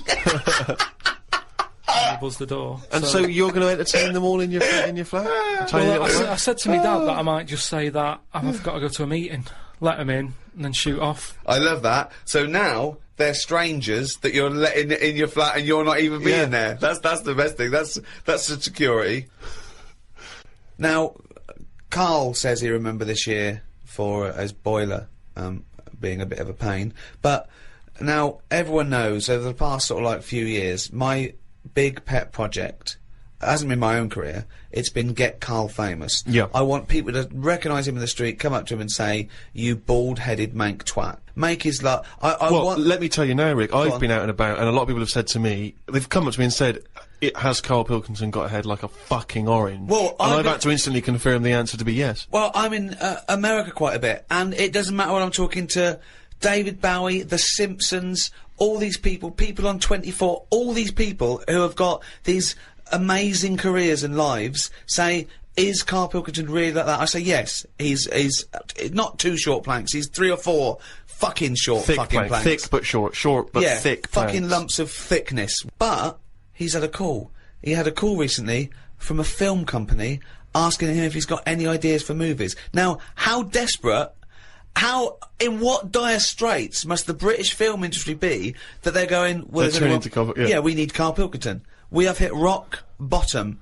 And he went along for an interview. So what, and you went in and you... I went along and, had a meeting, in a cafe. And, they just said, right, you know, got any ideas? And, sort of said, you know, what are you thinking? What sort of thing are you after? Are you after action, thriller, whatever? Because you can provide any of that. I love that he's playing it cool, like you've come to the right person. Yeah. My time's precious, what do you need? Yeah. Yeah, I'm Karl Pilkington, they call me the movie doctor, what do you need, Papa? So, thought of this idea sort of on the spot. Good. That whiz by 'em. No, but sometimes that's how good ideas come up, don't they? Just So random. a lot of yours have come up, yeah. No, but if you just talk, I find that your mouth comes out with stuff. Right, there's another quote. Right. There is another quote. If you talk, your mouth comes out with that to me stands along with what were those things in Gremlins called? Does your brain rule you, or do you rule your brain? No, but what I mean, if you sit there and try and use your brain to do it, right, it doesn't work the same. Just keep talking. Just keep your mouth talking, and eventually it will come out with something pretty good. That is exactly what Plato said. So anyway. Aristotle, he said, sit down, I've got an idea for you. Aristotle said, Plato, how do I go? Right, just keep talking, and eventually your brain will come out with stuff. So what I thought, I just started off by saying, like, actors' names and that who I thought should be in it, because then that's giving more, it's building. Right, Okay, so who'd you say? So I said, right, I'm seeing, Clive Warren. Who the fuck's Clive Warren? Who's Clive Warren? The one who was in Closer. Clive Owen. Clive Owen. Right, alright. Did they look at you like you're a fucking idiot? Well, So they all started trying to figure out, who's this Clive Warren we've not heard about? He must be amazing. He's Clive Warren, get me Clive Warren on the phone. Get me Clive Warren. and I said, Rebecca De Mornay, right? Oh, where did that come She from? hasn't been in a film for 15 years, has she? Clive Warren and Rebecca De Mornay. I love this. They thought he was a genius. They thought he was an absolute nugget. Like, we've never thought of putting Clive Warren with Rebecca De Mornay. But hang on a minute, you could have any film star. This is your fantasy casting, and you choose a bloke that doesn't exist and a woman who hasn't been on TV or in a film for 10 years. Oh, God. Why didn't you choose someone who existed? J-Lo or someone who's a big star? Oh, God. Clive Warren. Oh, God. Oh, So God. anyway, so they were going, yeah, and what happens is, they're going out, and together and that. Yeah, Clive Warren and Rebecca De Mornay. I said, it's one of them where it starts off, and the people, you know, you're seeing into their lives from, like, the morning. Yeah. So it's like a nice sunny day. Yeah. Radio's on. You know, they're going about the day, they're having the breakfast, they're saying, oh, what we're doing tonight, they're planning a big do that night and stuff. And you're thinking, oh, they've got a nice life. Mm. She's like, love you and all that, yeah. He walks out the house, gets hit by a bus. Oh. So Clive Warren's dead, right? Yeah. Now, what happens is, she's devastated, Rebecca. I don't know if Clive Warren would take that part. Because he ain't got much to do, has he? No, I don't. If I know Clive Warren, And I think you do. I think I do. He's going to say, "No, hold on though. There's more, isn't there? Have you jumped the gun there, Rick? Go on, mate. What? Carry on. So he's hit by a bus, so he's So dead. he's hit by a bus and that. The titles come up. Oh, It's got okay. you, right? She's Starring devastated. She's Clive Warren. fed up. She's devastated and that. Doctor says Clive's dead. And who's playing the Doctor? Jack Nicholson House. Sort of. What's that fella who was in Independence Day? Will Smythe. No, the old black fella. Morgan Freeman. Yeah. Yeah. Get him in. He's Morgan a Freeman, doctor. yeah. He says, your husband's dead. Right. She's like, oh, God. What happens then is, he says, but listen, what we can do now, we can take the brain out. Right. Right. And a fact that I'd read that day before the meeting, this isn't in the film now, this is me. Right, but Right. luckily, you I read a thing about how the brain can run on half of it. Yeah. You've actually got a full brain. Yeah. You can Some run it of on us half. You can run it on half. Right. Yeah. So this was in my mind still. So I thought I'll get that in. Well, half your mind, yeah. So I said, what happens is Morgan Freeman says, been working on this. You can run your life on half a brain. Right. She's sort of a bit like, what you tell me this for now? My husband's just died like 20 minutes ago. Yeah. And he goes, yeah, but if we're going to do this, we've got to act quick. She's like, do what? He said, I'll tell you. He says, we can, whilst his brain's not fully dead, because it stays awake for a bit when you've been killed. He's not dead then, fine. No, but Wait, he he is. comes alive. What do you mean? He is, but they found out that Right. it stays awake a little bit. No. So- No, he's gone. No, Get no. hit by a bus. Yeah, no, he's dead. If the brain's dead, you are dead. Clive Warren's dead. And if the brain's not dead, you're not dead. No, but it's like people in a coma. They're dead, aren't they? But No, the brain no, isn't No, dead. no, they're in a coma. No, they're not in a dead. coma. No, they come out of comas, don't Alright, then he's in a coma. He's been hit by the bus, but the chances are he's not going to come out of that coma, but his brain is still awake. they? Right, okay. So, change that. That's easily done. Hold on though. I like this fact that he's in a coma, so they're going, look, he's definitely going to die in this coma. Take the brain out now. Pop the brain out. But why is that such a weird thing when that's what they do now? That's what they do now. What is? That's what they do. What? They do that. What? A brain transplant? No, but when, like, how I've signed that donor card. Yeah. Right, if anything happens to me. No. they've There's got the no lot. such thing as a brain donor. Oh, we've explained to you before. Yeah, but they're working on it. They've said something about Einstein. They messed about with his brain for ages, trying to work out if it was full of stuff. That's what they're doing. They're working on that. There's loads of things that doctors are doing that we don't know about. I've seen some weird stuff on the internet. Yeah, I know you have. Yeah. I saw a programme on Channel 5 where a monkey brain was still alive and it was stuck on a stick. And they You were poked watching the Magic Roundabout. They poked it and it reacted. Right. So it's still alive. It's being kept alive. And it's only a matter of time. What's the brain linked up to? As long as you can link it up to the eyes and somehow so it can tell the arms and legs what to do, you're laughing. I love that.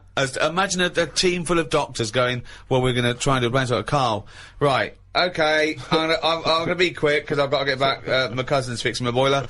As long as you can link this up to the eyes and tell the arms and legs what to do, we're laughing. Cheers, Carl. See you later.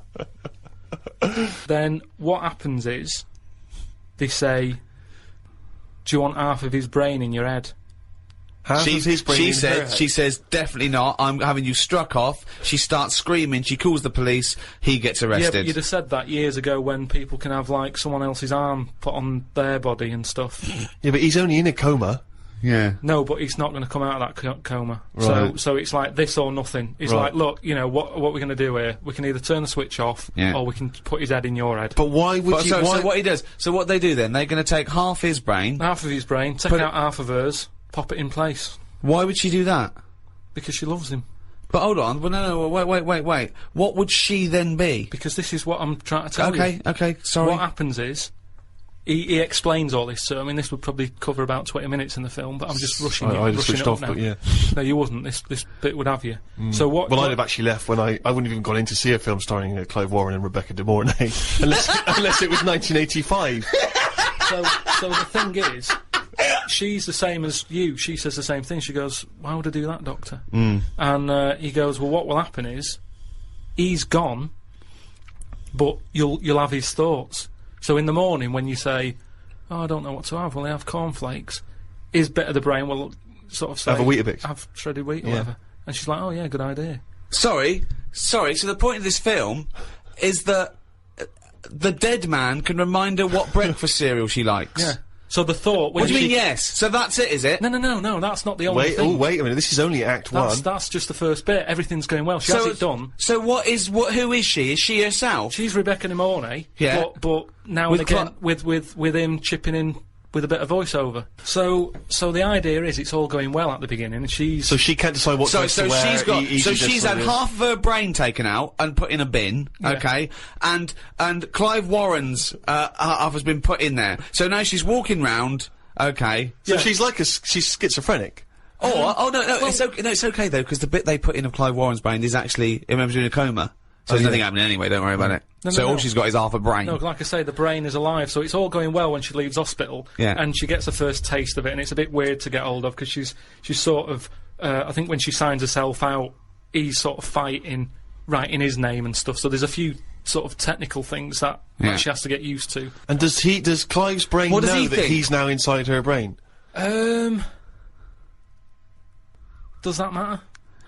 Well, I would say it matters because otherwise... Yes, it does matter, Carl. What's he thinking? What's the point of this? Why has she gone along with this? Because she really loves him.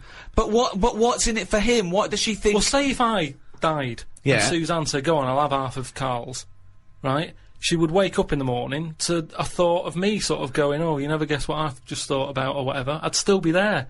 But she wouldn't ever do that. Isn't it? The rest of the rest of your body is sort of waste, isn't it?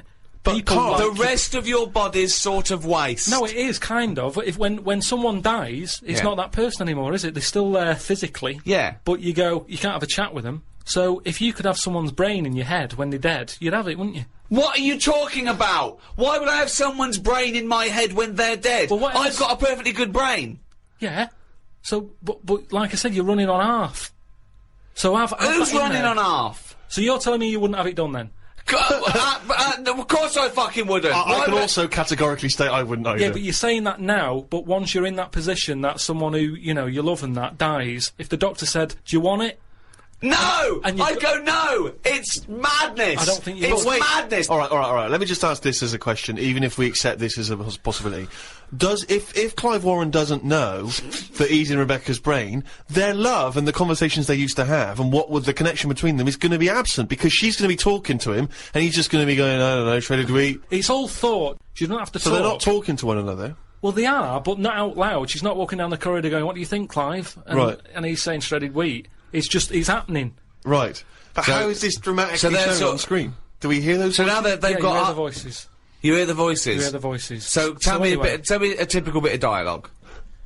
Well, we've done the breakfast scene. Yeah, that was dynamite. Yeah. That's fucking Oscar winning. Yeah, can we do lunch? There may be, like, at the funeral, because even though the brain's still alive, they still have the funeral, and you can have, like, a funny bit where they stood around the grave, and, like, there's some relation there who he doesn't like, and she can start laughing, and the family are looking at her going, why is she laughing? Yeah. And she's sort of laughing, and he's saying something a bit rude, going, look at her head. Do you know what I mean? Yeah. Looks like stuff a on the orange. family. Yeah. Little cameo for you. Yeah. And so you have all that, and people are sort of liking the film, thinking, oh, it's quite funny, this. And then you hit them hard. The 8 people that have gone to see it. Yeah. Rebecca De Mornay and her family. Clive Warren's 3 mates. All right, Clive, I didn't know you were a film star. No, I was working in a garage yesterday. Yeah, I was fixing boilers.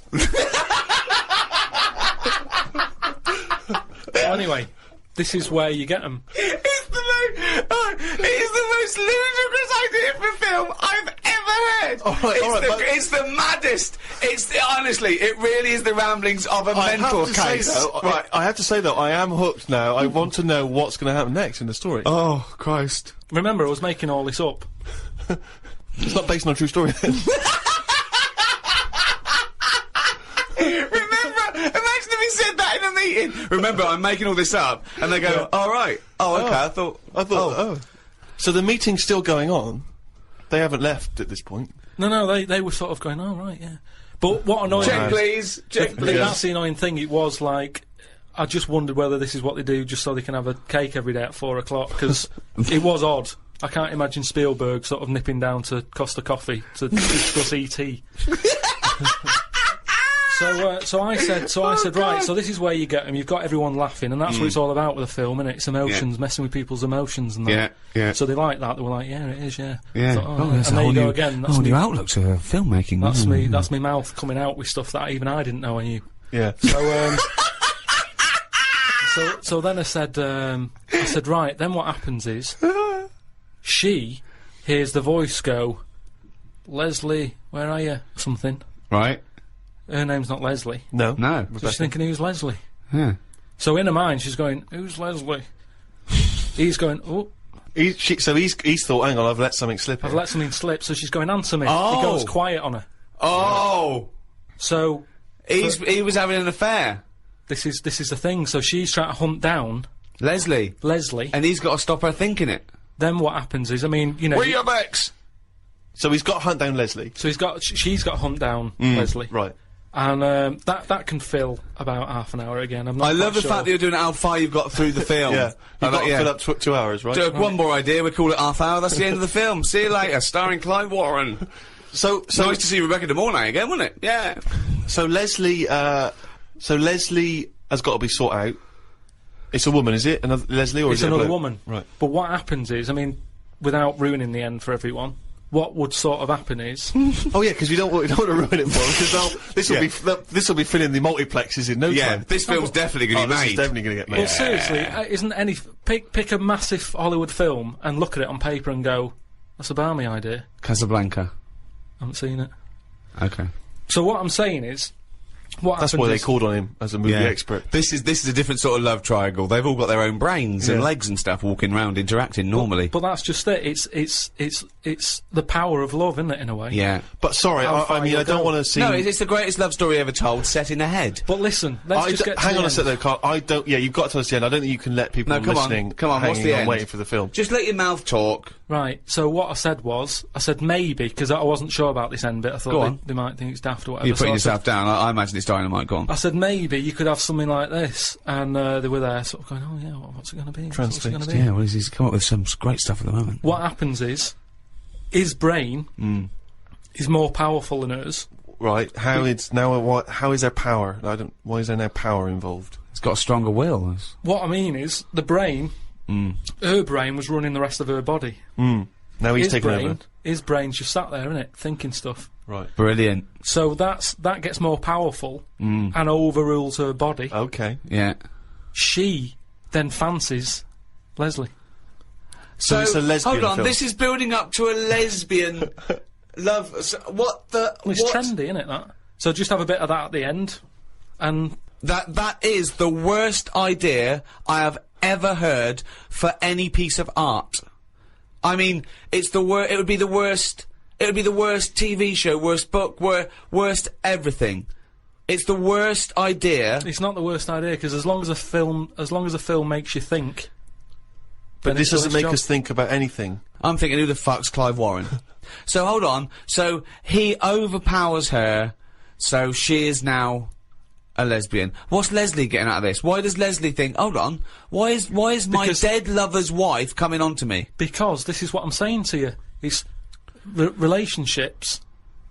It's the love of two brains. Right. Okay. Again, can anyone out there? Can we make that into it? That's a quote. The relationships is a love of two brains. Well, now, he's got something there. He's got something there. But my point is this. Why is Leslie suddenly turned lesbian? Because she loves the brain. But does she know this is Clive Warren? Well, maybe now and again, Rebecca or Clive says something. Rebecca will say something now and again. Like, oh, I like me... Minge. I like me, me food done like this or whatever, and it's all about say if like I love my food cooked. Wait a minute, Clive Warren on this food cooked. Yeah, I'm in two minds about this bacon. Yeah, what I'm going to turn into a lesbian. People shredded wheat. People like what they like, and it's the same way, like I've said to you before, with someone who's been going out with a woman, and then is found out that she's got a twin sister. And they divorce that first twin and go out with the other twin.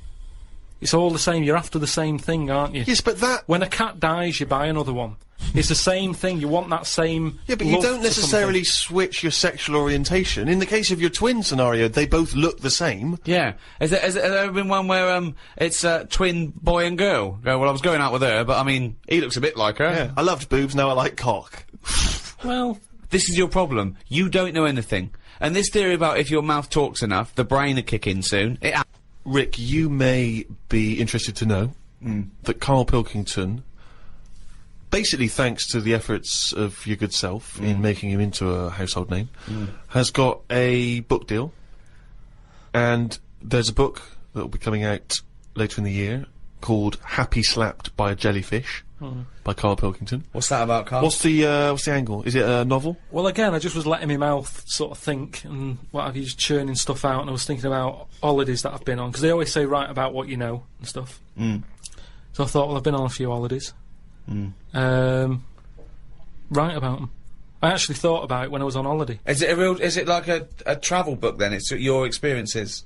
It's just like a rough guide. And have you done it? Have you finished the? Yeah, I've just got to do some pictures and that and colour them in, and then it's done. When's that out? October? Yeah. So you say it's a travel book, and yet I've managed to get hold of a few pages, and this chapter is titled Australia. So You've never been to Australia? No, I know. But, well, it's not. How is it a travel guide? No, it's not. It's not like Wish You Were Here type thing. It's just saying, if you're going away, think about it. Right. It's just asking people to sort of think. But why about don't they just let their mouth do the thinking? Why no, do but just have a read of like my thoughts, and you might have the let's same. have a But read then. you don't know anything about Australia because you've never been. No, but exactly. So I'm saying I've never been. This is why I've never been. Is this why you've never been? Well, that makes no sense at all. It makes no sense at all. It's a pointless book. It's not a pointless book. Well, that's- Sorry, whereas you thought it was going to be what? Right, can we read a bit of it then? So this is the chapter entitled Australia. Box jellyfish, crocodiles, snakes, blue ring octopus, red-black spiders, funnel web spiders, great white sharks. Just some of the reasons that put me off going to Australia. Every creature is bigger and angrier than anywhere else on the world. I put it down to two things. One, it could either be because spiders and snakes and the like normally hide under rocks. The Earth is one big rock. Australia's at the bottom of the big rock, and they're trying to hide under it. Carl, you are a maniac! It's just thinking about it, thinking about where spiders go and that works, doesn't it? No! Why doesn't that work like a Because rock? there's no real upside down and bottom of the Earth, is it? It's all relative to what? It's relative to what? A map that you saw. Well, it's a coincidence, isn't it? It's not. No, right, okay, read on. I've heard that a lot of people go camping in Australia, which I think's mental. If I was to fly all that way, I'd want a decent bed. Plus, I wouldn't be camping in a place where there are killer spiders wandering around. I agree. I've only been camping a few times, and each time I was glad when it was over. The last time was last year in Lyme Regis. Yeah. When did you go camping in Lyme Regis? Last year. It's alright, Lyme Regis. But it was all a bit of a nightmare, because I was going with my mate, and he said he knew someone who knew someone who had a bit of land in the garden. We had a bit of land in the garden. What's the point, though, innit? You know, what's the point of camping in someone's garden where there's a sort of like a spa down the road and like a pub? No, because you're by the sea, aren't you? It's getting away from it all, seeing the world. It's not if you're in someone's front garden. No, back. Oh, sorry. Well, there's even less to see except 3 fences. No, but it's private, isn't it? So the thing is, he said, oh, it's a great garden, the owners are away, and there's a toilet, an outside toilet that they have Getting for like away when they from have it all, innit? parties Yeah. and stuff. So we get there, and this lad who knew about this bit of land, Someone's back garden. well, yeah, said, oh, you can't use it, they haven't gone on holiday. So now you're stuck in the middle of quite a big civilised conurbation called Lyme Regis. How are you going to survive? Well, we ended up just sort of keeping on the beach. But, Did you pitch your tent on the beach? put the tent on the beach, we found a bit of, see, we found somewhere where there was a load of rubbish. So we Oh, thought, nice. That's the place to go, No, yeah. lovely. No, a well, municipal tip. What was it? Was it chemical waste or just like, you know... no, just was coke it cans just and syringes stuff. and, Oh, uh, But listen, though, baby you've got to diapers, think sure. about that. Rusty? What's something rusty? If there's rubbish there, it means it was a good place to camp. Why? Why? Because other people have camped there. Right. So that's how you've got to look at it. It's a way, that's like a little tip of... I would love this to be a real guide. So you could have slept first in a thing- public lavatory. Yeah, yeah. This one's nice. What? It's covered in shit. Means other people have had a shit here. Welcome to our 5-star hotel. You'll notice vomit over all the fucking walls. So that means people have had a good time here. They got right pissed up and threw their lungs up. So that's where we put down the tent. We put down the tent there. And then what was Somebody put up annoying a is... tent, he puts down a tent. We what's her name? It was already up. It It was carried already it all they the way carried it all from the way London. there. They went, let's pack it down. Yeah. the weird thing was, soon as we set up, some other people turned up. Oh, that's all the rubbish tip. Holiday makers, they that was probably in the guidebook. They started setting up their tents. I'm like, Yeah. oh. No, look, there's some nappies over there. Yeah. Nearer the nappies. And they offered us some sausages. All right. my mate said, "Oh, ignore them. That's like code for swingers." What? No! What? So there were some people cooking some sausages, Yeah. saying, "Would you like the sausages? We've made too much." And you It's said, just "No, that that's thing, code don't for talk swinging." to strangers. It's like we want to get away from it all. Yeah. We don't want someone, you know, it starts off with sausages, doesn't it? And then before you know but what do these people look like? they were about 45. Who are they, that? A man and a woman. A man and a woman, so what was in it for the bloke? Some people like that, don't they? No, I I mean, don't know. you say, right, I want the bald one, love. If it's like wife swapping, should one of you be a wife? No, but I don't know all the rules and that, but, He's just got a real thing for fucking oranges. and we didn't want any sausages anyway, so we just sort of I said, don't believe sausages is a It's a code for code for swingers. I don't, because eventually, how many times do they give someone sausages and they go, "Well, get your pants off," and they go, "Well, come on, we just have some sausages." They go, "Oh, this isn't working, this code. but we why need a would, they better be, code." why would we be being offered sausages? Because they're nice people and they're making sausages. Makes you wonder. Let's not trust these people. Let's move our tent nearer to the corpse. So yeah, that was the camping. I think I'd quite like to meet some proper Aborigines. It amazes me the way that these people still live like cavemen did years ago. They waste nothing. They have a use for everything. I saw some pictures in the paper about some tribe somewhere who chucked their spears at a helicopter that tried to land close to them. If the tribe got annoyed with you, they would let you know that they were annoyed by shaking their knob at you. That's what they do. Oh God! See, that's like a proper guide thing. Just in case you ever meet one, they start doing that. Karl just ends that chapter by saying, "I don't know what the women do if they get annoyed." Oh God! Oh God! Within this new Karl book, of course, there are extracts from his famous diary. This is... You've actually been to Madeira, have you? Yeah. Okay, so this is a bit more of a factually accurate, informative chapter on Madeira. September 30th. Going away with Suzanne's mum and dad. We're meeting them at Madeira Airport as they're flying in from Manchester. The plane was full and I had a headache. There was a baby sat behind us that was crying its eyes out for the whole flight. Oh. The mother of it said it was upset because its ears were hurting. So were mine.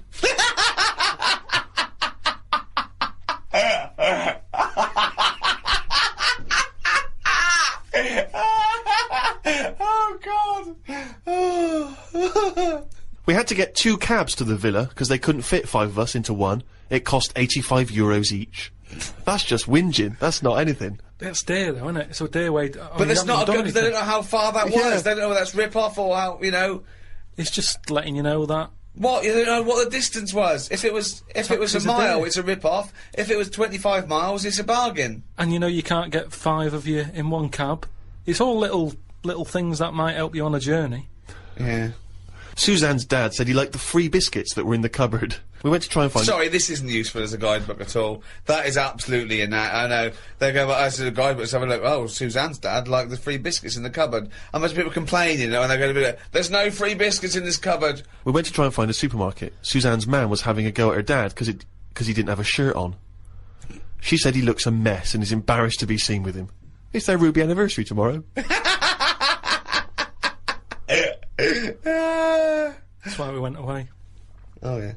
I bought a fan to put in our room to drown out the sound of the mopeds. I've heard Wayne Rooney does the same thing with a vacuum cleaner. What?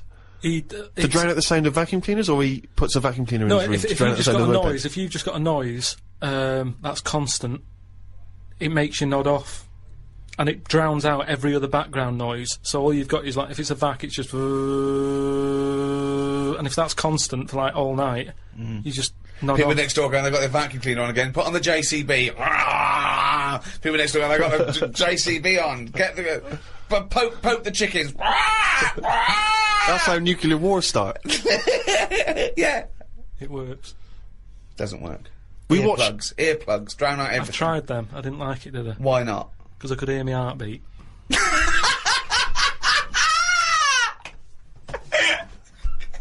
Oh, you're such a strange little creature. Oh.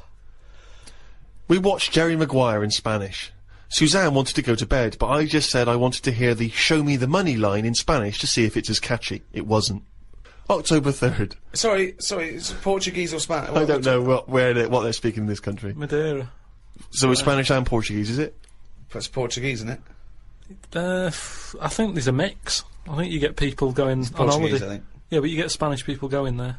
Oh, okay. So they sometimes show television programmes for possible Spanish holiday makers. Is that what you're saying? Or have you just got this factually inaccurate because he's a load of old toss?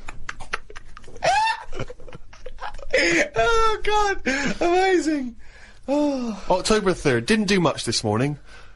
Just think about this.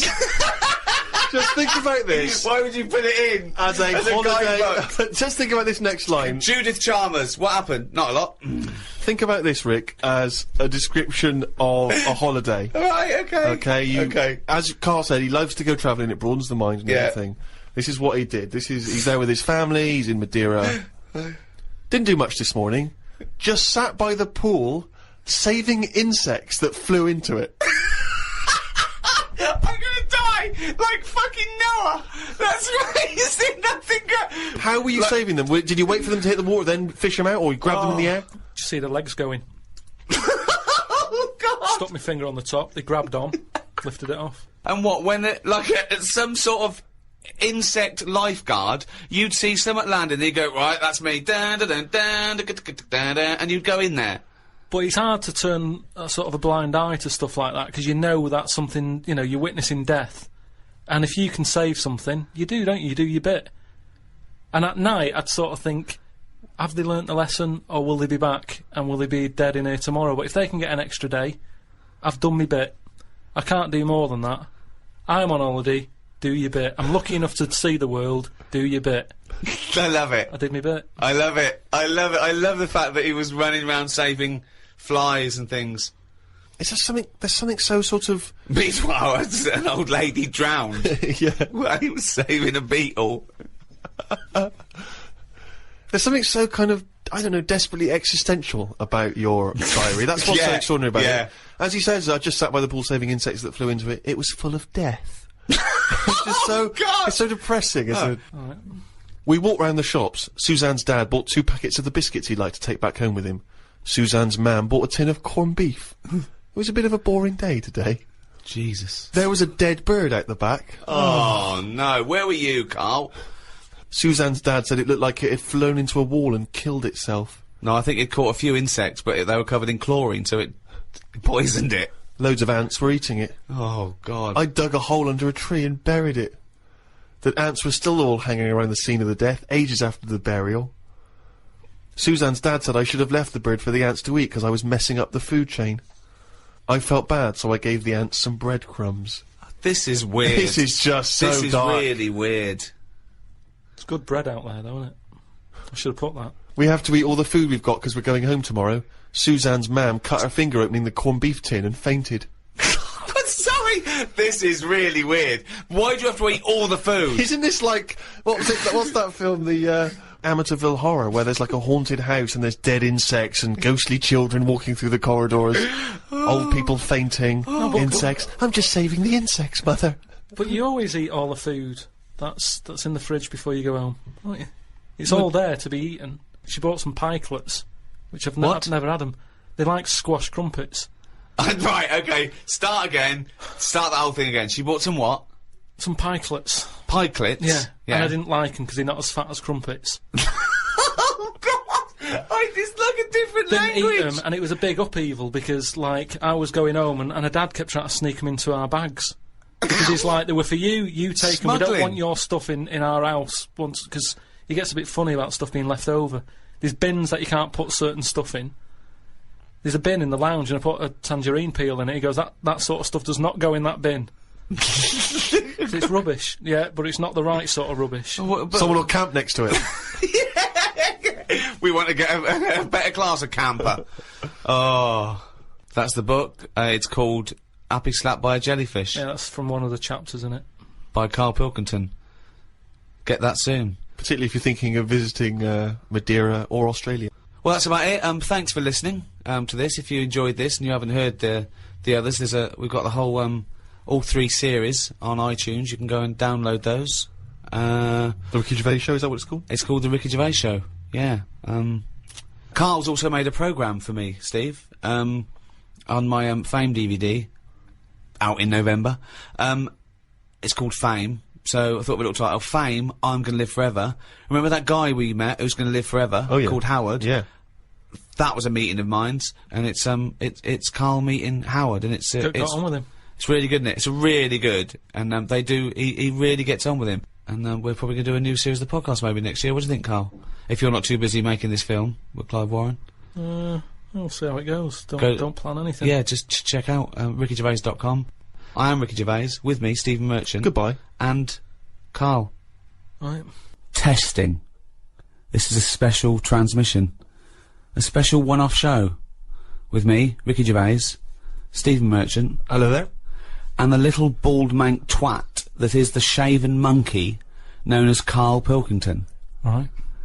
Now, Rick, just a quick question, because if people have just stumbled across this, perhaps on the internet or on their TV channel, they're probably going to be a little bit alarmed by what you've said there. You come straight in with little bald mank twat, and a lot of people don't know who that little bald mank twat is, so maybe you should clarify. Well, I'm Ricky Gervais. You probably know me from such shows as The Office and Extras, cameos in the odd film. My long-term partner, not in that way, Stephen Merchant. Not in that way. Stephen Merchant, yes, I was involved with some of those projects, but I've not been in a film. And, we met Karl when we went back to XFM as Conquering Heroes. We were let go when, XFM changed hands. And then, we did The Office, and then we came back, and we were big shots. No longer did we need to run the desk or press any buttons.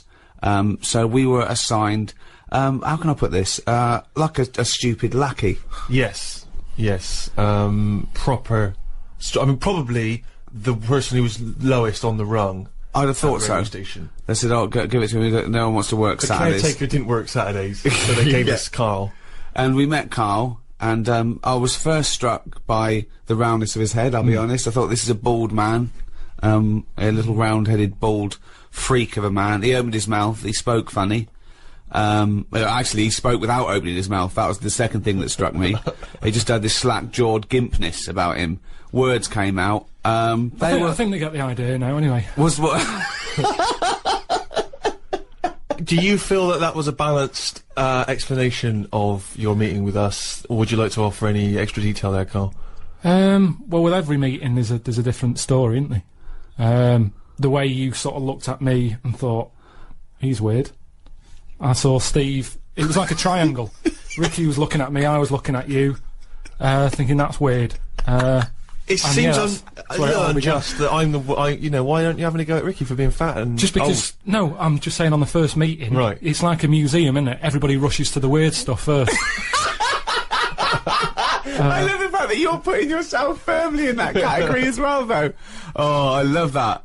That's great. Like someone from Reservoir Dogs. Everyone looking at someone else. But you don't feel that way about me anymore. No, I've got used to it now. That's what I'm saying. No, I'm saying that whatever your accusations of weirdness were, they all were unfounded. It moves on, doesn't it? It's like anything, you get used to a look, don't you? I watch a lot of programmes on stuff that people have up with them, and you only watch programmes about people that got something wrong with them. That is what you do.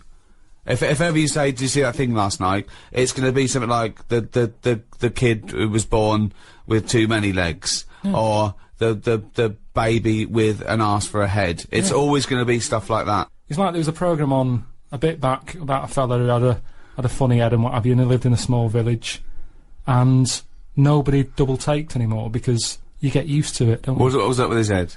Just had like it was sort of like the new Elephant Man. He'd sort of gone for that look.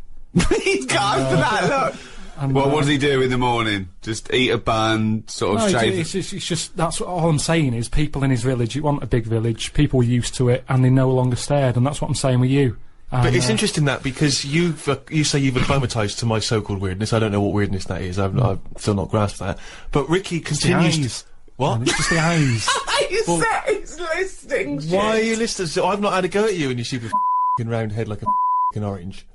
Which is the thing which perpetually entertains Ricky. Ricky is never acclimatised to you. Is that fair, Rick? Yeah, I love it. I can't get enough of him. Because I see different things. Every time I look at Karl, sometimes I see like a completely sort of like spherical object. Right, like honestly, like some sort of pumpkin. You know, Halloween, and then I see him. I see flat straight with on a pumpkin, Rick, What? with a jack-o'-lantern outside someone's house, right? There is a certain light behind the eyes. Not with Karl. And then sometimes he looks like a plate. Do you know what I mean? Like, you know, like a clay plate that a child has made. When they've made a face on the plate using their food. Or a biscuit. Like one of those biscuits, novelty biscuits you can buy Sure, at that your you birthday. can ice with a little smile into mine. Yeah. But that's not the, I think that's not the biggest thing about it. Karl, it isn't his, physicality, it isn't it the roundness of his head, it isn't the gimpness of his slack-jawed, face. It's not even his hairy body and sort of like chimp-like gait. It is. Although those are all key features. These are all key features, but it's his incredible mind. And I think, maybe over the next, 2 hours or so, if you haven't heard of Karl, then I think you're in retreat. If you have heard of Karl, then you're already being, treated, I think, by the fact that he is present on this special broadcast. Rick, can I suggest that we take a pause there, play some music, come back and we'll talk some more? Oh, this isn't just about Karl. We're playing some great tunes.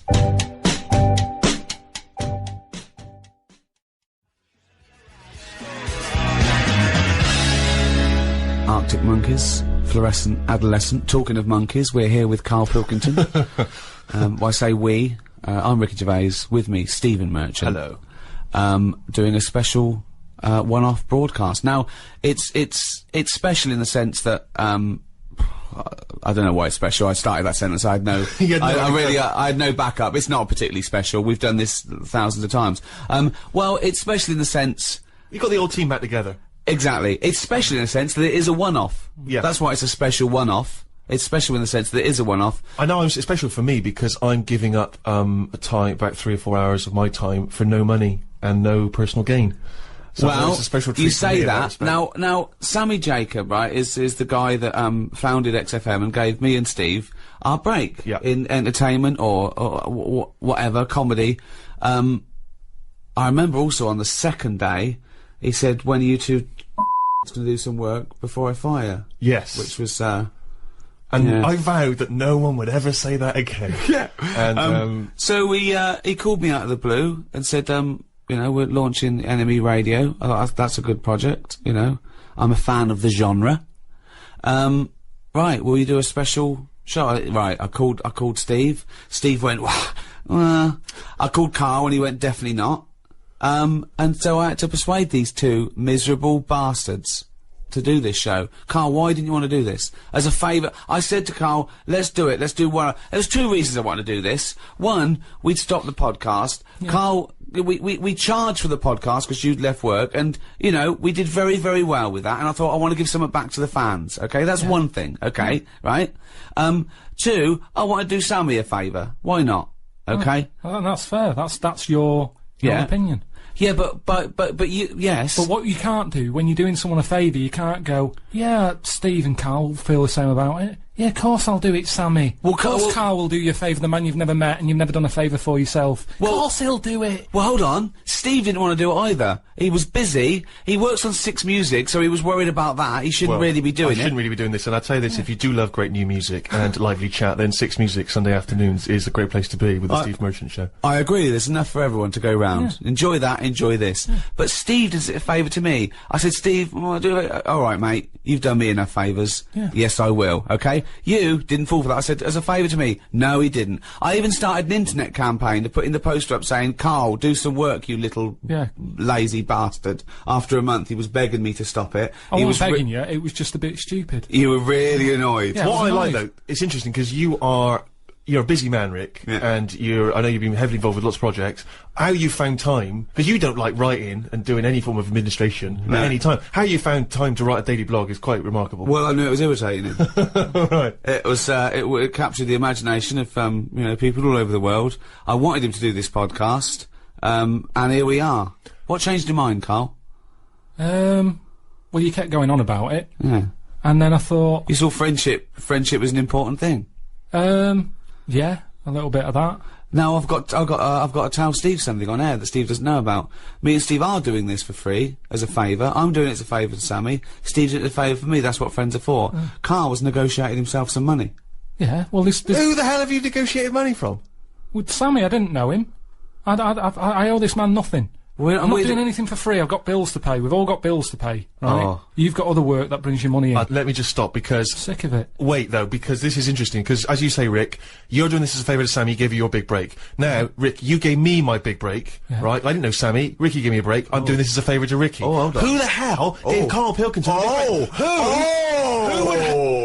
There's one man in this room who wouldn't even have an agent, wouldn't even have a need for an agent, if it weren't for Mr. Ricky Gervais. But hang on a minute, it's not me. I'm already thanking you, Rick. by Nice doing one, Steve. This free show, so hang on a You minute. miserable, ungrateful, little mank twat. Yeah, it's I hope you feel really bad. I don't feel bad. Me and Steve are doing it out of the kindness of our heart. Yeah, free. You're money grabbing again. They also on the internet, how mean he is. I'm not mean. You are mean, Karl, because, you know, we did those paid podcasts, and all I wanted to do was some free ones. You wouldn't do it. Because we've done it now. I'm just saying you've got to get to a point when you go, I enjoyed that. Yeah, the podcasts were alright. Cut them off. You don't keep the story going.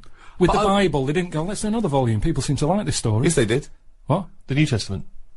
The Old Testament was a Yeah, massive They did success. it once then. They did like a special for the fans. But all I'm saying is... one sequel. But they didn't keep going on. And we did 3 lots of the podcast. Yeah. That's more than enough for anyone. But I just wanted to give, you know, the people on the internet something back. Yeah, well, we've given them enough. Sick of the people on the internet always moaning. What? Who am I? Just moan. Who do? People do. Sick of it.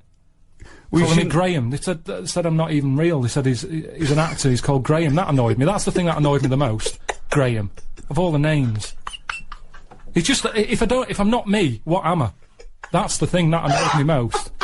Not me, what am I? Well, it would annoy me if someone was accusing me of something, because, I mean, that's the thing. No, it annoyed you because they were stating a falsehood. Yeah, that's what annoys me. That's what did me head in. Let's play a record and be back with Karl after this.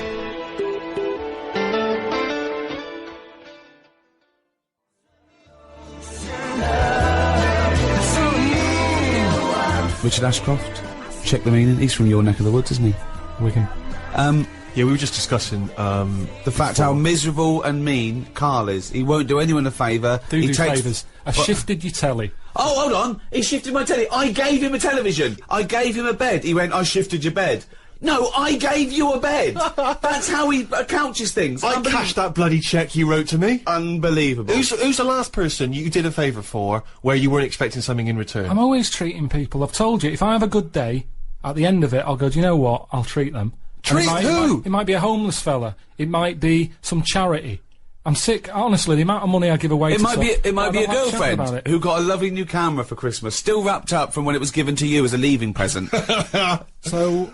all this stuff about you're doing so much for charity. You honestly tell me, you think you're walking along, you're whistling, oh, I had a great day, me. Hey, you never have a great day. No, I've never seen you have a great day. It doesn't matter what, it's unbelievable. You're whinging all the time, miserable. Yeah. Nothing impresses you, nothing at all. The best I've ever heard you was alright, that. Well, tell us about the last time you had a great day. What was the last great day you had where you thought, oh, I must end this by giving some money to a homeless fella? I mean, yeah, I don't have a great day. but what I mean is, a day when I go, do you know what? I'm quite content. That's amazing! It's a long way from a good day. That is the equivalent of him skipping along. No, every night before I nod off, I lie there, and I think, what sort of a day have I had? And I'll go through it, and I'll go, yeah, that was alright. How boring is that? No, it's good, you've got to do that, otherwise what was the point of the day? If you're never going to look back on it and go, what have I done? Yeah, that was alright. What's the point of it happening? But how often do you go, wow, I've really achieved a lot today? Because I remember one day at random you told us, you'd been to the Cobblers and back. I didn't even know Cobblers still existed. Yeah, that was a 24-hour period we were talking about there. You kept a diary. It mainly consisted of, had a chip butty in a cafe with Suzanne. And then you talk about an old woman you saw. No, that was your day. I've made it a thing that I do now, that I like to learn something every day, and then... Go on, what have you learnt today? Well, I haven't done anything yet. Brilliant. But what I'm saying What is... did you learn yesterday? I've learned you're not a generous man. You're a mean bastard, you don't repay. And that's coming from Steve Merchant. I'm just saying, as long as... I always think if you've learnt something, yeah, then the day's not been wasted. Well, what have you learnt yesterday? What have you learnt yesterday? It was something you told me about the monkey arm. Right, yeah. There's, scientists, have done the first brain robot interface. They've put like 100 electrodes on the part of the cortex that is, for, your motor system, and they put it on a monkey's brain, and through the power of thought, he learned how to use a robot arm. Wow. So just by thought, just like you do your own arm, Yep. you know, and it took him a few days, not years. In a few days, this monkey was making this robot arm pick up grapes and put it in his own mouth through the power of thought. Right? Karl went. Did he have his own arms? I went. Yeah. He went. Well, he's lazy then. Don't you think it's a bit wasted on a chimp? One, what's it doing? All they ever do is eat or chuck shit about. So why give them a decent new robotic arm? Well, who are you going to give it to? I just mean give it to something that is going to get more use out of it. What, a giraffe? No, something more. If they could link that up to a worm, I'd go, that's good. Well, how could a worm think to use a robot arm? Listen to me. They can't think. Oh, hang on, I'd like to know. I'd like to know how this tiny How do you worm- know? How do you know? What I'm saying is, a worm's never had an arm. You're a maniac. I'm Think not what gonna- you're saying. You wish a worm had an arm for a day. No, all I'm saying is, if we're gonna faff about here and get animals giving them extra arms, don't They just- weren't giving a monkey an extra arm. They were testing this theory that they could make the first computer-brain interface. The thought went from the brain through a computer and made this arm work. That's incredible. The upshots are, you can really have bionic arms. You could have amputees having perfectly working dexterous limbs. And your response to that is? I'd Give just it to say- a worm. I'd just say I'd be more. I'd sort of be fascinated about seeing it more. If they said, look at what the worms wants to do with an arm if it had one. I honestly don't know how your brain works. I think we should give it to you and see what you do with the arm. What? I tell you what. How I would a read. worm? Here How we would a go. worm? How could a worm have an arm, Karl? It would. It wouldn't have an arm. The monkey didn't have an arm. It was a robot arm that they'd set up. Right, on let me explain it like this. I wish they'd have picked something else. Maybe not a worm, but they always seem to do the tests on the wrong animals. No, they do it on the closest thing to the human being they They've done- can. I'll tell you what I read. Do you know I say I like to learn something every Yeah. day and what have you? Yeah. A few weeks ago, it was about our worm. They've given it anti-aging cream. Right. When have you ever seen an old worm? How do we know if it's any good? I could not tell you the age of a worm. I've seen loads of them. Give it a tortoise. Play a record.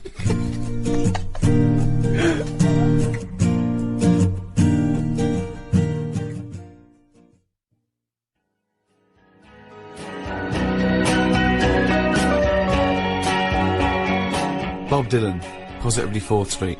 I actually, Rick, was in Vietnam a couple of weeks ago. Oh, yeah. And I know you. I don't know if this was thanks to your campaign, but I did pass somewhere. It was admittedly a European person, but as I passed, they went, "Oi, oi! Karl Pilkington's got a head like a f***ing orange." That's amazing. Which is lovely to see. And I've that's had in- it all the way around the world. That's in Vietnam. What were you doing in Vietnam?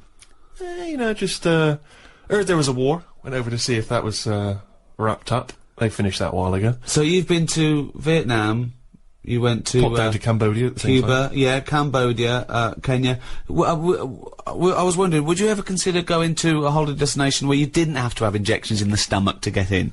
Well, you know what? I am an adventurer by spirit. I'm a sort of Indiana Jones figure, and plus someone was paying for it. We did it. Pardon me. We did it in high-class luxury. There was no slum in it. I felt a bit bad because I was worried that I wouldn't see the real Vietnam. But I did. I did see the real Vietnam from the air-conditioned 4x4 that I was being driven to my 5-star hotel. And what's it like? It's great. It's really good. I mean, obviously, you know, the war was a long time ago, so they got back on the, you know, back on their uppers. I don't know what I mean by that, but anyway. No, it's the other way around. If you're on your uppers, isn't it? Yeah. Back on. Anyway, it's doing well. A lot of nice people, a lot of generous people. You know, obviously there's poverty. Yeah. There's a couple of things over there I think which would really intrigue you, Karl, and I think it's a great shame that you're not more adventurous as a traveller, because I think it would really open your eyes. You're having a laugh. He has about 9 holidays a year. He goes to the same place, doesn't he? Some rock in the Mediterranean. Yeah, it's safe. I know There's Vietnam. nothing there. I know, but I don't sort of. What I've seen of Vietnam, I had a mate who went to somewhere like that. He showed me a picture. I had a picture of him walking round with a bag of locust that had been sold, and that's to eat. Well, I did actually utter the phrase at one point. Oh, I think that gecko's repeating on me. That's what I mean. So, I mean, I am quite exotic. I don't mind. I tell you what I didn't do, though, and I think I would... Fascinated to have seen you down there. There's a place in Vietnam, just outside of Hanoi, called Snake Village, right? And it is a long, long tradition in Vietnamese culture of eating snakes. In fact, one of the tourists even said, one of the guides actually said, we will eat anything. And, they eat snakes over there, and I'm not just talking about tiny little ones, I mean proper great big mammoth snakes, sometimes even king cobras, which I think may even be endangered in some parts of the world. And anyway, in Snake Village, you go over there, I didn't go because I was just a bit too squeamish. You sit down, they bring a great big snake, you choose it like you would a lobster, they bring you that snake, they, sort of give it a bit of a demonstration, then they slit it open in front of you. That's disgusting. The blood dribbles into a cup, and then if you're the guest of honour, they take the still beating heart and they make you drink it from a glass. Yeah, you see, That's disgusting. I've never fancied that. No. I've never sort of thought, you know what? I just think it's not holiday, that, it's like endurance. Well, I don't, I'm not suggesting that you would enjoy that. I'm saying that there are many of these interesting, you know, exotic worlds out there. You just stay closeted in your tiny little world and whinge about everyone else. Oh, and this and that. You've got no real empathy. I mean, I went to some extraordinary places in Vietnam. There's quite a lot of floating villages. Yeah. Villages that are actually floating on the water where the fishermen Well, he's live. had trouble with his boiler. There was a big leak in your flat, wasn't there? but that's fine, looking at stuff like that. All I'm saying is, when it comes to the point when I'm getting hungry, don't be serving me a snake's head. I'd love to see a little floating village. But why is it every restaurant you go in, they go, you know, do you want some crispy ant? Sea urchins? You know, some mate had one of them, and he said, it's sort of alive when you're eating it. You have to hit it on the head to knock it out a bit and eat it before it wakes up again. I don't want a meal where you're sort of having to do that to it. I'm not going to enjoy it, thinking, is it waking up yet? I haven't finished my starter. Oh, it's rolling about a bit. Hit it on the head again. But this shows your ignorance, Carl, because Vietnamese food is not like that at all, is it? I'm just talking about one particular exotic restaurant. What was your last holiday? A couple of weeks ago, wasn't it? Yeah, it was a cheap one, though. Go on, where'd you It was go? only 250 quid. Yeah, brilliant. Go on. Just a place in You don't Menorca. want to waste money, do you? Menorca. Just, You've been there before, haven't you? no, I don't think I have. You've basically been to the same places over there. Yeah, there's not, I mean, yeah, you're right. I mean, there was nothing there to see. It was just, even the weather wasn't that good. But, So it was a I don't waste know of why I time. went. No wonder it was 250 quid. I don't know why I went. But it's an experience. So you and Suzanne went away for an idyllic holiday. It was £250 all in for a week, was it? Weather wasn't very good. There was nothing to see. It was a shithole. Right, what did you do? I just sat outside and I was watching, In the rain. Really, you didn't even No. need to hire a villa then. You could have just, like, pitched up and said, can I sit here? We had our own space, and for the first day it was alright, and then, then a family moved in next door from Scotland, and they were loud. And I hate it when people are loud and you can't understand what they're saying, because their accents was really strong, so it's like, no, I can't even sit here and listen to what's going on. It's like really strong accent. Brilliant. The kid was only young, but he sounded old. Do you know what I mean? I don't know what that means. No, I've no idea. Just the Scottish voice, it sounds old. Even though he was a baby, he had a voice of an old man. I don't know what that This is means. what I'm saying. You don't go anywhere where you can embrace the change and the difference. You go to places where just some annoying people come and you move in next I door. had paella. I mean, it depends how much you want out of life. How much, you know, what, yeah, like I said to you, life's about learning. What do you want to learn? I'm just saying that's what life's about. If you don't learn anything, then what's the point? You might as well be a mayfly. Right. We've got all these years on the planet. Yeah. See something. Hold on. This is what Steve's saying. I know. But I'm saying, watch it on the telly. There we are. There's the rub.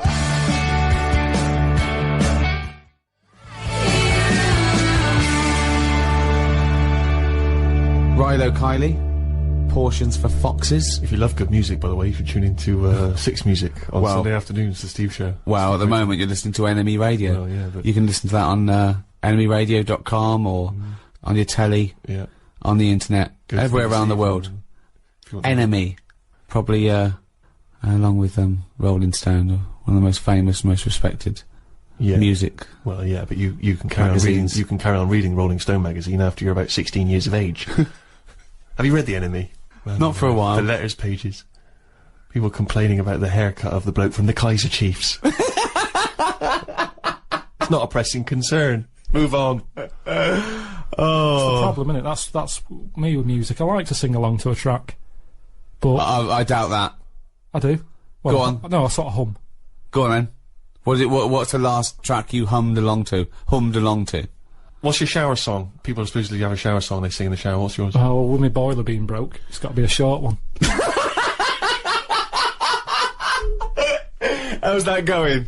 People won't believe it. See, that's the other thing that people think, you know, I've been moaning about the boiler since, what, about 2006? Yeah. I've had it fixed loads of times, still the fault now. Every summer, it's come round again, you know, the hot weather. It's not working. Get a new boiler. I can't get a new one. People keep saying get a new one. I can't get a new one because Why? no one will fit one in the cupboard that it's in. What, you can't find a single boiler in the world? No, what they said was, British Gas said they can't touch it because it's dangerous. That's good. I got in a dodgy fella to try and sort it, and he said, oh, I don't want to tap that on, it seems too dangerous. He said, have you got an alarm in here? I said, what do you mean? He said, it lets out gases, make sure you have a thing, because this is old boiler, I'm not messing with it. So immediately you went out and got that seen to?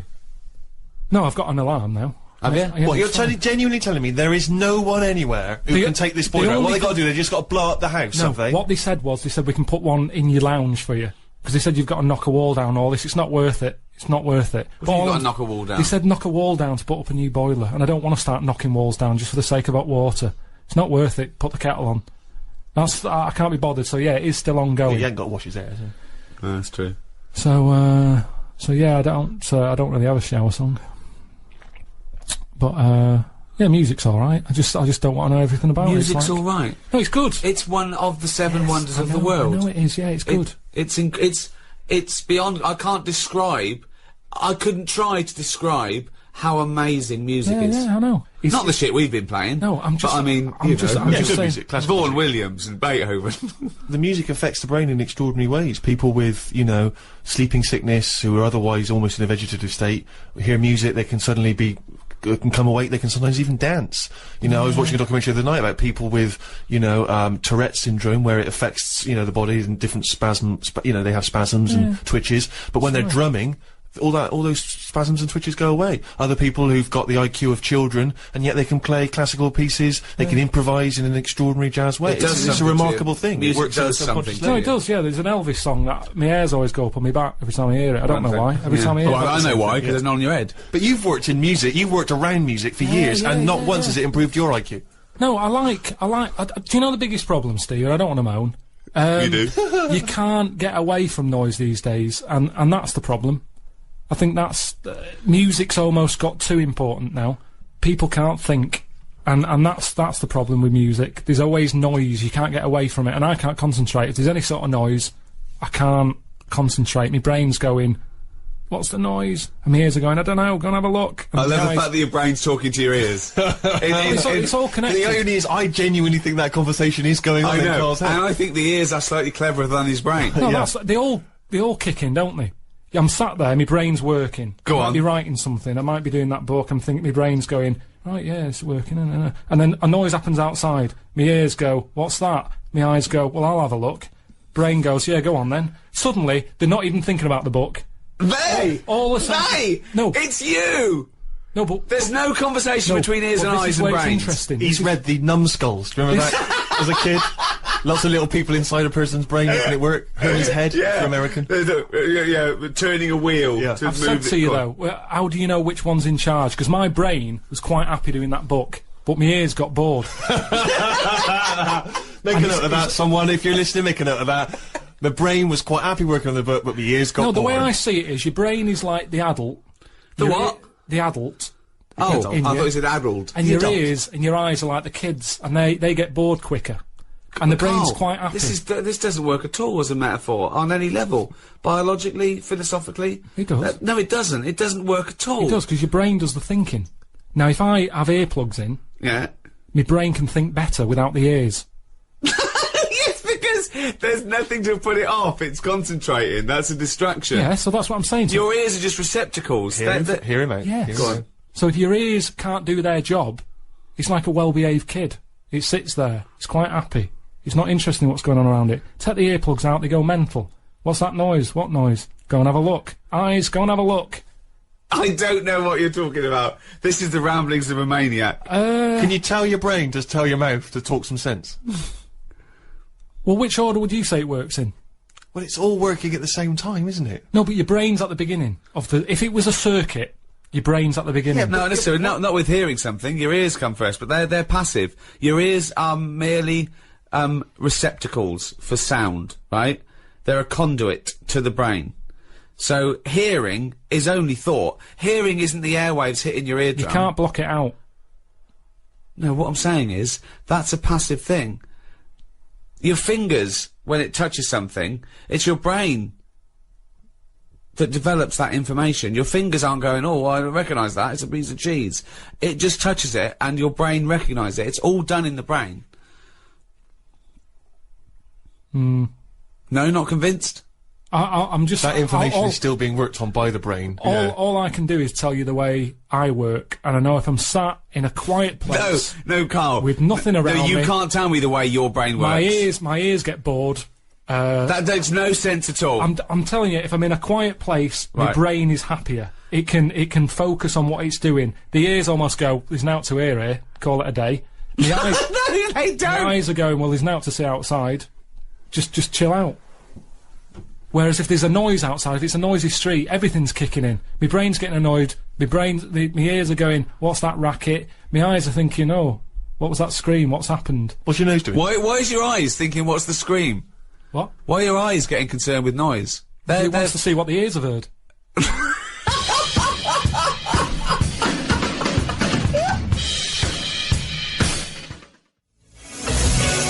Cure, Lullaby, on NME Radio. With me, Ricky Gervais, Stephen Merchant. Hello. And Karl Pilkington. Right. Now, straight after your holiday, you got home and then came out to visit me in Boston on the set of my film I was doing. How was that? Well, I didn't want to do it, did I? He called up and said, do you want to come out? And do a favour for me. Ricky said, can you do a favour for me? You thought no. Well, no, I didn't just go no. I sort of said, what is it? And he said, oh, well, you can just have a part. And he's like, what's the point, though? I'm not an actor, I can't act. What's the point? It's a long way to go. So anyway, he said, alright, don't bother. Then a week later, calls back, and he says, bring Suzanne with you, if you want. Oh, holiday. So I thought, yeah, I could treat Suzanne to that. I thought a little part for him. They'd probably pay 2 flights. You know, she's coming out. I thought, share it with friends. I was a generous guy. Yeah, so I thought, oh, she'll love that. That'll get me in a good book. So I said, listen, we're going to Boston. She goes, right. Anyway, Ricky books the tickets and that. She can't get time off because we'd just been in Menorca. So they said, hang on, you've just had a week off. You can't go anywhere. So I had to go on my own, right? Which, you know, fair enough. I'd said I'd go by that point. It'd all been booked. The costume that I needed for the film bit had been made. I couldn't get out of it. I was in too deep. Anyway, go there. Boston isn't worth seeing. I mean, you're talking about travelling the world and, you know, opening your eyes and seeing new things. There's nothing to see in Boston. It's Dunkin' Donuts and Starbucks. There's nothing else, is there? I'm not being unfair there. I mean, it looks nice. There's nice buildings. You mean there's not a museum of the weird? There's, they had something to do with tea bags, didn't they? No, it's the Boston Tea Party. It was nothing to do with tea bags. It was the Boston Tea Party. That one of the founding events of America. I know, It wasn't something to do with tea bags. So other than that, it wasn't chimps. There was no chimps involved in the Boston Tea Party. For me, I went out for a walk on 2 of the days when I wasn't having to work. And yeah, only worked for 1 day. Well, got 3 days free, 4 days in a hotel, all paid for. 1 day's work. I mean, it really is ungrateful. So anyway, Steve, I dressed up as a caveman in some old animal stuff, which you thought, well, this was for the film, was it? This wasn't just your natural. Yeah.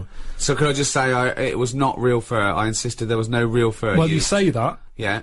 I get back, right, I'm run down because I didn't sleep when I was out there. I'm not very good. If Suzanne's not in the bed, there's something, it's like I feel, What, she's got to be there to tell you to sleep? Close your eyes now, Karl. It just... Now, and our ears, stop listening. Listen to my words. Stop, sleep now, ears. So anyway, I wasn't sleeping, so I was there for 4 days or whatever. I must have had about 3 hours. One real day's work filming, and he was shattered. Really. He was absolutely shattered. He was weak, he was ill for a week afterwards. I did like 35 days, you know. Yeah. So, yeah, but you were sleeping. If you don't sleep, it's basic sort of biology, that. If you don't sleep, you get run down. Sloths never get a flu. Because it's good, isn't it? That's when your body's replenishing. Stop. Can we just go over that way? Replenishing. What is it then? I'm gonna burst! Sloths never get flu, because that's when your body's replenishing. So the thing is, I'm bound to get ill. Steve, you know what it's like. You're always, like, got a cold and that. Oh, he's dissing you. Everything's what's it got to do with me? Just saying, because you're a bit of a sickly child, so you don't Oh, Jesus. I'm only going to go at the looks and then only because I'm trying to get him on my side.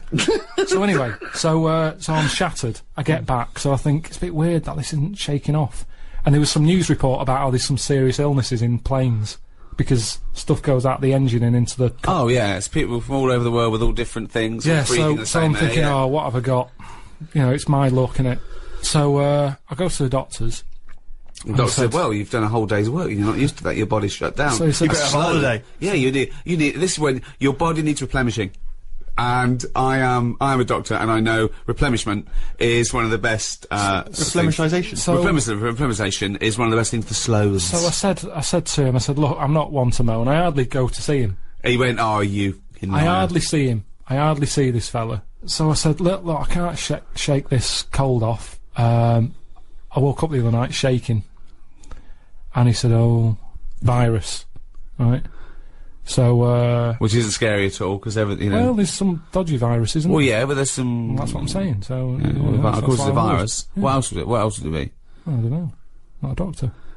So I said, oh, when's it going to go? And he said, oh, might be 2 weeks, this one. Seems like a bad one. Quite clammy, he said. So I said, yeah, I feel a bit clammy, yeah. And he said, yeah, you will do. So anyway, so I felt happy about that, and I'm more confident with the doctor, because, you know, you've got your vest off and all that, so you think, why not just let him do a bit of a body check? So I said, doctor, whilst I'm here, I think I've got some eczema on my leg. And he goes, let's have a look. And I said, there it is there. And he said, that's not eczema. So you've got to touch a ringworm. Blimey. Right? So straight away, anything with a worm in it, you're going, you what? Yeah. It makes it sound worse, doesn't it? I was thinking like tapeworm and stuff. Yeah. So he's going, yeah, ringworm, and he saw me panic, and he went, don't worry. You pictured a worm with a giant mechanical arm crawling up your back. You could see by my face, I was a little bit like, I've got a worm in my leg. He's going, don't worry, it's not a worm. And I said, how have I got that then?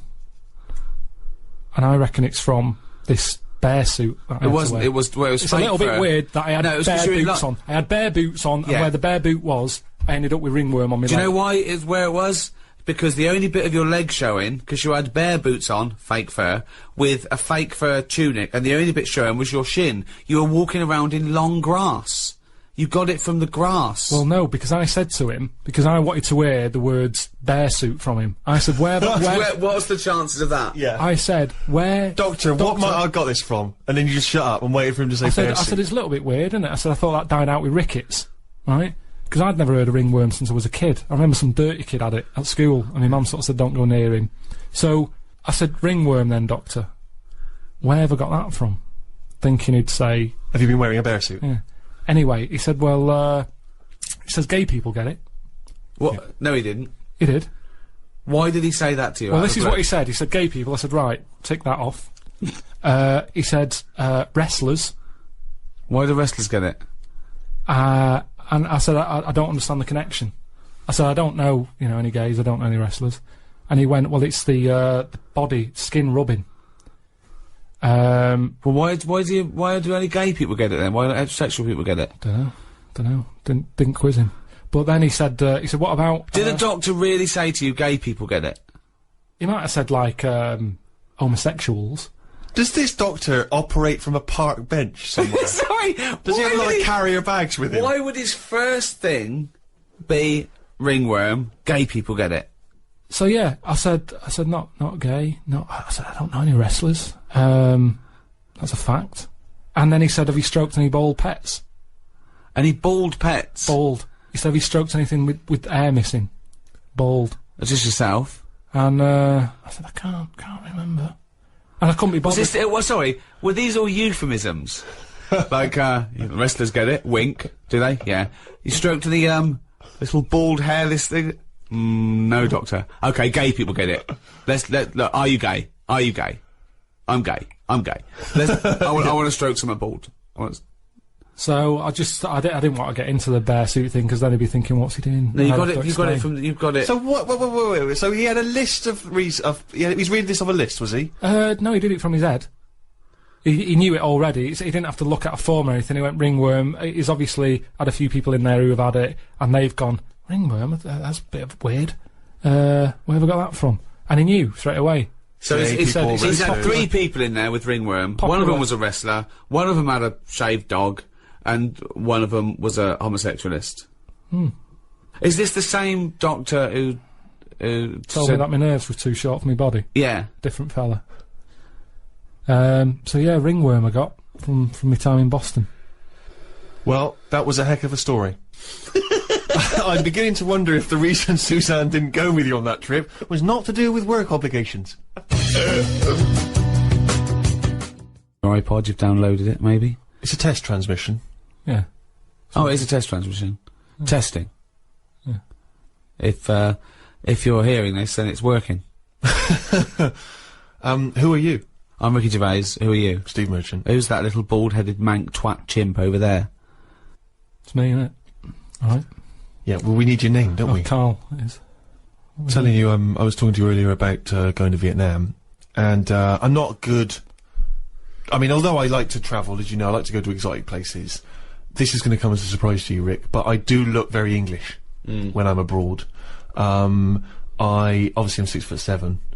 I'm quite pasty and white, and I find it very hard to blend in with, say, Vietnamese people. Sure. But this time I thought I'd embrace this, and I've brought you something as to show you. It's not really going to be very helpful on the enemy radio, but I decided to wear a hat. I thought I'd buy a hat and wear a hat. And I thought that I bought this last minute as I was just before I got on the plane. I was doing some shopping. I thought I need to, because you can. Think it'd be something like from a Graham Greene novel, right? Exactly. They'd go, they call him the Englishman. Exactly. He's the wisest, and yeah, exactly. Yeah, exactly. So I thought, because you can kind of reinvent yourself when you're abroad in some way, can't you?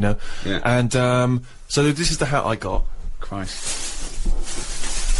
Maybe you should look away for a second. I'll put it on, and then you can.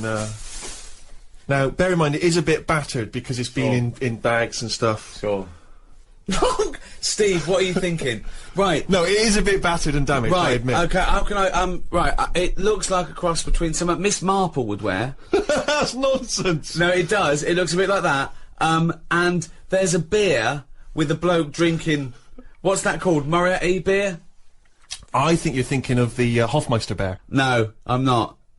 It looks like Miss Marple's hat. It doesn't look like Miss Marple's hat. It's kind of moddy, isn't it? It's not. It's a tweed thing that comes down that an old lady would wear. Not tweed. It was a librarian lady would wear in the 1930s. It's not tweed. I have never seen it. That you didn't really buy that, did you, to wear? I did. No, you didn't. Yes, I did. Right. Can I take a picture of this and I'll put it on my website?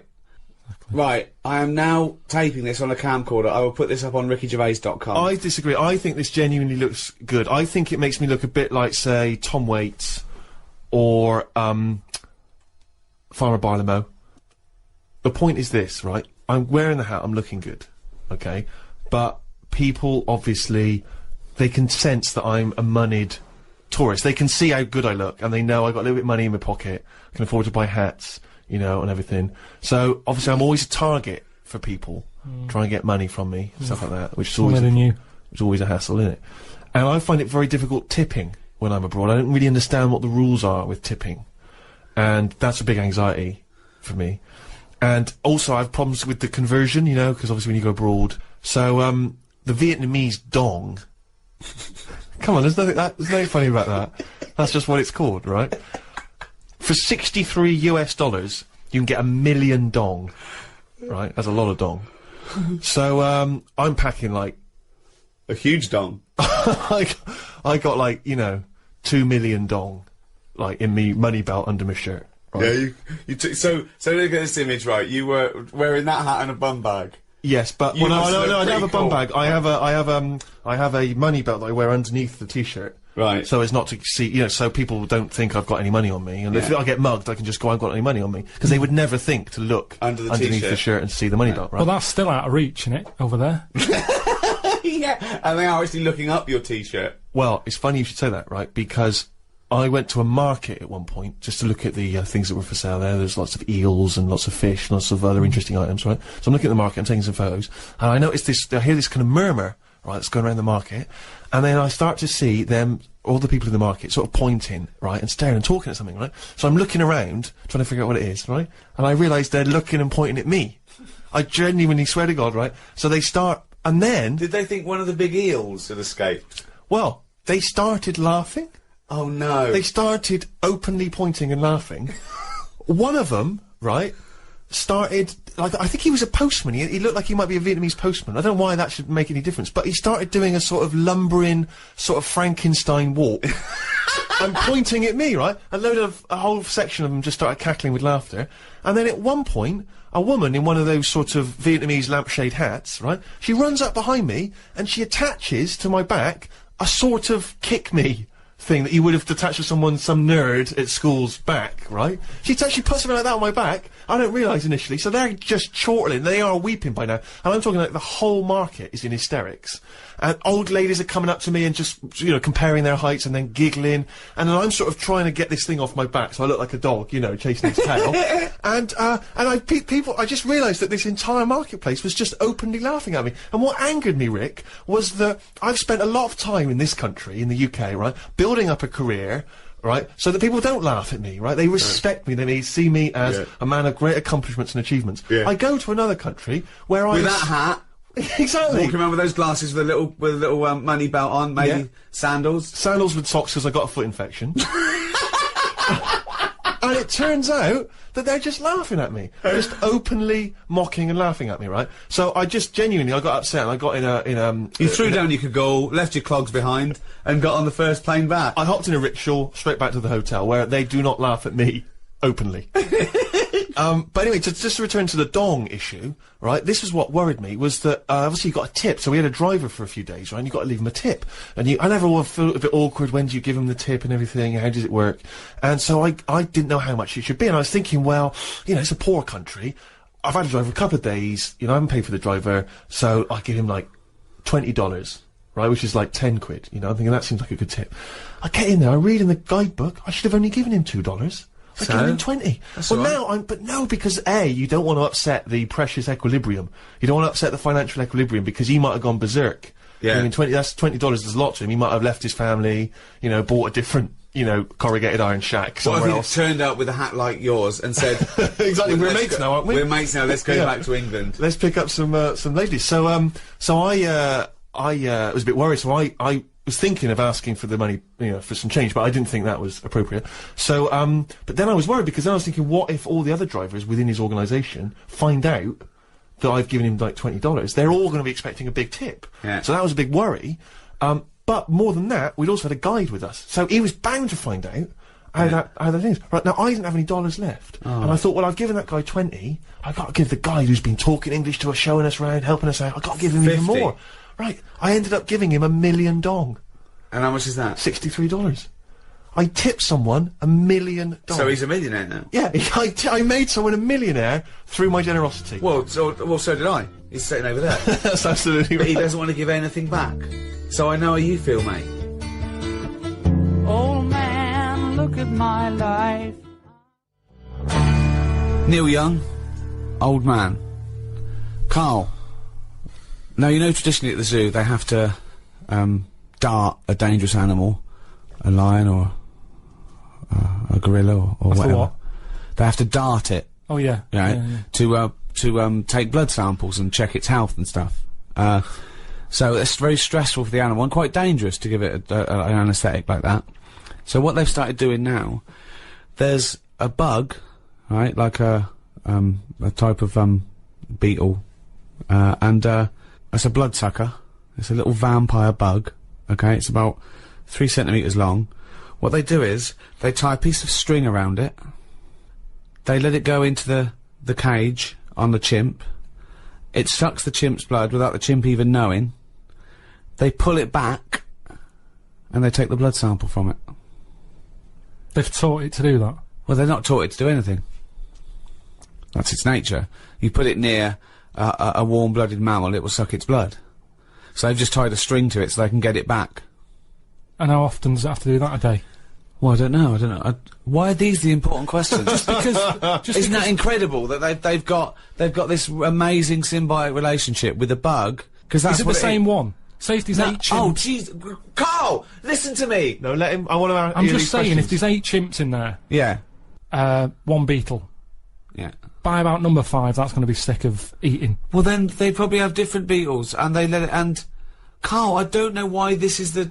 I'll tell you why it annoys me, because it annoys him. The other concern is that beetle. It might be enjoying, getting the blood and what have you. What happens if one of them's got AIDS? What, one of the chimps? That's where it came from. So say if there's well, then they know, and they say, "Oh, this chimp's got AIDS. Let's." And what about the beetle? What, you're saying you're worried that the beetle will contract AIDS? Well, I don't know if that's how it works, but all I'm saying is, you get a dirty chimp in there. It's got a touch of that, and the beetle gets it. And all I'm saying is, it seems a bit unfair. What are you worried about the beetle? Working hard. It's eating what it's like. This is the same as getting in foreigners to make cheap trainers, to me. They, let the beetle do what it wants. I mean, how long do they live? I read the other day about some elephant beetle. They get about 4 months. Right. What do you think of this, right? This elephant beetle in the paper the other day. Yeah. About the size of a gerbil. Right. Massive. Odd-looking thing. Mm. The bigger, the uglier it is. Why are you looking at me? No. In a way, that is the way it works, isn't it? I think size is a big deal, isn't it? In a way, because this is interesting. Well, we better being smaller, aren't we? Well, it depends. What do you mean? Well, no. If you're afloat in the Atlantic Ocean and it's 4 degrees centigrade, it'd be better to be fat. I didn't really mean like that. I just meant in terms of, like, Steve. I've mentioned he's taller than us. Yeah. He's always ill. Well, that's nothing to do with his height. I just think bigger people, it's like that Zhang Lung or whatever, the world's tallest man. He's always sneezing and that. He's always got something up with him because he's not meant to be that big. Small fellas, you never see a midget in a doctor's waiting room. They never get ill, do they? You never see one getting run over because they're too small, so you don't hit them. So I think size, if you're too big... You never see a midget in a doctor's waiting room! Well, maybe they're there. No, they're not. So what I'm saying to you is this beetle, that's massive, size of a gerbil. Yeah, but it's still... But a gerbil's small. What do you mean? No, this is a big one. This beetle is massive. It lives 4 months. Lives 4 months, been found in a banana crate. Right? Right. It's over here. They're upset for it, because it's been in this banana crate for... It could be, like, 3 months. And the whole purpose of the elephant beetle is to have it away. That's all it wants in its life. It's only got 4 months, and it loves having it away with another beetle.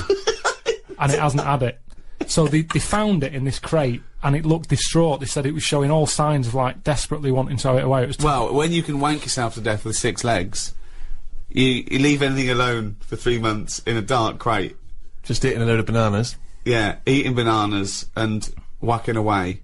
Well, anyway... 6 times at exactly the same moment. Its feet go, apparently. I bet it does. What do you mean its feet go? That's a sign. When they got it out, they were, they got the experts in, they said, what is this? We've got a beetle here the size of a gerbil. They said, we'll come round. They had a look. I said, well, how big's the gerbil? That's just scientists HQ, there's a hotline you can phone come round. Right, you'll need a gerbil-sized box to bring that round in. Come round! Ring. Operator. Can I have, people in charge of giant gerbil beetles? I'll put you through. Hello? Gerbil beetle people. I think I've got one. Come round. Anyway, its feet were going. What do you mean its feet were going? Do you mean it was dancing like Lionel Blair, or it had bunions? I haven't seen one, but... There's a surprise. I just read that that they were saying, yeah, we know what's the problem here. Look at its legs go, and they go up and down a lot, and it means that it wants like a partner. It's dying for it, and they were saying they only live 4 months, and it looks about 3.5 months old. This one. How can they tell that? The problem is they haven't got any of these beetles here, right? So they've had to, instead of flying it back out, they've gone over there to try and find one to bring it back. Because of the stress and that it's had, and it's older. Couldn't you put a gerbil in the beetle outfit? Hang on a minute. I don't mean a little wig holding a guitar. But I don't know the full story in that. I just know that they found this beetle. It just sounds unlikely that people would be this concerned about I one agree. beetle, and it's only got half a month left. It's got 2 weeks left. It's got to have some sex. We have got to give this beetle some sex because, god damn it, it's a beetle. What was found on a boat with some bananas? I It don't know deserves why- sex before it dies. I don't know why he cares more than a blood-sucking beetle than a chimpanzee. I just can't suddenly. believe people are flying out to Japan or Why wherever do they you come care so much about beetles all of a sudden? Only because they were mentioned, and I just thought, you know, whilst we're on the beetle tip, let's discuss them. What do you mean his legs were going as well? That's what they do. That shows signs of, like, it needs a woman. It's never had one before, which is weird. That's what I was going to say. It knew even though it didn't. And you're talking about me brain and my ears and all that. There's an example of how the beetle's not in charge. There's something else going on in its body. It's called instinct. Yeah. But that's true in a beetle, but it shouldn't be true in a human being. But it is though, isn't it? Otherwise, how did the first baby survive? How are we here now? Because you look at babies and they're spoilt rotten. I'm sick of it, the way they don't do anything for ages. They wouldn't survive. A kangaroo comes out, it's hopping around in about 2 hours. Babies, they sit there for months. So there's a very good reason for that, I've told you that. It needs its mother. If that was in a banana crate, it would have given up after about a week. What I'm saying is... a couple of days. It would have died in a couple of days, probably. Yeah. Whereas this beetle, he didn't know the outcome. He didn't know if he's ever going to see this partner. Yet, even though he's been in this crate with bananas for 3.5 months, it still wants to have it away. Now, if I was that, I'd be like, I'm not in the mood anyway. Why do you equate yourself with the beetle? This is what I don't understand. No, I'm not. I'm just saying how that's where nature's good, and I think that the beetles are better than us in a way. We have got our brain, we've got our creativity, we've got our cognition, we've got all those things. That's our forte. That's where we kick in. Thought, introspection, art. I agree. Well, I could not live in a crate full of bananas for 2 hours. I admit that. I admit that if my mum had given birth to me and then dropped me immediately in a bin, I wouldn't have survived. Yeah. But I don't see your point. And I understand that Beatles can do that, and I can't. But do you know what? The Beatles, they couldn't have written and directed The Office. So let's call it even. Hey, all this talk of the Beatles, right, has suggested to me, let's have some more music. Here's the Rolling Stones. Oh! Doesn't work.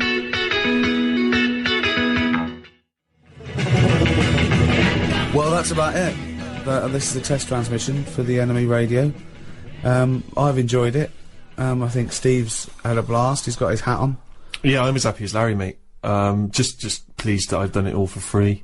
Yeah. Whereas Karl will be cashing a sweet, sweet check. I know. It looked like looking after number one after all we've done for him. I didn't even realise there was an opportunity to ask for money because I understood it to be a favour, so it didn't even occur to me to get my agent. Always ask. Always ask. No, because I'm doing it as a favour. If you said to me, can you come around and help me move house, I would do it. I would not presume you were going to pay me for it. Debt of gratitude. See, one day maybe I'll need the Enemy. One day I'll call up the Enemy, just like you call up scientists and go, I've got a beetle the size of a gerbil, they say, come round. I might call them up and I go, oh, what's the drummer from Dodgy doing? They go, come round. But where does that debt of gratitude stop then? Because at what point do you say, well, I'll have some money, please? When I get a bill from British Gas, what will I do then? Will I just say redirect this to Enemy? Because little debt of gratitude. Sammy Jacobs, the fellow who runs NME Radio, send the bill to him, please, British Gas, because he'll sort me out. No. He'll go, what are you talking about? That's not my bill. Sort it out yourself. And that's what I'm saying. The world moves on money. I make money to pay the bills. It's not for me. Sometimes I never see it. Doesn't even touch my hands. It goes in the bank, out the other way. Doesn't even stop. There's always people taking money off me for this, that and the other. And I'm not moaning about that, but all I'm saying is that's well, I know this and that costs you money, but why are you paying for the other? Business, innit? Alan Sugar he'd say you're mad, you two. He'd say you're stupid. What you working for free? What is this? Charity? Well, it isn't. He'd sack you two. He'd say, Karl, you're hired. I would love to see you on The Apprentice. What would Karl be like on The Apprentice? Wow, that would be amazing. That would be amazing. Well, firstly, he's not a team player. He's not a team player. No, Depends he'd who the just team go is. out getting his own money and say and not share it with anyone. So that's number one. Joking, aren't you? That's number one. 2, you wouldn't want to do it. You'd say, well, why am I doing it? For that, I've got bills to pay. Do what? What was that? Whatever he asked you to do. No, it's a task, isn't it? And I wouldn't go on there. Well, anyway. treat this is like a task. Well, okay, here's a task right now. Last night on The Apprentice, they were doing interviews. Oh, don't tell me anything, because I don't know who's in it. No, I won't. All I'll say is that one of the interviewers says, and it's an old interviewing trick when you're working in business, they say, I've got a lovely luxury pen here, right? Here's a classic old Bic biro, right? Now you've got to sell that to me now, right? Sell it to me now. How would you sell it to me, right? So this is a pen shop? No, it's a test, right, to see how well you can sell something, okay? Yeah, but... Doesn't matter what it is, in this instance it's a cheap pen, right? No, but sell it to me, tell me the virtues of that pen, but go! have you come to me or have I come to you? No, what do you mean? You're selling me that pen! It's a task, you've got to show us how you would sell a pen to us. What's good about... different. Okay, tell me what's good about that pen. Right, go, sell me the pen, you're on my door, right, you're a pen seller. So I've knocked on your door. You've knocked on my door, you're selling me a pen. Alright, go. Hello, how are you today? I'm not interested. What you Well, you don't know what I'm selling yet. Okay, well, what are you selling? Don't get nasty. I'm not getting nasty, I'm just saying, do you like to write much? Do you do much Yeah, I writing? do some writing, yeah, I'm a writer, yeah. Do you? Yeah. Interesting. How do you do that? Computer, What, you said we're a processor, yeah, computer. Oh. Yeah, thanks very much, goodbye. No, but hang on a minute. Just, do you ever use a pen? Sometimes I use pens, yeah, but I got loads of pens, thanks. I got a really nice pen here, beautiful, classic. Looks like an expensive fountain It's pen. an expensive fountain pen, my grandfather gave it to me. It's, So that's quite a special pen, it sounds like. pen. I mean, it is a lovely pen and everything, but the problem is, when you go out and about, there's a danger that you could lose that. That is very true, but I mean, I don't really take pens. Have you seen these, sir? Can I interest you in some of these? Just looks like a cheap, tatty old pen, mate. Sometimes you just want a pen that does the job, and this pen does that job. Do you want to buy some? No, I don't. Why not? Well, because I've just told you, I've got a great pen. I've got a great pen already, and I don't see why I need that pen. It's cheap and it's tacky and it's You're saying used it's to me. cheap. Do you know how cheap? How cheap is it? Well, it depends how many you want. Well, let's just say, for the sake of argument, I want 50 of them. Yeah, I can do that. What kind of How deal would much? you do for me? £8. 8 quid for 50 of those pens? I can get them for about a penny down the market. Sorry, Carl, you're selling 50 pens for 8 quid. How much do they cost you? Just want to make sure this is a good business venture for you, otherwise it's pointless. How much do they cost you to buy? I got them really cheap. But how much? How much did I say you can have them for? 8 quid for 50. I paid a £5 for 50. So Really? Wait, this is... I'll have... Can I have them for a £5 because I'm a mate? you can have 25 for 50.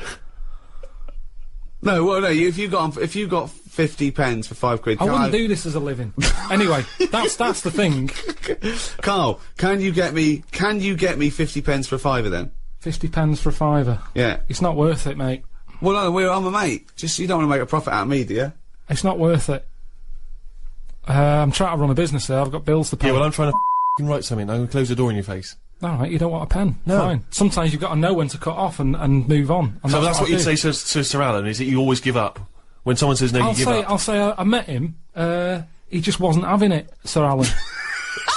So he didn't want any pens. If you don't want any pens, you're not going to buy them. But you're a salesman, you've got to persuade me that I need a pen. Everyone needs pens. But what are you saying about the other fellow that came out of well, just lurking behind him, but came out of the shower, and I went, oh, I'll have 50 pence for a £5. What did you say to him? He said, not interested. Yeah, because it all got a bit dodgy. I don't know who this person was and that, and he just wanted him at the going rate. What sort of a businessman would it be? For me, to have got the pens for 50 quid, 50 pens for how much? 8. You're fired.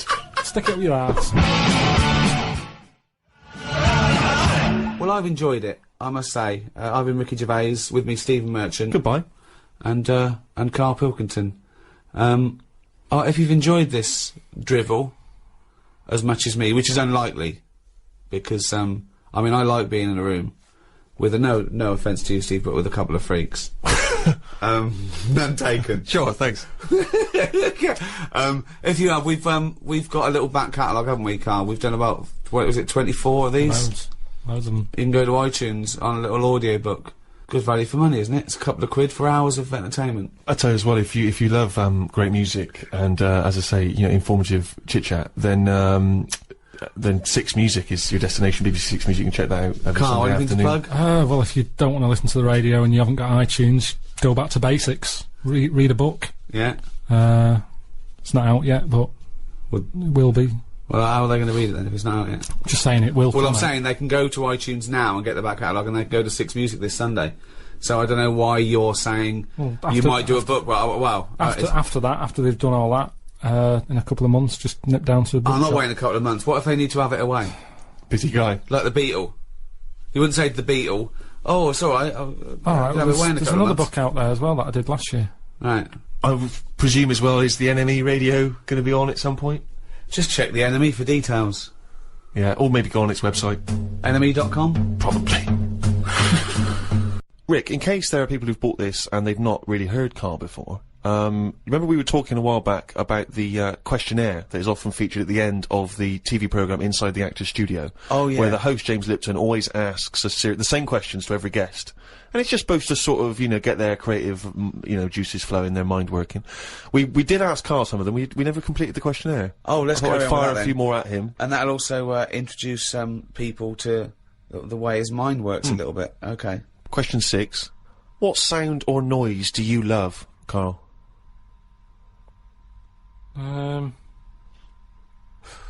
There isn't really one that I love. Nice noises, Yeah. like the ones you get, like I like going in the park, right?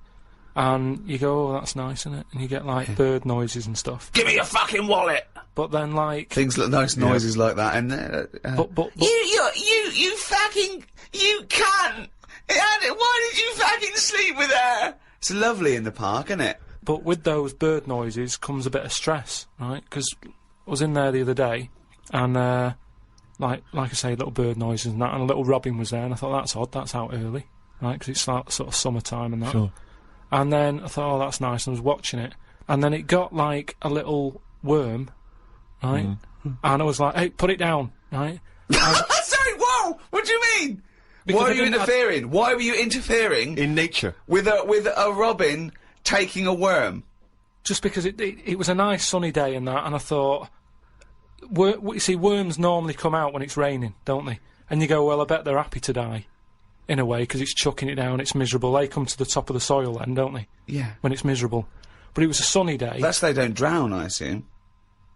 No, it's not that, is it? It's just that they hear the water or something falling on the ground and they go, what's going on? And they come up to see what's happening.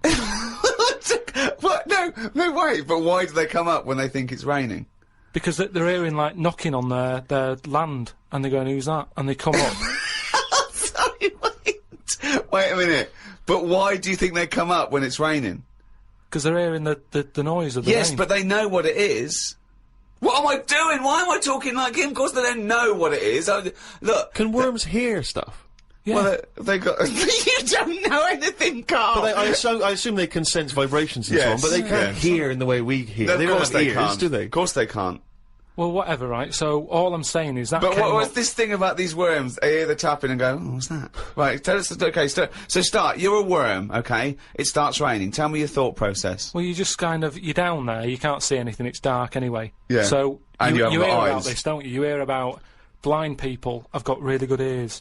And it's No. the same with a worm. No, they do, it's an extra sense. They No, say. it's not. That's nonsense. That's nonsense. They start getting used to relying on them more, but it doesn't, so you don't turn into, bionic woman because you lose your eyes. No, but you do, because you use them more. If you use something a lot, you get better at it. So their ears are good. So all I'm saying is, so this rain's coming down. I don't know who to believe here, Rick. The rain's coming down on the land, the worm goes, what's going on? The worm goes, what's going on? He wiggles up to the top. So what does he do? So it goes up and it sort of sees it's raining, and then it goes back down again, doesn't it? But that's what I'm saying about the What do you mean? What is this world where he goes, oh, it's just rain again? Oh, so that's the 400th time I've been caught out this year. It's rain. I'll remember next time I won't come up. What do you think a worm is capable of in terms of cognitive thought? What do you mean? Well, a worm can basically tell certain chemicals and certain light patterns. That's all it is, really. Yeah, and It's not thinking. It's not choosing its favourite food. But you it's- don't know that. It's the same way you're saying to me, I don't know what a worm's thinking. You don't know what it's thinking. I know it's not thinking. You don't know that, though, is what I'm saying. You don't know what things are thinking. Everything thinks, doesn't No, it? it doesn't. No, it doesn't. No, the thinking. There's something in this room that's not. All right, what about this one, then? What about flowers? Do you think they've got A mind. a feeling? Because here's something that... Again, they use phototropism, they go towards the sun, they close and Alright, open. well, Can you stop using long words, Rick, like sun? Listen. Do you know I've been to my mum and dad's, right? I was talking to my mum about stuff. Oh, right. And she was saying how, this flower, solved a crime. What happened was, there was a murder, right, in an office. So they said it's obvious that someone who works in the office did this murder because that person's only a sort of a typist. He has, you know, they've done nothing wrong. So they said that's narrowed it down, right? So this flower man came in, and he said, "I can sort this out for you." So they said, "What do you mean?" He said, "Well, during the murder, the plant was knocked off the cabinet, right? Right. And he had some special wires that he can put on the flower, and it's sort of shaking and stuff, because even though you can't see it, flowers pick up bad vibes and what have you. If you shake a plant, it doesn't like it. Okay. Right? So what happened was, he said, right, what we'll do, we'll put the plant back on the shelf, we'll water it, we'll calm it down, then give it a nice cup of tea, then get every member of staff to come in the room and just go near the flower. Right. So don't tell them. So like a line-up for the flower? Kind of. Kind of like a line-up. But don't tell them what we're doing, just send them in and say, stand by that cabinet where the murder happened and what have you. Anyway, it was a long day, they were getting through a lot of stuff, it was a big office block. They were going, this isn't working, you know, the flower's not budging. Suddenly, they get into, like, the last part of the day when they were almost giving up. They call in a sketch artist, the plant gives them a... Some caretaker fella. Caretaker, said, go over there. Was it an old man that, I mean, because Scooby-Doo didn't like him from the beginning. No. So, you know, why is that janitor so evil? They send the caretaker over to the plant, he's going, you know, he's thinking I've got away with this. Of course. Plant starts shaking, what have you. They did him. Okay, wait a minute then. So, was there any other evidence? Was that the only evidence they used in the trial? Well, no, it's one of them things, though. Imagine it, if you're that caretaker and you're thinking, I've got away with this, then suddenly a plant grasses you up. You weren't expecting that. So suddenly you're off guard. And you go, okay, can't get that chrysanthemum away from me, I did it.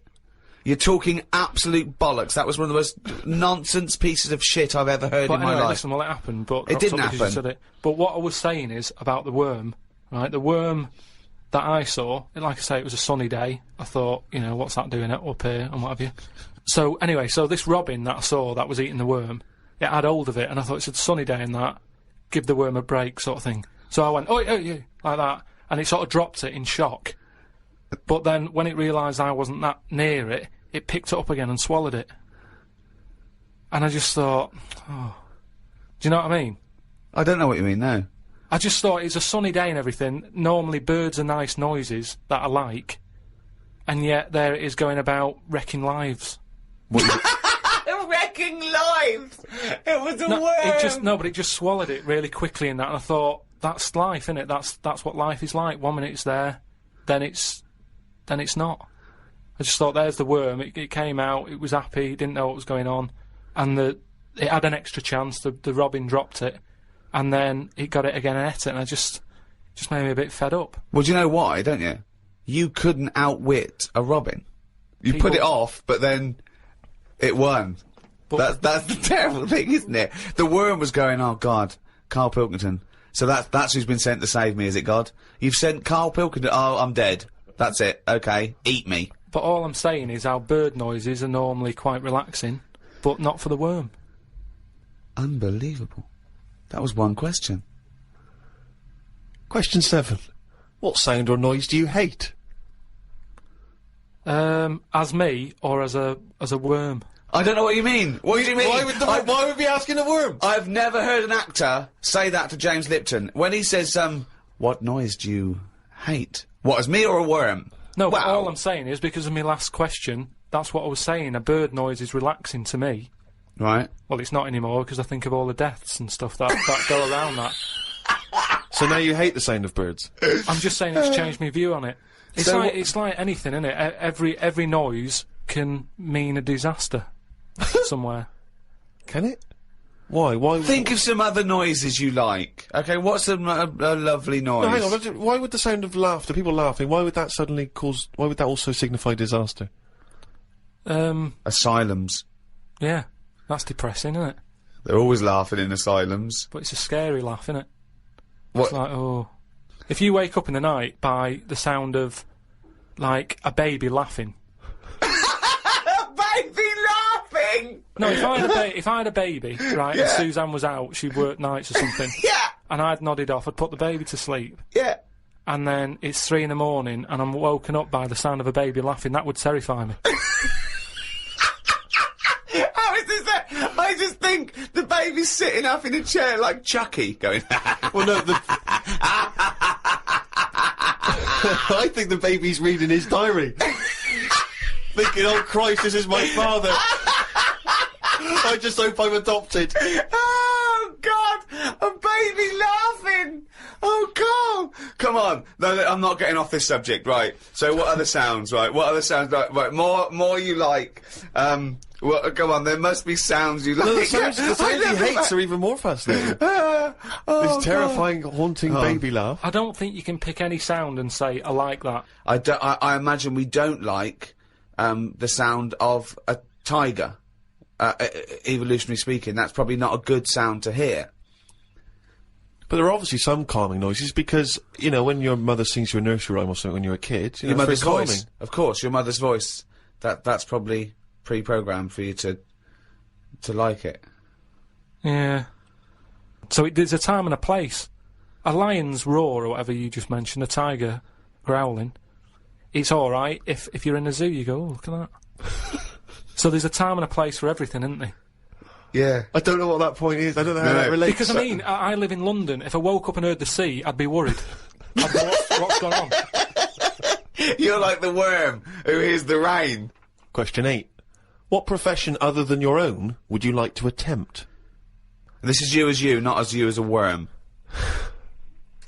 But have I had the training? Oh, for Oh. No, well, I've said before, haven't I, about maybe having a go at an operation. I don't know why it leaps from where it leaps from no ambition, where if he could have a job, it would his best job he's ever had is a paper round, and if he could have a job, he'd like go to the cobbler once a week and then walk a dog. To I'd like to have a go at thoracic surgery. No, I'm just saying. I bet it's like we do this, and you know, some people like listening to it and what have you, and you go fair enough. But I never feel like I'm doing anything of any worth. No, you're absolutely right there. But if you're going into like an hospital, which are places that are pretty miserable anyway, as an office space. Do you know what I mean? When you're in waiting rooms and that. I'd hate to have my office in, you know, A&E. Yeah, that's what I mean. There's loads of ill people coming in. They're normally upset. Do you know what I mean? It's even if the sun's out, it's a depressing building, isn't it? There's people handcuffed to policemen. Not only have you got to go in that building and work in it, but you've then got the pressure of changing a lung or whatever I've said before. Right? Changing a lung, yeah. But I'd like to have a go at it so I can say... You've done it. I've done that. So, under what circumstances, in what world, do you think anyone's going to let you have a go at changing a lung and that?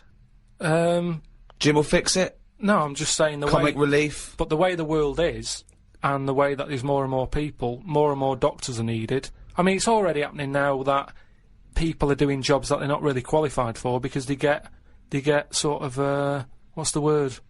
Sort of uppered too early. Uppered. Uppered! I love that. It's basic language. It's like, it's unbelievable. It's like there are only sort of like 50 words in the English language, so he has to like, you know, change them and customise them. Uppered. Do you know what I mean? Promoted. Yeah, promoted. Yeah. They get promoted. I prefer uppered. Uppered's great. So why was I not uppered? Unbelievable. So do you know what I mean? I think because more and more people are knocking about, we need more and more doctors. Yeah. You get a job in a doctor's, you're going to be promoted sooner now, I think. Yeah. Well, what I'd do is I'd probably upper you, and then what's the word? You go away them. I think it is you go away them. You leave the door. You leave the door. You fire them. That's it. That's the word I'm looking for. So I'd upper you and go away the doctor, if anything. But I've been to. You know how I don't like going to the doctors and stuff? Yeah. Right? Because you're always scared that they might investigate below the bridge. Yeah, but I checked on that before. I signed up to it, and then they said, right, before we can take you on as a patient, you've got to have a health check, right? Which I thought was odd, because it's almost like saying, if you're ill, we can't be having you coming here, right? But I said, right, okay, fair enough, what is this health check?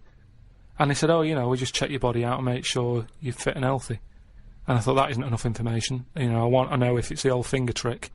Or, and I said, what do you mean, though? When you said health check, what do you do? And she said, oh, it's just, I think she knew what I was getting at. And she said, oh, it's just the blood pressure, your height, your weight. Okay. That's about it. So I went and had it and stuff. But you had to, before you sort of said, right, I want this doctor, they give you loads of forms to fill out, right? And one of the things they did was, if you die, what do you want to give away? Right, like a donor. And it had like, it's basically everything you've got in you. It was all your main bits. Your liver, your heart, your kidney, and what have you. And I thought, I really thought about it for 40 minutes or so. I didn't just rush into it. I was sat there thinking, you know, if I'm dead, does it matter and stuff? But I was really concerned when it said about the eyes. Right. Right. Why? What do you mean? What? Because can they have your eyes after you die? It was. I think it was 4th on the list. Right. So they just sort of crammed it in. I think they know everybody's a bit cautious about giving their eyes away. No one cares more about the eyes than the liver or the. Why do you care about giving your eyes away when you're dead? Just because of that thing of, you know, we don't know for sure yet. I know that you poo-poo it, but the afterlife thing. Right, you don't know for sure if. Well, why would there be? How would there be? How would it work? Why do you think there's an afterlife? Why do you think there's? Why? Because we're here already. It blows my mind that we're wandering about this planet anyway. Do you know what I mean? The fact that we're here, just by gravity blows your mind, Carl. No, but do you know what I mean? The fact of your mum and dad have it away, and then you just pop out, and it's like, how's that happened? And then it's what happens is the father inserts his. No, but what I mean is, you know, not just that bit. How I've said before about my heart just sort of pumping away on its own. No one's keeping an eye on it. It's not plugged into anything, and yet I want to move my hand like that, and it does it. Yeah. That blows me away, right?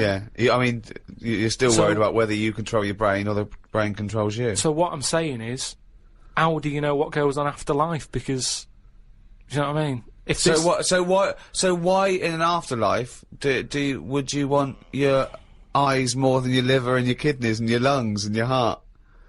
Because ghosts don't eat, do they? So you don't need all your liver and your kidneys and stuff, because they're only there to sort your food out. But your eyes, if you're a ghost, I don't want to be a blind ghost. Because you're around forever then, aren't you? Once you're a ghost, that's it. So the idea of being blind when you're alive, you go, well, alright, then maybe in the afterlife I might be treated to a pair of eyes. But the fact of wandering about, dead for years, bumping into stuff...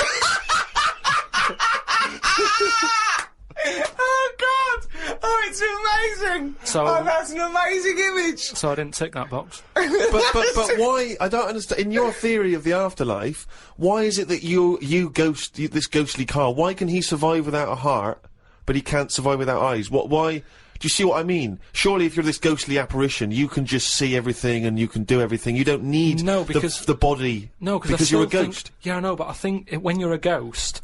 Say like how they've seen ghosts in, Right, could I just say now for any listeners, this is not the thoughts and beliefs of the management. There is no such thing as ghosts. I do not believe in ghosts. I do not believe in ESP or any mumbo-jumbo. Carry on, Carl. So when there's a ghost, yeah... When they see ghosts in, like, old castles and stuff... Yeah. They've had their head cut off because they've been up to no good, right, years ago. But they're carrying it around normally under their arm. That's what I'm saying. It hasn't reattached itself. So if you take the eyes out... But, Carl, how is this ghostly creature able to function? It doesn't have its head on anyway. It's carrying it under its arm, so the suspicion is it doesn't need its head. No, it does. It just happens to be carrying it around because it wants to keep it with it. The ghost is always in the last condition that it was in when it was in... Who makes these rules? The way you are in your last bit of life is how you are as a ghost forever, even in the fashion. Like I say, the ghosts that you see never wear modern clothes, so it's always the Victorian stuff. Now, if they could change it, they would, but they can't because they're stuck with it. So that's why did you see cavemen ghosts? When did ghosts start? They didn't kick in till about 1830, did they? What if you die when you're having a rectal examination? Are you always bent forward with your trousers around your ankles and someone's finger up your But arse? why would you die when you're having that done? That's why I'm not having it done, if that's... No, but you might have both been suddenly, killed in a terrible disaster. Yeah, a meteorite hit you. A meteorite hit you, or... that's when you get the moaning ghosts, isn't it? They're the ones who aren't happy. So you're going round, bent forward, Going, you've got "Oh." a doctor's finger up your arse, Yeah. and what are you doing? You start going, oh... And that's when you have to get the vicar round. What do you mean? Because they have to put you to rest and what have you, don't they? And what does a vicar do when he's going? So I get the vicar round. Okay, well, See, I don't want to get caught with someone with their finger up my arse when the vicars come round. the last thing I want to catch me is the vicar coming in when I've got a doctor's finger at my arse. I usually hide in the wardrobe when that happens. Whenever that happens. So listen, forget it. no, wait. So you're haunting, right? It's years later. It's 100 years later. You're around this doctor's surgery, and there's people coming, and the doctor there, the new doctor there, and it's 2073, and they go, Vicar. They go, Vicar, there's a strange ghostly apparition. It looks like an old doctor, right, and he's got his fingers up this sort of like little, it's like a chimpanzee but with a shaved head. No, but the doctor wouldn't be... Are you saying the doctor dies as well Yeah, as they you? both die. you die at the same time with his finger up your ass. And so you're forever having a little rectal examination with your little trousers around your ankles. Well, that's when it'd be best not to have your eyes.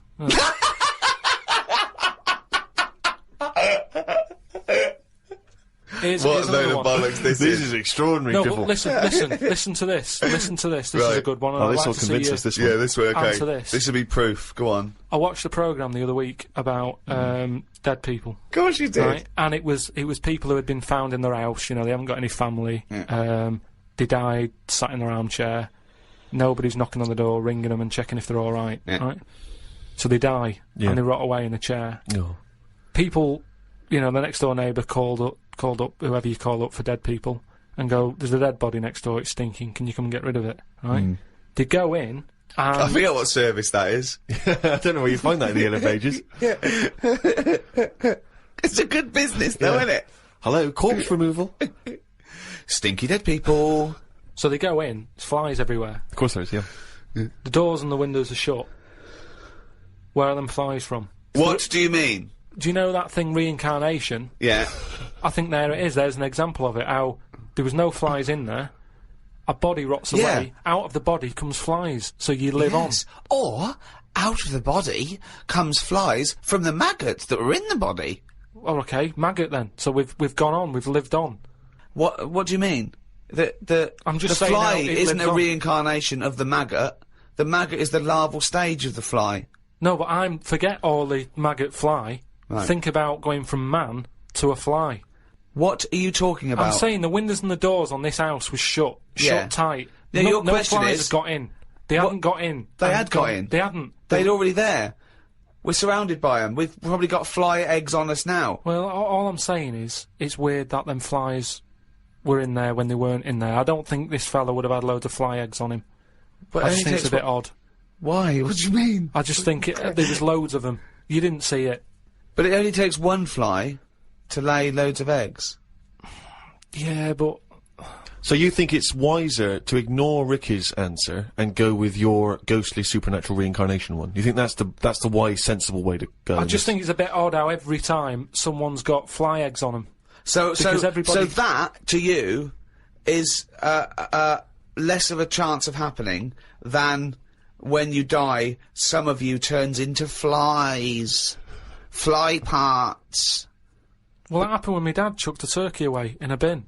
And it was only in there for about a day. I went to go and put, like, a crisp packet in the bin at the end of the garden and what have you. Picked the lid off, full of flies. Yeah. Now, the bin lid. Yeah. It's like a constant fight with his own brain. was fairly sealed and what have you. Yeah. Again, it's the turkey living on. No, it's not. We're it's all the the fact that same. while it was out on the table... It hadn't been out on the table. We didn't eat it in the end because it had feathers on it. My mum said, I'm not doing that. Yeah, but what do you mean it had feathers on it? My dad got it off a mate and said, yeah, I've got this for Christmas, but it was still virtually alive. And my mum said, oh, I'll just get one from the supermarket. So we put it in the bin. Yeah. So all I'm saying is... I'm telling you, the eggs were already on it, mate. It's just an idea I've had. It's a theory. Everyone's allowed one. But it's bollocks. Back to the Inside the Actors Studio questions. Question 9. What profession, Karl, would you not like to do? You see, in a way, some bad jobs are good jobs in a way. Because, one, it means that when you have holiday, you really appreciate it. Sure. Do you know what I mean? Whereas, you see, I always thought, like, when I had a job where I used to have to do, like, 4 hours a night when I worked through the night, I only had 4 hours to do from 2 in the morning till 6, right? But it meant that when I was on holiday, I never really appreciated it, because between 2 and 6, I'd be asleep anyway.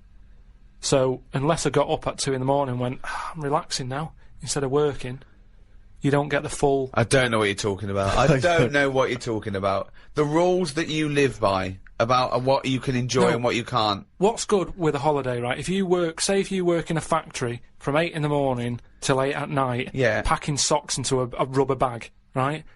Between 8 and... What time did I say my shift was? 8 and 8. It's a 12-hour sock packing job. It is murder. I also like socks into a rubber bag. Yeah. I love to get my socks in a rubber bag. And also, he forgot the timings immediately. He said the sentence, then it went out of his head. It's like, so if you're packing, from what time did I say it was? What are they packing? So, alright, so you're a sock stuffer, you do a 12-hour shift. Yeah. Okay, go on.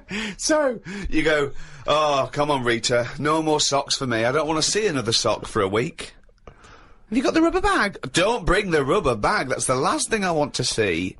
So what I mean is, when you're on the beach, right, by the sea, between 8 and 8, you're thinking, oh, this time yesterday I was packing socks in a rubber bag. And you can really enjoy it. You can keep going... Oh, an hour later you can go, oh, I was packing socks yesterday. Yeah. And you can I'm keep glad you're saying enjoying it, love. Will you stop going about the fucking socks? We're on holiday. I don't think this marriage is gonna last. Oh, look, Rita, I know, you were packing fucking socks yesterday. Let's not fucking talk about it for a week, you boring bastard. Oh, Rita, what? This time yesterday, I know, you were packing fucking socks in a rubber cunting bag. No, I was having lunch at this time, you fucking slut. Oh, Christ almighty. So what I was saying is, when I was working from 2 in the morning till 6, to really enjoy being off from there, if I was on holiday... You'd have to get up in the middle of the night. To go, oh, this time yesterday I was playing... Surely the joy is not having to get up in the middle of the night. Then when you get up and thought, God, thank God I didn't have to get up in the middle of the night like I usually do. I slept through like a normal person. Surely that's the joy. I think the joy is going... Oh, I'm normally doing this at this time. But that's ridiculous, because if you worked, right, till 6 AM, you presumably went to bed and slept in till sort of 3 in the afternoon or something, yeah? So you'd be up at 10 AM going, wow, usually I'm asleep, so you get it then. So you're talking shit again. And the final question from the Inside the Actors Studio questionnaire. If heaven exists, what would you like to hear God say when you arrive at the pearly gates? Is that how it works? Oh. No, what do you mean? What's the question? Well, I don't know. You hear so many other things that you have to go through other gates. I can't imagine him being on the door, is what I'm saying. If he owns the place, what's he doing there? He could put anyone on it. It's St. Peter, isn't it, who's normally minding the gates, famously. Right, so it's him asking me. Okay, well, let's say it's St. Peter. No, you go through the gate, Peter goes, oh, you're expected, he's got an appointment, we're going through the God, you go through the God, you go through a few doors, go up the top floor, right, past the executive washroom, into his big office, okay, that overlooks the universe. And God says, why have you got a doctor with his finger up your arse? And you go, well, you should know, you caused it. So what? So you've gone in to see God, it's an audience with God, you've died, you've gone to heaven, and what would you like God to say to you at that point? He might offer you great wisdom, he might ask you a question, he might tell you something. What would you like him to say? And is this just one visit? This is like, because it's my first day. Yeah, it's your first day, with him. You get a chat with him, yeah. But after that, I don't. Well, you might bump into him at the odd, the Christmas party, the AGM. But I'm not going to be myself, am I? I'm going to be in shock a little bit, because it's like, I mean, I'm not comfortable on the first day of holiday.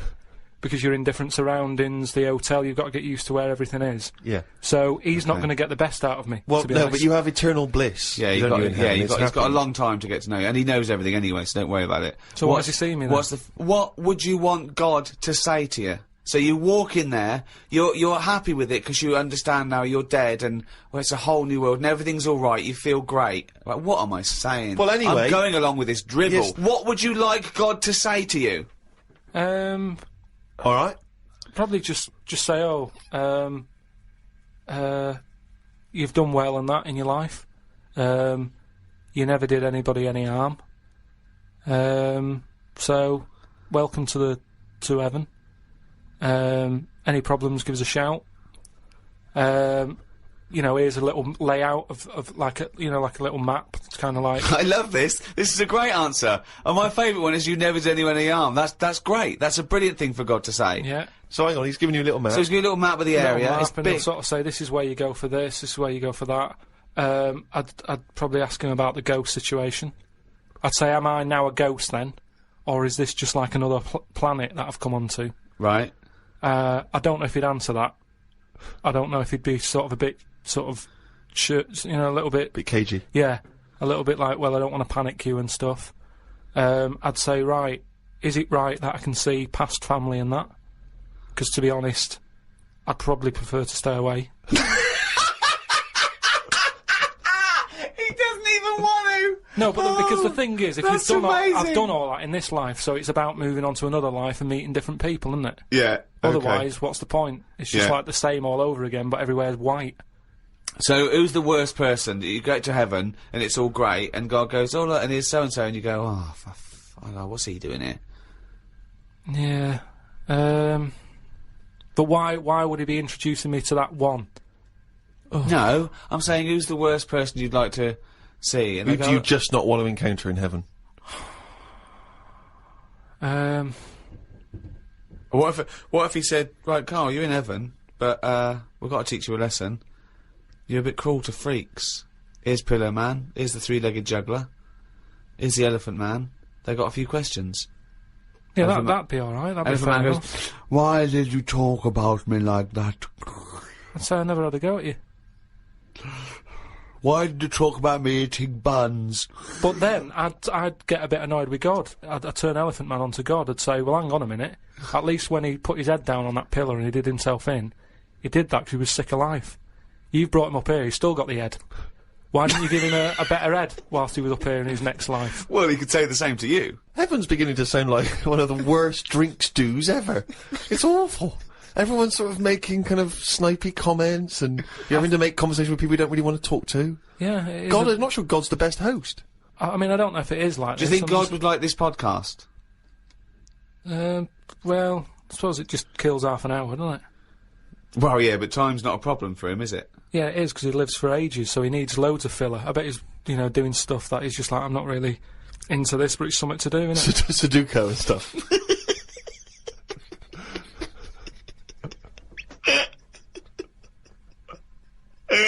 I love the idea God's bored. Yeah. There's a lot to keep him going. Oh, God. Playing solitaire on the computer. I know, yeah. But I think there'll be just as many problems up there as there is here, because at least people are leaving here, whereas up there, that's the thing that I'd be worried about the most, actually, that it's really crowded. Because it's years and years of dead people, isn't it? London does me head in. Up there, it's going to be well busier than that.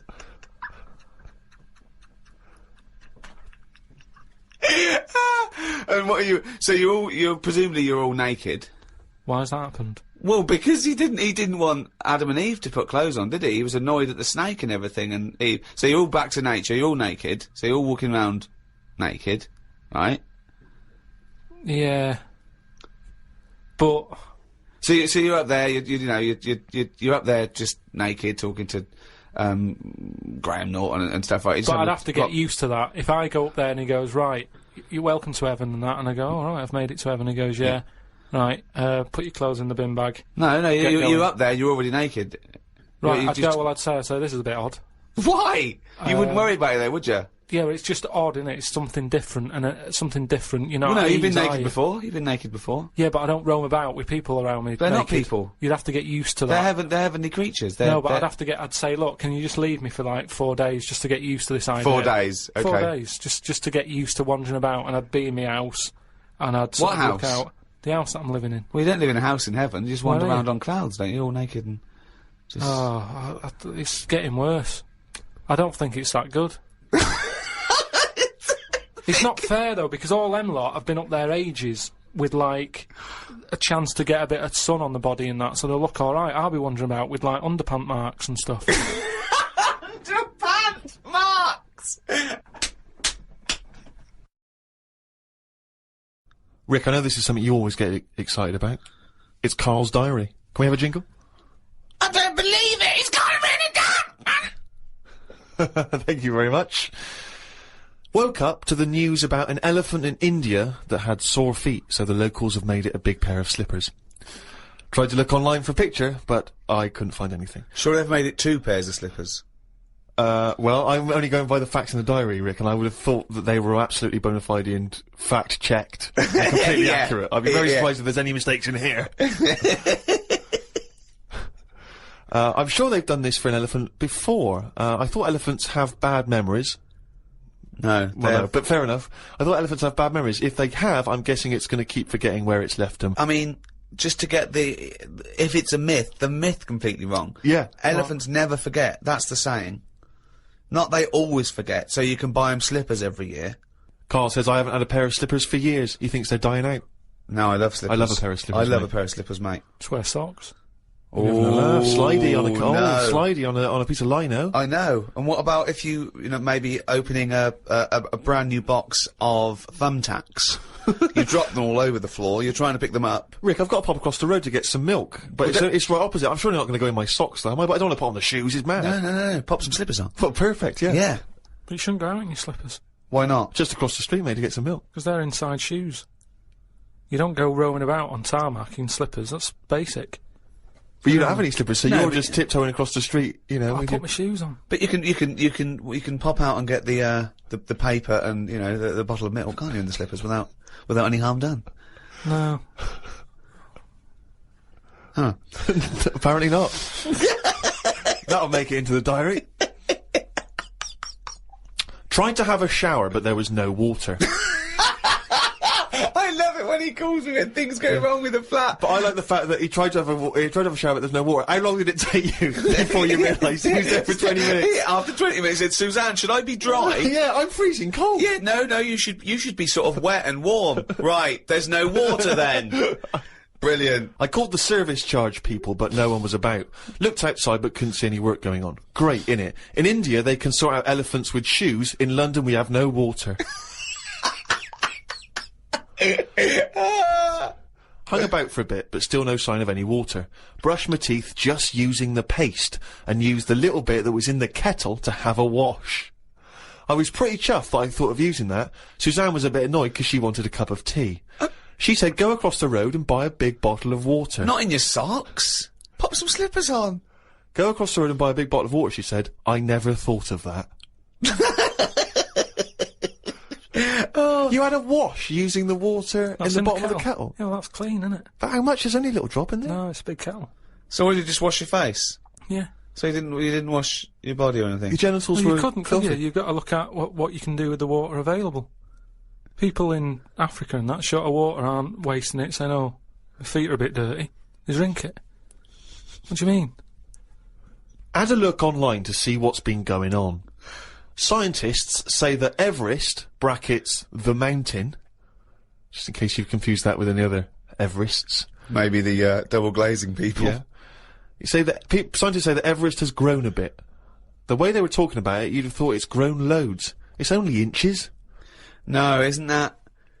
They found out that it's actually a couple of inches taller than they first thought because their methods of measuring are more accurate than they were 20 years ago.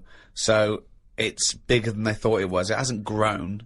No, I just think what's happened is at the bottom, because of like people are always climbing up it, aren't they? Right? Yeah. So they're sort of wearing away the soil at the bottom. Talk rubbish. So it's they also, pushed it down. it's also measured against sea level. It's not measured about when you get. Otherwise, they'd just dig a big hole, wouldn't they, and go right. It's down to here. If the peak is measured against sea level. Does it matter at the end of the day?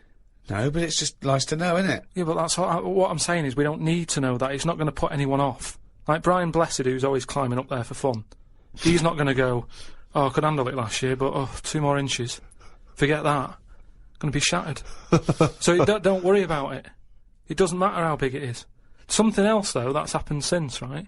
They were climbing up there, and someone got near the top, and they were sort of climbing up like that, holding the cliff edge and that. And they'd forgotten the flag. Had to go back. No, their hand hit the bit of rock, and it went like, ding. I'm like, what's that? It went, ding, ding. Put another hand up, ding, ding. Piano under there. They don't know how it's got there. Right, you're talking shit again. Someone's been tipping. Well, oh, right. Up Everest. Okay. The council won't even take away your washing machine unless you pay them. They're not going to sneak up Everest. No, this is the problem, innit? Because the council won't take anything. People are going, what can we do with this? Oh, yeah. Well, I'll tell you what, yeah. Just sneak up Everest. It'll take you 9 days, and you may die. But just pop it up on Everest. Well, I know for a fact that you've confused a few things there, because I think the piano being found was actually somewhere in Scotland, some kind of moor in Scotland, and they found a piano up there, and everyone said, I don't understand, how's the piano doing up here? And it turned out that some guy, one of these people who like tries to break world records, had dragged a piano up there as some kind of feat of endurance, but thought, I'll be damned if I'm going to take it back again, and just left it up there. It wasn't, bloody tipping or aliens or anything.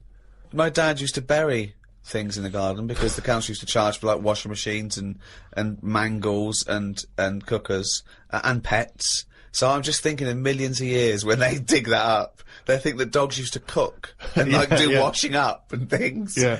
I love the idea of burying utensils. And think of the hole big enough to bury a washing machine. Or a mangle. So whoever kind of bought that house after your dad, they got a little treating store. Yeah, lovely little themed rockery. Yeah. The weather is weird this morning.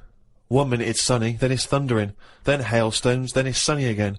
People will be saying it's global warming. I don't really know what that means. Everything's changing all the time, innit? I wonder if years ago, when we first came out of the sea and we walked on land upright, did people blame the weather for that?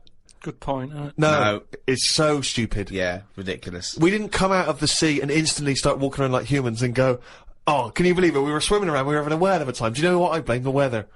No, but now they would, if that happened. It's the same way, say like, evolution, right? We talk about it a lot, right? Now, years ago, I don't know how it happened, but some whale had legs, right? Yeah. This is how it started. Before he was a whale, yeah. Whales started off with legs, They were rolling about on the beach front, right? Anyway, it worked out that, they didn't like it or whatever, get back in. Now, say, if that happened again now, right? Say if someone's born, and they always say, don't they, check for lumps and stuff, right? Make sure you haven't got any lumps. Now, say sorry, who says this and what's the... Like, magazines and doctors and that, What, always saying, when you're first born? Yeah. Okay. But arbitrary decision, that answer. But all I mean is, now, say if, like, our evolution thing is kind of like, the next level is for us to have 3 legs, because we're that busy on the world now. But it doesn't work like that. Why would it work like that? Because that's nature, innit? It deals with it. If people are getting stressed out and getting achy legs a lot, because they're going, well, what you're doing there is you're using 2 legs like you've got 3. You need another one. But the problem is... No. Say if someone grew a leg now, because it's like, well, we need 3 legs. Yeah, but... Let him finish. Okay. People would go, oh, I found a lump, right? And the doctor would go, oh, whip that out. Now, that could be a 3rd leg. That's growing. But, Karl, evolution doesn't work like that. It does work Suddenly like that. something isn't born with a perfectly formed 3rd leg that can be passed on. I know, it's a lump. It starts off like a lump, and if you left it alone, it would eventually, over a bit of time... No, over many, many millions of years. Yeah, but it'd grow as another leg, but we're not letting that happen anymore. It also wouldn't happen. Limbs don't work like that either. They do if you keep putting extra pressure on 2 legs. Karl, you're... Honestly, what you imagine the process of evolution and natural selection to be is... it's beyond me. It's incredible. But it depends whatever your surroundings are, that's what you change to, isn't it? Like the Well, you don't change to it. You're either selected or you're not. So, what happens is there's a genetic throw-up. So something's born, you know, a llama's born with a slightly longer neck. And if that gets, you know, the leaves that are slightly higher up and it survives, it lives longer, it passes on its genetic material. Soon, if that works, now over millions and millions of years, that they're the dominant species, a new species is thrown up with a slightly longer neck, and so on and so on, and it's gradual. It's just a slight advantage. Sometimes it happens quicker than that. There's been animals that have had eyes and then they go, oh, they don't need them, they go in the space of a fortnight. What? No, what are you talking about? There's a lizard somewhere where it's roaming about in the dark and it used to have eyes, and they used to be like, why have we got eyes and that? What's the point in having these? Because we're keeping them open. And they were getting more tired. Because at the end of the day, if your eyes are open, do you know what I mean? Blind people can stay up longer than someone with eyes. Keep going. I want to follow this through to its natural conclusion. Keep going. Keep going. There is nothing to do. Right. Right. The first signs of you getting tired, you go, oh, my eyes, I can hardly keep them open. Yeah. So a blind person doesn't get that because they can roam about with them shut like that. So they never sleep, do they, blind people? Well, they sleep, but they don't need as much because their eyes aren't stinging. All guessing, all guesswork, and all nonsense. I mean, all nonsense. But hang on, fair enough. Okay, even if we accept that to be true of blind people, what was happening with the lizards? The lizards were going, I can't believe this is mad. We don't need our eyes. We're down underground. What's the point? Jeff, Bill, let's just no longer use eyes. Well, they were just like, in a way, it's better if we keep our eyes shut to keep the soil out and stuff. And then over time, they were like, oh, my eyes are stuck. Like the time when... For a fortnight, you said? No. It's over hundreds of millions of years. And the other thing is, it's not the case that there's no will to evolution. What happened was that a blind one had no disadvantage, so he was selected better than one with eyes that maybe would find it irritating or getting in the way. You know, just like a snake, it's not a disadvantage for a snake to lose its legs because it's selected, and then it's an advantage because they can get into places that where legs would get in the way. Like I've said before, right? You see like a little fella, like a midget or a dwarf or something. Right. Who's to say that that isn't the way we should be? Do you mean, how do we know that... Well, everybody looks at them and goes, oh, look, there's a little fella. But really, it doesn't matter. If we were all like that, the world would be a better place because it's bigger, so there's more to see. Whereas for us, we're getting bigger all the time. The world isn't growing, so there's less to see for us. So for a midget, the world is brilliant. So I'd say it'd be good if we do go backwards as opposed to forwards. Instead of us getting bigger all the time... Do you want a cup of tea? No. I might show off, mate. I'll leave you to it. Do you know what I mean, though? We haven't got any... We've only got instant coffee as well. No, yeah, I might pop out for something. But what I mean is, they always say, like, I'll make it. the body's... No, thanks, mate. But tell me when he's finished. I'm just saying the body's getting bigger. And instead of going forward... No sugar for me, thanks. Do you want milk, though? Yeah, milk. Forget it. Some scientists have come up with a cure for bird flu. It's somewhat to do with some stuff in horses. They gave the flu to a mouse and then injected it and it's well again. I think we should stop coming up with cures for things as the germs are just getting stronger and stronger. I reckon by 2020, germs will be so big that we will be able to see them in the air. They will no longer be little particles. You wouldn't swallow one. If you did, it won't be the germ that will kill you. You'll just choke to death. I think that's how we'll die in the future. Choking on enormous giant germs. And they'll be like rampaging around the cities, will they? I'll tell you what though, right? I'm getting worried now because the stuff he believes and thinks of, I mean, it could be mental. Do you know what I mean though? Like a proper paranoid sort of, one of those people that soon going to live in a loft covered in tinfoil. Yeah. Right? And pages of the Bible all the way around the... Yeah, and Suzanne's having to put on some sort of spacesuit to come in and give him his beans on toast. And he's going to have to polish each bean. That's what scientists do, isn't it? They just sort of think ahead of everyone else. That's what I'm doing. And the weird thing is, right, Steve, sometime last week, there was a science piece which was close to what I'd already said. Yeah. That they've got some germs that like eating sugar, right? They stick them in a lunchbox with a chocolate bar. Within an hour, it was gone. right? And they say now these germs love chocolate and Did stuff. this scientist leave it near this fat scientist that works in the same laboratory? And he went, it's unbelievable. He said, Ted, he went, what? Right, I put the chocolate bar in here with the germ. I came, it's gone. That's amazing. Wow, that's brilliant, that. Do it again. What? Do it again. Leave another one, see if it happens again. So in the future, you're running around and germs are... Eating chocolate. That's not science, that's Pac-Man. Went to bed and chatted about food to Suzanne. I said it would be best if our bodies could be run on something like coal. That way you wouldn't get fat, people, because you wouldn't be eating for enjoyment. You'd just be eating to give you energy. Suzanne said, why do you always take the nice things out of life?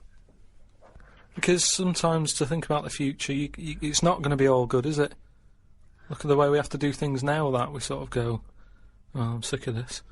But they do it for your own good. But you try and change the laws of the universe. Based on arbitrary whims. No, but we're always eating stuff. That's one of the things we do now, isn't it? As soon as we find a new creature like that frog that's been hidden away for like millions of years, you get someone who go, I wonder if we can eat that. Do you know what I mean? It's everything that's walking on the world, they sort of see what powers it's got. What powers it's got? No, like if it can jump far, you know, is it poisonous? Can you get anything out of it to save people? And then can we eat it? They're the three things that they do with a new frog. Any creature... So what are they? Can it jump fast? Yeah. Is it poisonous? Poison in it that you can use to get rid of illnesses? Yeah. Can you eat it? Because that's the first three questions anyone asks, do they? It seems to be the way, because you look at menus and that, how they're getting bigger and bigger now, and that's only because we're finding more and more species of stuff. Is it? Yeah. Yeah, if you look at some stuff on a menu, that octopus you eat, at some point that would have gone through the list of, right, what does it do? What's it got in it? What does that ink do? What does it taste like? Can it jump? Can it, whatever, well, they've done tests on it, haven't they, when we said about it being getting in a jam jar or something. Yeah. So it's all part of it. Everything's been tested. Everything. But I think what the trouble is that the first you hear of a newfangled food, do you think that in ancient civilization they didn't do this? They didn't try an oyster or spear a fish or because there wasn't that much other stuff knocking about at that time. Right. We've got loads of stuff, so why are we messing about with some new frog? It's all like people just like showing off, don't they? Leave the frogs, let them get busy and have loads of them, eat the chickens, when we run out of them, move on to the frog, or whatever. But why have all this on the go? Do you know what I mean? It just makes it... I hate going out for a meal now, because it's like, what are you having? Oh, I'm sick of it, look at it all. And then you're forced into people going, oh, have you had the new frog? No, I don't want it, I'm happy with chicken. That's what I mean. Yeah. Unbelievable. Have you ever been out, Rick, and someone's been trying to force frog on you? Never. I've never been forced frog in my life. Although I did go for a meal once with Karl. We went there and he had the Oriental hors d'oeuvres. I recommended, right? And he was trying to get this little oyster, right, off the shell, right? And he was going to get stuck to its house, right?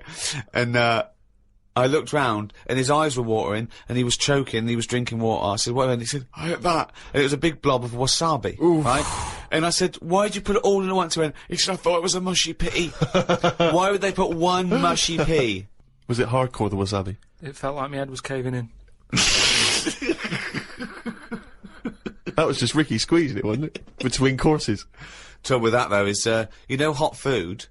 Why you get addicted to really hot food, is the pain is actually it's killing taste buds, and then endorphins are released in the brain, like, you know, a morphine derivative to sort of go, it's alright, calm the pain. So you actually get addicted to that sort of, you know, what happens. Why would you want to kill your taste buds?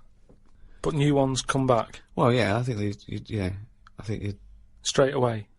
Well, I don't know how long it takes. I don't know, I'm not sure. No, it's just, is that the chef sort of going, oh, I'm serving some right rubbish tonight, give him some of that kusabi.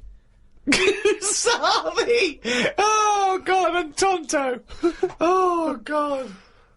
Back to the diary. At lunchtime, I went to a local cafe and had an omelette. An old woman, who was about 70-ish, was in there eating pizza. It didn't look right. No. I know what you mean there, actually. Old people eating pizza seems a bit weird. What about an old Italian lady eating pizza? Would that be alright? No, I'd expect her to have lasagna.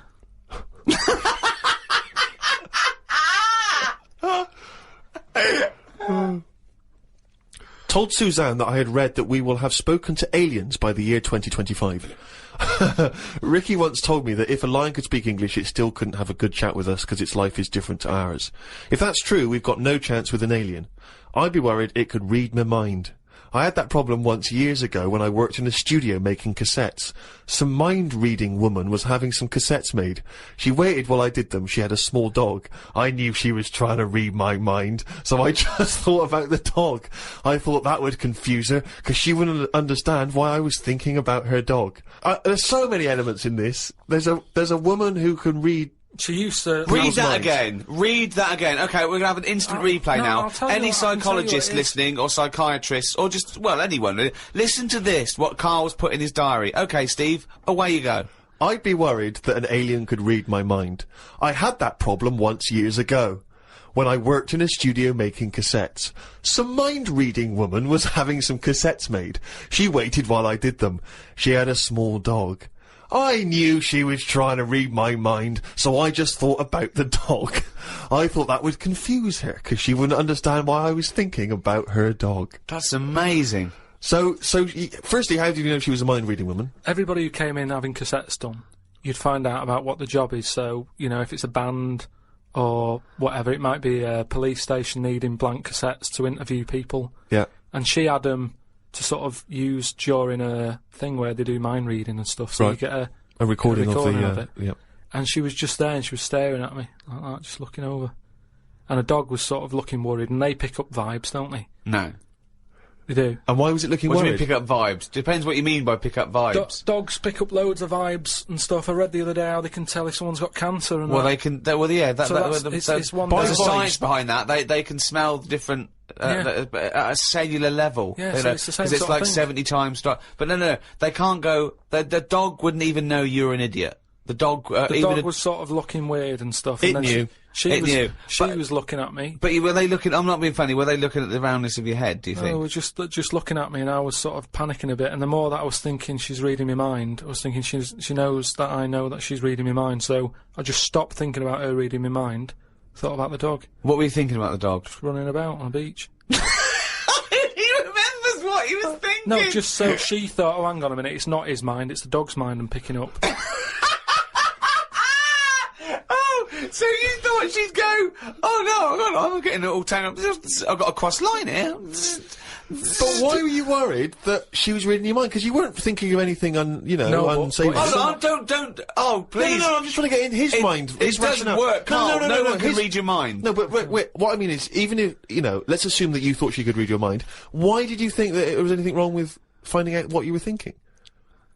Because she'd have known that you knew that she could read minds. So if she read your mind and all you were thinking was she can read my mind, she'd think, what? Of course, if she really could read your mind, she's going, there's Karl there trying to make me think that it's the dog. I know he's thinking of the dog.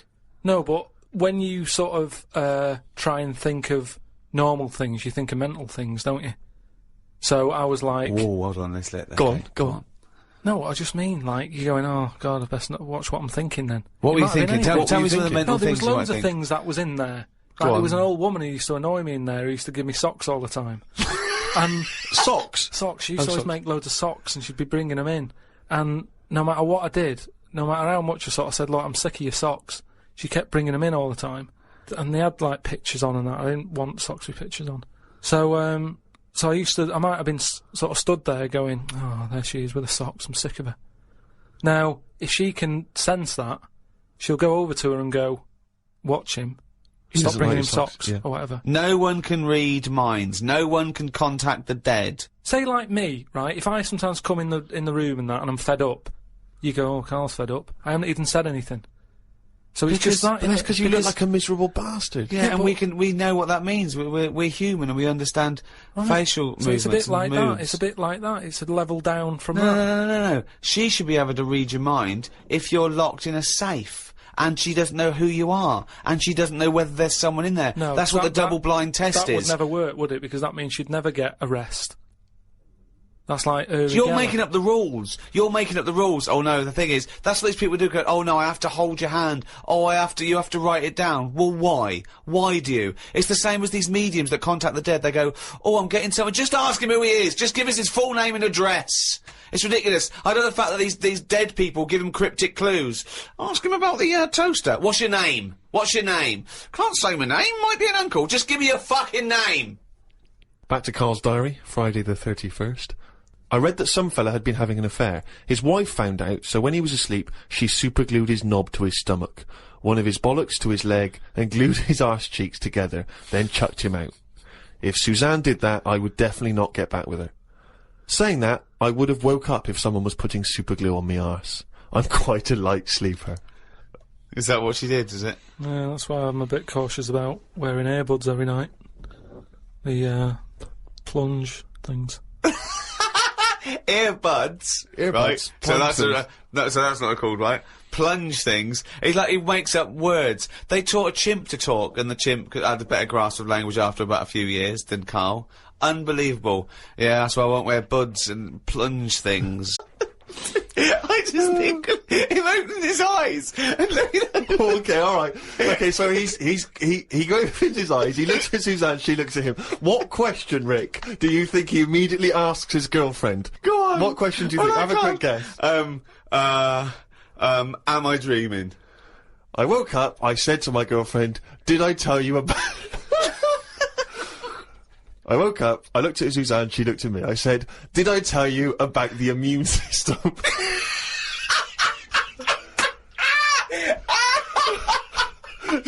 I tell you about the immune system? Suzanne started laughing. I said, it's amazing. She said, not now. Oh, God! I was thinking that! Springing into action, he zips up, his eyes are like... Did I tell you about the immune system? Oh, shut up, Karl. Put the kettle on. Oh, God! Oh, fucking hell! Was talking to Suzanne about how it's odd that Sundays are meant to be the day of rest. I thought God was meant to be born on a Sunday. Or was it the 7th day that he finished making the world? Imagine how good the world could have been if he'd given it an extra day. Sometimes it's best to give yourself a deadline, though, so you don't faff about. I looked at Suzanne. She was leaning back on the bench with her eyes shut with the sun on her face. I never got an answer to my question. Pretending to be asleep. I met up with my mate Laurie. He said he was in a pub at the weekend and saw a bloke whose hands were on the wrong arms. No! No! What do you mean? Well, he had his left hand on his right arm and the right hand on the left arm. I don't think this would be a problem if he's been like that from an early age. When I was in Ripley's, in LA, I saw a bloke whose head was on back to front. That's more annoying, innit, than your hands. Innit? Now then, would you walk, how would you walk? Would you be walking backwards, Karl, so that you could walk, so you're basically walking forwards? I reckon I'd walk sideways so nobody would sort of tell the difference. It just looked like... Oh, God! He solved it again! He's thought it through. Oh. Got home and read my magazine. There was a story about a baby that was born that looked like a frog. What magazine's this? That made the news, that was in a proper newspaper in the end. The story used the description to describe it. There was a picture. I think it was a fairly decent description. It didn't really have a neck or top half of its head. It would look alright if it always wore a scarf and a hat. The world would be a more interesting place if there were loads of different types of humans like there are creatures. Then some people would be good at certain jobs. Spider people, ant people, builders. Cockroach people, dustbin men. Good idea, isn't it? I mean, Cockroach men, spider men, what are you talking about? I haven't had a normal conversation with you for a year. No. It's getting worse, I think. I think it's because you've left and you've got too much time on your hands and you live in your head for sort of like maybe 8 hours a day, and then you offload when someone calls you, or when you call me, or Suzanne gets the brunt of it. But I mean, I don't know. I really would like to, and I still think he's brilliant, right? But I would like to get a little psychiatrist in, just to. Would you mind seeing a psychiatrist? But it's just there's nothing wrong. These are all ideas, aren't they? You look at some insects, right? Yeah. They don't have machinery, yet they're getting by, aren't they? They have their lives like we do. They get up, they wander about, they collect food, they tidy up, they fix stuff, they make their own house. We can't do any of that. So what I'm saying is, why aren't we using them? Why are these cockroaches with all these powers and stuff going about? It's all these But powers. how could we use them? How could we harness I've just told you, dustbin men. Or whatever that But no, was. you said that if they were also men, if they were cockroach men, we could use them. You've left a big bit out, but when that 1-inch cockroach becomes a 6-foot bloke wearing a jacket. It's just that we always use insects for, like, a bit of fun. You see flea circuses and all that, which is all very well, but I don't think it's getting the most out of them. Cockroaches can live without a head. I know. Could they still sort out the rubbish if they've got no heads? They could, couldn't they? Except if they were, because you know you want to use them as builders and dustmen, they couldn't whistle at pretty girls, could No, but they wouldn't be doing that job. They're just doing the bins. they? Okay. It's ants that are doing the building. Okay, I'm sorry. And are they getting up early? Are they They disturbing don't you? sleep, do they? But then they get you up even earlier. You hate it when the builders get you up at 7, then go to breakfast. Yeah, but it wouldn't go on as long, would it? Because the ants would be working hard. So it'd probably be one day of madness, but then it'd be finished. As opposed to builders just stood about whistling, doing nothing, going on for months. And is this ant 6 foot? No. About 3. 3 foot. So how many of them are there? About 30 of them. And what do they look like? Are they just a giant ant with a... Add that on. Just get on with it. I mean, it'd be weird for a bit, but with anything, you get used to seeing But things, Karl, don't you? again, this isn't an idea, it isn't a theory. You can't put this into practice because it doesn't exist. I know, I'm just saying. It's though, like, well, I mean, you wishing for ant builders is the same as you wishing that you didn't have to do any building and your house was just perfect, or you could just wish for it. What's the difference? Why go through this elaborate... But what I'm saying Weird, is isn't that it? your wish is... You're not taking shortcuts. You see, it's the same people who goes, oh, I wish I could go back in time and put £1,000 on the Grand National. What you mean is you wish you had £1 million. Yeah, So yeah. don't worry about the time travel bit and put in do you wish you were rich? Yeah. It's like... So you wish you didn't have to have builders round. That's what you're wishing for. So this elaborate thing of getting a 3-foot ant with a hard hat... Today I got an innovations catalogue. I thought I'd keep it because I like the stuff they sell in it. Brackets, one big slipper. What's that, one big slipper? just if you don't go out much. But you don't like slippers. No, but I think they're a good idea because they're just there to keep your feet warm. But why one big? Why not two smaller ones? So you can walk around? Yeah, one big slipper's just making it painful. It's more and sort of awkward. roomy, isn't it? Why do you think that's a good invention? One big slipper. How is that better than two smaller slippers? Because the problem is with slippers, right? You've already said how you nip across the road in them, right? So you muck them up and you have to buy some more. There's no way you'll be nipping to the shops in that one big one. That will always stay where it should be, by the sofa next to the telly. And you go, right, I'm in for the night now, where's my slipper? But couldn't I just put my feet inside a cushion cover or something? What? If you want, but it's only cheap, why not get one? You're right. They're only cheap. Why not get one? But then, Karl, why not get one big glove? If you're not going out, right, just get one big glove. You don't have to do anything, just one big glove. Pop your hands in one big glove. I'm not going out with gloves, you have to go out and touch stuff. Just one big glove. Why? Well, yeah, why bother putting trousers on? You've got to put legs in both. Why not just wear a skirt? Yeah, well, pop a skirt on, yeah. Just put on a lady's skirt or a lady's dress. It's one piece, isn't it then? Yeah. Just pop around in One a big lady's- monocle, don't wear glasses, wear one big monocle. Yeah. I mean, it's stupid having two gloves, two gloves, two slippers is mental. Anyway, I had a good sleep last night. So much so that I woke up before my legs did. I don't know what that means! This has happened before when I was younger. We used to have a phone in the bathroom so that if anyone called and we were on the toilet, you'd still be able to be available. My bedroom was next to the bathroom and the phone rang one morning. My mum and dad were at work and my brother and sister were out somewhere and the phone woke me up. So I jumped out of bed to answer it, but the bottom half of my body was still asleep and I fell to the floor. It's horrible. Has that ever happened to you? Well, hang on. I had to crawl for a bit and reached for the phone. It was a fella selling some bread to my dad for the shop. By the end of the call, my legs were working again. It's a weird sensation. What shop? My mum and dad used to have a butty shop. So Did they? But the thing is, just on the floor, top half, I had to sort of crawl, carrying my weight. And my legs were just like they weren't there. It's really, really weird. You mean you woke up with two dead legs, two pins and needles, legs? Are you feel sure them you weren't wearing just one big slipper?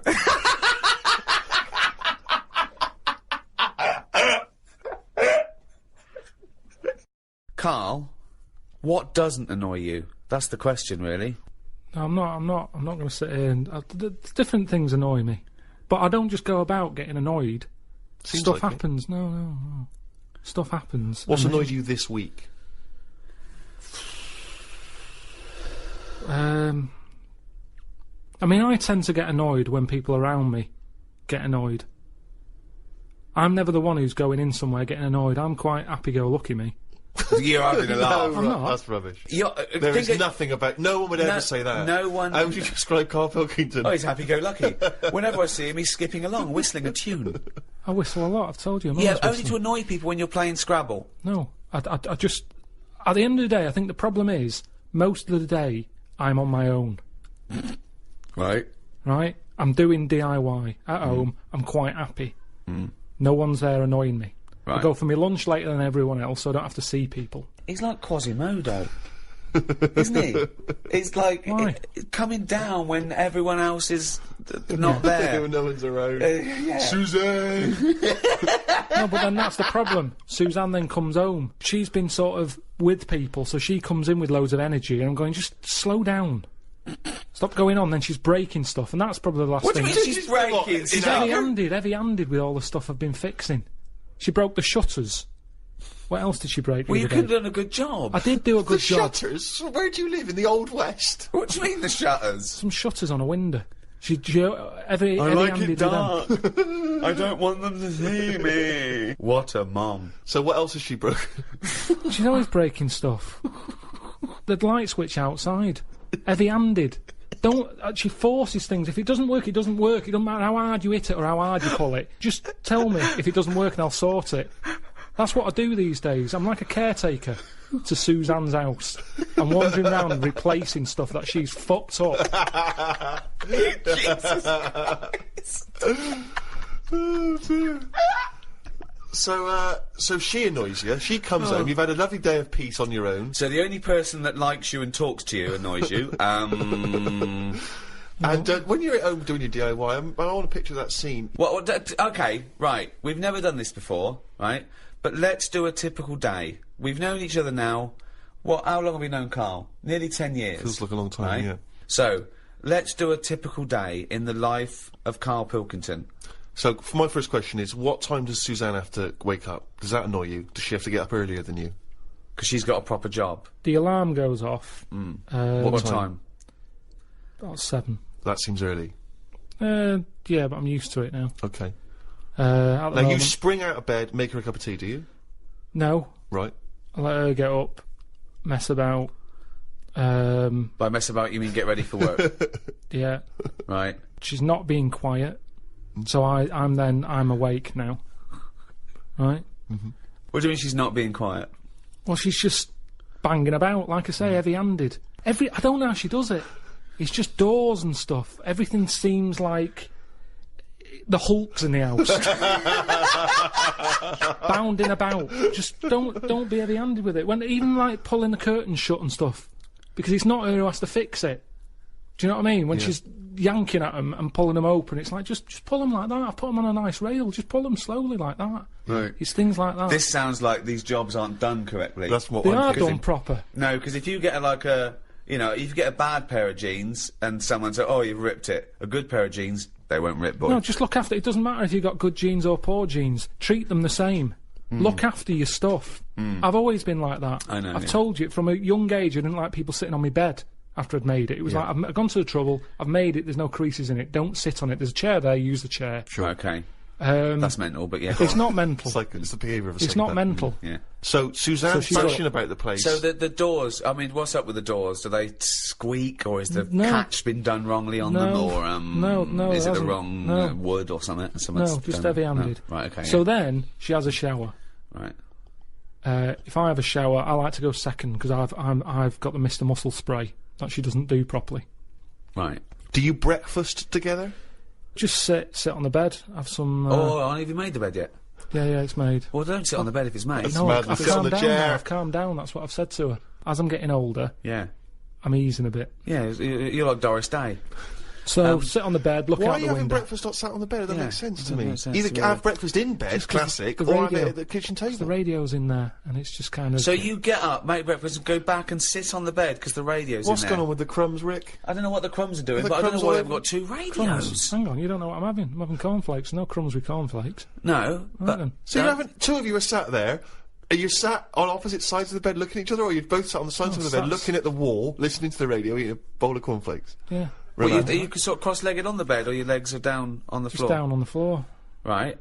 Fully clothed now, you've had the showers. I might have a t-shirt on and my undies. Okay. I haven't put my socks on yet, I don't like socks. I'd put them on last. Why don't you like socks? They just cut off your freedom.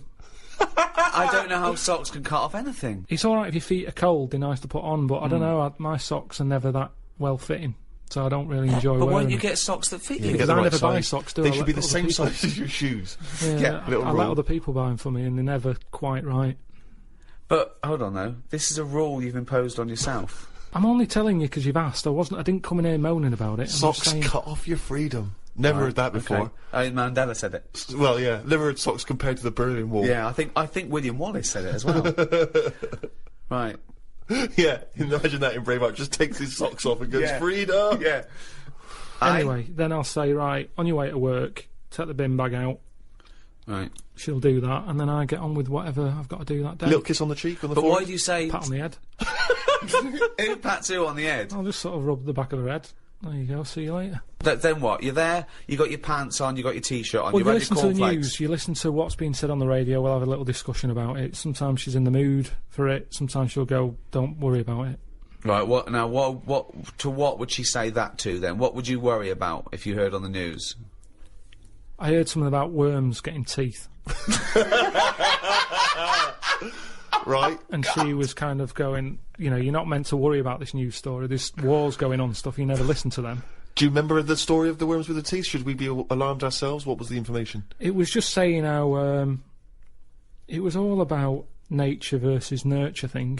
Right. And saying how worms that are growing up in a family where there's loads of food around. What do you mean growing up in a family? Just a family of worms in the soil. Right. They're going through the soil.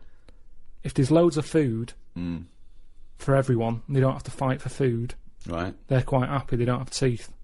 The ones, like the rougher worms, where there's not enough, it's like a massive family, that kids left, right and centre, but they haven't got the nutrients to feed them all. They fight against each other, and the ones, they're growing teeth now. I didn't hear the news story, so I'm going out on a limb here. I don't think it was about a worm being maybe more working class and chavvy, though. With like big families, look at that, their big family can't even feed them all. And then you got middle class worms going, well, we've got enough food for everyone because we haven't overbred. You know what people are like now? They've got researchers watching all sorts of stuff. Right. Keeping their eye on everything. When you don't have to worry about it. A worm with teeth, if they've got teeth or not, if I see it there, I go, someone's going to stand on that, and I chuck it, and I sort of watch it for a bit, see which way it was going, give it an helping hand. See which way it was going, like it had an aim. Well, they do. No, they do though, don't they? They're always going somewhere.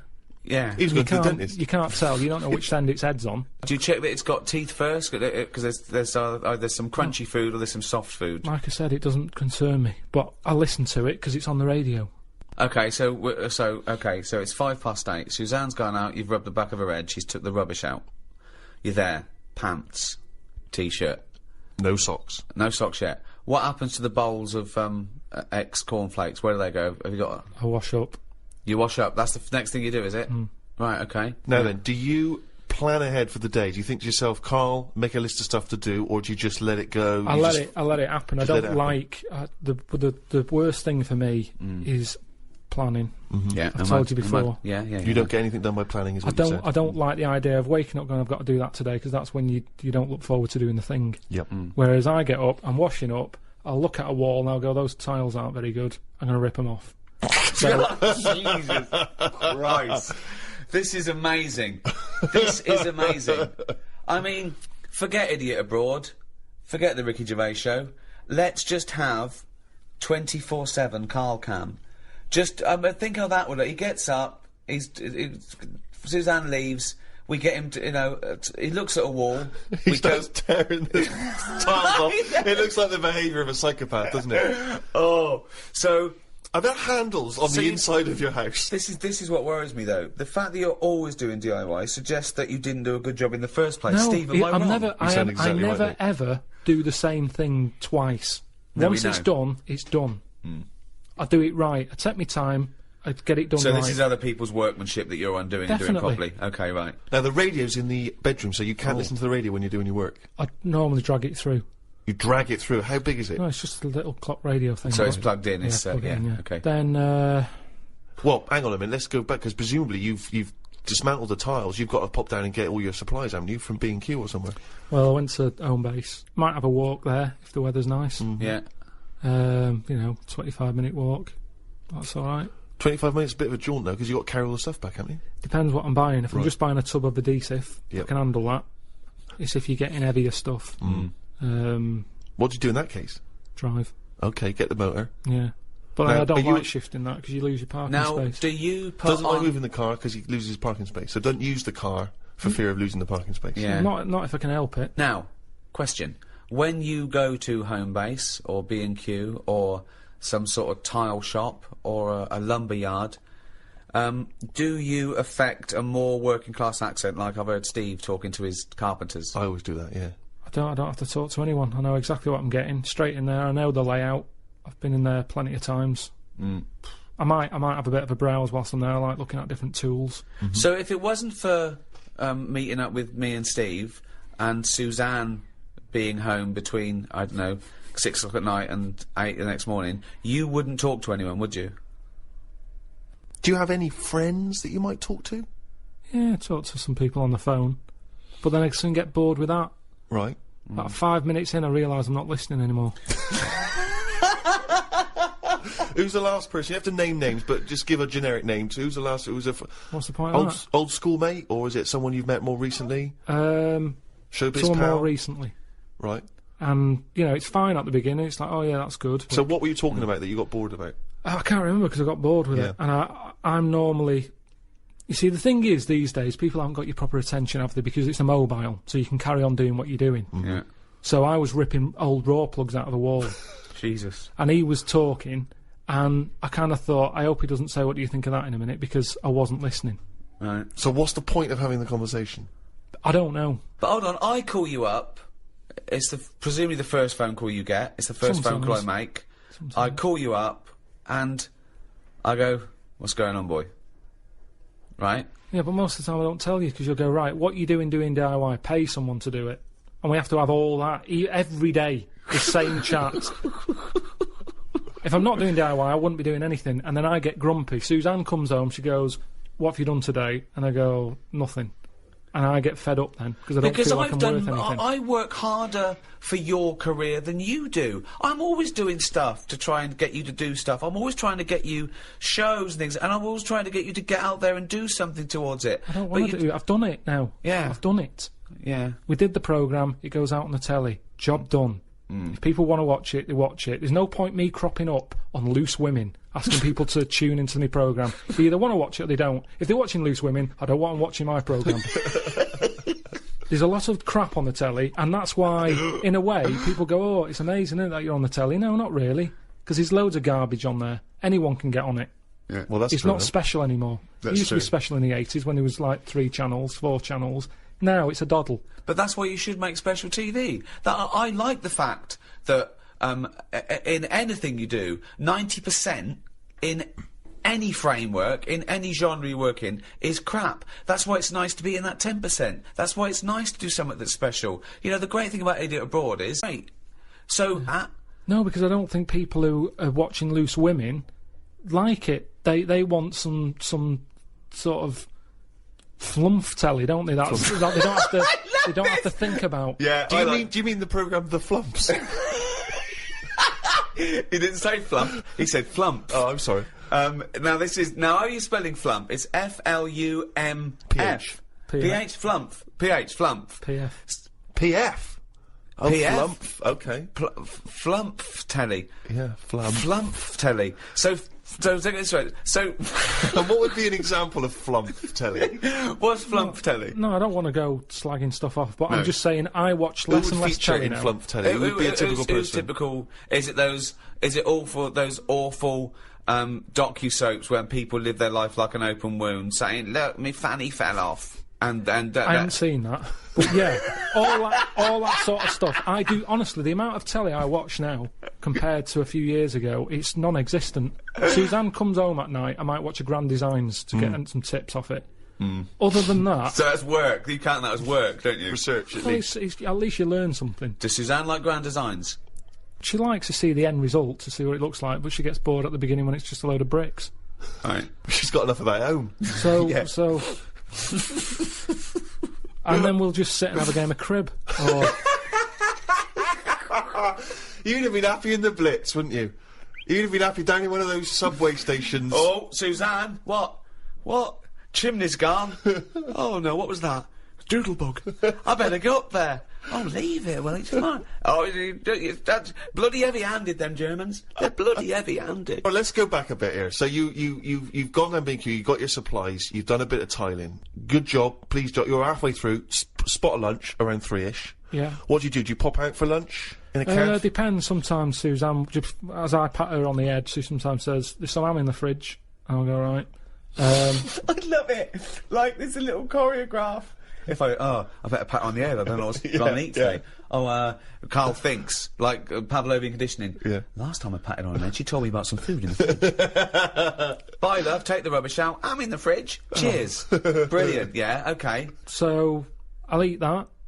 Now, the radio's on the whole time? Is there, because I want to picture this, you're not working in silence, radio's on the whole time.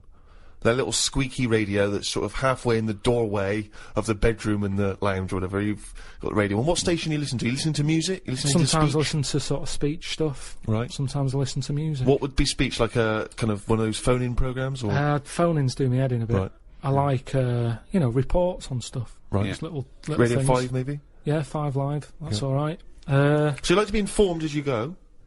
Yeah, just so it gives me something to talk about, because if you're not with anyone all day, your brain's not doing anything, is it? Whereas me listening to them, it's like having someone in the room telling you stuff without you having to chat back. I prefer that. I'm a bigger listener than I'm a talker. Yeah. Whereas these days, a lot of people are talking, but they're not listening. Perfect. So, although you're not listening to actual humans like your friends when they call you up. Because they're just mithering. And do you make sure that you get everything done and dusted before Suzanne comes home, so she comes home to a spotless place? Yeah. And so she comes in, do you instantly show her the work you've done, or do you just let her notice it for herself? Sometimes I just leave it and see how long it takes for her to go, "Oh, we've done that." Okay. And if she doesn't notice it, are you annoyed or are you excited to tell her? Sometimes I forget. He does it again the next day. Yeah, that timing's a bit shoddy. I should do that. Wow, sometimes you forget. And so it's not the equivalent of when a lady comes to him and says, "Oh, you haven't noticed me new hairdo." Is it sort of the equivalent for you? She hasn't noticed, you don't get frustrated? Now, you do notice her new hairdos, don't you? Because you say you don't like them. So what does she say about your tiling? No, most of the stuff I do, she goes, "That's good." But sometimes she'll go, "Why don't we just get someone in to do it?" What, before or after? Well, it depends what it is. If it's something that's big and has been bothering her, but it's not bothering me, I'm saying I'll sort it out. Well, what's an example of something that's big that bothers her and not you? I had some wires hanging out the wall that I needed to patch up the plaster. Now, these wires, were they exposed wires, for example, that you could have touched them and got an electric shock? Or? Yeah. Well, that is a big thing, isn't it? That is. Yeah, but we haven't got kids running about the house. Who's coming in messing with wires on the walls? Just don't touch it. I know they're there. You know they're there. Right. We don't need to put up a sign. We don't need to cone it off. We know they're hanging out. I'll sort it. Right. Don't worry about it.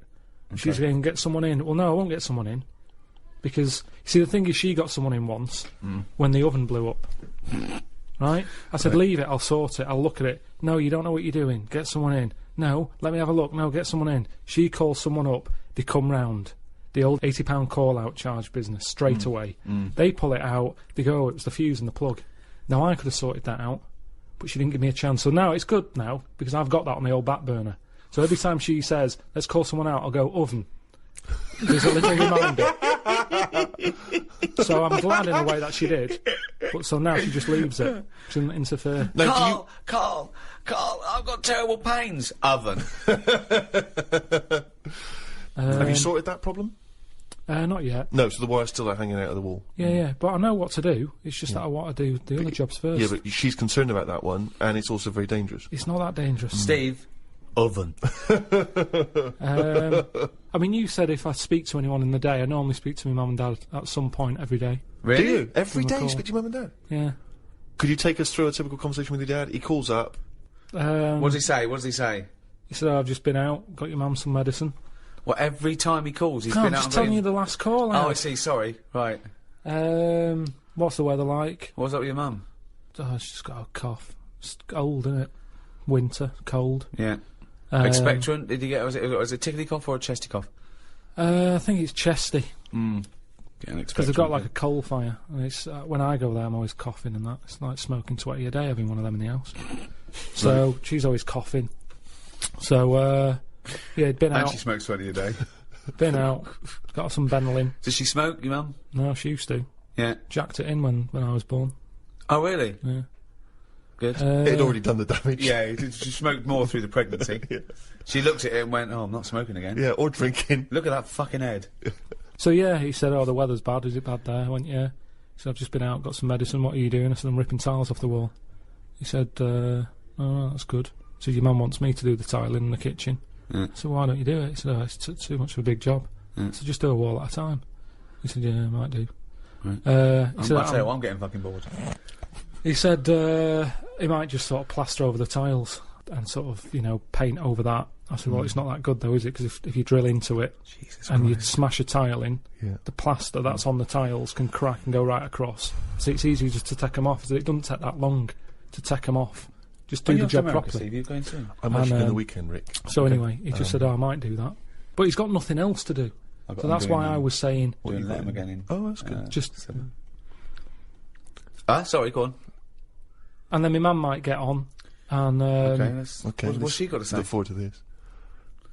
She just tells me a bit of it. She, like, what was it the other day? She said, "Oh, have you seen them tablets? That are food." She's just so like you. She's just like you. Oh God, what is she, a fucking astronaut? Have you seen them tablets? What are food? Oh, Go on, God. what are the tablets that are like food? No, that's what it is. It's like the spaceman food. They've come out and we're just chatting about them. She's saying, "Oh, What do you mean they've come out? Really? yeah, because we live in a busy world and everything where people haven't got time to have a proper lunch." Are you and sure eat. this isn't like one of those innovation things that when you can buy oxygen in a canister? Well, didn't you buy one of those ones, Rick? Yeah. What would you need oxygen Well, in a because I was canister having a for? race with my mate, and I thought, I'll just have a bit of that on the way round. Right, it didn't work. How far were you running? I don't know, it was a race over a mile. And I thought, So you were laden down with an oxygen... unfair advantage here. While he was out training, I was just buying something from the innovations catalogue. Yeah. So you were running and you had a little... You No, pulled no. it out and you went, what curses? I took it beforehand. I thought, well, of course, well, one, it didn't work, and But two... what's it supposed to do? To just Well, kind I of... thought it would oxygenate my blood more, so I could... I mean, it was flawed. It was a flawed argument. It was a flawed argument. How much did you pay for I'll it? be honest. I don't know, £5 or something. So, what, you had a life in which you had enough time, knowing that there was a race coming up, to order something from the innovations catalogue. Yeah. What was this race? Why was... We had a little challenge. Was this a common thing? You had often had I challenges? think I was on the dole at the time. I think I was about 25. And, I mean, if you're on the dole and you've barely got any cash, you're buying air.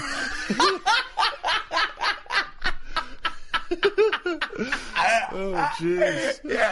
yeah. I look back now. It was a folly. Yeah. Oh, dear. That's what how he occupies his free days, Carl. Come on. 20 odd years ago. I don't. Now I actually work out. Now. Oh, I'd like to race him now. Woo. Woo. How is Usain Bolt? Yeah, he's good. He's good. He's going a long way. So your mum calls up. What does she say? She said there's a new pill out that's a meal. Yeah. We chat about that for a bit. And then she always says, "Watch the road" at the end of the call. Really? Yeah, she's always said that. Watch the road. She doesn't mean the film The Road with Viggo Mortensen. No, she's just paranoid that I'm going to get run over. Right. So every time, I've never been run over. No. Well, that's because she always tells you to watch the road. Yeah. Maybe that's the case. And do you watch the road? Yeah, I think I do. She means just stare out the window and watch the road. Yeah! She's fascinated by it. Yeah, exactly, watch the road. There's cars going There's past. moving things. There's big bits of metal with wheels. So, you did walk into a field of nettles once, though. Let's not forget that. So you have a call like this, scintillating phone conversation like this every day with your parents. Yeah. And does she always try to find a piece of new information she thinks might interest you? That's each day? sweet, though. That's Yeah, sweet that he talks absolutely. to his parents every day. I I remember when I went off to university, my brother-in-law dropped me off. My mum came up with me, and she was leaving, and she was sort of crying, and I was making up. I was pretending to be really sort of sad and winding about that. And then I thought, oh, I better call her up. She said, "Call me." Right, so I think I waited to the following Sunday. It'd been about a week, right? And I called her up, and I couldn't just call her up. I suppose I had to be ironic because I was probably embarrassed about calling my mum. Like I wanted to speak to her too. So I just called her up, and she went, "Hello." I went, "Mum." She went, "Yeah." I went, "It's Ricky." She went, "What's the matter?" I said, "I think I'm blind." She went, "What?" I went, "No, how's it going?" She went, "You silly bleeder, I nearly had a heart attack." That's great. So if you want to spice up calls to your mum, pretend you've had a terrible accident and that you're blind. I like it when I phone my gran, and the only other people that ever phone my gran is me, my sister, or my parents. No one else ever calls. And every time she picks up, she goes, "Hello?" Like, it could be a monster that's gonna come through the phone line. But also, it's like she's like, each time she hears it ring, it surprises her. Like, there's a noise in the house, and she wanders around and she finds an object that's ringing. And she doesn't know what it is, and she sort of hits buttons until, "Hello?" Well, she's tried 3 already. But what annoys me is I'll say, "Hello, Gran," and she'll go, "Who's that?" "Oh, come on." You must recognise me by now. I'm the only person who calls, except about 3 other people. I'm not the girl. Yeah, exactly. And my granddad, she's had this for years. It's not just that she gets up. She'll go through all of the family's name until she gets to Oh, mine me. not used to do that. Mine not used to do that. So she knows yeah. it's me, but she'll go, "Hello, Ron, Elaine, Alex, Steve." Yeah, exactly. Yeah. But it's the same with each member of whichever one of us she's talking Always to. last. It's always last. Yeah. Oh dear. So you've spoken to your mum and dad. You've changed the tiles. You've had lunch. The telly's not on. Suzanne comes in. You've made her dinner. No.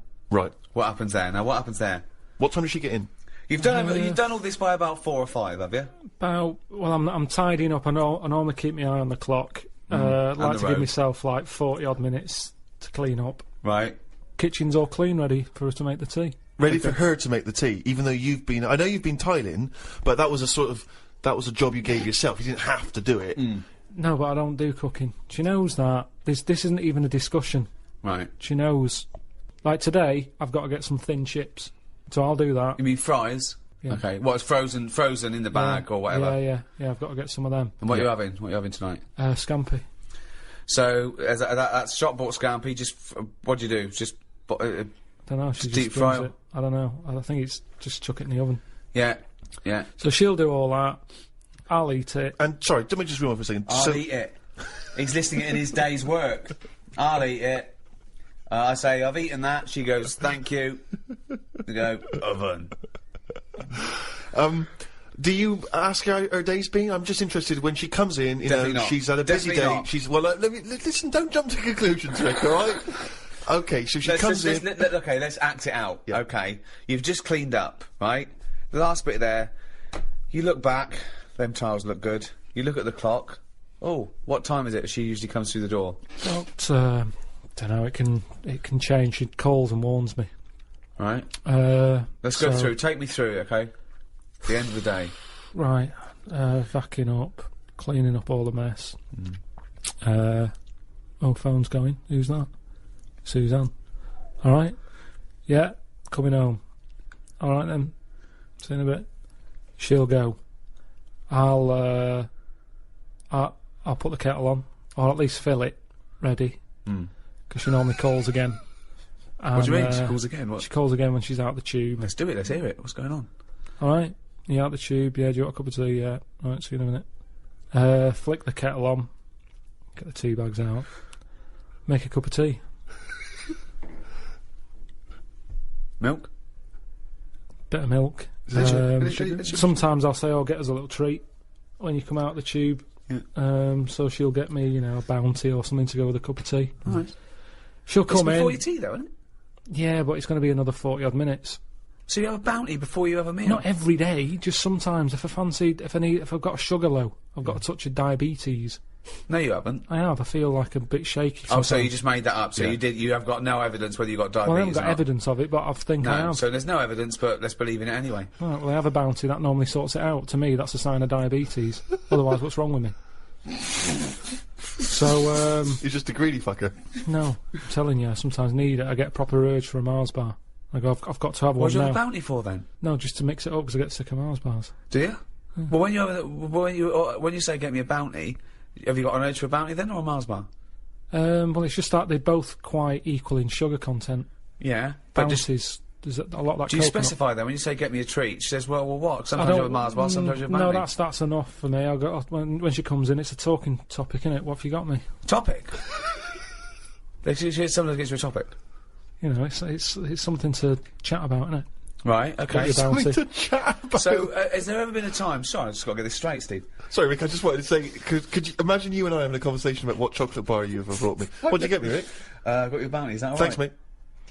That's as long as that conversation can possibly go. You're talking about it's a talking point. Yeah, so what happens? So what's the last time there was a discussion about what she bought you? Did she ever bring you a bounty and you go, oh, I was really hoping for a Mars bar? I think the last time she got a bounty, I sort of said, oh, they do a 3-pack now. Do you know how they just have 2 bars? They do a 3 one. Right, what did she say? She said, did he? She said, I want out of this relationship. No, but that's how a chat starts, and they'll go, yeah, that's why there's fatter people now. Everything's in bigger amounts, innit? It used to just be 1, like a Milky Way. Now you can get a 3-pack, and then they're saying, oh, there's fat people. Because that's the thing. She's sort of been talking to people all day. I've been tiling, listening to the radio, hearing reports of obesity. So this is a chance for me to tell her what I've learned, in a way. Right. So I'll empty what I've learned. I bet she loves coming through that door. Well, she comes through, take her coat off, I'll go, oh... She'll go, what, are we having scampi still, or have you gone off the idea? And then I'll go, oh, you know, we should get them tablets my mum's been talking about. She goes, what tablets? I go, the food. So see how it's all coming together? Yeah.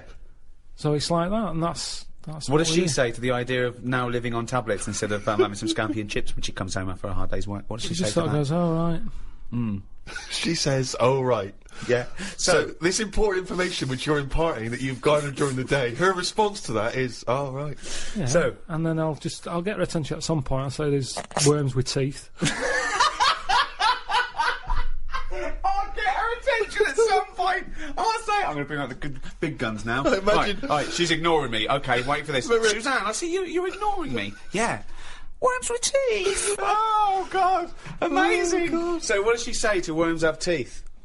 I can't remember. She just sort of said, oh, have you got the facts right? I said, yeah. That's kind of it. And she'll either go, oh, right, or she'll... I mean, it's pretty rare that it's anything more than that. So it's not a conversation, really. No. Because the response twice now has been, oh, right. Right, so she's looking forward to some scampi and chips. She hands over your bounty. You go, oh, they do 3. Yeah, whatever. Right? What happens next? Take us through. I'll sort of say, anything to report? Anything gone on today? And she knows it's. I sort of phase off again. It's like a phone call. She'll go, oh, so-and-so's leaving or whatever, and I don't know these people. And I'm not that interested. And she senses that? Yeah. Yep. So she'll go, oh, have you paid the insurance? I go, no, I forgot. She'll go, I told you to do that. I said, yeah, but I've been doing the tiling. She's going, yeah, but you weren't meant to do the tiling. I asked you to sort the insurance out on the washer, because the washer keeps breaking. And she won't let me fix it, even though I know what it was. It was a heating element. I said, I know how to fix that. But she was going, no, I don't want you messing with it, because if you flood the kitchen out, it's, you know, makes a mess. So anyway, so I've got to sort that out. I still haven't done it. I should have done that today. Then have a game of crib. Oh, God! Oh, it's God! like being in an old people's home. I know. But I'll tell you what, put the telly on, because there's some flump on there that might give you an insight. No. No? No, not until...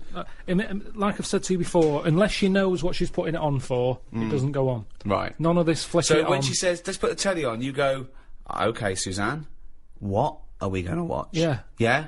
Yeah, what... And what- she goes, well, I don't know, should we have a look what's on? I say, look what's on first. But have you got a Radio Times or a TV? Yeah, I've got like a magazine that comes with a paper at the weekend. Okay. Look through that. If there's anything on you fancy, we'll look at it. If not, we don't need it on. Put the radio on. Right. And then she has a look and she'll go, The Apprentice is on. I'll go, OK, you can have it on. Right. If she goes, oh, there's... I can't remember a time when I've said, no, you're not having that on. You're quite patriarchal, aren't you, wouldn't you say? What do you mean? Was that the man of the house rules the roost? Yeah, you pretty Not much lay the really. rules down, don't you? No, because she still does what she wants, even though I'm saying you're clumping about again, making a racket. She does it more. But it works, doesn't it? Yeah. Sounds like it. And, so, you've had a lovely game of crib with Suzanne, because, you know, the magic's still there. And, what time do you hit the sack? Dunno, about 11. Do you go to bed at the same time? Yeah. So that's it, yeah, that's So, the day, really. well, hang on, we haven't finished yet. So, any conversation before bed? Depends if the radio's on. I might say, look, here's that story about the worm. Yeah. And then she'll go, yeah, but look, it hasn't got teeth. It said this, that and the other. And I'll go, oh, yeah, forgot. Good night. That's the end of that, really. Another day closer to death.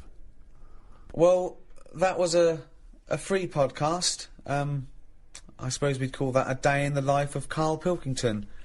That's a little thank you to all the fans who bought the audiobooks. It's not much of a gift, is it? Wow, it's something, isn't it? I mean, I know Karl did it begrudgingly, but thank you for downloading the audiobooks all these years. Karl's very grateful, really. It means he can go and buy as much grouting as he'll ever need. And thank you to people who've bought the book, An Idiot Abroad, and watched the programme. If you still can't get enough Karl, the DVD An Idiot Abroad is out. That's a lovely Christmas gift for all the family.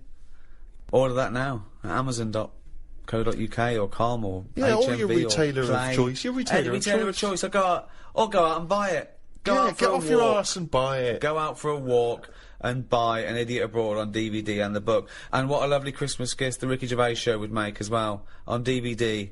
Animated ramblings from the round-headed moron. Some people don't even realise that The Idiot Abroad is Karl Pilkington from the Ricky Gervais show. If you're on Twitter and Facebook and MySpace, or if you've got just friends you actually talk to via the mouth, then tell them if they enjoyed An Idiot Abroad to get the Ricky Gervais show on audiobook or DVD. And while you're at it, buy my new stand-up on DVD, Science. I don't know, Rick. That seems a shameless plug. Yeah. Well, what was all the other shit then? Yeah, that was just talking to the fans. That's Whereas... because you get a third of all the other stuff. All right, let's not reduce it to money. Karl's on it. On what? On the Science DVD. I've done a special programme where I interview him for Science, which is amazing. But my favourite bit is probably when he meets Warwick Davis.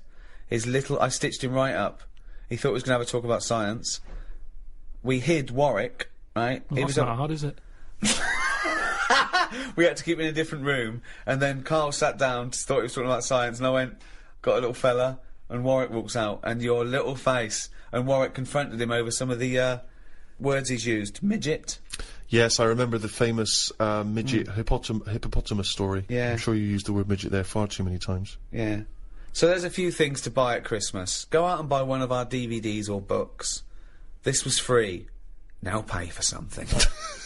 On Radio 2, I'm Ricky Gervais, with me Steve Merchant. Good morning. And our producer Karl Pilkington, but more about Karl later. We want to introduce the world to Karl, don't we? It's extraordinary to think that there's people that have not experienced Karl. A whole new audience is going to discover I think of me and Stephen as like Anthony Hopkins in The Elephant Man. Yeah. Just taking Karl round the country, the world. Maybe Yeah. just maybe some doctors and surgeons might want to, after today, We certainly... just drop a sheet, he's there nude, and they can just ask him questions, examine him, see what makes him tick. You know, that's Karl's favourite film, by the way, The Elephant Man. He said he loves it. He said, the title tells you exactly what you're gonna get. Yeah. He loved that, right? He said, 2, it's sad. And, I was saying, why is it sad? He said, well, there's that bit where, they take him, to show all the surgeons, and, the Elephant Man is all naked and that. And, the bloke goes, the genitals are normal. And Karl went, think of that, the one thing you would want like an elephant, and he gets the head. That's why he thought it was That's sad. the kind of mind process of Karl which we'll introduce to you later. In the meantime... Well, yeah, you know, if you're expecting Jonathan Ross, then, you're gutted. Yeah. You probably know me from such works as The Office, Extras, Alias. Yeah. Karl, you don't know about. Stephen is more familiar. Stephen co-wrote and, directed The Office and Extras with me. You may have seen him in Extras as the agent. You may have seen him briefly in The Office. He is a goggle-eyed freak. You're referring to the character there, are you? Or? Yeah, whatever. Thanks. No, well, no, it's just a little... I'm just trying to paint a picture for people at Christmas. Sure. Steve. Yeah. I wouldn't say goggle-eyed, I think goggle-eyed freak's harsh. You know, these are these are designer specs. And, Right. yeah, admittedly I'm a little bit tall, but, 6'7". Yeah, but let's not have a go at that. Carl, we've got more like this later. I think we should play a record. We've done introductions. Pop a little song on. But do you remember the first time you saw Steve? Well, let's pop a little song on that, right? Chat about it in a bit. Alright. Bruce Springsteen. Bit of Bruce Springsteen. Santa Claus is coming to town. Merry Christmas, everyone. Yeah, Merry Christmas indeed. I'm Ricky Gervais, with me Steve Merchant. Hello. And, Karl Pilkington. If you have tuned in to, hear Jonathan, it's the last time I mention him. We haven't got him today. You've got, us for the next, couple of Saturdays. I feel like a stepfather. Sure. Do you know what I mean? I want to say to the listener, listen, you know, I never replace Daddy. Yeah. But I am here, and I do my best for you, and I love you. Yeah. On the other hand, I want to go, listen, I'm doing Mummy now, live with it. Yeah. Yeah, no, that's exactly right, yeah. And hopefully that people will appreciate us and enjoy us just as much as Jonathan. I don't care if they don't. In Really? fact, I intend to shave millions of listeners off this by the end of the You're doing 2 a good hours. job. But, the ones that have stayed listening to the end, they love it. Yeah, both of them. Yeah. And I think I've got to have Christmas dinner with them tomorrow anyway, so I could just have a chat. So we're introducing ourselves. I'm Ricky Gervais, Steve Merchant, Karl Pilkington. Now, it's difficult to describe Karl. I just think you'll have to get to know him over the next, 2 hours. But, we have, taken the liberty of getting some stuff ready for you if you want to find out more about him. If you go to rickygervais.com, we've put up a special little page. Go into Who's Karl. We've got a little biography up of him and loads of pictures, and you have never seen a head rounder than he looks like Mr. Spoon from Button Moon. Yes. Do you know what I mean? Yeah. Or Bod. Bod is up. almost like There's it, a little bit of Charlie Brown in there. He's even got a little striped shirt. It's perfectly rounded. It's balding like and it's not a sort of like a good balding. It's sort of like he looks like a worn tennis ball. Do you know what I mean? He's got a little bit of growth. It's not that sort of Telly Savalas cool bald. No. It's just a scruffy little, I don't know what it is. Happy Christmas and that. What do you think of that then, Karl? Your introduction to the nation? Well, you know, if we're going to start picking on looks and stuff, like you mentioned before, we can go over everyone in this room. What? I mean, let's make it fair. What? Let's have a chat about Steve over there. What are you talking about? Well, you know how sort of I felt when I first saw you. Wait. Right, don't go mad, Steve. Let Karl speak. Right, this is his platform. No, I'm just saying you just said about painting a picture. Yeah, go on then. I wouldn't paint a picture of that. No, I'm not, Steve, you know I'm not having a go, mate. What do you mean you're not having a go? It sounds like you're having a go. know. Well, what did you think when you first saw him, when he first walked into that room all those years ago? Sort of thought he looked like a cartoon. No, Steve, you know that you look a little bit odd. This isn't like a shock to you. You've had this. How old are you now? 31, Right, but I so don't you're know. 30. What do you look like as a baby? I mean, Why is this a character assassination? I'm not having a go. I'm just saying what it was like. Now, I'm used to you now. When I see you, I don't sort of double take anymore. I just. He's coming out with this. No, but you know when you popped in and that, it was just a bit of a shock, and now you know I've got used to it and that. Good, you're happy now. You can cope now. Hold on. You were shocked when you saw Steve Merchant. You told me once you went to school with two fellas who had big heads and webbed hands and feet. Yeah. And they weren't related. Why were there two people like that at your school, and yet you find Steve freaky? You never said freaky. You said freaky. You said freaky. Madonna hung up. Now, she's given us a platinum disc to give away. Nice. We got big prizes for Madonna, and If people are Coldplay. rushing around today on Christmas Eve thinking I wanted to buy a Madonna platinum disc for my mum, there's no I can't find one anywhere in Boots. We'll give you things you can't buy in the shops.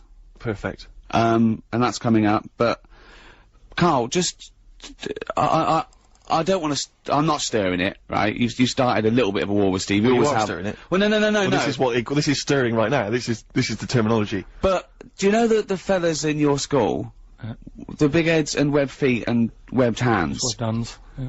But they hung around together, did they? I don't think they did. And they were nothing to do with each other. No, I think people expected them to sort of knock about together. But they must have thought, oh, that'd be too obvious. You know what I mean? But where did you live? Near a power plant? Well, I mean, why did you have... I don't think it had anything to do with that, though. Just sometimes you get a little... Look at Steve, he didn't live near a power plant. No. Listen, can I just stop you there, right? Let me just stop you there, because it always happens, as soon as we you know, it's supposed to be a nice day, and suddenly you're having a go, right? Now, this got sent on the email, okay? Now, this is not me saying this. This is someone who's forwarded a review that was put on the web. It was a review of your appearance on one of Ricky's stand-up comedy DVDs, okay? I'm quoting this. This is not me saying it. It says that, Karl, through a combination of his intriguing way of thinking and slightly less than human appearance, right, Karl may just be the proof needed to muffle the cries of creationists the world over, as this missing link demonstrates that not only did man evolve from apes, but the process isn't quite finished yet. Okay, now that's someone else, an external person's opinion of you. But the terrible thing about that is, Karl's feelings aren't hurt because he didn't understand a word of that. I said the word creationist, that lost him. That lost it. You've got to remember that Karl, you know when people say they're talking to their cat and they go, oh look at him, look at it, it's like he can understand what we're saying. Well, Karl's got that look, but you know he can't understand what you're saying. All right, Karl? No, but I mean, now we're talking about your head and that, right? When you go back to, say, your mum and dad, it's Christmas time, right? There's a lot of people travelling up and down the country, going back, seeing their mum and dad, they probably haven't seen them all year, right? When you go back, is it a shock to them again? No, do you know, like, how you get used to how someone, like I say, I'm used to you, I see you a few times a week, I don't do the double take. But what I mean is, when you go back, do they sort of go, oh, here he is. You know what I mean? Play a record. Let's leave it then. Let's move on then, because I'm gonna get angry, and we haven't even got. It's not even 25 past yet. Christmas. A little bit of Simon and Garfunkel. Yeah. Oh, this is beautiful. Simon and Garfunkel. April come she will. Looking forward to spring already. Yeah, it's a bit premature, but fine. Well, I thought it'd be nice. Yeah. You know, it's like, if it's a bit cold. Let's get Christmas over first, alright? Christmas over. I love that. My mum used to go, oh, that's not over for another year. Like used to look forward to it all year. You know, buy things out of the catalogue, pay for it for the next 12 months, and they go, oh, that's not over now. Like, you know, 5 o'clock Christmas Day, that was it. When is Christmas over? I would say Christmas is over once you've seen the Vicar of Dibley Christmas special. Really? Yeah. See, I think it was earlier than that. I think it was when the elderly ones fall asleep about 3:30. They wake up because the kid's playing with something noisy. Yeah. A game that goes something like that. Yeah. That's when Christmas is over. You know what you're getting this year then. Exactly. I do. Alright. I was shopping with Karl. Don't give anything away that I bought, right? Because you know. But I've got to tell you something. We went into this one shop. I didn't get anything from it, so I can talk about this, for looking for a present for my girlfriend, Jane. And it was a beautiful shop in St James's. They're all beautiful around there. And, it was this shop of, sort of iconoclastic, sort of antiquities, and it was, things that, this guy, you had to ring a bell for the bloke to come down. Karl was just so confused about that. He's used to someone standing there going, can I help you? Yeah. What size do you want? Right, and he came down, and he loved his stuff. He absolutely loved his stuff. And what sort of stuff was it? It was sort of stuff that he'd got from sort of like churches. It wasn't tat. Old stuff, it was carvings. It was from the 16th and 17th century of saints, right? And I said, this is beautiful. And I was talking to him. I said, what's this news going on? That so and so. I was going, oh, that's wonderful. Look at that. Right? And I overheard Karl trying to make conversation. He said to this guy who's so proud of this stuff, and it's you know, at 16th century, 17th century, he went, what's the newest thing you've got in here? Brilliant. And the bloke went, we've got a statue, I think. From the 60s of then, and he went, alright. He went, when was the last time you got something in? Bloke went, we get something in every day. And afterwards I said, why were you asking those questions? He was going, it always confused me with antiques. What happens when they sell that out? They're not making any more. I just thought it was a sort of good business to get into, that's all. Do you know what I mean?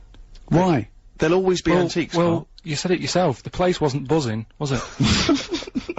He had to pop down. He couldn't even be bothered sort of sat in the shop waiting for a customer, because probably days go by. Nothing's happening. Doesn't it? for you to ring the bell to wake him up to say, oh, I'll come and look at this old stuff. Forget it. You know what I mean? So you've got all your Christmas shopping then, Carl? You're bang up to date, you don't? Yeah, I've sorted, you know, most stuff out. But here's one for you, right? Here's a little question. Go on. Right, I've finished a job, right, where I've been working somewhere for like about 10 years. You can say it. No. XFM, I've been working where there. we met. It was a good little place to work and everything, but I've had enough. You know what I mean, after 10 years. You're moving on. We've got to move on, haven't you? You've got to, you know, try. We're on Radio 2. Yeah, no, it's good. Right, so you're moving on, yeah? Right, and so they gave me a present, right? They sort of said to me, "What do you want?" Yeah. You've done 10 years. Tell us what gift you want, and we'll sort you out. Right. So I said, "Oh, brilliant, yeah." So I knew Suzanne, my girlfriend, wanted a camera. No. Right. So okay. they got me a camera. They wrapped it up, and they, you know, like me leaving do. They said, "Open it," and I go, "No, I don't want to open it." No, what's going on? So well, I'm going to give it to Suzanne for Christmas. No. That's now what? Why that's a disgrace. But why is it though? You can't, because it's... It doesn't matter, because I could have had a gift for myself, and I didn't. I decided... You can't... No. That's second-hand. It's not second-hand. It hasn't been used. I haven't even opened it. But surely the point about buying a gift for your girlfriend is that you've gone in the shop and done it. There's a sentimental attachment. It's not about that. It is, though. It is about that. It's about them getting what they want. So if you're walking down the street, and you saw a camera, and it was brand new, and you went, "Oh yeah, Suzanne, Happy Christmas." So are you going to tell her it was a gift? Well, no, she's at work today, so she doesn't need to know. So you're not even going to tell her? No point. So you've got deceit as well as meanness. Doesn't matter, does it? She's got what she wanted. That's disgraceful. Okay, I want to get the people on the text. Do you think that Carl's in the right? 882921, 882921. It should Carl be giving a gift to his girlfriend, which he's passing off she's getting as anyway. his own present? Wait a minute, right? It doesn't matter what the... You cannot... The thing is, it would be okay if you were giving it to a mate or something, but I'd still tell them. I'd even say, look, I didn't pay for this, but I know you wanted a camera. But you're not going to tell her, so she's going to think you spent 700 quid or something on it. 250. It's not even a £700 free camera. She'll never think that I spent 700 quid on her. That is brilliant. Well, it's an improvement on last year. Do you remember what you got last year? I'd rather he told us. Come on. What did you get? What did you get? Your partner, your life partner, your lover, your last year for Christmas. How long have you been with her first? 11 years. 11 years. What did you get her last year for Christmas? Some condoms. I mean, that's unbelievable. Bang up 2 packets. Yeah, no, you bought her a big bumper packet of condoms from Boots or something, and you got 1 packet free. Yeah, and they've all been used.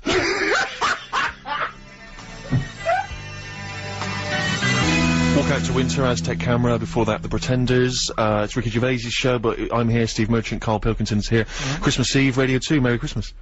Producer just came in and said, oh, can you give out the web address, bbc.co.uk/Radio 2. I went, yeah, why? He said, well, just in case people want to listen to this show again. Yeah, right. Oh. He's got a sense of humour. Yeah, as if. So, Karl, we've had loads and loads of emails. We should just, in case you've just tuned in, Karl received a leaving gift of a digital camera, when he was leaving a job, and he's not even unwrapped it, he's giving it straight to his girlfriend for tomorrow, which... I think Ricky and I feel he's not going to tell her it was free, and he thinks there's nothing... It wasn't free, it was 10 years of my life I had to do that. Yeah, and you've been 11 with us. Think what she's gone through. She's had 11 years of her life. Wow, you know, Karl would have been okay if he'd have kept quiet. Idiot. Dave in Salford. He's right. Yeah, he's right. It's a disgrace. He has dishonoured his former employer and his girlfriend from Graham and Anna. That's a good point. It's an insult to the people that work there. They got you something they thought they really liked. They really went out and thought about it. They wrapped it up. You didn't even unwrap it in front. Because you couldn't be bothered to wrap it again even. You could have unwrapped it. Do you know what, I really hope's happened? That before they gave it to you, they took pictures of their genitals in the toilet as a little, way. So your girlfriend's gonna get that and get loads and loads and loads of pictures of offal from people who work at XFM. That would be the best Christmas gift for me. What if there's a note or something inside that they've all written and signed to Karl? Look, he's thinking about that. Look, that is the first time he's ever thought of that. Look at his head.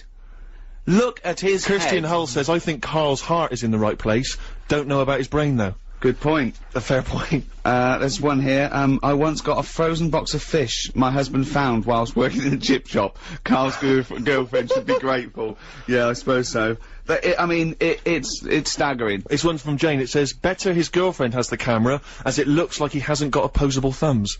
And that's people having a dig. They don't even know you. But you know why I'm not a sort of big fan of sort of Christmas and buying presents and that. Anyway, because I've had bad experiences in the past when, like, you know, buying stuff for people. Go on. You know, like when I was a kid and that, right? Yeah. And, you know, you put a lot of thought into buying presents, don't you, when you're a kid? Because, you know, you haven't got that much money to...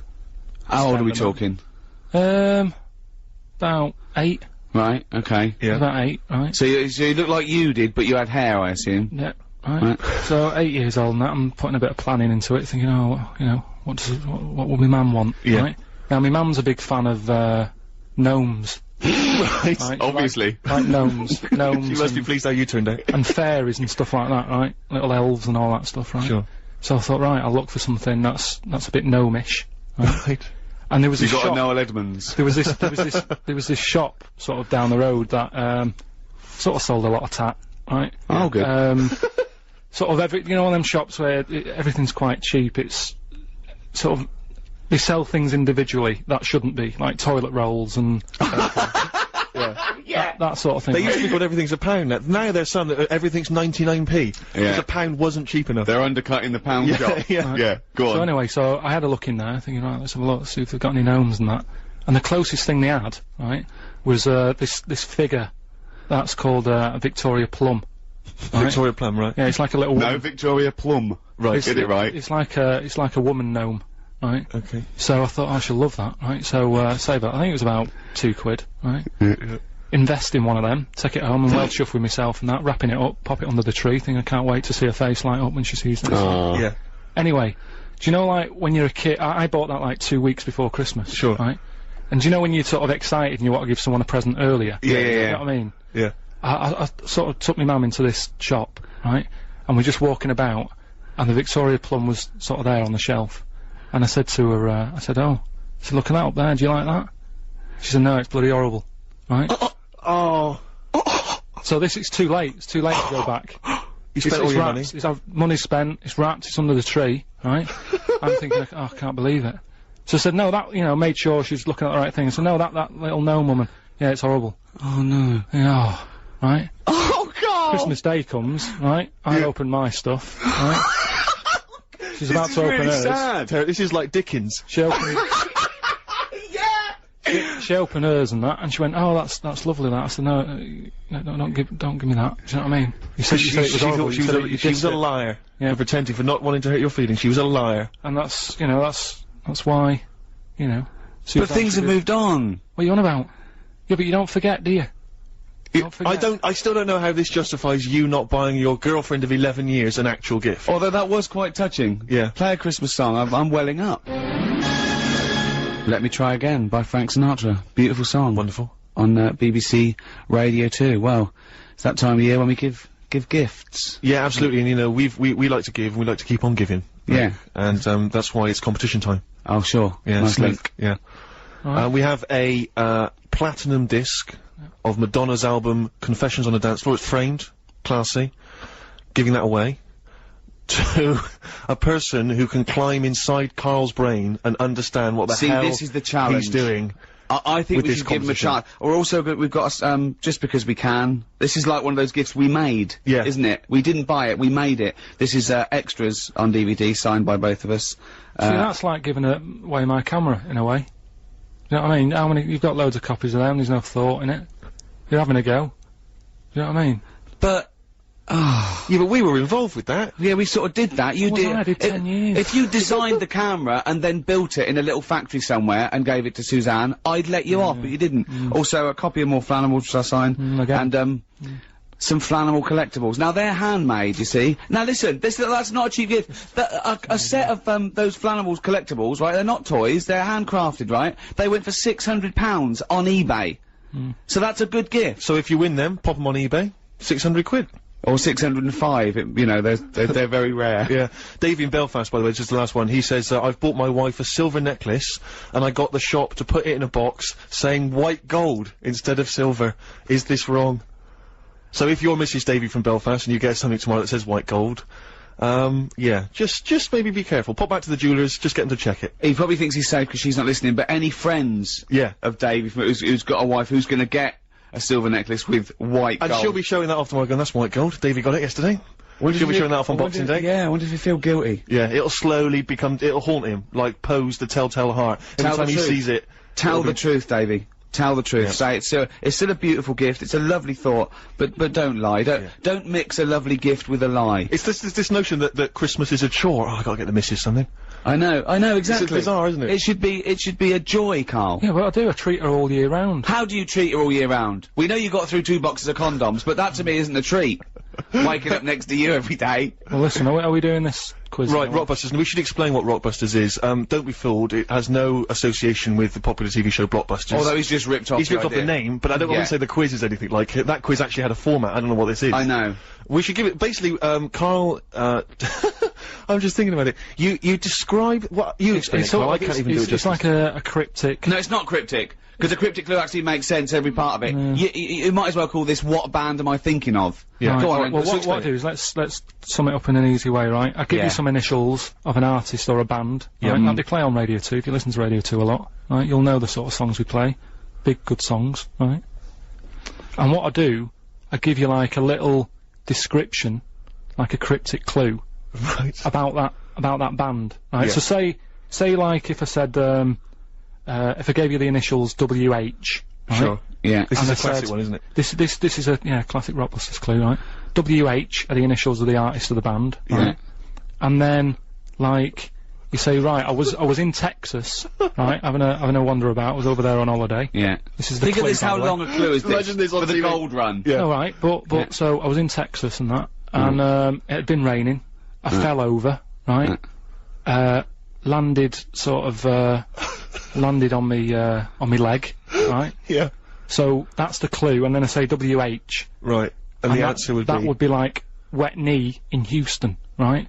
Wet Knee Houston. There's no artist called Wet Knee Houston. Whitney Houston. No, don't try and make wet sound like wit. No, but I'm just saying that's... Well, it worked, no. People got it. Who's Whitney Houston? Who's Whitney Houston? Alright, forget that one. Here's another one, right? This is what you're dealing with, people. This is extraordinary. This is what you're dealing with. No, right, here's another one then, bit easier, right? Right. The initials... Well, no, don't make it easier, make it work. Right. Okay, come on. The initials ND, right? And the clue would be something like, oh, someone's stolen me garden tool, right? Someone's stolen my garden tool, so you think about it, right, what's a garden tool? Oh, what's going on? Someone's stolen it. Nicked rake, right? Nicked rake, Nick rake. Nick Drake, you mean? Yeah, nicked rake. That nearly works. Yeah. So that's the sort of thing we're gonna be doing. I don't know if you wanna... Well, let's play a record and then we'll come back with the actual clues and you can win yourself this, platinum disc. It's good, Nick It's exhausting. Nick Drake, Isn't Radio 2 brilliant? It is. It's good, I'm loving it here. Yeah, it's just nice to be off the Tin Pot station. Don't slag it off. No, there's enough out there for everyone. This is Christmas and everything's lovely. Isn't it, Karl, in your world? Rockbusters. Let's get on with it. Okay, these are the genuine clues. You can win yourself this Madonna Platinum disc plus some other goodies. And the clues are... Please, Karl. So there's 3 clues, by the way. We've got to get three right to win this. Oh, this is so hard. I mean, the worrying thing is if you do get these, you think like Karl. Yeah, which is really So you scary. might want to give up all the goodies just to not admit that you got a so-called Karl cryptic clue. Right, here we go. I'm ready for it. You ready Okay. then? They better work. No, they better work. They always do. Because Whitney Houston doesn't work because her name's not Whitney. Well, they got it last time, didn't they? So, right, first one. Put the I mean, it's just not. Imagine that in the Times crossword. But the Listen, do you know the little information? What are we doing? No, listen, what are you let's doing? hear it, let's hear the clue. Is this still the clue you're reading? This is what I'm giving it Rick, to you we now. want to get this done before Christmas. let him hear it. Oh, Right. Karl. Listen, do you know the little information card you get in a mobile phone? Oh, sorry. Is this the clue? This is the clue. Okay, fine. What you're going to say before you... Rick, you're annoying me! Okay. Be quiet. Now let's hear it. The little information card you get on your mobile phone, right? No, what's that? Well, this is the question. What is it, right? But put that. Oh, Shut up! Will you be quiet? We got to do the news in 5 minutes. We got to get Right. 3 clues out. You put that little card, right, on a spider's house. The initials. This is the ramblings of a madman! Listen. Oh, The initials. If they don't hear the initials, they can't play along. It's important, right? SW. Right, I'm making a note of this. SW, right? So that little card the you get. information card from the I've got it. I've got it. Right. Put that on a spider's house, right? Second one. Diana Ross isn't feeling that good. Right? That's the clue. Yeah, that's the clue.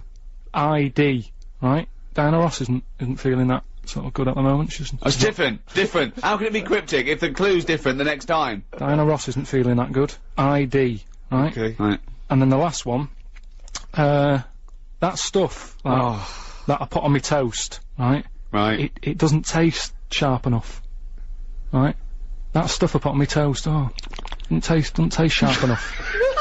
Right? Bob Holness, eat your heart out. The initials JB, right? So there you go. There's the 3 clues. Okay, so Right, I've got that and it doesn't work. Well, Does not work. Just got until I'll after the quickly- new. I'll Hang on a quickly sec, whiz Carl. through Let me give out how the people can get in touch. Alright, Come go on, on. I know you're excited to on do then. the clues again. You can text us 88291. You can give us a call 0500 288 291, or you can email gervais@bbc.co.uk. The clues again, then, Carl. well, quickly, that information card you get on your mobile, just pop it on a spider's house. Right? That's SW. Yeah. Second one, Diana Ross isn't feeling that good at the moment. What's up with her? Huh? Oh, added stuff. What's the initial? ID. Yeah. And then the last one, that stuff I put on my toast, doesn't sort of taste sharp enough, right? What's going on there? JB. Right. T-Rex Christmas Bop on Radio 2. After the news, we've got the answers to Rockbusters. Good luck with that. Still time to get those answers in. Plus, we've also got some more stuff to give away. Second competition.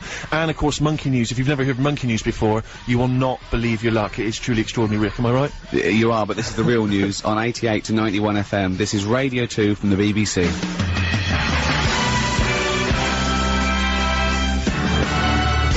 Talk by Coldplay. We've got some Coldplay stuff to give away in the second hour.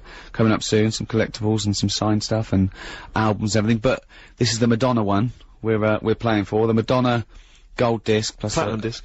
Platinum disc. Is that better or better than work? That's better, yeah. Is it better? More yeah, sales? yeah. Well, it's a gold one, but I just got the shop to put right platinum Sure. on it. Yeah. So it's a wonderful gift. So whoever wins this is sorted out, and we've got some other stuff that me and Steve have made for you as well. So Carl, give us the clues again and the answers. So we're doing it now. This is it, Carl. This is it. This is the final moment where we actually get to see how your mind works. And you've got a winner and everything. We're ready winner's to go, right? Right. First one was, you know that little card you get in your mobile, right? Yeah. You put that Yeah, okay. on a spider's house. Yeah, okay. Right. So I got that one. The initials were SW. Yeah, so it's web. It's sim on web. Sim on Web. Yeah, Sim on Web. I've never heard of Web. him. I've never heard of Sim on Is Web. that a French artist? Simon Webb, isn't it? Oh, no, you said Sim though, mate. No, but it still works. No, it doesn't work, mate. No, it does. Doesn't, mate, because you said Sim on Web, mate. Doesn't work, Well, they got mate. it. We've got a winner, so don't Yeah, it worry doesn't about work don't very, worry mate. yourself, Next, right? let's see if the Second next one works, because that one doesn't work. Right. Sim on Web. Right. From the pop band Blah. Right. Diana Ross. Right. She's not looking that good. She's something wrong with her. What's That's up with her? changed. Right. That's completely All right. changed. Diana Ross isn't feeling that good. Right. Right. That was a clue. The initials were ID. I've no idea. Right. That was, you know, ill. She's a diva. Ill diva. Ill divo. Right. That sort of opera type. family. I honestly, I'm speechless. Again, they got it. So don't worry yourself It's about it. absolute nonsense. Diva and Devo are two different words. You're an idiot. Right. You really are a stupid idiot. So well done if you got that and that. That stuff I put on my toast. Yeah. Right, sort of doesn't taste right. It's not sort of sharp enough. No, well, I got it to be blunt, and I got jam blunt. But there's no article, Jam. There's no jam. No, there's no. It's called the Jam. No, but look like Jam's Blunt. Jam's Blunt. I don't know anyone called Jam's Blunt, though, mate. So there's your What? answer. No, what's the answer? James Blunt. No, you said Jam's Blunt, mate. Jam's Blunt. So Doesn't work. So who's the winner, It doesn't Steve? work. It's not a cryptic clue. It doesn't work. Steve, who got them right? You're such an idiot. I don't know what to say to this guy. I mean, as soon as Christmas is over, pop in somewhere, get yourself checked out. Steve, I don't know how you pronounce his surname, Steve Toes or Steve Toze. He says, admittedly, this is the worst quiz ever. It is the worst quiz ever. He's still got really the is. answers. Nice one. And he also says, say hello to my Mrs. Amy, who's up the duff for Christmas. Lovely, a wonderful poetic image. That's lovely, isn't it? Appropriate as well, you know, they were Jesus born this year in something or other. Don't be going into that. Why? Well, it's you know, BBC and everything. You've got you know, there's a lot of people out there, different religions and that. Let's not talk about little baby Jesus and that. Why not? But you can talk Just about best, Jesus. just leave it. Well, we've just been saying Christmas all the time. What are you talking about? What have you been reading? I'm just saying. This is like last year when I was at the Christmas dinner table with my parents, and my sister is religious, I'm not, and we were arguing about Jesus, the meaning of Jesus, and my mum said, "Will you stop arguing about Jesus? It's not the time." I was thinking, well, this has got to be the time. I mean, there's no other time than his birthday. No, I agree with you. It's, 1 and 2. I think the time to talk about Jesus is Christmas and Easter. Easter. That's pretty much the big two. No, isn't no, it? it's popular at this time of the year, but I'm just saying it's best. You know, there's other people out there. Do you know what I mean? We're going out to. But we're talking to everyone. It's just we just happen to be here at the Festival of Christmas. Right, yeah. Well, happy Christmas to everyone. That. Play a record. Seth Lakeman and Fight for Favour, one of my favourite songs of the year. Isn't that beautiful? It's very nice. Yeah, I've not heard it before. On Radio 2. Ricky Gervais, Steve Merchant, Karl Pilkington, Christmas Eve. You know that already. I don't know why I'm We're giving gifts. We're giving the gift of song. Yeah. And chat. The gift of chat, the gift of rockbusters. The gift of gobbledygook. The gift of Karl. Yeah. To the nation. You cannot buy that. You can't bottle it. I'd like to see him bottled. That'd be ideal. Like a little frog. Pickled in a jar. Yeah, exactly, yeah. He will be one day. He will be in Ripley's. Yes. One day. Yeah. And they say he used to walk round amongst us. Exactly. It's quite normal. But, let's not forget why we give gifts. Well, yeah, just to cheer people up and that. Yeah. No, it's because the wise men gave okay. gifts to the baby Jesus. Yeah. Yeah. So, that's why. What would you have got the baby Jesus? I'd have probably got him tokens. And let him decide, because he's very, you know what I mean, you don't want to get anything, you know, and then he doesn't like it, he wants to take it back. Well, I'll tell you, in a recent poll Waterstones did, the favourite gift for children was Flanimals. Still available? That's so outrageous.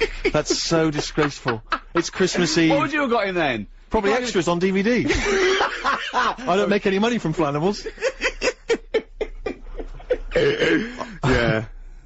I like the fact that, one of the wise men turned up with gold. And the other two, frankincense and myrrh, which as I understand it is what, it's like incense or something? Incense or perfume? I don't know. I believe that's what it is. But I just love the idea that one of them stood up, they've all got together, they've gone, okay, now guys, we're not gonna spend more than 50 quid each this year, alright? Definitely not. Definitely not. So what have you all got? Before we go in and see him, what have you all got? I spent a bit more than 50. What are you talking about, man? We just say we weren't spending, we were just gonna whip just got him cheap, like a token. No, I got him some gold. Can't believe it, what? Well, I'm trying to make an impression, he's the son of God. But I didn't know, but we only got I got frankincense. And what did the other fella get? He got myrrh, and I don't even know what that is, and I'm a wise man. He'd have been, surely one of them must have been furious. Is myrrh still popular? Gold's still very popular. I hope so, because this is what my grand's getting this year. Really? Yeah, lovely. Well, that's why we give gifts. Do you know, like, how he got them gifts? Right? Yeah. Little baby Jesus. Yeah. Were they for Christmas or his birthday? I don't know.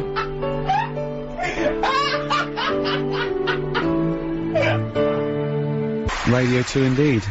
You heard the Pogues, Fairy Tale of New York. One of the best Christmas songs ever. I think the best Christmas song ever, and one of the best songs ever. Absolutely. No, there's no question. It's brilliant. Do you like that, Karl? It's alright, yeah. Yeah. Enjoying yourself, Karl? What, being here? Yeah. Yeah, it's alright. I mean, we're getting looked after and that. I can't believe, like, you know, the amount of food and that we've got here. It's mental. Yeah, mince pies, fruit, it's all going on. Just like a little harvest festival going on. Yeah. Where you take the pineapple chunks for an old lady. Yeah. But yeah, it's going alright. I mean, I've been sort of listening to Radio 2, you know, the last few weeks. Sure. Enjoying it and that, and sort of, you know, making sure we get the show right. Yeah. You know what I mean? We want it to fit into everybody else's shows and that. Oh so, yeah, this fits into everyone else's show. I've been thinking. Oh yeah, this is great. This show, this is perfect. Listen again, of course, on bbc.co.uk/Radio 2. But something that Wogan does, right, on breakfast, Terry Wogan, right? He does this little thing called Thought of the Day. Yeah. And I thought we could carry it on. I've like a little. What, you're gonna do it? Just have a little thought. Well, if you ever have a little thought, please tell us and we'll put it up on the website. Oh. You want to do thought for the day? Yeah. It's a big feature, isn't it? He does it in Have you got one? Have you got a thought for the day you want to do, or are you just gonna, when I put, Well, alright, well, okay, well, no, alright, well, let's have a little jingle. Have a little jingle. Okay, I don't know what the jingle is, I no, don't, but just make something up. Listen to Radio 2, the Ricky Gervais Show, with Thought for the Day, with Karl Pilkington. Right, well, thanks for having me, right? Brilliant. Just like to say, you know, it's Christmas time. Just, you know, cheer someone up, have a laugh with them, make the day and that. So, happy Christmas. That's it. That's Well, your just, thought for the day. you don't need to mess about. Do you know what I mean? Just if you can do that today, yeah, I'll add that. If you can do that today, cheer someone up. Right? I mean, this is quite sweet. Carl is quite sweet. You know, Yeah. I think I give him, I don't know, not child rights, because children are a lot more intelligent than Carl. I don't know, sort of, I suppose animal rights? No, no. Because they're No, but it's Well, I mean, see, the thing is, Wogan normally has on a priest or a rabbi or a thinker, not normally the modern equivalent of, you know, Frankenstein's monster. yeah, so, no, but I've been busy. I haven't got time to. They sort of drag it out. They have like a fable or something, don't they? Cut out all that, right? Because you know they've got a lot of time on their hands when they're. Vickers. Yeah, just you know when they're in their house. Well, not Christmas. It's their busy time as well, I would have thought. Christmas, Vickers. Do you think they only work Sundays? Well, yeah, again, you know, I'm always a bit worried because I don't want to have a go and that, but, you know, they do alright for themselves, they get given that house to live in and that. no, well, it's the house of God, you don't actually get to keep it. No, it's not a house of God. They live next door to the house of God. Right. That's the house of the vicar. They usually live, joined The up. house of Barrett. Yeah, the house of Fraser. Yeah. No, the vicar lives in a little vicar's house, little vicarage, and that's usually joined onto the house of God. Yeah. You don't get those addresses mixed up. He doesn't get all God's mail and he's going, ooh, for you again. Well, I mean, you've heard now the way that Carl's mind thinks. You've heard over the last hour and 25 minutes. We've got these, Coldplay collectibles and stuff to give away. If you have a question for Carl, okay, you've seen the way he thinks. Brilliant. A question that you want to ask him, you want to get his opinion on something, you might want to get his opinion on, the supernatural, on, you know, Civil rights. anything you want. Just get his mind work, because he loves to learn, he loves to be educated, he loves to ask questions. You can text them in, 882921, you can email them in, gervais@bbc.co.uk. This is an example of how Carl thinks. Once, me and Steve were talking to Carl, and we told him that, they're gonna be able to bring back a mammoth soon. Bring a mammoth to life. He went, you're joking. And we thought, oh, that's interesting, isn't it? And then we realised, I said, what do you think we said? He thought we said man moth. A man moth. Right? And we said, what were you thinking when you thought it was a man moth? He said, I thought of a little moth with a fella's head bumping into a lamp. Stevie Wonder on Radio 2, I Wish, Ricky Gervais, Steve Merchant, Karl Pilkington. You wish you were Stevie Wonder. I'd love to be Stevie Wonder. He's great, isn't he? Well, Carl has started offending everyone, as we Brilliant. thought. But we've got to explain, Carl does, I mean, he honestly means no harm. He does these things that... What bit? What? What for said? Well, this is from Reverend, Gwyn Owen from Stockwood. Yeah. A vicar, okay? When I'm tired of being a vicar and working one day a week, maybe I'll become a DJ and do bugger all week. And that's a vicar swearing. Yeah, you made a vicar swear! That's how infuriated Well, hang on a minute, you are! Why does he listen to the radio if he's busy? He's done you, Reverend.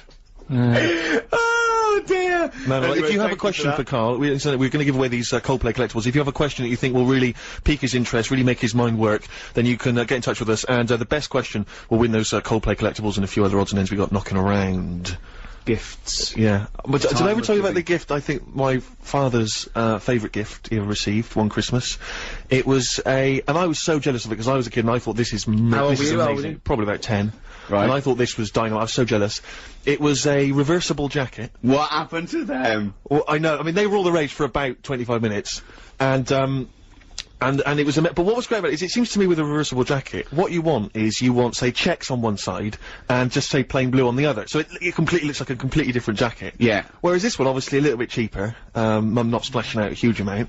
It was it had a beige body and white arms. Yeah. Turned it inside out, beige arms, white body. It looked almost identical. And I could never quite understand when he was ever going to utilise that. When people would think, do you know what I mean? When he'd walk to a party, they'd say, Well, I think it was having two jackets in one that was the buzz, not there. So he'd walk, he'd go into a party, and I go, alright, Ron, new jacket. He goes, yeah. Notice before I go to the toilet, that this is a beige body with white arms. Yeah, alright, whatever one. No. But when I come down, notice that when I came in, I was wearing a jacket that had a beige body and white arms. You got that? Yeah, alright, yeah. He comes down, I go, remember that jacket I came in wearing? Yeah, the beige body, have another look. Have another look. That's what. Wait a minute, that must be a completely different It jacket. is a completely different You must be jacket. one of the richest men in Bristol. But hold on, but you weren't carrying anything. You didn't have a bag or anything. No. Well, okay, if you're not saying it's a reversible jacket, all right. It's the best. The best. But the only idea of a reversible jacket must be so that people think that you've got two jackets. That's the whole point, surely. I know. I don't understand what's the appeal otherwise. One black, one white, one furry, one. sense. I know. Yeah. Yeah. So reversible. That's why they died out. Yeah, clearly. Like the dinosaur. Like the dinosaur, Carl. We didn't need them. Didn't need them. Still be here if we needed them. Well, they're bringing back a mammoth, though, aren't they? So, Yeah, they are bringing back a it's a different mammoth. thing. But listen, you know, we're chatting about presents and all that, and before my little thought of the day about It was a little thought. just, you know, cheer someone up if you can. Brilliant. Right? I mean, it's a nice sentiment, but it's yeah. Okay, go on. Well, there's an old woman, right, who lives In a next shoe? door, who lives next door to my mum and dad, right? And this is what I mean about, you know, the old people. They might not have that many people cheering them up this time of year. So you know, if you can, get them a little gift and that. Because what happened was, this old woman living next door to my mum and dad. How old are you? This was only about 2 years ago. Okay. Right? And, you know, I think her son's left home, doesn't keep in touch, you know. Doesn't even phone her, I don't think, and that, right? Quite sad. And, I thought I'll give her a bit of my time, have a chat with her, try and cheer her up and stuff. And, I said, alright, how's it going? She said, yeah, not bad, I need a new, you know, dishwasher, right? I was going, yeah, and she was saying, but I don't get a chance to get out these days, you know, I can't get about like I did. And all that, and I'm going, yeah, it's bad that. Anyway, I go to, like, one of those big superstores where they sell all electrical stuff and that, right? I'm in there, I think, oh, I'll get her a little catalogue so she can have a look, right? Got back, gave her that, I said, there you go, whilst I was in the superstore, get you a little catalogue so you can have a look at dishwashers and that. She's over the moon, she still goes on about it. It was years ago. What, that you got her a catalogue? I got her a catalogue, she's I always thought you saying said you still were got going a to buy catalogue. her a dishwasher. No, just a catalogue and that. Oh, but your life is sort of like just bittersweet tragedy. That's what I'm saying. It's like something from Shameless. I know, but it is though, because you've got in the street and there's people knocking around with big heads and webbed hands and webbed feet. I mean that must have been. Well, she's pretty weird. Anyway, this old woman, because she was. And that's telling me- coming from you. No. Well, after I got her the catalogue and that, she opened up a bit and she was saying how, you know, she's a bit odd anyway because she woke up one morning with blood sort of falling on her head from a dead rabbit hanging over her. So I mean, she's a nice. What are you talking What about? are you talking about? No, that's what she went on to. She sort of opened up a bit and said, What "Oh." street? What street were you born in? Where is this place? Is it Elm Street that you live on? She just said a man was a witch or something. So it was like, Oh, like normal. Like you said, like it's normal. It's just a bit odd, isn't it? But you know, I mean, but talking about like where I live and all that, right? One story that I've told you before, and everyone's always like, that didn't happen, right? Just a couple of houses sort of down from where I lived, there was this family who had a horse in their house. They what? They had like a horse in their house. I'd been out with my dad, right? And I drove back into the, my dad was driving, he went back into the avenue, sort of went down to the bottom to turn round to get back to our house. Just of via looked the in- OK Corral. Just sort of did a little glance and I saw this horse being led in. Had a horse in there and stuff. Well, have you been back to visit your street? Don't really, there's no... Why no did they need have to a go horse back. in the house? I don't understand. I don't know, I think they must have nicked it or something like that. It was a council estate in Manchester and, you know, I've told that story. They've just been doing a bit of wrestling. Yeah, they made the horse go in with a hoodie, and they said, "Don't cause suspicion." Yeah. Just like we just pretend it's our long lost brother. Just pretend we're rehearsing a panto. Yeah, it's two blokes. It's just two blokes in this horse. Wow. That's amazing. The little old lady who gave her a catalogue. That's very sweet. You see that? brilliant. And it's just a little thought. That's your thought for the day, isn't it? That's what I'm Just saying. cheer someone up. So nip down to Argus. There's free ones stacked up. Go and hand them out to the elderly. They love it.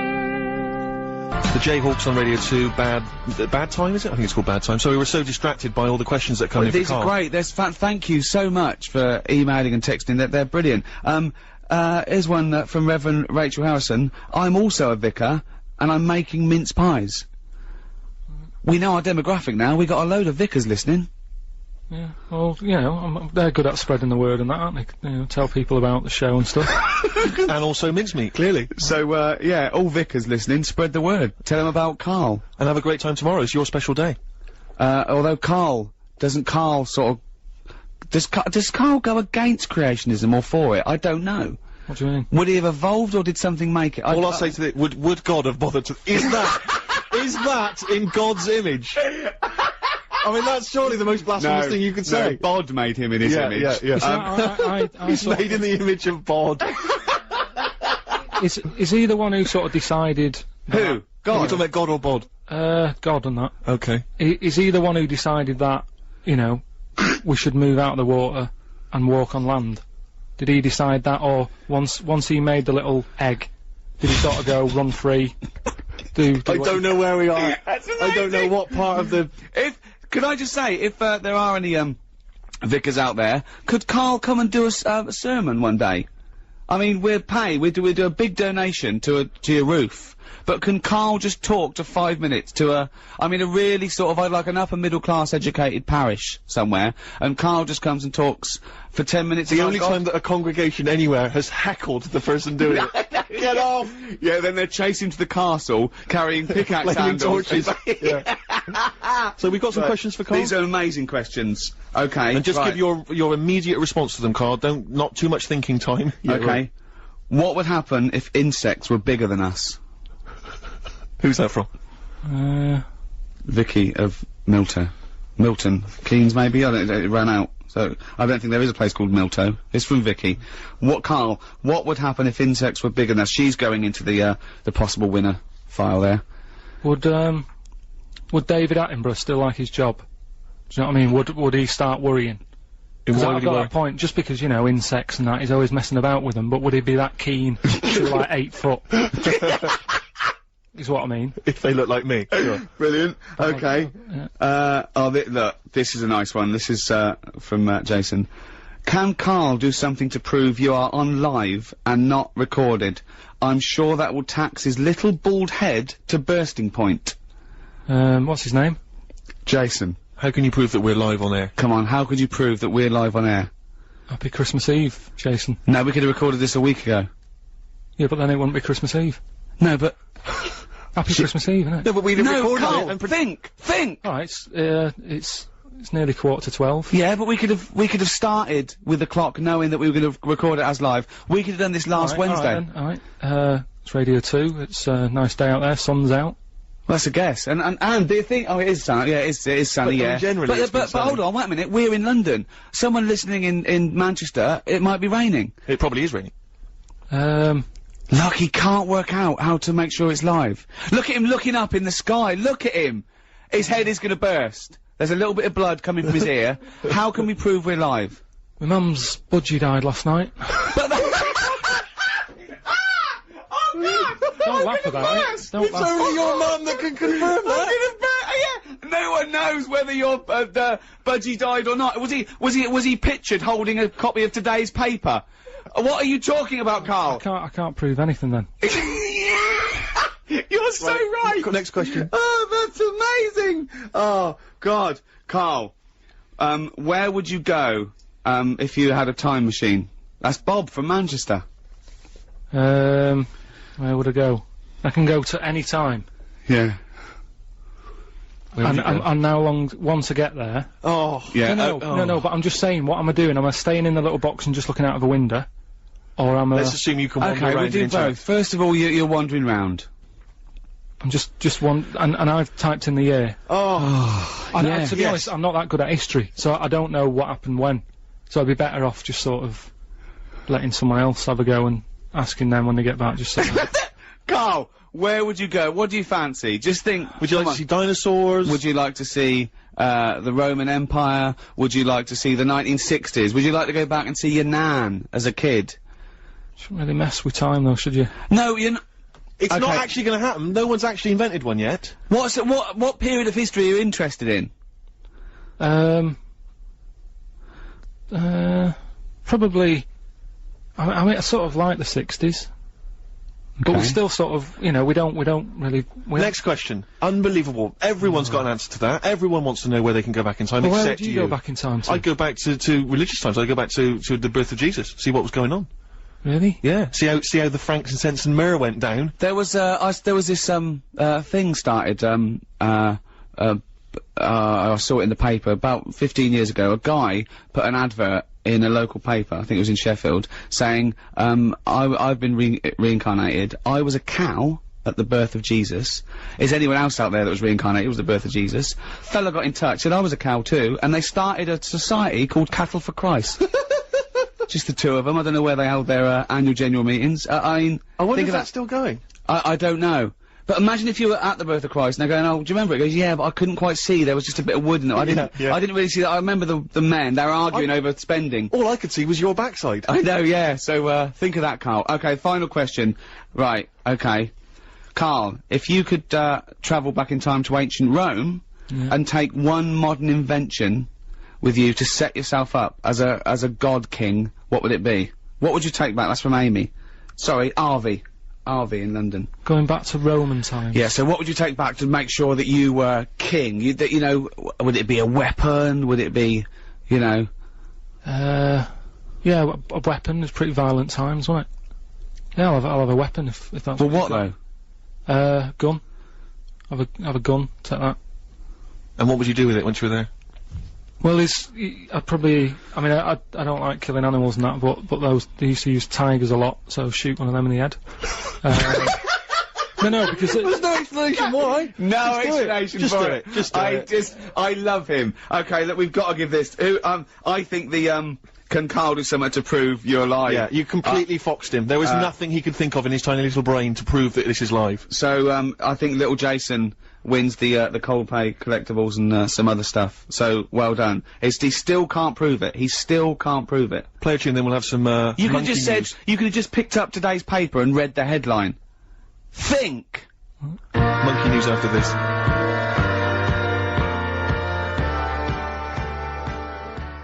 Carl, we have just had, a communique from Gillian Oliver, who's the communications director for the Church of England. Okay, she wants to take you up on your offer. She would like to take you to Manchester and let you give a sermon. About what?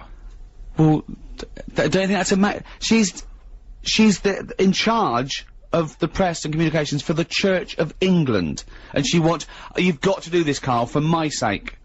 I'll go to church if you do this. I've been. I didn't really like it. I had to go once to church. It was years ago when I was a kid, and I swore. Right, my mate Jamie said, "Right, if you don't come with me to church, because he was Catholic, he had to go." Right? So if you don't come with me now, I'm going to tell your mum that you swore. And that. That's how to get people into church. So I went. Right. Didn't enjoy it. Sort of got kicked out in the end because I was bouncing my tennis ball in the aisle and it rolled down. I better tell Gillian Oliver that may happen again. Yes. That's if you don't take your yo-yo or your Ninja, you've got to do it. I'm going to make sure. We want a campaign. Please email us if you want Carl to do a sermon. And I mean, I'm sure we can film this and put it on the web for you to see. Oh, please do a religious sermon. Listen, we've barely got any time now for Monkey News. Now a lot of people are probably unfamiliar with Monkey News because it's the first time we've been on Radio 2. Rick, how would you summarise Monkey News? I mean, obviously Carl is fascinated by monkeys. Carl believes everything he reads. He goes on websites that don't get verified at all. It's mostly nonsense, but he believes it because there's about monkeys doing incredible things, and Carl thinks that you know, monkeys can one day talk. He wants to live in the Planet of the Apes. Yeah, basically. that's his dream. He thinks the Flintstones is a documentary, and Carl, let's do Monkey News. Right, the jingle. Do the jingle live. Oh, chimpanzee that Monkey News. Right, well, I thought we'd go for sort of a Christmas feel, right? So, this one, it happened in Stockholm, right? A couple of years ago, around the Christmas time. There's this little grotto, right? Everything he says is funny, isn't it? A little grotto was set up and stuff, right? And, it was getting busier and busier, right? This little grotto, there was only one in Stockholm, right? Queue was massive and stuff. Well, that's not true. And this, that's not true. There's not one. Fine, just listen. But that's not true. A couple of years ago, if you'd have said 1,000 years ago. Yeah, it was busy in that. And there was this bloke who had a kid, and the kid was saying, "Dad, you know, can I go and see, you know, Father Christmas in the grotto?" Yeah. And he was like, "Oh, I don't want to join that queue, it's too big," right? And loads of the Father Christmases who was in the booth, they kept jacking it in because the queue was that big. What do you mean loads of Father Christmas in the booth? What because booth? They got through loads in the grotto, the Father Christmas and that, right? They couldn't act the pressure of the queues. The queues were massive for this grotto. This is rubbish! Right, so they kept getting through like loads of Father Christmases. They just kept walking different on. people, they kept saying, "I can't handle this, you'll have to get a new one in," right? Right, okay. Anyway, so this fella, right, the kid kept asking every day, "Can we go in there?" He said, "No, look, the queue's big." Anyway, one day, the queue was suddenly a lot shorter, right? Because they got a new little Father Christmas fella. Right. In the Right, grotto. Carl.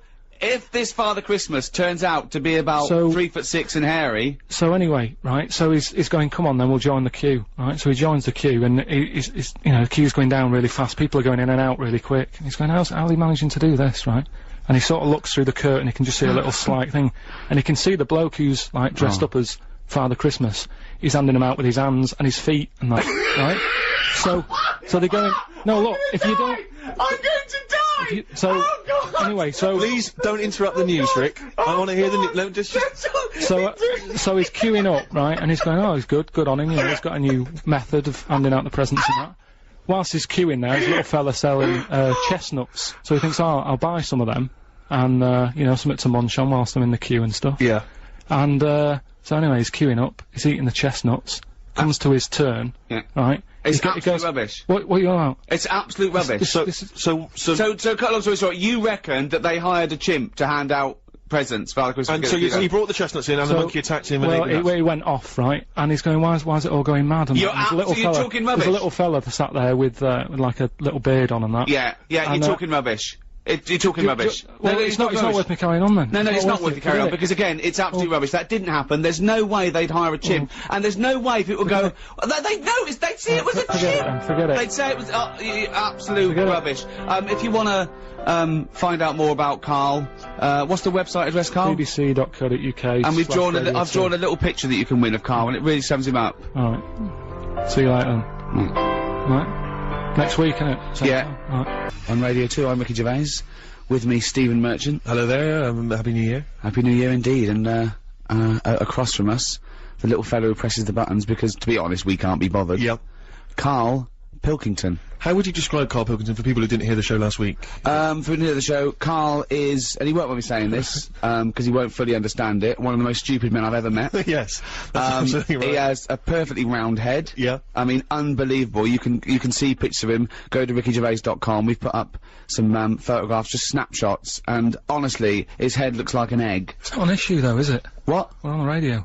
Doesn't matter. They're just trying to, you know, paint a picture for people though, Karl. It's important. In fact, I have painted a picture. You can go to the BBC website and you can, I think you can win that if someone hasn't already. But can you download it as wallpaper for your computer? You can. So if you want to see a cartoon representation of Karl, then there it is. It's an original signed by me. I mean, it's not Damien Hirst. No, sure. But, I mean, I think it's pretty accurate, Steve. I mean, people who can't see it, but you can see your real photo or but that's, Karl Pilkington, one of the most stupid men alive. You know, some people still think that he's an invention. I know. He think that we invented him and we give him lines and stuff, as if we could do that. What, and we shaved his head as well, and made him live in Manchester for 20 years. It's... People who've not experienced Karl before, hopefully there'll be plenty of Karl, later in the show. Well, actually, we've got Karl doing a sermon. Brilliant. For, the Church of England. It's been requested, by the Church of England, which is unbelievable. Yeah. And, I actually went and bought him a little Bible, right? He did have a Bible. He said the Bible's too heavy, it's got no pictures. So I bought him a children's Bible, which is embarrassing asking for that in Waterstones. Yeah. For a start. And, even that was too much for him. He was going, there's 200 pages. I mean, the writing, the letters, the font was about, I'd say, half a centimetre high, right? Yes, yes. And, but you've read it, have you? I haven't read all of it. I just got some of the highlights. So he only gave it me the other day. So we're doing the history of religion, are we? Coming up. What do you mean? Well, what do you mean, what do I mean? No, I'm just doing a little taster. What the problem was, right, last week... What do you mean, little taster? What are we trying to sell Bibles? It's the No. biggest selling book in the world. They don't need it. I thought you were going to do a message, a New Year's message. No, but it's kind of been forgotten about a little bit, hasn't it? Oh, yeah. Because of Harry Potter and Yeah, stuff you like say that. the Bible these days. He goes, what's that? What do you mean, the Bible? No, but I'm just saying, there's probably, you know, a lot of people out there who've sort of gone, oh, you know, it's an old book, and once something's been around for a bit, you don't sort of visit it. It's like, So this isn't Harry Potter we're talking about. This is the Bible. Yeah, I know, but... It's still very popular, Karl. But this film's out. Do you know what I mean? There's films Brilliant. that have been and gone, and it's like, oh, no one's talking about it anymore, I won't bother. So you're giving the Church of England a little bit of boost. Yeah, why not? Yeah, Christmas. Excellent. That coming up. Well, Now, last week, like I just asked, last week, on the show, we were, talking about the gift that you'd arranged to, for your girlfriend. how long have you been going out with her again? I think it's about 11 years. 11 years, your life partner, he got a gift when he left his old job of a camera. He didn't even unwrap it, he just passed it on straight away, like, passed the parcel to his girlfriend. We were giving him some stick. Everyone, about 90% of people phoning and saying, you are a skinflint, it's awful. How did it go down? She loved it. Did you tell her? Did she love it? Yeah, I think she likes it. Okay. Yeah. I mean, she didn't really have a go on it. I was playing about with it on Christmas Day. Brilliant. Showing her how to use it and that, and said, you know, she's paid for a holiday for us to go away. I said, take it on that, use it. She's loving it. Did you tell her before you gave it to her that you'd got it as a leaving gift for your previous job? Yeah, just before. I mean, I wasn't going to, but because of last Saturday, you sort of put a bit of pressure on and stuff, and I went off and bought her a watch. Nice. Good. I thought a little extra. One of those ones with a little calculator on? From a Texaco? No, it's alright. It's like a little square Art Deco, the fella said it was. It is nice, I've seen it. Oh, yeah, no, so but it's And how did you tell her when you came in with the big news? What about the that camera? you hadn't bought the gift? I just I said, oh, you said you wanted a camera, didn't you? And here's one I got from work. Anyway, here's another one. Right. So I just sort of told her, Fudged it. but moved on quick. brilliant. And also, you gave us the devastating news last week that just before Christmas, your mum's budgie died. How was Christmas in your household? Was it? Little bit down. Little bit down, you know, with any death, it's always sad, isn't it, no matter what it is. Yeah. Yeah. Particularly Budgie. Well, I mean, how long she had it? Probably lasted about 8 years or something, which is pretty good, isn't it, for a budgie? Right. Yeah, I think so. Came unexpected, wasn't ill. Right. And, I spoke to her the other day and I said, you know, how's it going? 'Cause on Christmas Day she was down. Yeah. Been calling her up every day. And I spoke to her the other day and said, you know, how are things?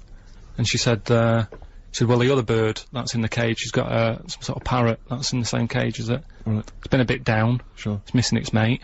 So what she did, she kept a few feathers from the budgie that died, right? She got a rock, a couple of, sandwich fasteners, stuck the feathers on the rock. The other bird's happy now. Wow. Now I know that your mother explains everything. And if you ever die, we just get a tennis ball, stick it on the end of a broom, she'll be happy.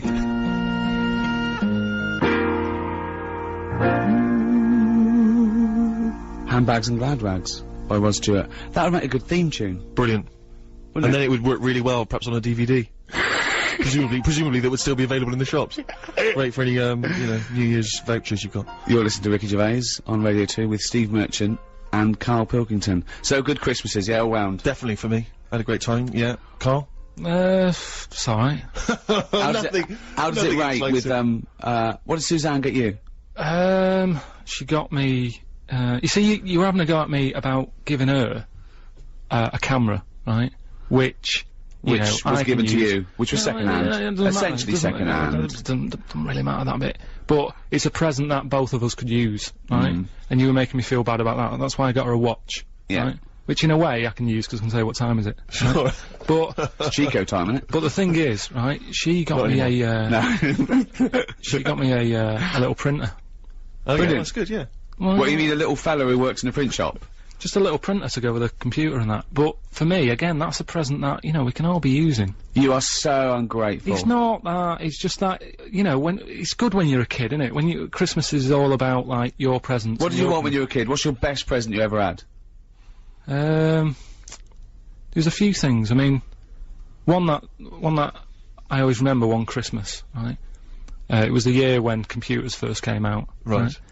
And there was one called the Sinclair Spectrum that I wanted, right? What year are we talking? 80? Must be 80, 83, 84, Right, yeah. yeah. And, anyway, I think my mum and dad's got me one.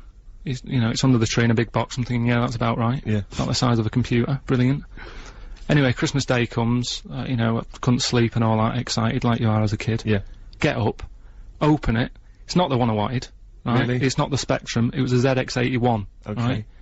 So I thought, well, I've best not show that I'm disappointed in that. You know, even as a kid you have sort of, you know, that thing of You've saying, lost that, now you say, oh, it's not what I wanted, Suzanne, but go on. yeah, then. but, you know, so I sort of, you know, pretended I liked it and that. I thought, oh, just play some games on it, I'll just get on with it, right? Anyway, I try and load Sure, up. even as a kid he had the weight of the world. I know. His parents have saved up for it. Look at his frown lines. Look, he's frowned since he was about 4. Yeah. Look at those lines. Right. So, yeah, but this is why. You'll understand in a minute when I tell you the end of this story. Go on. So, I load up a computer game, which used to take about 10 minutes. Was right, it on cassette? Oh, yeah. Yeah, it sounds like a fax machine, doesn't it? Yeah. Right? Anyway, it wouldn't load. I was thinking, what's up with this? Is it broke? Right? And I kept trying it. And my dad sort of, my mum used to get up early to open the presents with me. My dad got up at about midday, he couldn't be bothered. Right? Anyway, he comes down, I'm This is so still... telling. This I is know, the picture he paints is I so know, it's heartbreaking. like Alan Bennett or something. Or Dickens. Yeah, or some of those kind of 60s back, like Kathy Come Home, sort of, you know, really in sync dramas. So anyway, so I'm there, right, frown growing and that. Yeah. Trying to read this book, thinking, why isn't it working? So my dad has a look, and he goes, oh, you're missing a bit. I said, what? He goes, you need a RAM pack, right? Which is a bit that you put in the back of it that gives it extra memory. Yeah. So I'm like, what do you need mean? one of them. I'm like, what do you mean? It's Christmas Day, right? And we're talking about the days when, like, Tandy wasn't open. Sure. It wasn't open for days. Yeah. Do you know what I mean? It's like now, by lunchtime Christmas Day, everything's open again. Yeah, sure, right? yeah. Then, you had to wait about 2 weeks. Everyone, like, had a big holiday and everything. Yeah. So I'm like, oh, God. I actually started to be sick, like, with frustration. Oh no! What? How old were you? How old were you? Do you know what? How old were you? Well, like I say, I don't know, it must have been about 8 or something. Oh. But that thing of like, what, it's Christmas Day, I can't play with it, and I had to wait for like 2 weeks and what have you. Sat over the kitchen sink, sort of going, stressing out. Hated it, it was a rubbish Christmas. Wow. I love the idea of you going, Just stress, isn't it? What did your dad say? He just sort of said, look, calm down, we'll get you one when the shop's open. And it's like, yeah, but 2 weeks, isn't it? I have never heard anyone being sick from stress. Oh, poor little kid, just so stressed. Before the trail, we heard Feeder on Radio 2. Steve Merchant here with Ricky Gervais, Karl Pilkington. We were talking before that about rotten gifts, and particularly gifts that Karl's received in the past. We're just actually thinking now, because we've got to give away this, we haven't got to give away, but we're generously giving away a Eurythmics Platinum Disc. So if you're a Eurythmics fan, or indeed if you're not, but perhaps you know someone who is, and maybe you got some rotten gifts for Christmas, then you can get in touch with us, let us know what the worst gift is that either you received this year, or maybe even in the past, you know, something that really you just was terrible. Maybe you, like Karl, had the poker face when you received it, you politely opened the box, but inside you were dying. But you can get in touch with us, 88291, we've got the email gervais@bbc.co.uk, or you can phone us, 0500 288 291. The worst gift ever will receive the Eurythmics Platinum Disc. Well, talking of gifts, I got my girlfriend a few gifts, a trip to Paris and a few little bits and pieces, and one of which was a trip to the theatre. Nice. Thing we'd walked past before and we'd wanted to look really great. The Woman in Black, which is on at the Fortune Theatre in Covent Garden. I bought 4 tickets so, you know, we could, she could take some people. She chose to take, Karl and Suzanne. Well, of course, now I think it's a scary play, isn't it? It's a spooky It's a play. scary thing. So It's you about thought instantly ghosts. Karl's the man. Absolutely. And it was wasn't it great, wasn't it? And the theatre was so lovely, and the production is so lush, and it's genuinely really it's been going for 17 years. They really honed it, and and it was great watching Karl. At one point, we were in a box, which I'll tell you about in a minute. Nightmare. And I just pointed to show Karl that this face was appearing, right? But as I was pointing, he didn't see me pointing, my finger came into his peripheral vision, and he went, oh! And I laughed for about 5 minutes, because he just saw a finger come in. I wasn't even trying to wind him up in that, 'cause that was such a bonus for me, and I nearly died. But the reason we were in a box, I went there and I said, oh, can I, get a box? And they said, oh, the boxes are a little bit small and cramped. I went, okay. So okay, we'll give you some really good seats. So we got some nice seats downstairs. And, do people go to the theatre these days to clear their throat? Yeah. And their nose? Yeah. Because I was surrounded by people going, which I find absolutely disgusting. That even annoyed me doing it, and I apologise to people at home listening. And, coughing and eating sweets. Yeah. Chatting about things. Yeah. Right? And I was getting a bad neck. You know what I'm like? Yeah. Anything. I just wanted it to be silent, right? So, in the interval, I said, I went up to the manager, I said, oh, can we wear the box? And they went, oh, yeah, fine, yeah. It was free, they didn't sell it. So we went up there, and they let us go in one. The first one, we had to go past some people in the interval, treading past, sorry. All, I'm a celebrity, I get a box. yeah, that's exactly, yeah. So they probably think, oh, they've given it to him for a special treatment. I was gonna buy it, it's no extra money, but they just didn't sell it, because it was, you know. Another reason to hate you. Yeah, exactly, yeah. But we went in there was only 3 chairs. So I went, oh, oh, was the other box has got 4 chairs. Karl went, I'm not going out there again. Right, so we said, I'll sit on the floor.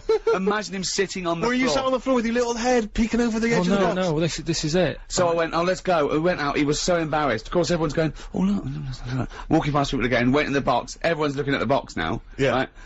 And Karl was horrified. Karl was trying to hide, but it was... To be honest, I mean, the idea of a box is you get a better view, but I didn't, because I was like, oh, I have to sit right at the back. Yeah. I might as well have been, like, near the fire exit. I just was like, I don't want to be sitting No, there that's not the idea of boxes to get a better view. I think it's from days where it was how you were meant to be seen. The boxes face each other, right? And you're meant to see who's in the other box. It was very a socialite type thing. The boxes are probably the worst view in the theatre. That's why some theatres don't actually sell them. But I'll tell you what, I'd rather have to lean forward and see something than be surrounded by people chewing But and sniffing. it wasn't that bad though, Steve. That's the thing. You know what he's like. Oh, well, I mean, yeah. anything that's meant to be like a nice relaxing night out, whether it's going for a nice quiet meal, suddenly turns into this, like, nightmare. Well, I won't go to public evening. places with Ricky, because there's always something that'll annoy him, and then he won't take it out on them, he'll take it out on you. Yeah. We gotta leave, it's too smoky, it's too noisy, it's not noisy enough. There's music, there's not music, it's an absolute nightmare. Well, people annoy me, that's all. Stressful. So I mean, just the other day, right, I went out for something to eat. Nice, quiet, you know, Italian place. I walk in, there's about 6 people in there, having a nice, quiet meal, you know, quiet. I thought, that's good, he's not gonna complain about the noise and that. Sit down, I have some arrabbiata, which is nice and that. Alright. Anyway, he starts sort of normal chat, saying how he'd like to put my head in a vice. Sorry, he'd like to put your head in a vice? In a vice, yeah. Not really. Sort of normal, sort of. Yeah? Yeah, and I was just thinking that it would be lovely to put him in one, you know those vice that are sort of attached to workbenches? Yeah. Just so, not to, just put it in there so he's caught there, and then I can sort of do what paint his head or something, or feel it squeezing. And I just imagined sort of squeezing it too tight, didn't I? So he's saying all this, right, which I'm getting the sort of picture enough without sounds, right? But then he thinks, well, why not add sounds? It's quiet in here, right? Starts sort of going, so your head's in the vice, tighten it, and you're sort of going, right? So he's sat in a chair, quiet restaurant, doing that. It's like the scene out of When Harry Met Sally, right? All these, like, tourists and that sat there sort of going, oh, Ricky Gervais over there. And suddenly, like, from a look of, like, oh, that's good, it's Ricky Gervais, to what the hell is going on? But I just imagine his little head, because what he did, I just imagine him in a tighten, I go, Is there any other radio show that's ever been on Radio 2 that has had this discussion? Well, no. Does Johnny Walker, OBE, ever say, I'd love to put Terry Wogan's head in a vice and see what happens? Oh, dear. Eurythmics, Here Comes the Rain Again on Radio 2. We've got a Eurythmics Platinum disc to give away, and we'll get to that shortly. Keep your worst Christmas gifts ever coming in. You were talking about, Rick, about the, you know, nightmarish people you find now in any kind of, you know, theatre and the cinemas, because I love the cinemas, you know, and I'm a big movie buff. And for me, I feel that when I go into the cinema, it should be the red carpet treatment. I go all the time, you know, I'm a big cinema fan. I shouldn't have to sit with, for want of a better word, the scum of the world. Do you know what I mean? By scum you mean anyone who isn't you? Anyone who isn't me. But sometimes, you know, you end up going to the cinema, you know, on a Friday or Saturday evening because you want to be, you know, you don't want to be a sad loner who goes on the Wednesday afternoon. So sometimes you're forced to sort of see these people. And I went to cinema once to see, remember that film Crouching Tiger, Hidden Dragon? Yeah. And I sat there, I thought, this is great. I was a nice big seat, it was fine. And this woman comes trundling in. She was huge. I mean, properly mammoth, like the marshmallow monster at the end of Ghostbusters. Do you know what I mean? Kind of waddling in like that, with this tiny little flake of a husband. And she had everything. She had nachos, hot dogs, big soft drink cartons. You know what I mean? It's like, you know, those people who, they've gone out to eat, and they pop into the cinema, and if a film happens to be showing there, they'll go and watch that. Brilliant. Basically, they've gone for a picnic. They've come to, they've there's come a film to on. raise. Yeah. And, so they've arbitrarily chosen this film, so she's in there, the trailer's come on, and it's not only is she greedy, but you can tell she's stupid. This trailer comes on for AI, remember that film, Spielberg film, AI? Yeah. And the trailer is something like, Jimmy is a 12-year-old boy, he feels like a human, he experiences emotion like a human, but he's not a human, he's a robot. Right, and everyone goes quiet, and she went to her husband, how old was he again? Oh. So already I'm on my backside, do you know what I mean? Crouching Tiger, Hidden Dragon comes on, right? It comes up, and you know it's in Mandarin, I think it's an Asian film. And it comes up, Crouching Tiger, Hidden Dragon. She says, bear in mind she's paid the money to come in, she says, funny name for a film. Which is pretty weird. So, it comes up, it says Mandarin subtitles, she goes, not subtitles. It comes on, right, they're all speaking in Mandarin. She, to her husband, turns to him, she starts going, jing chang chong chong chang chang chong, No. jing chang chong chong chang chang ching. Like, during the film. I mean, it's the film started and she's doing that. She's going funny language, wing wang chang wing chang chang chong chong, and they start both doing it, right? Oh, God. So I get up, I'm so angry, I want to make, but again, of course, not too polite to actually say anything, so I think I'll make it clear what my feelings are. So I get up, hoping that the seat will flip back loudly and I can storm Knock off. her popcorn all over her. Over his stupid face. But, sadly the seats didn't flip up, so I just kind of huffily climbed over a few seats, sat down, brilliant, next to a teenage girl on her mobile phone. Oh. And she's on there, she's chatting away, no, I'll meet you after, and I wanted to grab the phone for her and say, I'll be honest with you, you're 14, and unless this is your broker in Hong Kong saying the big deal's about to go through, which I suspect it's not, I suspect it's Gavin saying, can we meet behind the bike sheds later? Put the phone down. People who are on the phone in the cinema. I know. It drives, I know, I cannot believe it. I cannot believe it. See, you're like But me. people always say, why'd you get so angry? Your New Year's resolution should be calm down, chill out, you know. But how can you chill out when this stuff's going on? What's your New Year's resolution, no, just Karl? with that though, I mean, surely people are allowed to, like, have a chat if a film's got subtitles. Why?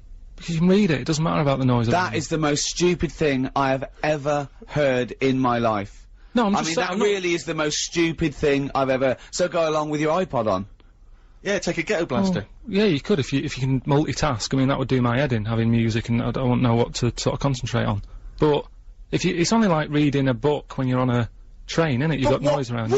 What are you talking about? These films cost millions of dollars. Everything's perfect. The music, the sound effects. The whole montage, this mixed and someone comes along and goes, oh, I might as well talk to Gavin on my phone while I was reading it anyway. You're an idiot. You're an idiot, Karl. I think your New Year's resolution should be less stupid. No, I'm doing, I'm gonna try and learn something new every day through 2006. What have you learnt today? Well, I did a lot yesterday, so I'm having a day off today. but no, you know, just well, I did, didn't I? I did the Bible stuff and that. So I'm gonna. Oh yeah, we've got that coming up. What's your New Year's resolution? To be less annoyed. I suppose I should be more tolerant of others. Do you know what Ricky said his is going to be? What? It's going to be more annoying. Yeah, well, I just thought. But this is the wonderful hypocrisy of it, because you've just been agreeing with me about how you hate people who are annoying. Yeah, but only to friends. People like. The thing is, right. I've got to say a couple of things, right. The reason I sort of torture Karl is because I don't know. I've got friends with defects. I don't know why. All my friends are slightly weird or stupid or something wrong with them. Karl's little round head. I mean, the brain of a fish. Right? Yes. I can't get my hands off his head. Robin Ince, he's got glasses. He waddles funny. He's got little thumbs. His thumbs are too short. Right. Sure. I can't keep my hands off him. Right. My mate Rob, who did flannels with me, he's got a perfectly round head. His teeth protrude slightly. He's in America though for when you need a round bald head, isn't he? Yeah, exactly. When I go to New York, or and then he looks a bit like Dave Hill from Interesting Slade. that you're collaborating on a book, but he chooses to live in America. No, yeah. But could I just say also that I do not advocate the use of vices on friends' heads. It's dangerous. Do not squeeze your mate's head in a vice. That's just between me and Karl, and you know. And Ricky Gervais is an experienced annoyer. And he probably wouldn't let me do it, to be honest. I have to offer him an awful lot of money. Also, do not smoke. There's no point. And floss. I wish I'd flossed when I was a kid. Also, if you've got a bicycle or anything like that for Christmas, please wear the correct safety gear. Whoa. What? Well, I got a bike as a kid. Yeah. Right? And my dad, you know, I think the helmets used to come with them and what have you. I popped it on, went out on my bike, coming back into the garden. Dad sees me. He said, "Come here." I said, "What?" He said, "I never want to see you wearing that helmet again. You look ridiculous." Oh, wow. He'd rather take the risk. No one looks good in them though, does he? Yes, they do. Wear the helmet.